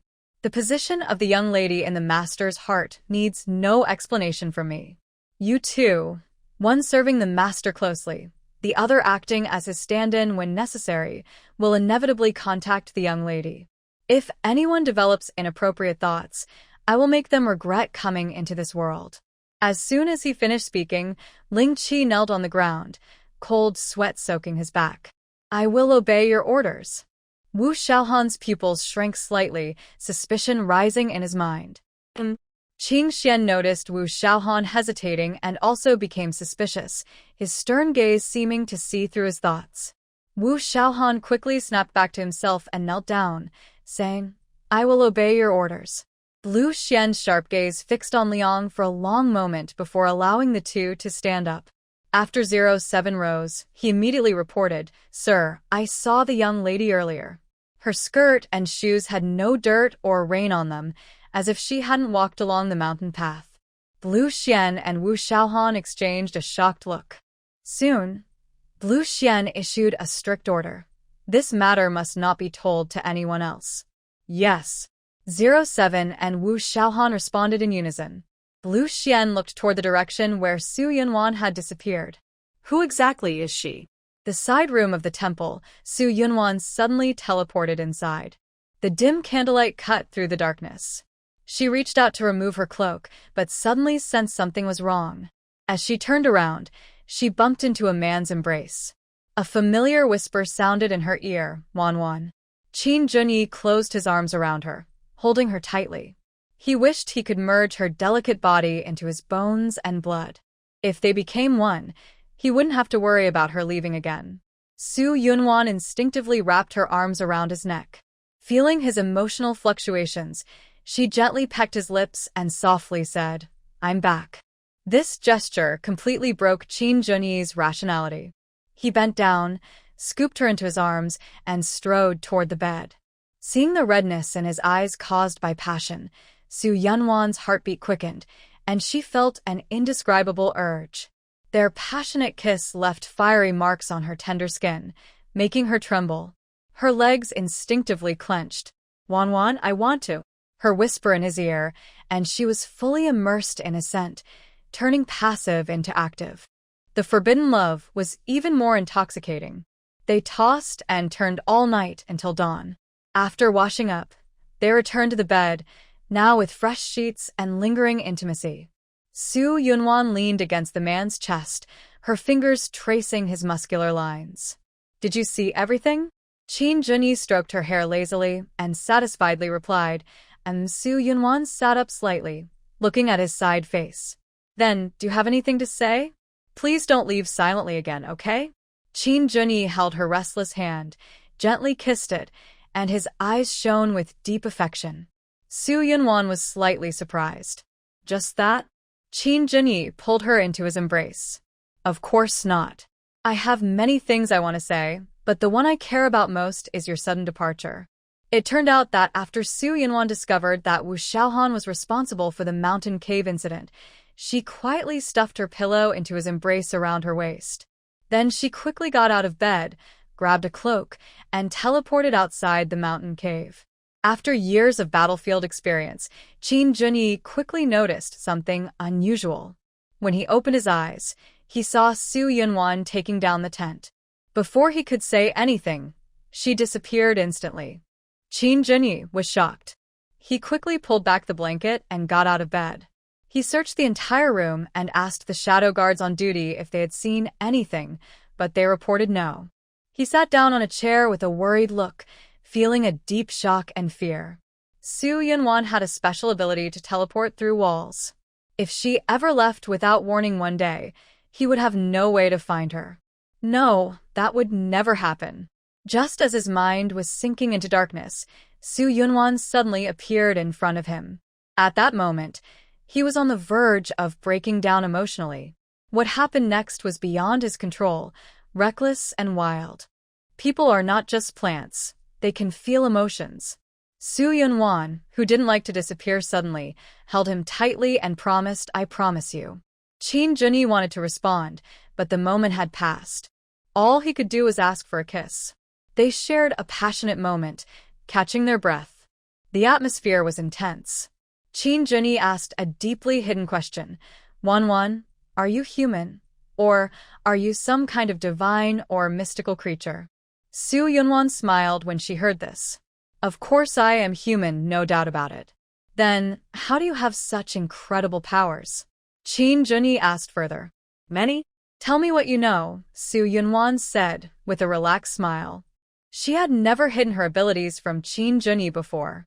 Now that he knew, she decided to be honest so he wouldn't worry or be overly cautious. As for the consequences, they were a married couple in 2 lifetimes. She trusted him. Qin Junyi was still worried. "Can I just tell you everything? Would that be okay? Could I offend some rules?" Seeing her smile and shake her head, he began to share his discoveries one by one. Healing powers, controlling plants, Buddhist techniques, instant teleportation. "I guessed correctly, right?" "Wow, you already know so much," Su Yunwan said, surprised by his sharpness, teasing him. "So, how do you manage to stay so calm?" Qin Junyi's eyes darkened, and he said seriously, "You are my wife and my true love. No matter how strange you are, my feelings will never change."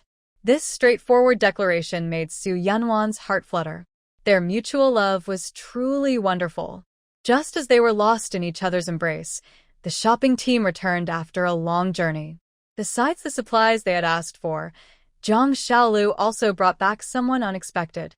After the great disaster, prices soared. Luckily, I was dressed in official uniform, so the merchants didn't dare to overcharge too much, and I managed to complete the shopping list. You don't know, they not only raised prices unfairly, but also limited sales. Buying in large quantities was really difficult.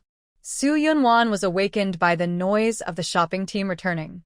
As soon as she got up, she heard Zhang Xiaolu's cheerful and lively voice coming from the yard. Thank you for your hard work. Who's who between us? No need to be so polite. Su Yunwan opened the door and saw Zhang Xiaolu with one hand on Wu Xiaohan's shoulder. The spot where he touched was exactly where Wu Xiaohan had been hit hardest by the whip last night. But Wu Xiaohan didn't dodge at all. His hand moved slightly, barely noticeable, and his expression remained calm. Su Yunwan's eyes twitched. She quickly walked over. Zhang Xiaolu, thank you. Zhang Xiaolu turned around with a cheerful smile. Madam, I heard you wanted to go to the carpenter shop, but there were no wooden items on the list, so I just called the carpenter for you. After saying that, he pointed outside the gate. Come meet your new employer. A dusty young man stepped inside. At first glance, Su Yunwan could tell he was not ordinary. Even dressed plainly, his handsome face and cool, detached aura stood out. Most importantly, he looked somewhat like Qin Zhenyi. If things went as expected, they probably had some blood relation. Sure enough, Wu Xiaohan, who was nearby, shrank his pupils sharply upon seeing the visitor. Third young master. Qin Mu nodded at him, with a tone that carried urgency. Where is my elder brother? Qin Zhenyi, who had been paying attention to the conversation outside, immediately looked over when he heard third young master. He then said quickly, Come in. The gatekeeper and shadow guard opened the door. Qin Mu hurried inside, rushing towards the house. Soon, a crying voice rang out. Elder brother. In the yard, Zhang Xiaolu looked stunned. Isn't he a carpenter? How did he become Qin third young master? Su Yunwan chuckled softly. How did you find him? The biggest carpenter's shop in the city was destroyed. He was collecting tools there, so I started talking to him. Zhang Xiaolu explained. Suddenly, he slapped his forehead and exclaimed, I was tricked by him. Wu Xiaohan's eyes flashed with a smile. The third young master used to be very interested in carpentry work. With his skills in that area, calling him a carpenter is not an exaggeration. Wow. A young master from a wealthy family with such a strange hobby, Zhang Xiaolu sighed. Su Yunwan paid attention to the word once, wondering what had killed his interest later. Before she could think deeply, the door to the next room opened. The elderly lady, who was grooming herself, heard Qin Mu's voice, and she came out with her hair loose, asking anxiously, What happened to Brother E? The shadow guard replied, The young master is fine. Then, who was shouting loudly? Third young master. Qin Mu? The elderly lady looked confused, recalling past events. Qin Mu was a woman she carefully found for her eldest son. Even though he was born on the frontier, she still remembered him. Later, she heard he was captivated by a woman and was expelled from the family by the eldest son. After that, there was no news of him. Could he have been in contact with Brother E all along? At this moment, the door opened. Qin Mu bowed deeply, saying, Old lady, peace be with you. The elderly lady paused. No need for Li. When Qin Mu was young, he had visited the capital a few times with his father. The elderly lady examined him carefully, but found that he had completely changed, no longer the person she remembered. At this time, Qin Mu stood quietly with his head lowered. His peripheral vision caught sight of other women behind her, but he was surprised to see that the main wife was not there. The elderly lady entered the room, asked about Qin Zhenyi's health with concern, then sat beside him. She looked up and asked Qin Mu, How is your aunt? Is she well? Thank you for your concern. Her health has improved, Qin Mu replied, feeling touched. Since he was expelled from the family, his biological mother had fallen ill and was unable to recover. It wasn't until he left the Shadow Guard camp and secretly met her that she regained her desire to live. In recent years, Qin Junyi had risen to become the head of the family and repeatedly asked him to return.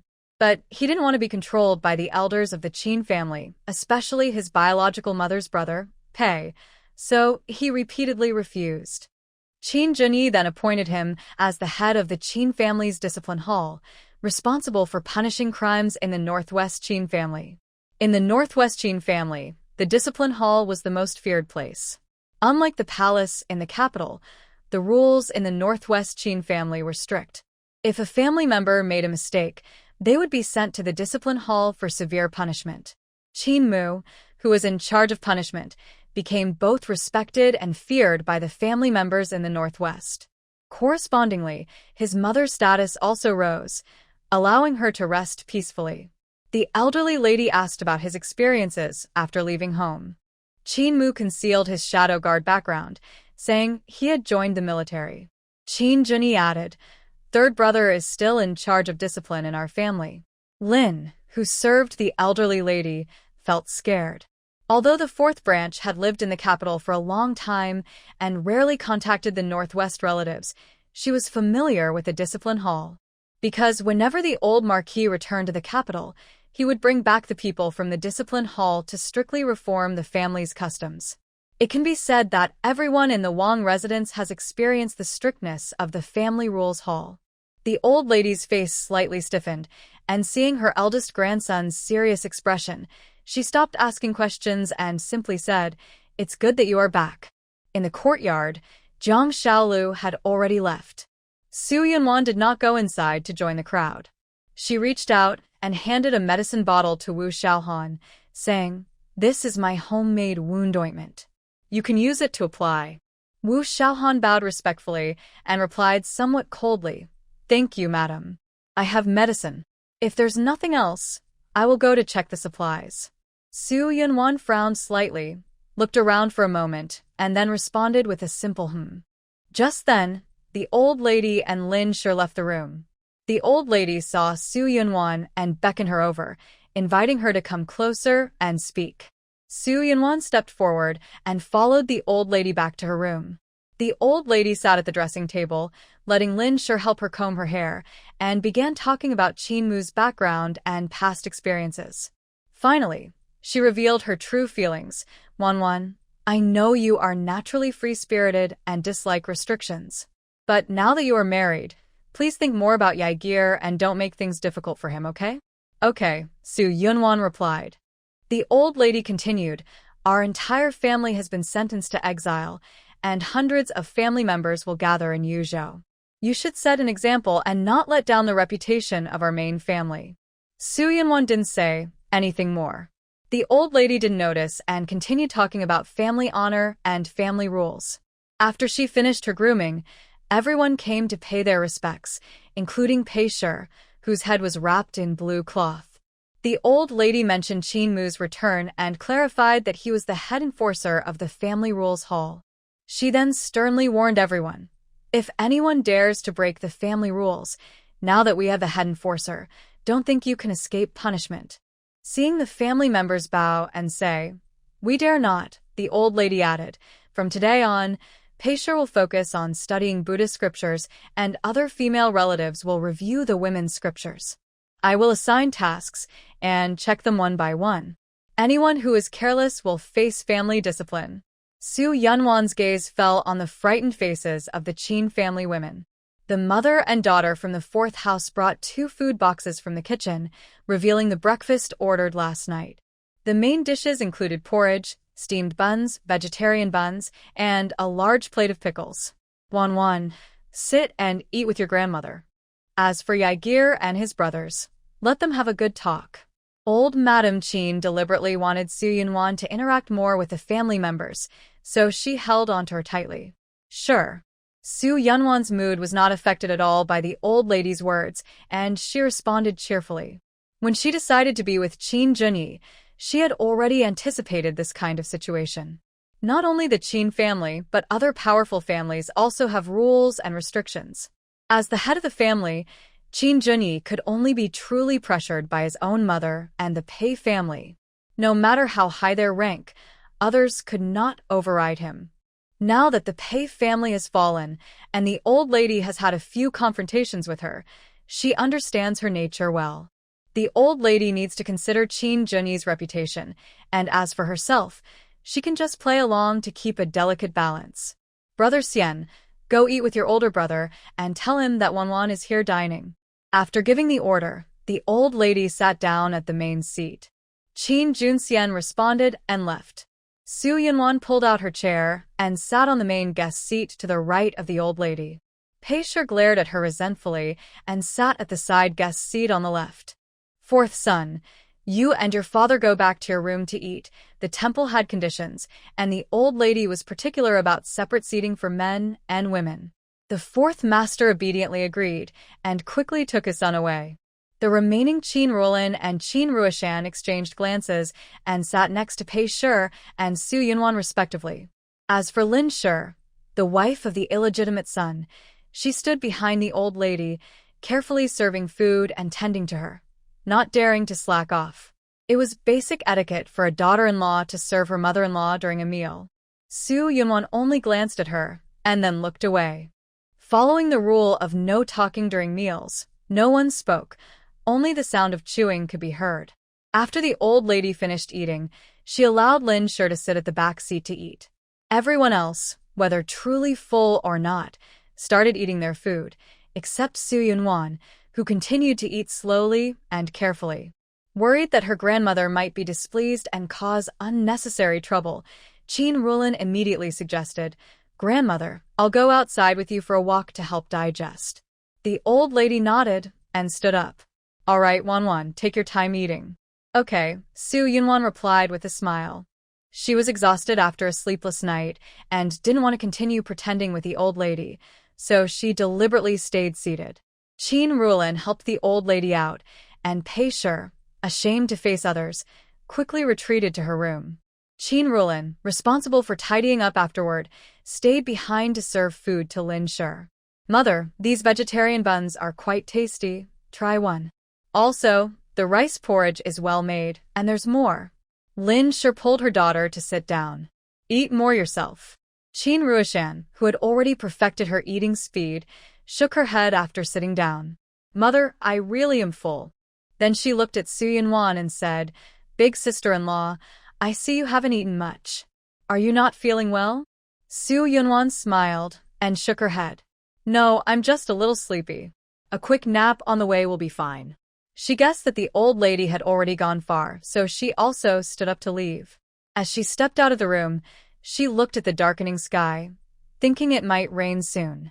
Suddenly, a flash of white light streaked across the sky, followed by a loud thunderclap. Large raindrops began to fall heavily, pounding on the roof tiles with a pat-pat-pat sound. Outside, there was noise of people seeking shelter from the rain. Qin Ruolin also hurried back with the old lady, supporting her. Su Yunwan stepped forward to help the old lady onto the steps and asked, "Are you wet?" "It's just a few raindrops, no big deal."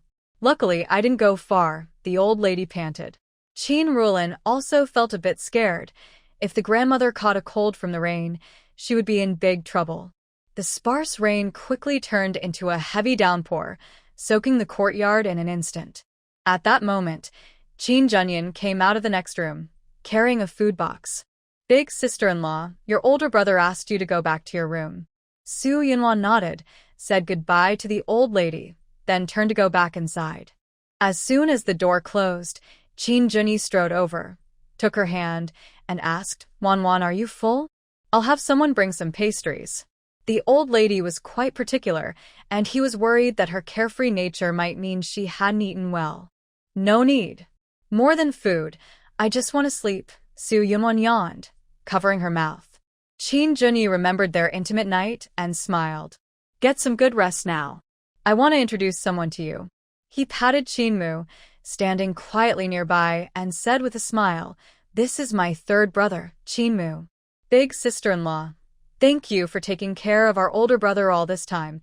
Qin Mu knelt deeply, about to bow. Su Yunwan was startled and took a step back, quickly bending down to support him. Get up.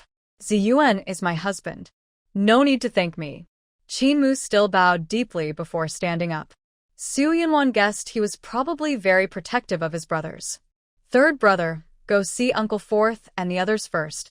If the team continues to stay, start today. Qinmu responded with yes, and left the room. Su Yunwan sat on a chair, poured herself a cup of tea, and casually asked, what should we do starting today? Send the third brother to train Uncle Fourth and his sons, especially Junyu.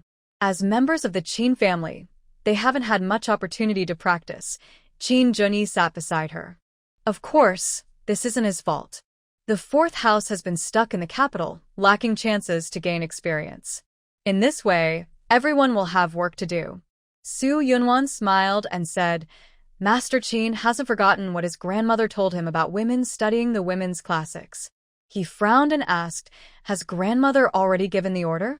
Yes. She also said that those who haven't completed their lessons will be severely punished. Su Yunwan replied with a bright smile.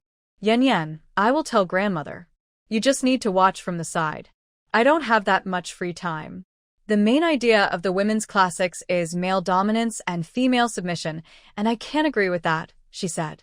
Master Qin Yi already knew her nature and didn't argue about the way of the world. He simply said, then stay with me and stay far away from trouble. Hearing this, Su Yunwan chuckled and asked, is your third brother from the northwest? Yes, my third brother first went to the capital. He crippled the son of the current prime minister, who was a notorious bully in the city. That was well-deserved. Qin Yi shared the recent news with her. He also robbed the royal granary, trying to recover some losses for our family.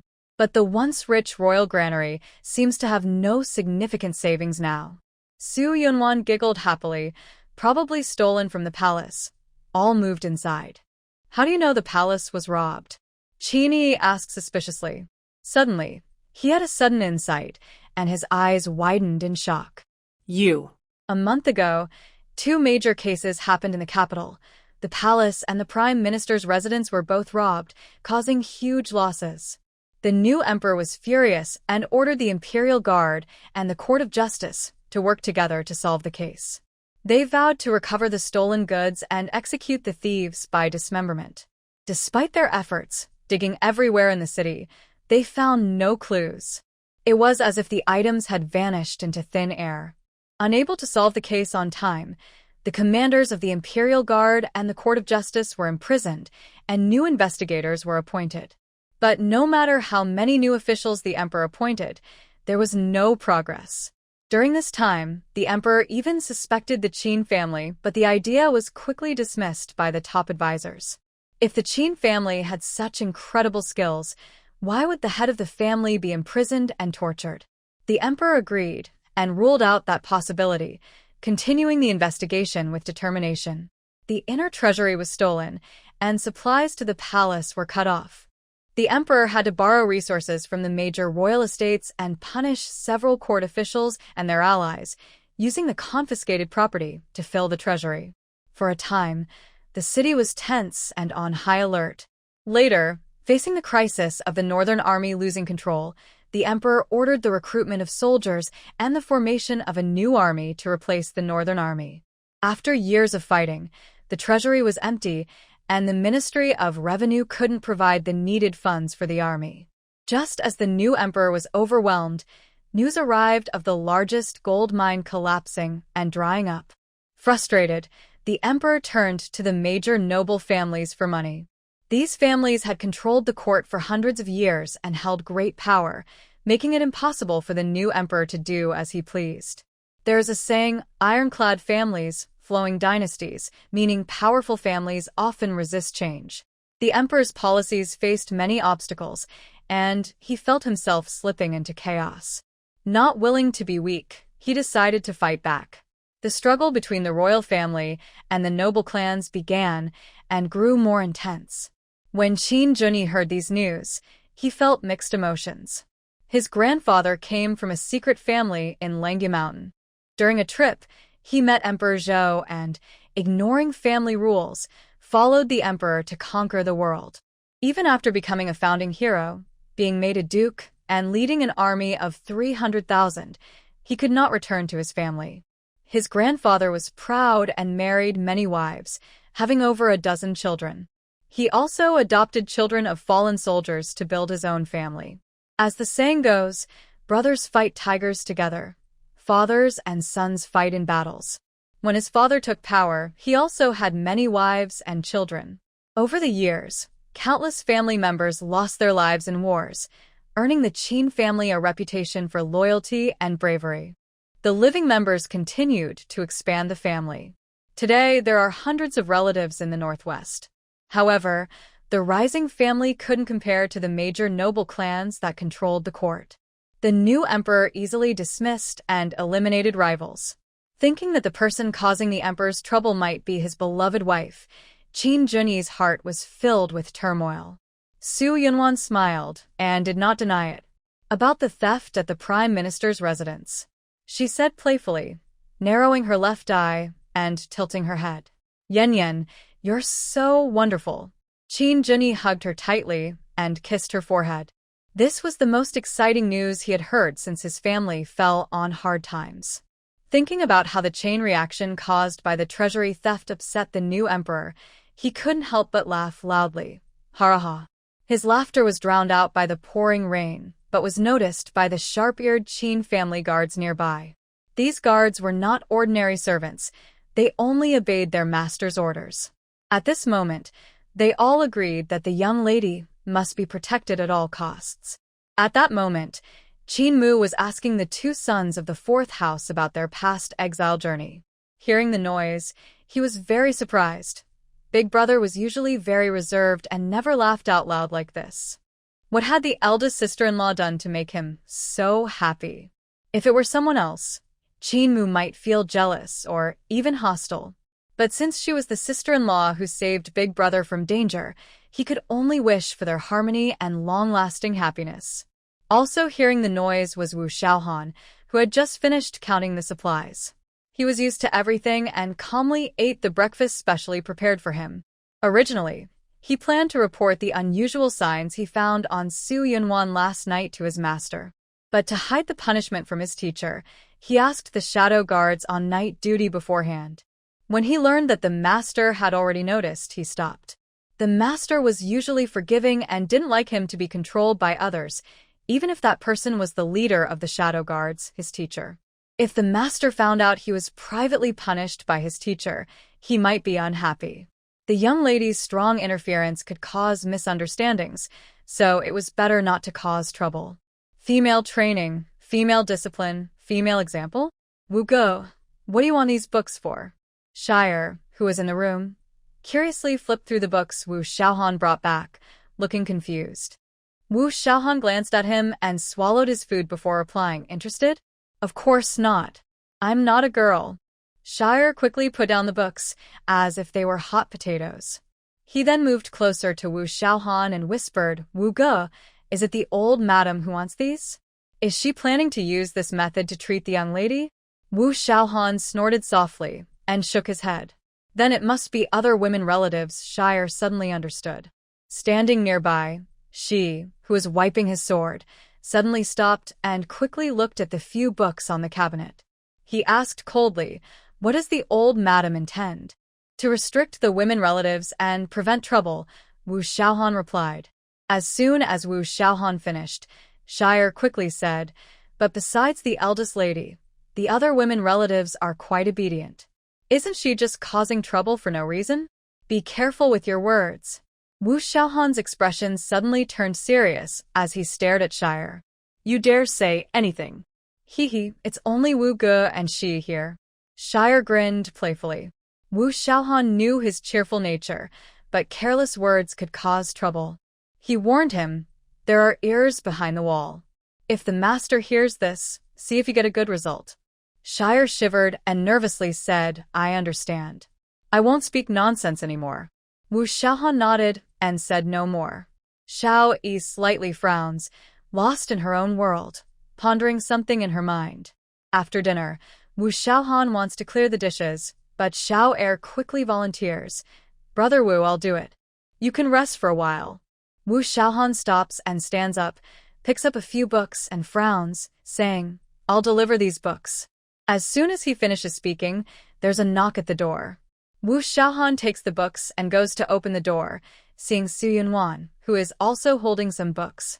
Seeing Qin Junyi so relaxed, Su Yunwan thinks about the women influenced by old-fashioned ideas and asks, "Have Lan Lan and the others read those female classics?" They have. "It's a must-read for women of the Qin family," Qin Junyi replies. He doesn't say that since his grandfather founded the family, they have always believed men and women should have different roles. The daughters of the Qin family are responsible for marriage alliances, and from a young age, they are taught about proper conduct and female virtues, memorizing the female classics by heart. As for the wives, to keep in step with the family, they are strictly regulated after marriage. Being able to recite the female classics fluently is a basic requirement. In nearly 100 years, only the wife is an exception. Because she faced house arrest and imprisonment upon entering the family and showed strength, no one mentions this openly. Her mother, who is responsible for teaching her, doesn't take her seriously. Her mother tries to set rules multiple times, but the wife refuses to cooperate. This creates a cycle of repeated failures. Then there's no need to read those anymore. How about the 4 books and 5 classics? Su Yunwan suggests. These contain many historical records about politics, military affairs, and culture. They can help with self-cultivation, establishing virtue, understanding people's minds, and knowing human nature. You might learn something new. Most importantly, from the old lady to Pei Shi and Cini, they have all received decades of education in female virtues, but they haven't set a good example of being graceful and virtuous wives. Qin Junyi hesitates. Those are study materials for exams, quite difficult to understand. No matter how much they absorb, it's better than just reading female classics over and over. Su Yunwan suddenly narrows her eyes, staring deeply at Qin Junyi. Or, do you also think that a woman's talent isn't important as long as she's virtuous? Qin Junyi quickly waves his hands in fear. No, I didn't mean that. Su Yunwan glances at him and says, "You don't want your sister to become a man's subordinate, right?" "Of course not." Qin Junyi replies. "Let's do as you say. If they don't understand something, they can come ask me." Su Yunwan smiled gently and casually took out a copy of the easier-to-read book of songs. "Let's start with this one." Qin Junyi naturally agreed and allowed her to exchange the book, which led to the scene of Su Yunwan knocking on Wu Xiaohan's door. When Wu Xiaohan saw her visit, his eyes flickered, and he bowed politely. "Come in and talk," Su Yunwan said, glancing at the book in his hand before stepping inside. Inside, Shi and Shi immediately stepped forward and bowed. Su Yunwan waved her hand and turned to Wu Xiaohan. "Is this the book that Jiang Shaolu bought?" "Yes," Wu Xiaohan replied, lowering his head. Su Yunwan reached out. "Let me see." Wu Xiaohan handed over the book with a respectful attitude. She didn't mind and casually flipped through it, saying, "I'll keep these books. If the old lady asks, just say Jiang Shaolu only bought the 4 books and 5 classics." Afterward, she handed her own books to Wu Xiaohan. "Take this copy of the Book of Songs to her and tell the old lady that Ziyuan asked them to study it. If they encounter any difficult poems, they can come directly to Ziyuan for help." Wu Xiaohan responded, "Yes." Shi and Shi exchanged subtle glances, thoughtful. After Su Yunwan left, Shi stepped forward and took the book to flip through it. "This should be the lady's idea, right?" Wu Xiaohan and Shi didn't say anything. Wasn't it obvious? Later, the old lady received the copy of the Book of Songs and, hearing it was arranged by the eldest grandson, accepted it without saying a word. Then she summoned the women of the household. Thunder roared loudly, and heavy rain poured down. Zhongwei issued a notice. Wait until the rain stops before setting out, and prepare for traveling at night. When Su Yunwan received the news, she yawned again. "I can't do this. I'm going to sleep for a while."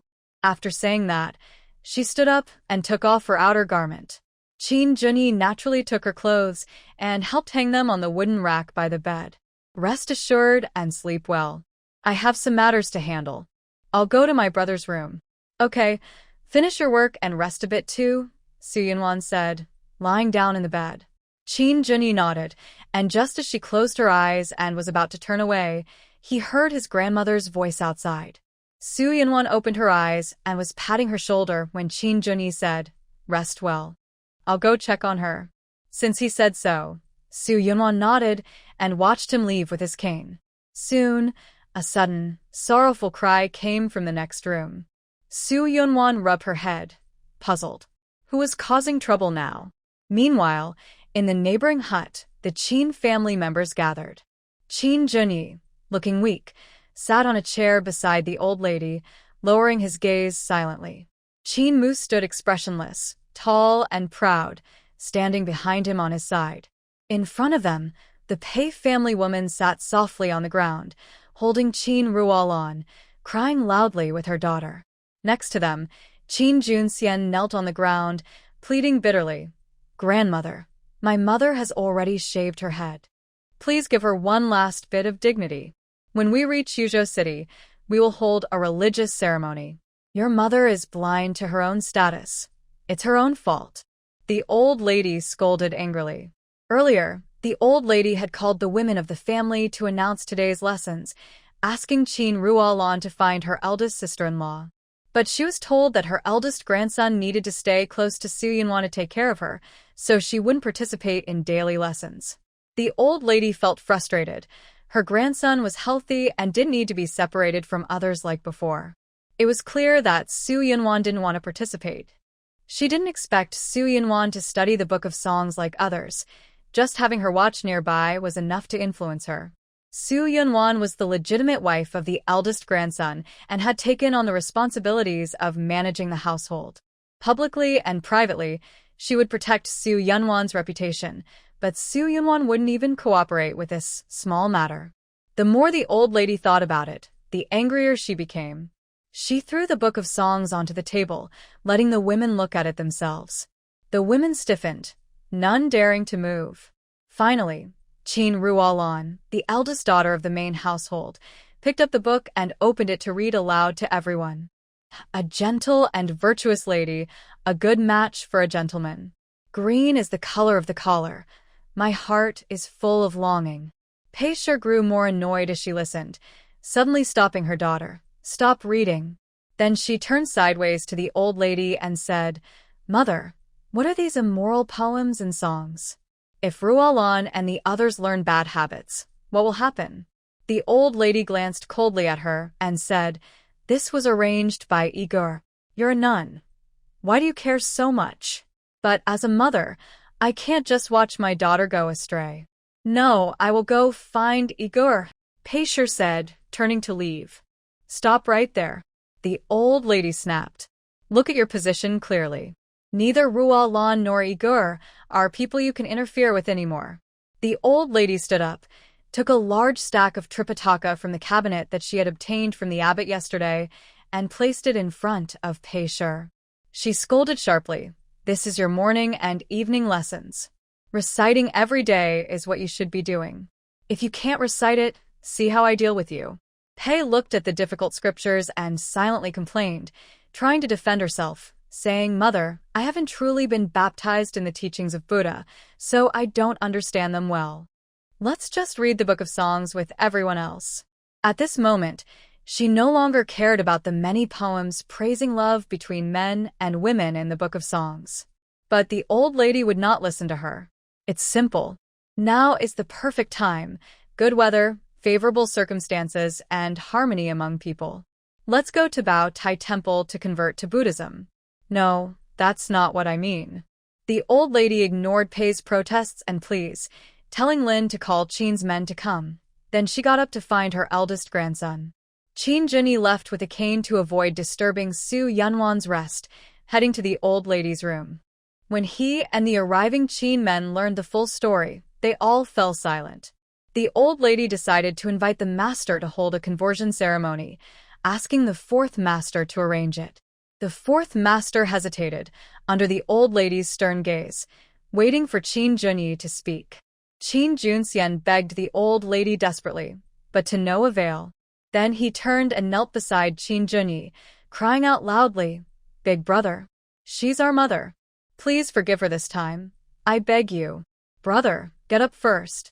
Qin Junyi bent down and tried to pull his younger brother up. But Qin Junxian held tightly to his arm, eyes full of obsession, bloodshot. Big brother, mother only opposed the book of songs for our sister's sake. It's understandable that she can't understand the scriptures. Why punish her so harshly? Second young master, you've been in the Northwest for many years. You should know how our father and elder brother manage the family. Qin Mu stepped forward coldly, reminding him, holding a conversion ceremony is just to help the main wife accept her role. Or, do you want big brother to follow the family rules? Qin Junxian remembered his mother's past and couldn't find words to argue. He painfully pressed his forehead against Qin Junyi's arm, tears silently falling. Qin Junyi reached out and patted his shoulder, then looked up coldly and said, "Fourth uncle, go find the abbot. Everyone else should wait in the Dharma hall." The fourth master received the order and left quickly without hesitation. The old lady stood up, helping Lin and her daughter support Pei and Qin Rulin from the ground. But Pei fiercely pulled away Lin's hand and refused to get up, lying on the ground. Qin Mu stepped forward, pressing her acupoints, lifting her like a chick and leading her out. "Let go of me, you rebellious son." Pei's shouts and curses faded into the distance. Qin Rulin stumbled to follow, calling out, "Third brother, please do not hurt my mother." Soon, only the two brothers remained in the room, one kneeling and one sitting. Qin Junxian was completely disheartened. "Big brother, I want to leave the world and be with mother." Qin Ji froze instantly, doubting his ears. "What did you say?" "Big brother, I want to hold a ceremony to become a monk with mother," Qin Junxian said sadly again. Qin Ji gasped sharply, his face turning darker than the storm clouds outside. "You should know that our family has never supported idle people since our grandfather founded the clan." "Big brother," Qin Junxian exclaimed in surprise and doubt. "Don't call me big brother," Qin Ji said coldly. "When the third brother refused the status of a Qin family noble, our father sent him to serve in the Shadow Guard. You and I are brothers, but I won't send you to the dangerous Shadow Guard." "Guards, come in." A servant eavesdropping outside pushed open the door and knelt down to obey. "Go find a stick." "Yes." The servant bowed and left. When he looked up again, his forehead was covered in cold sweat. He borrowed a martial arts practice stick from a monk, slipped into Wu Xiaohan's room, and quickly told Wu Xiaohan, who was resting, what was happening. Finally, he said, "If the situation becomes critical, you must quickly find the young lady to help." Wu Xiaohan's expression tightened when he heard this, but he didn't respond. Instead, he said, "Whatever the master asks you to do, just obey. If anything happens to you, I won't blame you. But second young master is the master's brother. Don't forget your duty." Wu Xiaohan warned sternly. Shi's hand tremblingly held the stick. He took a deep breath and went back to report. A heavy rain continued, without stopping. The room was dark and gloomy. Qin Ji sat motionless in his chair, his face as cold as the king of. Qin Junxian knelt on the ground, feeling more and more nervous. The tense atmosphere was broken when Shi returned. Qin Ji looked down at his younger brother, waiting for him to take back what he had just said. But even though Qin Junxian was nervous, he still didn't give up his idea. After a long while, Qin Ji saw that he was determined and said coldly, "If you don't want to be part of the Qin family anymore, then return your life to the Qin family." Then, ignoring his terrified brother, he looked up and ordered Shi, "Seal his internal energy and beat him to death with a stick." "Big brother." Qin Junxian's face turned pale with fear. Shi was shocked and froze in place. Qin Ji's icy gaze looked at Shi. "Aren't you going to do it?" Shi shivered, quickly sealed Qin Junxian's internal energy, then stood beside him, swinging the stick and hitting his back heavily. "Ugh." Qin Junxian let out a broken groan from the pain. His upper body leaned forward, then quickly straightened up, his face showing stubbornness. She dared not openly release water and once again raised a stick. The muffled sound of the stick hitting his back echoed inside the house, and Qin Junxian's back gradually turned red. He clenched his teeth tightly, enduring the burning pain spreading through his back. "Stop," Qin Junyi suddenly said. What's wrong with you?" He was caught. Shi's face turned pale instantly. He fell to his knees with a thud, sweating coldly and trembling slightly. "Go find Qing Xian to punish him, and call Xiaowu over." "Yes." Shi's steps were unsteady as he opened the door and left. "Big brother, are you really going to beat me to death?" Qin Juanxian's eyes were red and moist, staring tightly at Qin Junyi. Qin Junyi felt a pang in his heart but kept a neutral face, even mocking. "Aren't you planning to convert to Buddhism? Life and death are like illusions. Why fear? I am helping you see through life and death and become a Buddha right here."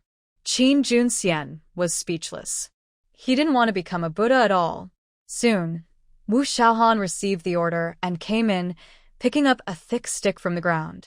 He infused it with internal energy and struck Qin Juanxian's back. A short groan escaped as Qin Junxian could no longer stand upright, supporting himself with his hands on the ground. Before he could recover from the intense pain of another stick, also infused with internal energy, struck his buttocks. The force was so strong that he suddenly lunged forward and fell to the ground. Then, the beating continued with random strikes. Before long, bloodstains appeared on Qin Juanxian's clothes, and blood splattered around as the stick swung. "Ah!" Qin Junxian couldn't bear the pain anymore and screamed. Wu Xiaohan ignored him and continued without hesitation. The internal energy-infused beating was several times more painful than the military sticks he had endured before. He soon couldn't hold on and started begging. "Big brother, I was wrong. Ah! Stop hitting me. I really know I was wrong. Stop." As Qin Junyi finished speaking, Wu Xiaohan immediately stopped and took a few steps back to stand aside. Looking at his suffering younger brother on the ground, Qin Junyi asked sternly, "What did you do wrong? I shouldn't have had the idea of leaving the monastery." He stood up straight, biting his lip, and said, "Keep hitting." Behind him, Wu Xiaohan's strikes grew even heavier, tearing through his muscles with excruciating pain that reached his bones. Qin Junxian completely broke down. He cried out in pain, begged for mercy, tears streaming down his face. Until his voice and breath grew weak, Qin Junyi finally ordered a stop, turned around, and asked again, "What did you do wrong? I shouldn't have forgotten my identity as a member of the Qin family and blindly followed my mother." Qin Junxian curled up in pain, coughing up a mouthful of blood. Qin Ji continued to press him. "Do you think your mother's recent actions go against our family rules?" Qin Juxian was terrified. Did his older brother discover that their mother was unwilling to give up and that she was secretly trying to take the family head position? "If you were the head of the family, what would you do?" Qin Ji asked again. Qin Juxian buried his head in his chest, unable to speak according to the rules. His silence after 2 questions made Qin Ji furious. "Kneel properly and answer my question." Qin Juxian struggled but couldn't stand up. Wu Xiaohan saw this and put down his stick, stepped forward to help him kneel, then moved back to the side. Qin Juxian endured the intense pain, his body trembling like a flickering candle in the wind, but he refused to speak. "Our family's rules are strict. Anyone who tries to take the family head's position must be punished." As the wife of the Qin family, she knew the rules but still deliberately did this, pushing you toward death. This statement was like a thunderclap, shocking Qin Juxian, who trembled all over like a frightened bird. Qin Ji said again, "If I die, according to the inheritance order, the position will pass to you. If you kill me, you can do whatever you want. Big brother." Qin Juxian shouted hoarsely, a mixture of blood and warmth rising in his throat. With a splatter, blood flew out. "I never wanted to be the family head, never." Qin Juxian cried out in frustration, collapsing to the ground. "It was mother's stubbornness. It was her. But she did it for me." "You're wrong." Qin Ji interrupted him. "If I and your wife could blindly obey her, do you think she would still be scheming for the family head's position?" "No." Qin Juxian instinctively reached this conclusion, his face instantly blank. "She's only thinking of herself." This sentence hit Qin Juxian like a hammer, smashing his beliefs deeply. Qin Juxian painfully collapsed to the ground, curling up like a trapped animal, muttering, "No, that's not true." Qin Juyi clenched his fists tightly, struggling to hold back the urge to go comfort him, and delivered the final. "Remember this. Her actions, according to our family rules, are enough to be punished by death. I spared her because I care about family ties. If you give up because of her, I will offer you a poison cup and, according to the rules, deal with you." "Stop." Qin Juxian, despite his serious injuries, forcibly crawled over and grabbed his leg, looking up and begging, "I can't do it anymore. I won't dare anymore." Qin Juyi's true emotions could no longer be hidden. He knelt down and softly said, "You must keep your promise." "Yes, I will do it." Qin Junxian looked at his older brother's eyes, which were red with restraint. Pain seemed to gnaw at his heart, like a worm. Qin Junyi finally finished the punishment, stood up, and ordered, "Xiao Wu, help my younger brother downstairs. After applying medicine, close the door and reflect." "Yes," Wu Xiaohan responded, reaching out to support Qin Junxian. As the door closed, the room became dark again. The floor was stained with blood, showing the struggle and the blood splattered by the stick. The air was thick with the smell of blood, making it hard to breathe and causing nausea. Qin Junyi sat slumped in his chair, looking at his hands. Cold, cruel, rotten. Outside the door, after discussing with the host, the fourth old master returned and saw Wu Xiaohan holding a blood-stained stick and supporting the badly injured Qin Junxian walking out of the room. He quickly covered his mouth and hid, trembling with fear as painful memories flooded his mind. When his older brother was alive, every time he returned to the capital, besides strictly correcting the family's conduct, he also tested the martial skills of the boys staying in the city and carried out harsh training. Because of his status as an illegitimate son, he was often oppressed by the old lady from a young age, and his martial foundation was weak, making him the focus of his brother's attention. If he failed to complete the training tasks on time or didn't achieve the expected results, he would be severely beaten with a military stick. He had been punished countless times and knew all the pain of being hit with a stick. Now, seeing the stick fall on Brother Xian, the injuries looked even more serious and brutal than what he had suffered before. Could it be that this son of Xiao Fu, who was supposed to be inferior, had surpassed him? Unlike the fear in the heart of the fourth old master, Su Yunwan only felt pain and anger. After being disturbed, she released her spiritual awareness and observed coldly, learning everything. This harsh punishment left Qin Junxian badly hurt. How could Ziyuan feel good inside? To prevent his younger brother from going astray because of the Pei family, Ziyuan had no choice but to be ruthless, using the most primitive and common method, beating, to educate his brother. Compared to words, physical pain could make a person wake up more clearly and think more deeply. If Qin Junxian couldn't realize the mistake after this, the brothers still had a lot of suffering ahead. And the main culprit behind all this was the old lady. Was she sure that Ziyuan wouldn't dare to take her life? Thinking of this, Su Yunwan angrily lifted the quilt, quickly dressed, and then left the room. At this moment, Qin Junyi, pretending to be badly injured and sitting in a chair, was being carried out by 2 shadow guards. It turns out that Lord Qin Juyi also thought of his mother, the main culprit, and immediately ordered someone to take her to the court. He wanted to see her face the consequences of her actions firsthand. This unexpected encounter revealed their fierce expressions clearly to each other. Time seemed to stand still. The sound of heavy rain gradually faded away. Su Yunwan and Qin Juyi exchanged glances, but said nothing. The highest form of understanding is simply knowing. No words are needed. They understand each other perfectly. Qin Juyi was no longer afraid to show his stern side to his wife. Su Yunwan stepped forward and held Qin Juyi's hand softly, asking, "Shall we go to the court together?" "Yes," Qin Juyi replied, gripping her hand tightly. Baotai Temple, Women's Section, Courtroom. The main hall is large and grand. In the center stands a statue of Shakyamuni. The Buddha is tall, kind-looking, and seems to overlook all beings with compassion. The host, dressed in a kasaya, stands before the Buddha, reciting scriptures solemnly. Behind him, a group of nuns stand on either side, hands pressed together, also chanting. Pei-Shi kneels on a mat in the middle of the hall, staring intently at a tray on the altar. The tray holds scissors and razors, their shiny metal surfaces, making her feel especially fearful. Many days have passed since her hair was shaved off, and her hair has started to grow back. She originally planned to keep her hair long to win her eldest son's affection and to escape her situation as a nun. But if the initiation ceremony were held, it would be made public. Everyone would know she had shaved her head to become a nun. She would lose face and be unable to show herself in public again. The day she could revert to a layperson would be far away. No, she must not let the ceremony happen.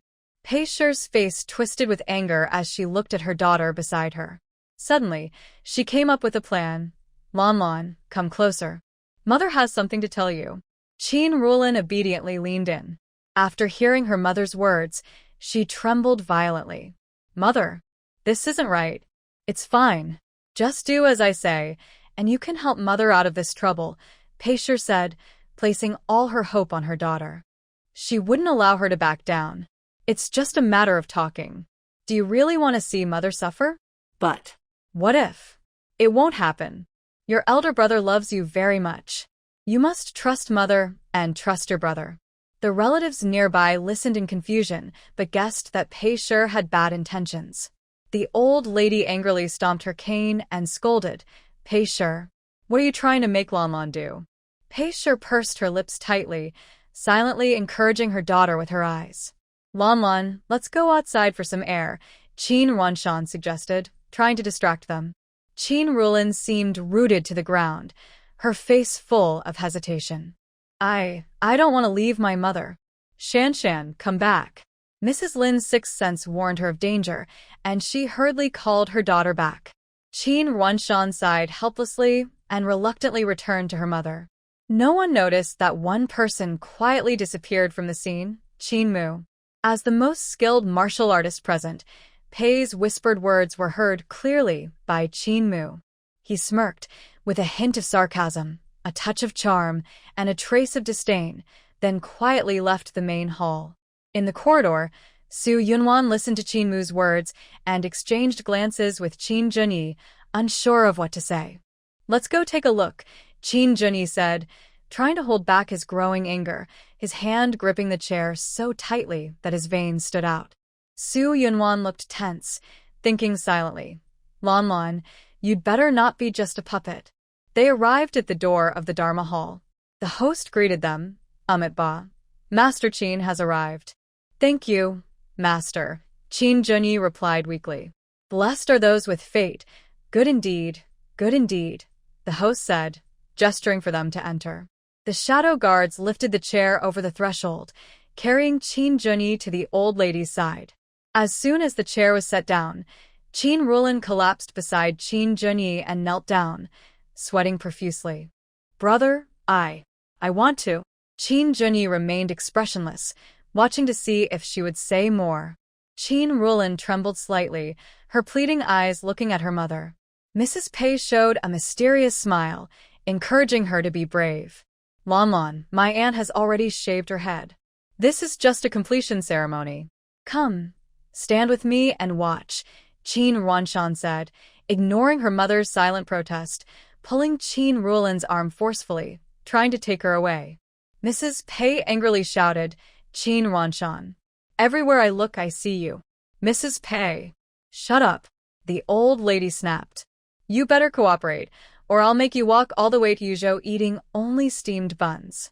Mrs. Pei's eyes reddened with frustration, but she wisely said nothing more, instead staring intently at her daughter with hopeful eyes. In the end, Qin Rulin couldn't bring herself to ignore her mother completely. She took a deep breath, closed her eyes, and spoke her mind. Brother, I want to leave with Mother and become a nun, to always be with her. The moment she finished speaking, the hall fell silent, as if even the needles could be heard dropping. Foolish.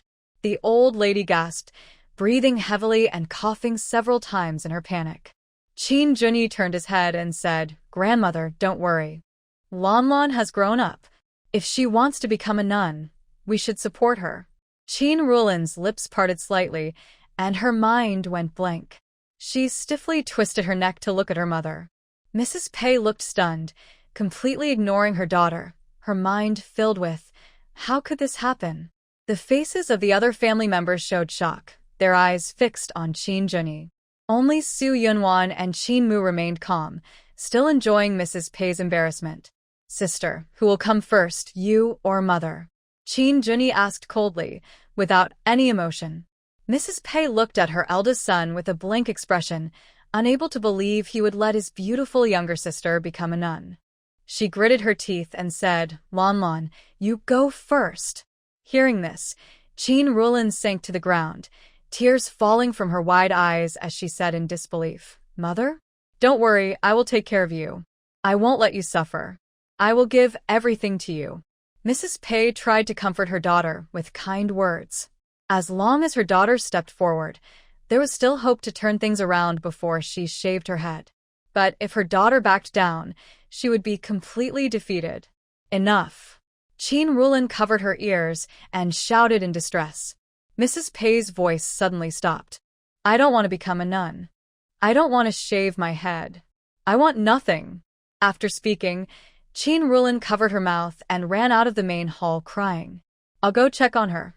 Qin Rinshan quickly followed. The shadow guard number 12, sensing Qin Junyi's gaze, also strode after them. Clap. Clap. Clap. Su Yunwan clapped sarcastically, looking at Mrs. Pei with a mocking smile. "Excellent, so wonderful. Madam, do you have any more acts to perform?" Mrs. Pei's face turned pale and then flushed, her chest rising and falling rapidly. "Is that all? Let me tell you about a big drama." Su Yunwan sneered. Someone's son was born a good boy, and his mother, wanting to stay close to him, plans to become a nun. Mrs. Pei was horrified, shouting in alarm, "Xiangur? No, that's not allowed." Forcing a daughter who doesn't want to become a nun, while stopping a willing son, what kind of biased motherly love is this? Or are you just hoping your younger son will do your bidding? Do you love no one but yourself? Mrs. Pei blushed with shame, trembling as she asked, "Where is Xiangur? I want to see him. Call him here." "He probably can't come." Su Yunwan leaned in close to Mrs. Pei and whispered in her ear, "Your plot to seize power has been exposed. Are you planning to accept the family punishment, or will you quietly become a true nun?" After speaking, Su Yunwan suddenly grabbed her neck. No one noticed as a delicate small knife appeared in her hand, pressing against the carotid artery of Pei's neck. "I want to become a monk. I voluntarily choose to become a monk." Faced with the threat of death, Pei, desperate to survive, immediately trembled and screamed, fearing she might die at any moment. Su Yunwan withdrew her hand and said to Qin Mu, "Third brother, release her acupoints." Qin Mu nodded and stepped forward to unlock them. Pei, now free to move, quickly grabbed Su Yunwan's arm, her face full of panic. "What did you do to Brother Xian? Don't worry, he won't die." This statement sent chills through everyone's hearts, bringing to mind the phrase, "Death penalty can be avoided, but life imprisonment is hard to escape." Before Pei could recover, Su Yunwan shook off her hand and said, "Next, you should sincerely convert to Buddhism." After speaking, she looked at the officiant, smiled innocently, and handed the stage back to him. Qin Junyi watched his triumphant wife, his face still stern, but a hint of tenderness flickered in his eyes as he reached out his hand to her. Their hands clasped, and Su Yunwan stood beside him again. The Buddhist ordination and conversion ceremony was solemn, involving formal requests to the master, questioning difficulties, enlightenment, renouncing worldly ties, confession, and shaving the head. Pei, who was tightly controlled by Su Yunwan, cooperated fully. She just wanted to complete the ceremony quickly and see her beloved little son. As time passed, the process gradually neared its end. Her new hair was shaved again, her secular clothes replaced with monk's robes, and after reciting the dedication prayer, the The ceremony was successfully concluded. Wearing a gray nun's hat and plain robes, Pei, now given the Buddhist name Huikong, looked at Qin Junyi and Su Yunwan with hatred. Now, can you tell me what you did to Brother Xian? Whipped and disciplined, confined for reflection, Qin Junyi replied calmly, unafraid of her gaze. Pei cried out in pain, "He's your own brother." "Exactly because he's my brother, I am lenient," Qin Junyi said coldly. "If I followed our father's way, you'd never see him again." Pei glanced at Qin Mu, unable to find words to accuse him. Qin Mu's face was calm as a still lake, but inside, he felt a sharp pain. His father's memory still haunted him after many years. Qin Junyi paused and then said coldly, "Since you've become a monk, you should settle your worldly affairs and cut ties with secular life. You'd better spend time with your masters to learn about daily practice and understand Buddhist principles. I want to see Brother Xian first." Pei Shi, ignoring everything, tried to rush out of the palace, but Qin Mu reached out and stopped her. "Are you planning to beg for alms and practice walking on foot?" Hearing Qin Mu's warning, Pei Shi froze in place. She couldn't live without Qin's food and car. "Please ask someone to guide Huikong. During her time at the temple, let her eat and stay with you all so she can quickly get familiar with the practice," Qin Junyi respectfully requested. The abbot, receiving a large donation, agreed without hesitation. Qin Junyi then told Qin Mu, "Third brother, find some time to learn about the rules, discipline, and daily practice courses." Yes, Qin Mu happily accepted the order. Because of his biological mother, he became a thorn in the side of his stepmother Pei Shi, who constantly criticized him. He and Qin Junyi became a pair of close brothers. Now, the situation had turned, and his elder brother tasked him with supervision. If Pei Shi dared to cheat or be lazy, he would be in trouble. Pei Shi clearly understood the hidden meaning behind her eldest son's words. Seeing Qin Mu's cold smile, she shivered in fear and deeply regretted her past mistreatment. After Pei Shi was taken away, Qin Junyi told Su Yunwan and other family members to return to the courtyard first. Su Yunwan, who was already generous with her space, left ahead of time. Soon, only Qin Junyi and Qin Mu remained in the main hall. Qin Junyi apologized. "Third brother, I'm sorry." "Big brother, you're not wrong. I almost never saw you and my mother again," Qin Mu said with self-deprecating laughter, looking at the rain outside the hall, lost in distant memories. Years ago, when Big Brother received his distress signal, he endured double the pain to help him complete the remaining harsh training. After passing the test, Big Brother was in danger. Their father hurried to the Shadow Guard camp, pouring all his strength into him overnight. When his internal energy was exhausted, he quietly left and ordered to hide the fact that he had visited the unconscious Big Brother. Later, he was taken back to the camp by their father and ordered to secretly go to the northern Digua as an undercover agent, with no permission to return home for life. At that time, he had already expressed his lifelong determination to be his brother's shadow guard, and upon hearing this tragic news, he begged and kowtowed. But their father had made up his mind. He believed the Qin family would eventually pass the secret to the elder brother. His infiltration into Digua was also to serve his brother. Additionally, their father specifically mentioned his biological mother. If he obeyed, she would be treated well. Just as he was despairing and accepting the mission, his elder brother arrived, dragging his heavily injured body. It turned out that their father had left only a short while before. The elder brother had woken up and sensed his injuries healing unusually fast. When he realized he was missing, he quickly guessed what had happened to their father and found him as fast as he could. Elder brother deeply understands their father and intentionally says he is like a bird in a cage or a fish in a net. Once he goes to the northern tribes, he will be like a fish in the sea or a bird in the sky, leaving far away to a distant land, making him impossible to control anymore. The father, hearing this, becomes very angry and immediately orders someone to implant a controlling poison called golden toad goo. The poison acts instantly, causing his body to feel as if thousands of worms are biting him. He rolls on the ground in pain, begging for mercy, truly unable to survive or die. Elder brother kneels silently before their father until it appears on his icy face, which rarely shows emotion. The father then gives him a temporary antidote to suppress the poison. Only then does elder brother ask to be made his shadow guard. The father, intending to use him as a tool to sharpen his older son, agrees. However, he must take the antidote monthly. If he fails to do so, the goo worms will eat his internal organs and kill him. The father holds the antidote but will delay giving it if he or his older brother do anything displeasing as punishment. Thus, he stays in the Zhou kingdom, paying the price of the most vicious goo poison, remaining close to his older brother. Later, he secretly tricks and criticizes the main wife who scolds elder brother. Fearing he might make a big mistake, elder brother orders him to secretly join his army as a soldier. Soon after, their father dies and elder brother takes over all the power. He finally manages to fully remove the golden silkworm goo poison and leaves the shadow guard role. He proves his strength through military achievements, gradually rises in rank, and eventually returns to his elder brother's side. He can now openly appear before their mother.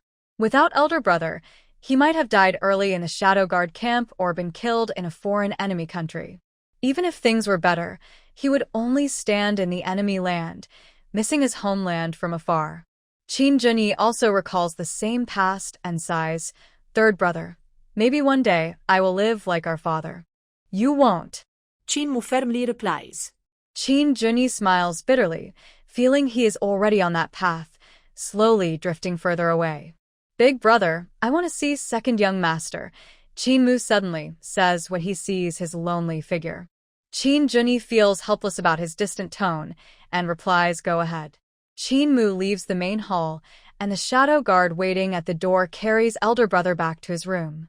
Turning around, his eyes suddenly turn fierce and cold, very different from before. "Wait a moment. I'll bring a basin of water."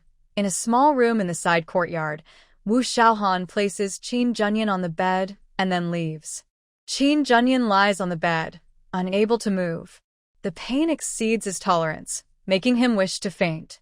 Soon, Wu Xiaohan returns with water and medicine. He placed 2 bottles of different healing ointments in front of Qin Junxian. "Which one do you choose?" Qin Junxian had been injured on the battlefield and experienced the power of a special healing ointment. Without hesitation, he chose the ordinary one. Wu Xiaohan nodded, took scissors, and cut open the clothing on his back. The cloth was stuck to the wound. Despite Wu Xiaohan being very careful, Qin Junxian cried out in pain. Tearing off the cloth felt like skin being peeled, and he couldn't bear the pain. Finally, the clothes were removed. Wu Xiaohan used a damp silk cloth to wipe the blood. Looking at this injury, it will probably take half a month to heal. During this time, we don't know how many assassination attempts might come. Qin Junxian felt guilty and overwhelmed. Not only could he no longer protect his family, but his older brother also had to send someone to guard him. He made up his mind, trembling as he spoke, "Use the special medicine. I want to get better quickly." "All right, bite down on the gauze and bear with it," Wu Xiaohan said calmly, handing him a stack of clean gauze he had prepared. As the special powder touched the wound, Qin Junxian's features twisted in pain. His screams were muffled, and his body uncontrollably, like a dehydrated fish flopping on the shore. Wu Xiaohan held down his thrashing body with one hand and carefully applied more medicine with the other. After removing the soul-destroying nail, "This is the medicine we use." Suddenly, Qin Junxian stopped struggling. He clenched the sheets tightly, his knuckles whitening, veins bulging, sweat pouring down his face, and the pillow was soaked as if it had been dipped in water. Later, he was overwhelmed by pain and fainted, only to wake again. Between unconsciousness and awareness, he endured the torment of pain and the medicine's effects. Once the medicine was applied, Qin Junxian fell into a deep sleep. There was no one else in the room. Wu Xiaohan sat on a chair, propping his forehead with one hand, showing a tired expression. The punishment with the stick had to be enough to make the second young master admit fault without causing irreparable injury. Each strike had to be precisely controlled in strength and placement, with no room for error. The wounds on his back, torn by the vines, had been further ripped open by the stick and soaked with sweat, burning and painful like a shadow. His gaze swept over the bottles on the table, but he made no further move. Since his master forbade using medicine, he could only endure. Even if the wound worsened, he could only wash it with strong alcohol. However, neither Qian Rong nor the supplies they bought had any strong alcohol. He didn't know if the young lady had any. She used to buy all sorts of things, and no one knew the full list of items. They only knew that whatever she wanted, she could find it in the loaded donkey cart. Thinking of the young lady, he remembered his master's request for him to find out the truth. Now he had already shown signs of distance. If the young lady still refused to reveal their connection, would he ask her directly? Exhausted, he closed his eyes and thought, gradually falling asleep without realizing it. After some time, Wu Xiaohan was startled awake by knocking on the door. When he looked up, he saw Qin Mu, soaked through, walking in. He immediately went to meet him and whispered, "The young master ordered the second young master to stay in his room and reflect." In other words, without the master's approval, no one could see the second young master. "Don't worry, I've already told my elder brother." Qin Mu naturally understood his meaning. He looked at his former colleague and suddenly changed the subject. "Are you feeling unwell?" Wu Xiaohan smiled calmly. "You know, the second young master has been through a lot over the years. It's not easy for him to break down his mental defenses." Qin Mu said nothing and simply patted his shoulder heavily. That pat revealed something unusual about him. Are you hurt?" Qin Mu noticed the subtle pain expression and frowned. "Oh, I pulled a muscle while practicing with the stick." "It's nothing," Wu Xiaohan casually explained, then quickly changed the subject. "By the way, the second young master has applied medicine and is sleeping. Do you want to check on him?" Qin Mu hesitated, but then walked toward the bed. At this moment, Qin Junxian was lying face down on the bed, his side face visible, with eyes closed. His brows were furrowed in pain, as if he was suffering even in sleep. What punishment did he receive? Qin Mu looked at the person responsible for causing his elder brother's silent suffering, his anger boiling inside. Wu Xiaohan felt the cold air nearby and said, "Several dozen strikes, damaging his insides. If not, the superficial injuries wouldn't affect Qin Junxian, just like when he picked up the stick earlier." "Exactly." Qin Mu's face twisted with rage for a moment. Then he said, "Apply the special healing ointment and tell him not to hold back. He understands. He personally chose the special medicine," Wu Xiaohan added quietly. Qin Mu snorted coldly. "Let's see if he's smart enough." The two of them went out to the door. Qin Mu said, "If he dares to cause trouble again, send someone to notify me so I can handle it." "Understood," Wu Xiaohan replied, silently praying for Qin Junxian. Qin Mu's feelings for his master were clear to him. Hopefully, the second young master would learn his lesson and not fall into Qin Mu's hands someday. Wu Xiaohan asked about the initiation ceremony at the law hall. Qin Mu sneered and said, "The big wife is quick-witted and took her daughter to become a nun." Well, "No wonder they are mother and daughter," Wu Xiaohan replied with a weak laugh. Qin Mu chuckled and then told him what would happen next. Thinking of the quiet threat from the eldest sister-in-law, he praised, "My eldest sister-in-law is truly impressive. If she went to fight on the battlefield, she would surely achieve great deeds." Wu Xiaohan smiled upon hearing this and nodded in agreement. They chatted for a while longer. Qin Mu said, "I'm going back to change my clothes. You go inside and lock the door." Wu Xiaohan shook his head and said, "No need. I'll stay at the door and wait for the master to return." Before Qin Mu could speak, there was movement in the corridor. The old madam, Su Yunwan, and other members of the Qin family came back. The old madam, who had learned that Qin Junxian was punished with a stick, immediately approached Wu Xiaohan. "How is Brother Xian? Is he badly hurt?" Wu Xiaohan replied, "He has already applied medicine and is sleeping." "I'll go check on him," said the old madam, who was very important in the Qin family. Wu Xiaohan stepped in front of the door and said, "Old madam, please wait." The master ordered the second young master to stay behind and reflect. "Please do not disturb him." Hearing that the order came from the eldest grandson, the old madam changed her mind and only asked him to take good care of him. She then took everyone back to her room. Su Yunwan did not follow. She looked at Qin Mu, who was soaked through, and frowned. Did you take a shortcut back? Is there something urgent? I came back to tell the second young master about the young lady. Let him see what his beloved mother did. Unfortunately, he's already asleep, Qin Mu said regretfully. Su Yunwan held back a laugh and said, then wait for him to wake up and tell him immediately. That's a good idea. Qin Mu exchanged a knowing look with Su Yunwan and smiled secretly. Wu Xiaohan. In the foggy rain, two graceful figures appeared faintly. Ah! Qin Ruolin, exhausted from running, stood in the rain and shouted up at the sky, acting wild and frantic. Qin Ruoshan caught up and hugged her. Sister, let's go back first. Don't catch a cold. Trembling from the cold, Qin Ruolin kept asking why. Why does my mother have to push me like this? Were her past acts of kindness all fake? Qin Ruoshan pressed her lips tightly, letting the rain wash over her face and body.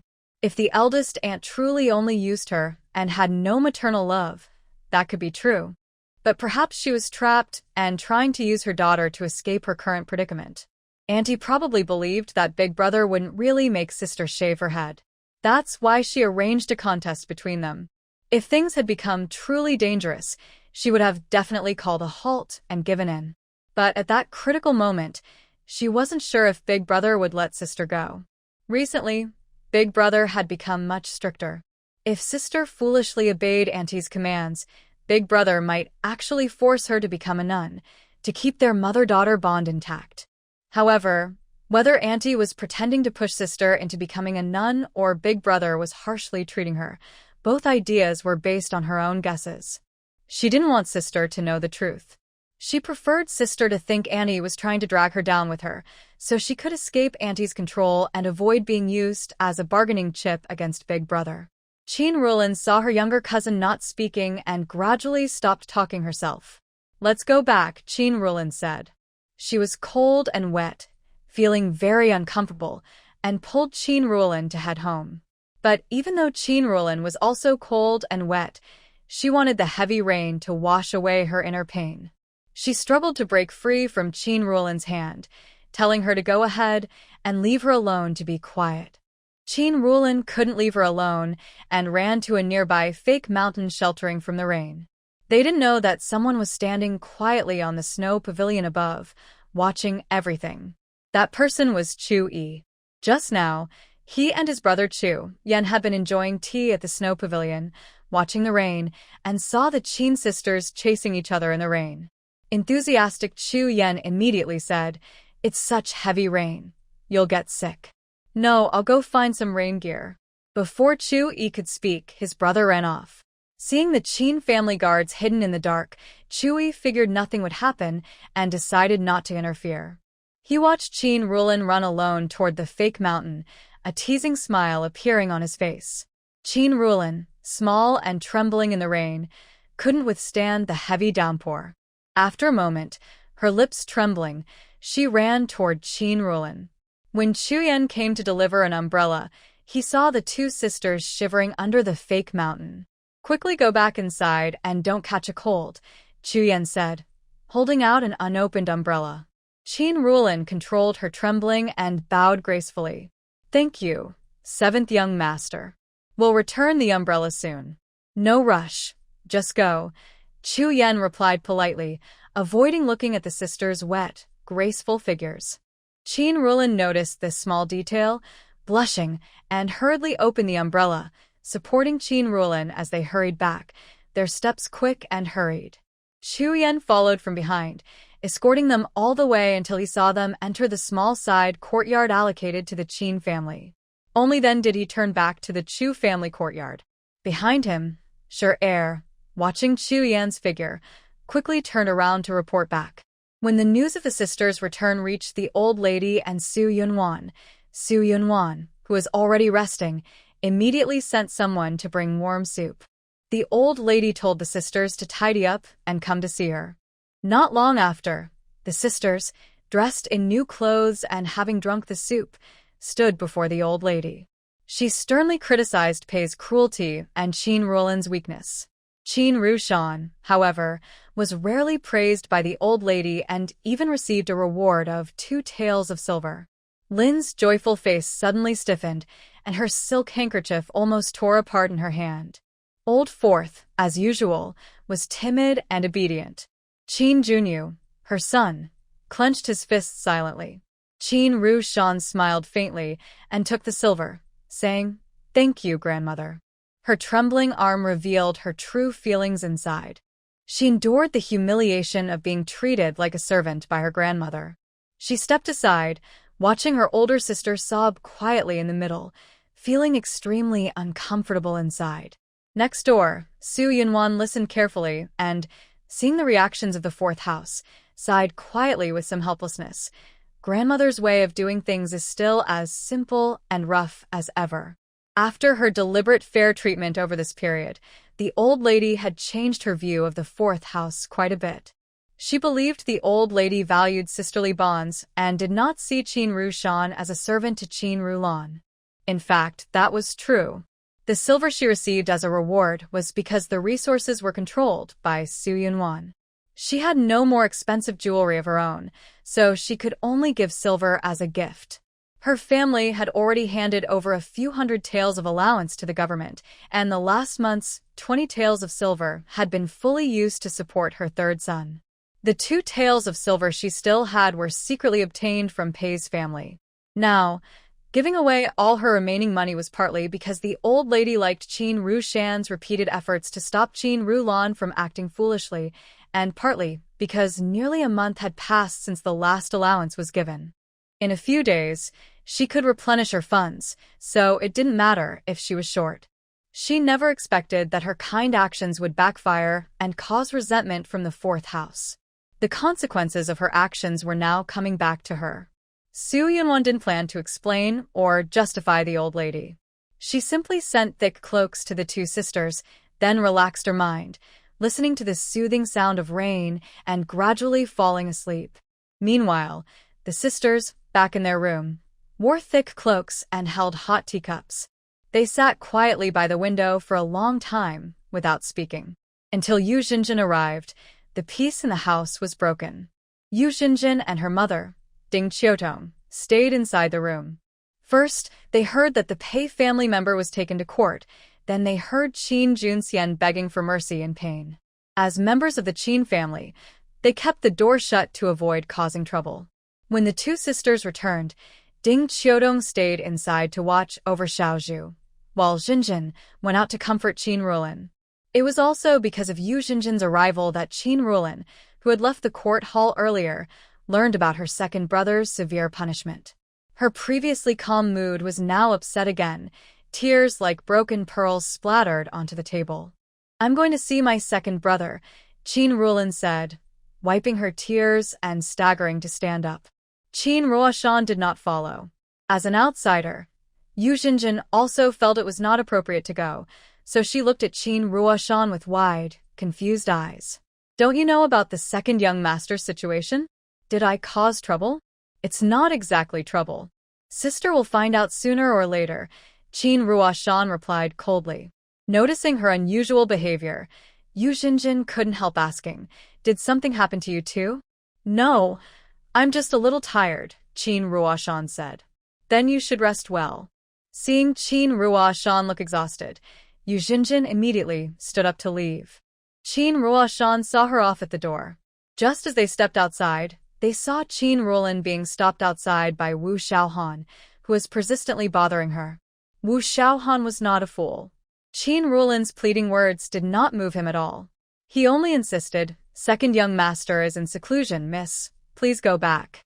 "I'm going to find my elder brother," Qin Rulan begged, but to no avail. She then changed her target. Wu Xiaohan blocked her again. "Master isn't back yet." "Then why are you stopping me?" Qin Rulan thought her elder brother was deliberately avoiding her and shouted in anger. Wu Xiaohan's eyes turned cold. "Miss, speak softly. Don't disturb the lady's rest." At this time, she still has time to rest? Qin Rulin was full of grief and looked frantic. Fine, if she's happy, then I'll leave her be.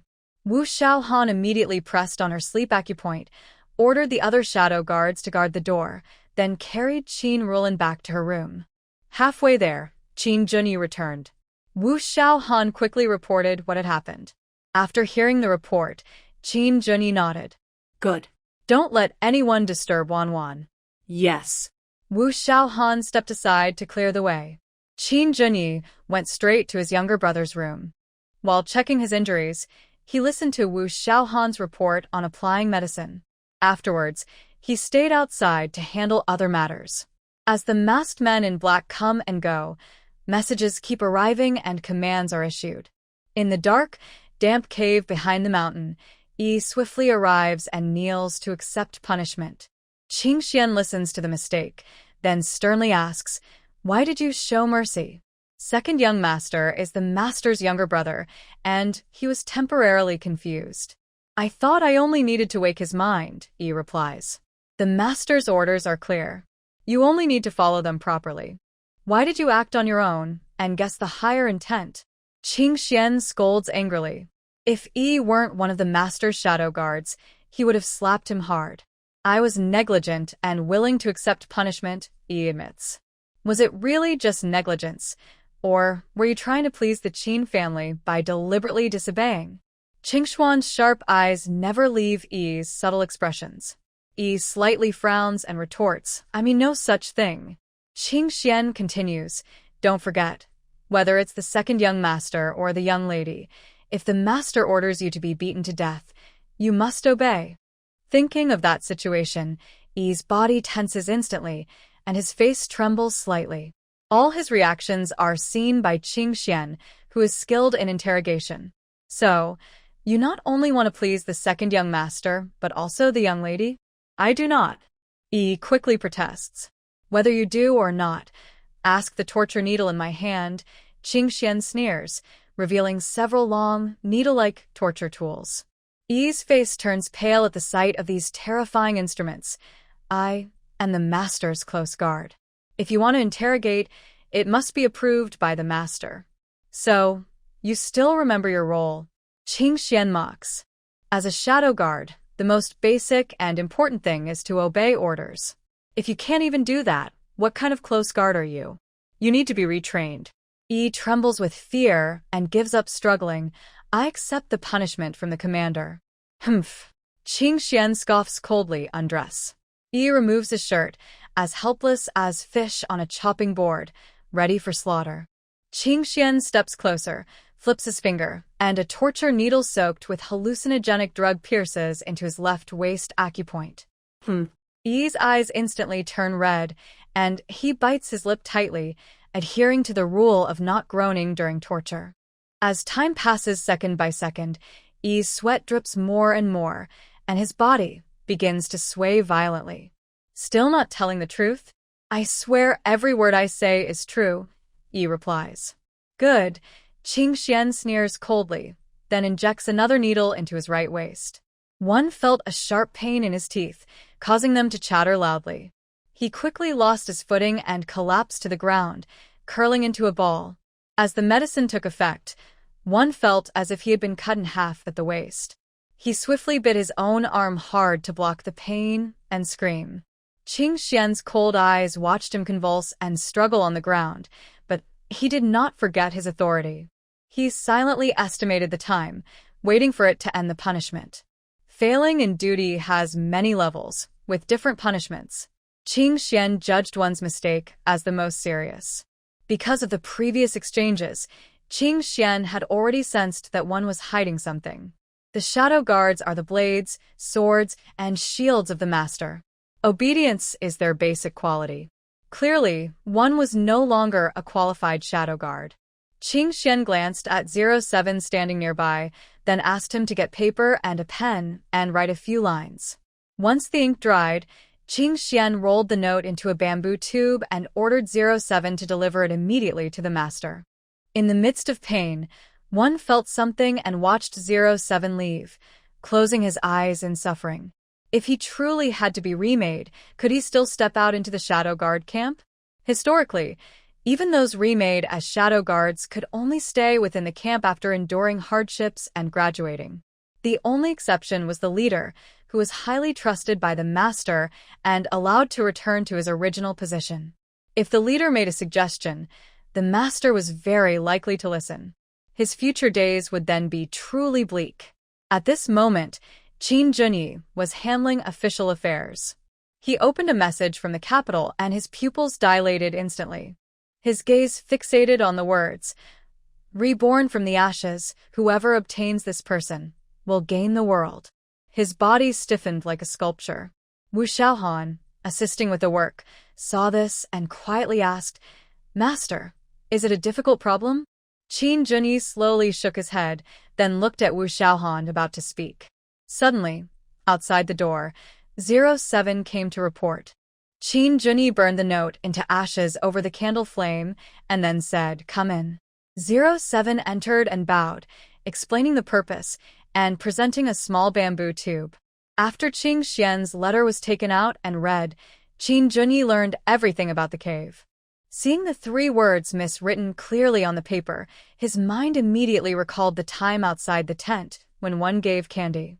His eyes flashed with understanding, then filled with fierce anger. After reading the note, his fists clenched and unclenched repeatedly, radiating a chilling coldness. Wu Xiaohan and 07 held their breath, trying to stay unnoticed. After a long time, Lord Qini finally picked up his brush and began writing. His hand holding the brush was clearly steady and precise. When 07 returned with the reply and hurried back to the cave, Shi had already finished his punishment and was sitting on the damp ground, meditating to calm his mind. Seeing 07, he immediately jumped up, his expression tense as he stared at the bamboo tube in his hand. The bamboo tube was handed to Qing Xian, and Shi Yi's gaze followed closely, as if waiting for a verdict from a prisoner awaiting judgment. Qing Xian finished reading the reply and was not surprised. He coldly glanced at Shi Yi and said, "I suggest switching 07 with you. He will serve the master, and you will follow my orders." Guess what the master will say? Qing Xian deliberately paused, leisurely observing Shi Yi's expression. Shi Yi tried to suppress his rapid heartbeat, keeping a calm face as he replied, "I don't know, sir." He was mentally prepared for the switch with 07 and reminded himself that the commander was always strict and severe, so he must not offend again. The master agreed, Qing Xian said. Hearing this, Shi Yi felt bitter and his entire body's sharpness diminished. He bowed respectfully and said, "I accept the order." Qing Xian continued, "He agreed to transfer 07 to your side and let you stay on as an observer." Shi Yi suddenly looked up, showing a mix of surprise and happiness on his face. But he quickly regained his composure, returning to his usual expressionless look. "The master is so lenient. Do you think you deserve it?" Qing Xian asked sternly. Shi felt ashamed and replied solemnly, "I will never make that mistake again." Su Yunwan had slept for several hours and slowly opened her sleepy eyes. The room was dimly lit. Was it already dark outside? Suddenly, she noticed a shadow by the bed. Her body stiffened, and she sat up quickly, gripping a dagger tightly. "Who?" Qin Junyi, standing against the backlight, immediately said, "Wanwan, it's me." Su Yunwan lowered her guard and retracted her dagger, muttering, "What are you doing standing at the head of the bed? Sorry, did I scare you?" Qin Junyi sat on the edge of the bed, patting her arm. "Do you want to sleep a little more?" "No, what time is it?" She was startled by his sudden appearance and no longer felt sleepy. Qin Junyi got up and lit a candle. "It's noon." Hearing the sound of heavy rain pounding on the roof, Su Yunwan understood why the room was so dark. She rubbed her forehead, feeling puzzled. She was completely unaware of his close proximity. Since when had her guard become so low? "You just came back to the room, right?" Looking at his handsome face illuminated by the candlelight, Su Yunwan asked somewhat unwillingly. "Qin Junyi." When 071 left, he immediately sent people to spread rumors that the goddess was not divine and tried to hide his wife's whereabouts. Then he went back to his room. He had many questions for Wanwan but didn't want to wake her. He just stood nearby, watching her peaceful sleep and pondering.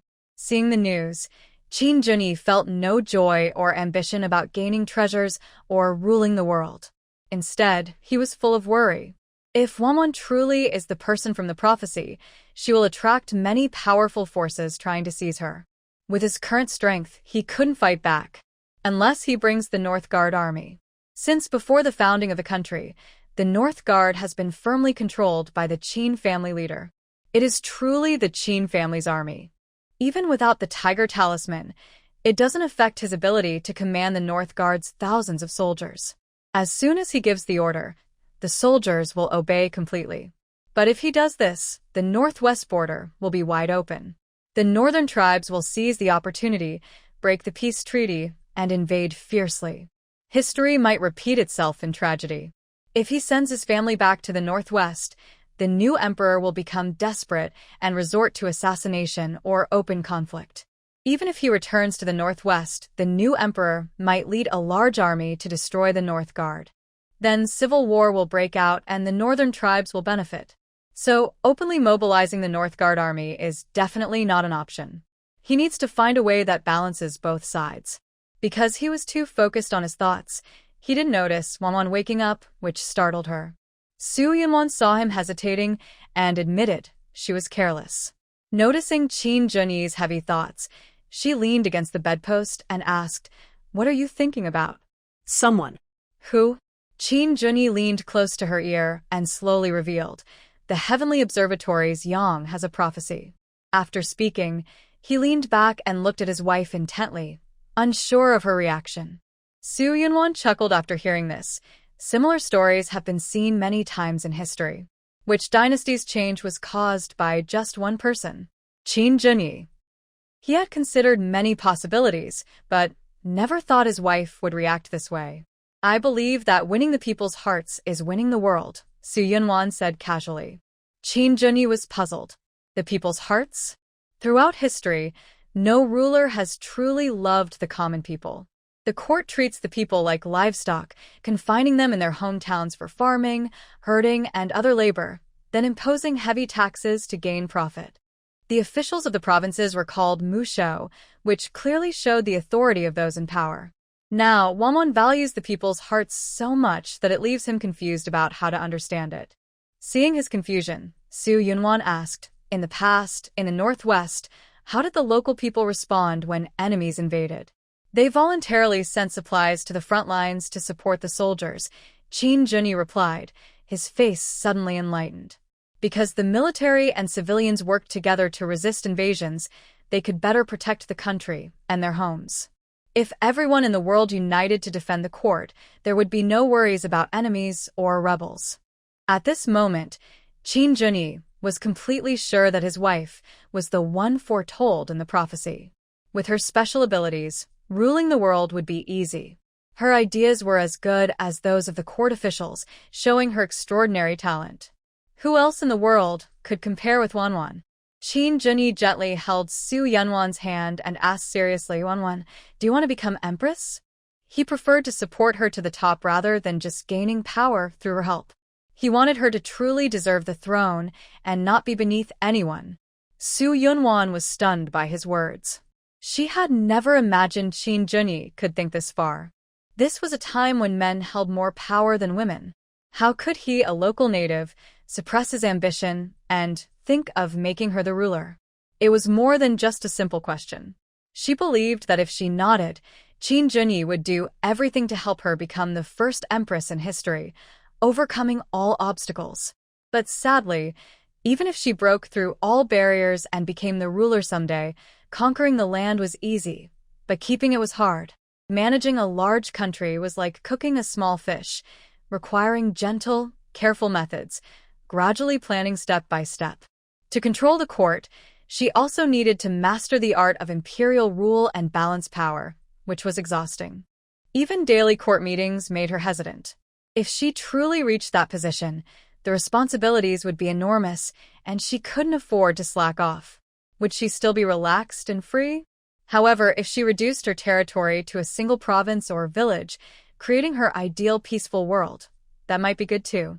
Thinking of this, Su Yunwan couldn't help but smile secretly.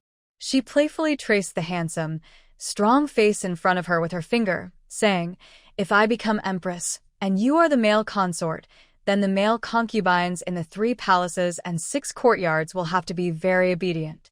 When Qin Junyi heard male consort, he felt a surge of jealousy and pounced like a wolf. "Don't." The response was the man's heavy, quick breathing.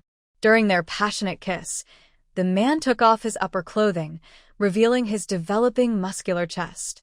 "Wanwan, just me is enough, okay?" Qin Junyi held her hand over his heart, his eyes filled with emotion, stubbornness, and determination. "Sure, sure." Su Yunwan looked at the fierce man before her and felt a bit scared, softly trying to calm him down. But Qin Junyi, a passionate man, was not so easily convinced by a few words. "Then let me serve you properly." After speaking, a love mark traveled down from his neck. Once, twice, 3 times. After reaching cloud 9 multiple times, Su Yunwan finally collapsed on the bed, weakly saying, "Enough, really enough, I'm hungry. My stomach is hungry." Qin Junyi, just finishing, happily held her close. "Be good. I'll bring you food soon." "You haven't promised me yet." "Promise what?" Su Yunwan, also satisfied, complained softly and chuckled.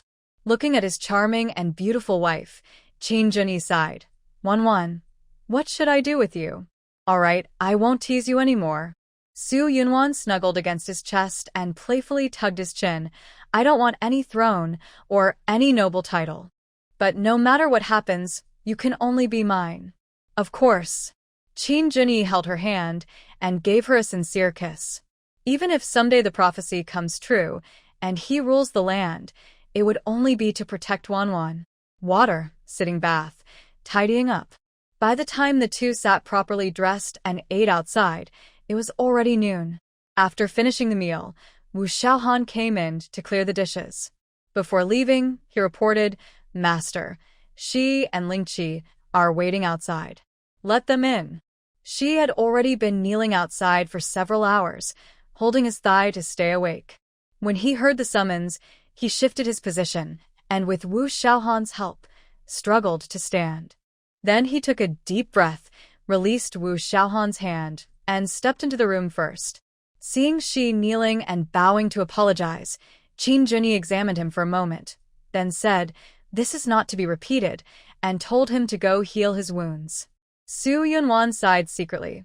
As a close guard, Wu Xiaohan understands Qin Junyi's thoughts better. Qin Junyi is good at everything, but he tends to get confused when dealing with the Pei family. Of course, this is a common situation nowadays. There are no truly bad parents, only unfilial children. In the past, he watched his mother be harsh to his eldest brother but felt powerless to stop it. Now, he sees his eldest brother being cold to his mother but still cannot intervene. Rather than sinking into guilt and repeatedly pleading for his mother, which only deepens the conflict, it's better to take a strong action. Let him experience physical pain once and for all, to distract himself from emotional pain, and to clearly remember his identity. He is not only a member of the Pei family, but also a son of the Qin family. At this critical time when the family is facing turmoil, he must take responsibility instead of being overwhelmed by guilt and sadness for not protecting his mother. Hopefully, Qin Junxian will not betray Ziyuan's sincere efforts and will break free from the constraints of filial piety to become a truly strong and upright man. After Shi stepped back, Qin Junyi asked Lingqi to listen to Wu Xiaohan's arrangements. Su Yunwan interrupted. "How about Lingqi takes the place of the vacant position today?" Qin Junyi, who had just been overwhelmed by feelings for his favorite, hesitated. He hadn't forgotten how warm and lively Wanwan was when she talked to him while he was disguised as Lingqi in the city restaurant. He also considered that using Lingqi was a way to avoid the dangers brought by the prophecy. To make it easier to escape if needed, he had to keep the stand-in close. "Wanwan, did you know Lingqi before?" Qin Junyi asked, pretending to be casual while hiding his jealousy. Having been with Wanwan for so long, she clearly understood his thoughts and responded with a mix of annoyance and amusement. "I don't know him. I just realized yesterday that it was you, so I pretended we were meeting again." Because of this, Wu Xiaohan was scolded by Qing Xian. Su Yunwan looked at Wu Xiaohan and saw him standing respectfully nearby, with no signs of injury. But she knew Wu Xiaohan's back was injured, and he had just endured a tiring and painful punishment, so he must not be feeling well. That's why she suggested letting Ling Qi take the shift, giving Wu Xiaohan some time to rest and recover. Qin Junyi didn't fully understand his wife's true purpose. When he learned she didn't recognize Ling Qi, he felt a little relieved and let Ling Qi take the shift to guard outside the house. As for Wu Xiaohan, he would follow the schedule and come back tomorrow for duty. Wu Xiaohan looked at Su Yunwan's skirt with a complicated expression. He didn't look at her directly until he left. Since Su Yunwan didn't mention Wu Xiaohan at all during the whole time, Qin Junyi didn't think much of him. But soon after, he learned everything. Qin Junyi wanted to see if his younger brother had woken up, but Su Yunwan, feeling tired and weak in her legs, didn't want to move. She told him to go do his own thing. In fact, Qin Juxian had woken up 15 minutes earlier. When Qin Mu received the news, he immediately came to see him and mentioned how their mother was forcing his sister to become a nun. His body and mind, already hurt, were struck again. Qin Juxian looked pained, but believed his mother wouldn't really force a sister to do something she didn't want. When the time comes to shave her head, my mother will surely stop her. But second young master, do you think she will really stop just because she wants to? Qin Mu's eyes were sharp, and there was a mocking smile on his face. Qin Juxian's eyes widened in shock, and he shook his head repeatedly. Big brother wouldn't do that. This sentence was like a spark that ignited a bomb in Qin Mu's heart. He angrily said, "Both of you, you brothers and sisters, are wasting big brother's feelings." I didn't. Qin Juxian instinctively defended himself. But when he thought about his own disillusioned decision to become a monk, did he really have no intention of making big brother step back? At this moment, Qin Juxian was completely confused. As children of the Qin family, men go to the battlefield to defend the country, and women are tasked with marriage alliances. But look at you two brothers and sisters, what are you doing? Qin Mu continued, becoming a nun? If father were alive, would you dare to bring this up at home? Of course not. Whenever Qin Juxian thought of their father's icy face, he couldn't help but shiver. Even though their father had been gone for many years, he still felt both respect and fear whenever he remembered him. Do you really want to push big brother to become like father? No. I don't want that. Qin Juxian shook his head. But in reality, big brother had indeed become colder and harsher because of their mother. If things continued like this, big brother might completely lose hope. Seeing that he was starting to process everything, Qin Mu said, "The current situation of the main wife is entirely her own doing. You can't blame big brother at all. If anyone is to be blamed, it's only yourself. As the main wife, her weakness is that she can't stand firm. If you could stand firmly by big brother's side, your mother wouldn't treat him like that." Qin Juxian was struck like a thunderbolt. He had always opposed his mother's actions, so why had he never fully supported big brother over the years? Whenever he saw his mother lose her temper, he only softened his words and never dared to speak harshly, because he loved his mother's gentle side and didn't want to hurt her feelings. Since he could remember, he had often seen big brother being harshly criticized by their mother. Over the years, he had become used to it. Therefore, he comforted himself with the idea that parents naturally care for their children, and as sons, he and his older brother only had to endure. As a mother's beloved son, if he could have protected his older brother from punishment once or threatened their mother with self-harm, their mother would have been more restrained and wouldn't have reached this point. He blamed himself, truly blamed himself.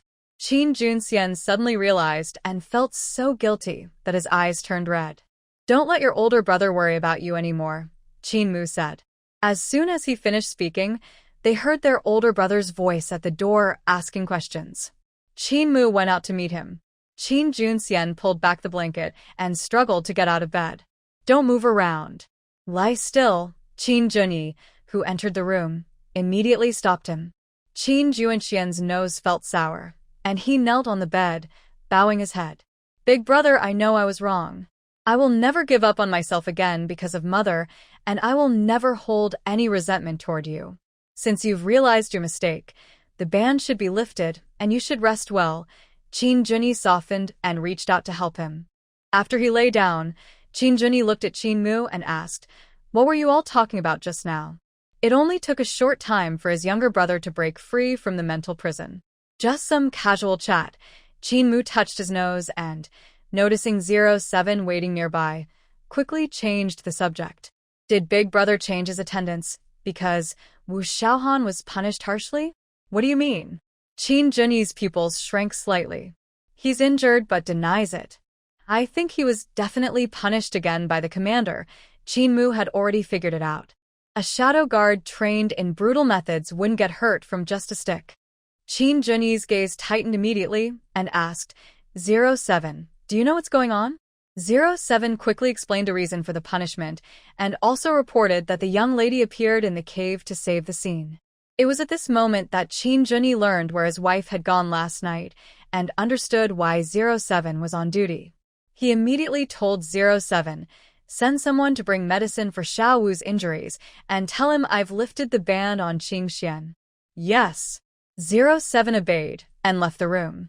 Qin Junyi's brow furrowed slightly, his face full of worry. His heart could no longer suppress his curiosity about Wanwan, desperately wanting to know everything about her, including her recent outings. "Big brother, did you know that big sister went out last night?" Qin Junxian asked with doubt. Qin Junyi's face darkened at his words, giving him a sharp look, unwilling to bother with this troublesome younger brother. Qin Mu hesitated for a moment and said, "Wu Xiaohan was punished for accompanying the eldest sister, which is not unreasonable. I'm curious, how did big sister-in-law find out late at night that Mr. Wu was being punished?" Hearing this, Qin Junxian also became curious and looked at the older brother with Qin Mu. "Qin Junyi, I have no idea. I have something important to discuss with you." Qin Junyi's aura changed to serious. "Take a good look and see which soldiers from the Northern Army can be transferred. The more, the better." Qin Mu and Qin Junxian immediately put aside their curiosity and started discussing serious matters. As they confirmed more and more names, the core strength of the Qin family was about to undergo a major move. At the parking area of Baotai Temple, a man wearing a straw hat and raincoat passed through the rain curtain. He nodded to the guard in black and jumped onto one of the donkey carts. This man was Wu Xiaohan, who was free at the moment. He rummaged inside the cart and finally found a jar of strong liquor. Found it. He picked up the jar, jumped down, and was about to find a quiet corner to wash his wound when he bumped into Jiang Xiaolu, who was wandering the corridor. "Brother Wu." Jiang Xiaoyou's eyes lit up as he strode over. Seeing the jar in his arms, he chuckled. "You have wine. I haven't had a drink in a long time." Can I have a sip? "Just a little." Seeing his eager look, Wu Xiaohan softened. "Okay, I know a good place. Come with me." Soon, the two arrived at a storage room near the kitchen. There are no statues here, so it's not a sin. Jiang Xiaolu took out 2 teacups and a plate of roasted peanuts as snacks. "Wu Xiaohan, that I don't drink. Want a cup?" Drinking is more fun when shared. Jiang Xiaolu poured 2 cups and forcibly handed one to Wu Xiaohan. Cheers. Wu Xiaohan shook his head, clinked cups, and drank it all in one go. The fragrant liquor was smooth and rich, very mellow. Good wine. Jiang Xiaolu said generously, savoring it before pouring another cup. They chatted casually, drinking several cups before slowing down. After 3 rounds, Jiang Xiaolu, cracking peanuts, asked curiously, "Brother Wu, it's not mealtime. Why are you looking for strong liquor?" Wu Xiaohan paused with his cup. "To take home and drink at night." "You're lying." Jiang Xiaolu, tipsy, had slightly red eyes. "Let me guess, what else can strong liquor be used for?" Wu Xiaohan's heart tightened. Before he could come up with an excuse, a slap landed on his shoulder. "Are you upset about something? Want to find a corner to drown your sorrows?" Jiang Xiaolu habitually patted his shoulder. "Come find me. I'll chat with you to cheer you up." Wu Xiaohan, despite the pain from his injured wound, shook his head and smiled. "Nothing to worry about." "Then why did you risk the rain to bring the wine?" Jiang Xiaolu didn't believe him. "Just bored and had nothing to do," Wu Xiaohan said, shaking the wine jar. Noticing there wasn't much wine left, he added, "One last drink, and then no more, so you don't get drunk and cause trouble." "I can't get drunk." Jiang Xiaolu crunchily bit into some peanuts. "This strong wine is good stuff. My uncle said it can help reduce a high fever and it can be used to wipe wounds to prevent infection. But it tastes terrible." Indeed, Wu Xiaohan recalled old memories. During training, he was also punished for not using medicine and had experienced the taste of cleaning wounds with white liquor. Jiang Xiaolu looked surprised. "Really? Have you used it? The Qin family wouldn't even let you use medicine, right?" Wu Xiaohan hesitated. Because of the Shadow Guard Corps, he couldn't tell Jiang Xiaolu the truth. This hesitation made Jiang Xiaoyu's eyes widen. "Is the Qin family so strict with you? Could it be that you're hurt now and want to use this wine as medicine?" Seeing Jiang Xiaoyu's guess was close, Wu Xiaohan was momentarily stunned. "Really? Where are you hurt?" Jiang Xiaolu, seeing his expression, quickly became worried. He grabbed Wu Xiaohan's arm and kept examining him. Wu Xiaohan didn't want him to worry and quickly denied it. Usually, Jiang Xiaolu would believe him, but now he had drunk a lot and stubbornly insisted. He looked ready to his clothes and checked himself if Wu Xiaohan didn't tell the truth. When Jiang Xiaolu reached for his waistband again, Wu Xiaohan couldn't bear it and said, "I was just whipped a few times with a vine. It's not serious. I want to see the wound." Since he couldn't hide it anymore, Wu Xiaohan decided to be honest. After removing his outer clothes, he found that his inner shirt was stuck to the wound. He was about to pull the clothes apart when Jiang Xiaolu immediately stopped him. "Let me do it." Jiang Xiaolu picked up his cup, clenched his teeth, and poured the wine onto the wound. The intense pain made Wu Xiaohan feel like his back was on fire. He frowned uncomfortably, but didn't make a sound.